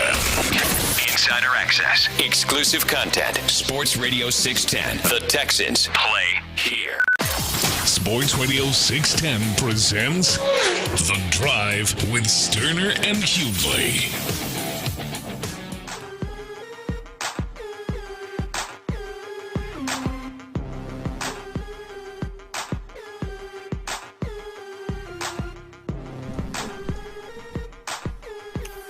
All right, Clint, as OTAs get started tomorrow, this will be fun, man.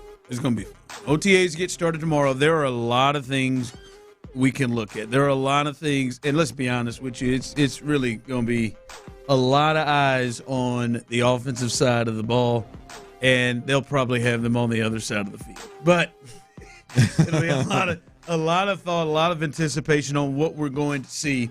Clint, what are some of the things? 713-572-4610.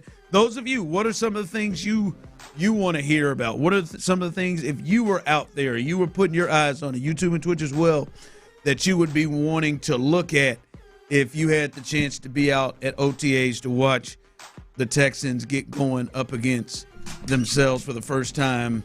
Practice, because I think you'll get probably a good amount of players out there. Yeah. What are you looking at? Well, look, I think there's several things, and the first two you can look at as injury issues last year, veteran departures from last year. You can look at it as they drafted, because contrary to popular belief, guess what the Texans did this year with their top 3 picks? They drafted for need, ladies and gentlemen. They Higgins out of Iowa State, big tall receiver. Johnny Harris, who does as good a job as anybody in the prospecting business. He had him compared comp to Nico Collins. Definitely a big, tall receiver like Nico Collins. I only say that to say I think he's an outside receiver. I don't think he's an inside guy. I think he's an outside guy. But, Ron, first and foremost, how does this organization treat Higgins from jump? Is it we know he's going to start, but we're just going to kind of mix him in there? Or is it that Kamari Lassiter treatment from last year of, hey, this is your plug-and-play starter, he's going with the ones? What I would like to see him do is – there's no doubt about it, Higgins is a plug-and-play starter outside opposite Nico Collins. You can get into, well, if you're talking slots, you got Noel, you've got Christian Kirk, you've got maybe even John Mechie, some guys that can do that slot thing. There's nobody even in the same planet in the Texans organization as Higgins on the outside. Obviously excluding Nico Collins. He'll be opposite Nico Collins. There's nobody even in the same planet. I think he's a plug-and-play starter. How do the Texans treat him from jump? How often is he in the huddle with CJ and Nico? How often are they in the huddle together? I don't care if it's walkthrough. I don't care if it's pass skill. I don't care if it's often is he getting reps with C.J. Stroud, because everybody out there knows where I sit with this.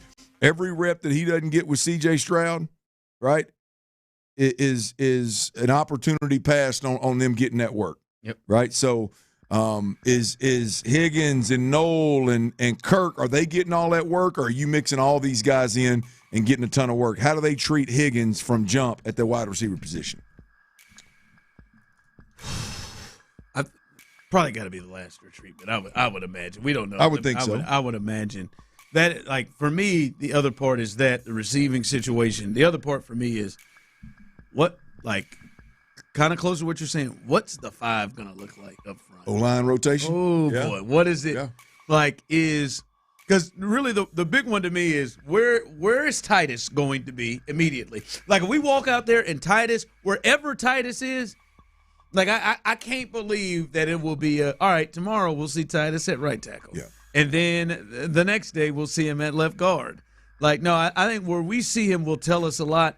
And then where is their first, or not their first draft pick, but their second draft pick they moved up to go get? Where is Ariante Ursery? Where is he at? Is he on the second string, or is he immediately, right in at one of those tackle positions? I would assume the right one, right tackle spots, just like you're talking about with Higgins, and just like we saw with Kamari Lassiter. Obviously, like, those are on field. That O-line, that's That's a watch. I just want to see what the five are out there. If many of you, I would be following Sports Radio 610 people all through because that text of, all right, hey, here's the starting first team offensive line, the first group that came out, right? Cam Robinson, Titus Howard, who's center, whatever. Well, that's what I was fixing to go with it. You're fixing to hit it right there. It's like I just decided to go who's center. I don't know. I mean, Juice and Jarrett Patterson and like who's playing what positions. Because I understand the football 101 conversations that a lot of people have. I understand the football 101 conversations that Nick Caserio and D'Amico Ryans apply when they talk to the media. I totally understand it. But if these guys, like right now, the Houston Texans should have a very good idea. Like I'm talking no, not think, but no, what Juice Scruggs is. We can talk about centers playing guard and guards playing center and left guards playing all three and yada. We can talk about all that. But Titus Howard, Juice Scruggs, Cam Robinson, whichever one of the guards they sign that they think is the better one, right? They know those guys. We're talking about offensive line playing certain positions. Like, is Juice Scruggs a guard or center? Yeah. And where did they? Yeah. How did they see him? We got to offensively, Ron. There is a problem with the offensive line, which we've talked ad nauseum, right? I get it. But if we go into camp and we're going to start this thing off in May, we're going to start this thing off with guys playing multiple positions and guys playing all over the place, like we're an established offensive line that has the starters and has the guys that they know can get it done and has all the communication down, and they've heard the quarterback, this new communication with the quarterback instead of the play caller having all the authority to make the calls. Now the quarterback's going to do it. Like all that stuff. Like I hope they don't operate as if they got this thing figured out. Like get guys in the positions that you're going to play. Yeah. And let them do it. So the O-line rotation, Ron, you're right. And it's really with everybody other than Cam Robinson, maybe. Cam Robinson, Blake Fisher, and Ursery. Those are the three guys that we know are going to play tackle. What positions they're going to play. And Trent Brown, I would assume. Yeah. By the way, that'd be odd if he text line, bumped him sometimes inside. You forget him. Text line coming through. I want to see CJ taking command of the offense. I want to see him check in and check out of plays. Are we going to get your flowers? I don't know if we're going to get a bunch. I agree wholeheartedly with you. That turns me on just hearing the texter talk about it. But this is probably going to be his first day. Running this offense. I mean, look, it should be there's another thing to look at. Really, something really high on the list.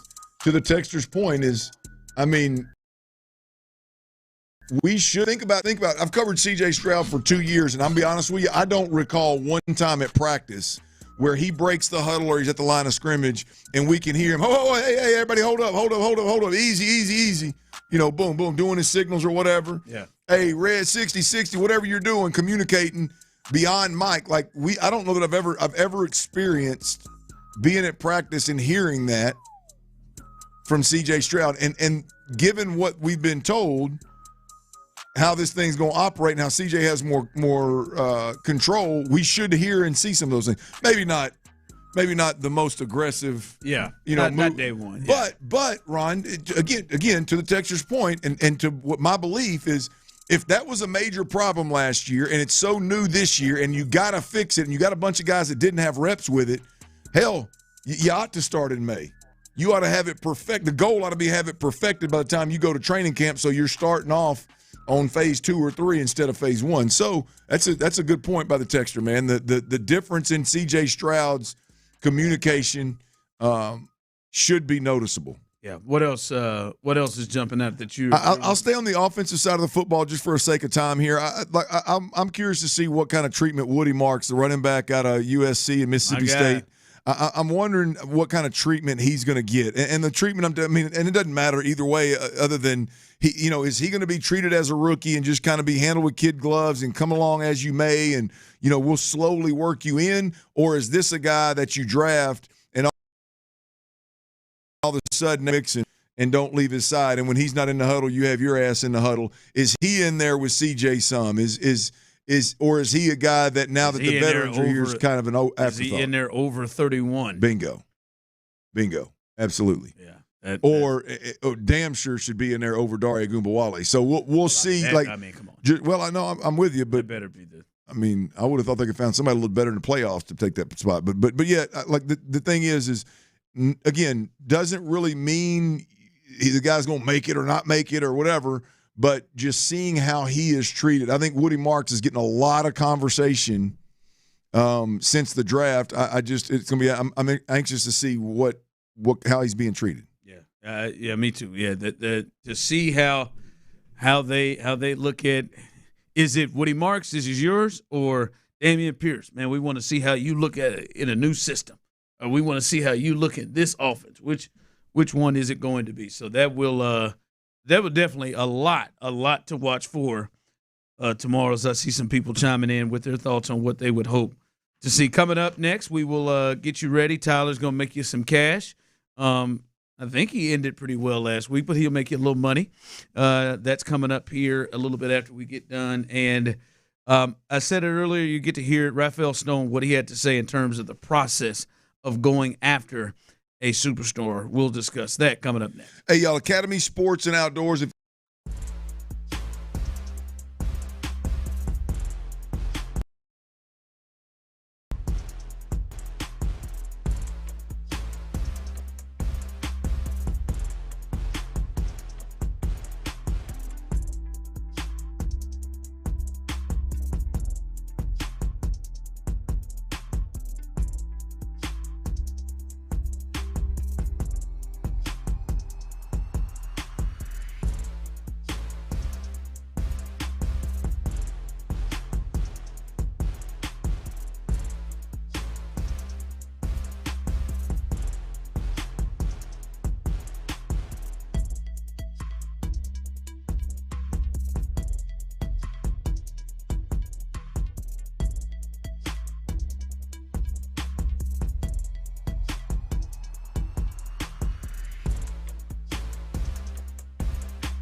773 Network. That's AmericanEagle.com, 773 Network. Beach volleyball like you've never seen. May 31st and June 1st. Go to cvc.world now. That's cvc.world. Live from the McCarran Injury Lawyers Studios, Sports Radio 610 presents The Drive with Stoerner and Hughley.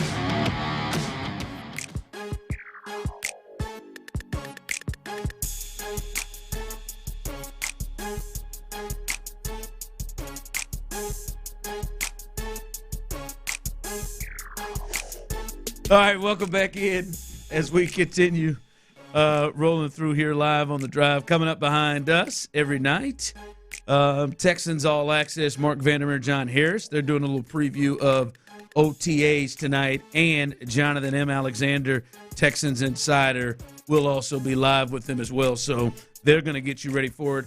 Area 45 live and local tonight. They will have the post-game show after the Astros play the A's tonight, and they'll discuss that amongst other things as well. Shout out to them. They were in for us yesterday, Area 45. They ran 2-6, so shout out to them. As just ran into Sean Bijani out in the hallway, ready to go. This is Sean Bijani, Patrick Creighton, Chris Santiago, the best late-night sports talk show in for them at 7, coming up behind Texans All Access. And then Tyler will get ready to get the week off right. Any basketball, baseball tonight? Got any hockey going tonight? I'm going to have 6 MLB picks for you. 6 MLB picks. Going away from the Knicks. I hear you. Knicks, Pacers, going away from that. Didn't know if maybe you want to get in there with the Stars and the Oilers tonight. Not sure. Maybe later in the week we'll head to the ice. You never know. No, probably not. Probably not. I'm not going to guide you on something I don't know, people. Although he's not afraid, though. There was something you were guiding us on one time. I can't remember. I'm like, hold on now, Tyler. I know you ain't watched a whole lot of that. So no, coming up behind us, we will do that. All right, Rafael Stone, the general manager of your Houston Rockets, Vanessa Richardson sat down with him, Space City Network, and talked about him with the process of getting the superstar. Here is Vanessa's conversation with the general manager, Rafael Stone. You know, if you engineer your offense around one player, they're going to score more, they're going to get more assists. I don't think that's in Ime's DNA. So some of this is like just how we're going to go about it. I think we're going to be a team-focused team. And that doesn't mean we won't do a trade for a really talented player. But I also think we have really, really talented players on this roster. And I think they're all improving. And so before we trade one guy for a more veteran guy, we want to make sure that we give this current group room to grow. The huge caveat to all of that is the job is to win championships. That is my one and only goal. And if we think there's a better path than continuity, we would pursue it. But right now that bar is pretty high. Is this leaning you anywhere when you hear this? This leaning you anywhere in terms of decision that they might make this offseason? No, I don't think it really moved me. I think they're going to make a move. I think they're going to make a move. I think they know they need to make a move. But I tell you what it does, Ronnie. It leans me more into the Rockets than I already was. Rafael Stone's words there, man. I love the point about Ime's DNA, and I don't think Ime's that guy. That tells me that Rafael Stone and Ime Udoka are attached at the hip. They're seeing this thing through the same lens, and if not, then it seems like Rafael Stone is clearly, the ego's hung at the door, and it looks like he's going to do it Ime's way, and it seems like there's a great working relationship there. Very Nick and D'Amico like. Yeah, and it he talks about the continuity part of this thing. The team versus one player thing. I love that approach. I think they've accomplished that, though. I think that they should be talking about it. They've accomplished that part of building this team. The dismount of this comment right here of all that said, I'm interested in winning championships. We got to win championships. I love that part of it as well, but that tells me all I need to know. There's no way that they look at this team right now and think that they've got all the pieces to go win a championship. I mean, be proud of what you built, like what you built, try to keep every bit of it, and it's valuable, it is, but there's no way that they don't look at this team and go, boy, we're one piece away. Right? We're one piece away. Do we need to keep our identity and keep our culture and keep our continuity and all those things through whatever move is made? Absolutely. But man, there's no way they don't watch this and go, we're one player away. There's no way. So I think they make a move. Yeah, it is like he said a lot of things to kick that one off that would make you think maybe he wants to see it through. Maybe he looks at the Indiana Pacers and Minnesota and New York and looks at some of these teams, OKC more maybe more viable, and says, yo, we got all the parts, a bunch of good guys, and maybe we don't need the two big superstars or whatever. And maybe he looks at that and maybe says that, but he's no fool. Ime Udoka's no fool. They're not looking over there, and they don't have an SGA. I don't think they have a Halliburton, and they don't have a Brunson, and they don't have an Edwards, and I don't think. To me, what they do have, that I would just sit on and wait for one of them. I think Amin Thompson may have a chance. His games might not look like theirs, but he may have a chance to be maybe that caliber of player. But I don't think that they are going to just take that chance. Well, I mean, no, look, the problem is you can talk about all these teams. They don't have, you mentioned Halliburton. They also don't have a Siakam. I think Şengün could be in that. Şengün could be a Siakam-like. All-stars. I think. Yeah, I was thinking more like guards and getting buckets outside than necessarily a big man. But yeah, to your point, level of play. Yeah, I got you. Yeah, you are correct there. But you don't have again with whether you look at who was the other one you named? You named there's Brunson. There's Edwards. There's SGA. But like SGA, Jalen Williams, like you don't have that guy. You don't have that. You don't have Chet. You just don't have guys that are predominant ball handlers that can go get points, go get buckets when you need it the most. I mean, can you? And the other thing is you're not, like you mentioned Şengün. Like Şengün's going to have a hell of a time in those scenarios unless you find knockdown shooters that can keep the defense from collapsing on his head. Yeah. Like that, you just don't. Well, and he looks better if he has a Halliburton or SGA. I think to me, I think you've got the big man, a big man down low that can. You got plenty of pieces that can get it done. You don't have the shooting, and you don't have the ball handler that can go get that bucket consistently the way that these teams that are still playing right now have. Yeah. Well, they understand it. They see this. They're not fools, and they see San Antonio is coming. They see that what the Lakers are doing. They see what other what other teams potentially have going for them in that direction, and they're right there primed to get some things done. All right, Tyler, let's make the folks a little cash. Let's make the folks a little money and get this thing started off right. T-Mill's Best Bets, a Tuesday edition, short week, but make some big money, baby. I like the way you just said that. Yeah, man. That might need to be like the new tagline for Best Bets. But no, I got 6 baseball wagers. Big money. What's yeah. It was fire. 6 baseball wagers for you. We list them quickly, discuss quickly. If you miss anything, you can go to my Twitter at @TMillRealDeal, where I post these things daily. Here are your 6 for Monday night around baseball. First, I got the Padres money line. I got it at -150. Anything higher than that, I wouldn't probably throw money on, but I like -150 as they host the Marlins. Then I'm on the Rockies at Cubs over. It's a low number, over 7.5. They're expecting a pitcher's duel, but I like over 7.5 runs in Rockies and Cubs tonight. Then an under, Nationals at the Seattle Mariners, fresh off their ass kicking here in Houston. Nationals at Mariners, that one tonight. And then these last three, they all pertain to the hometown squad, the Houston Astros. First, I got the Astros minus 1.5 runs with Hunter Brown on the bump tonight as the A's come to Daikin Park. And 2 player props here. Just mentioned him, the young kid that is throwing heat. Hunter Brown. This might be the lock of the damn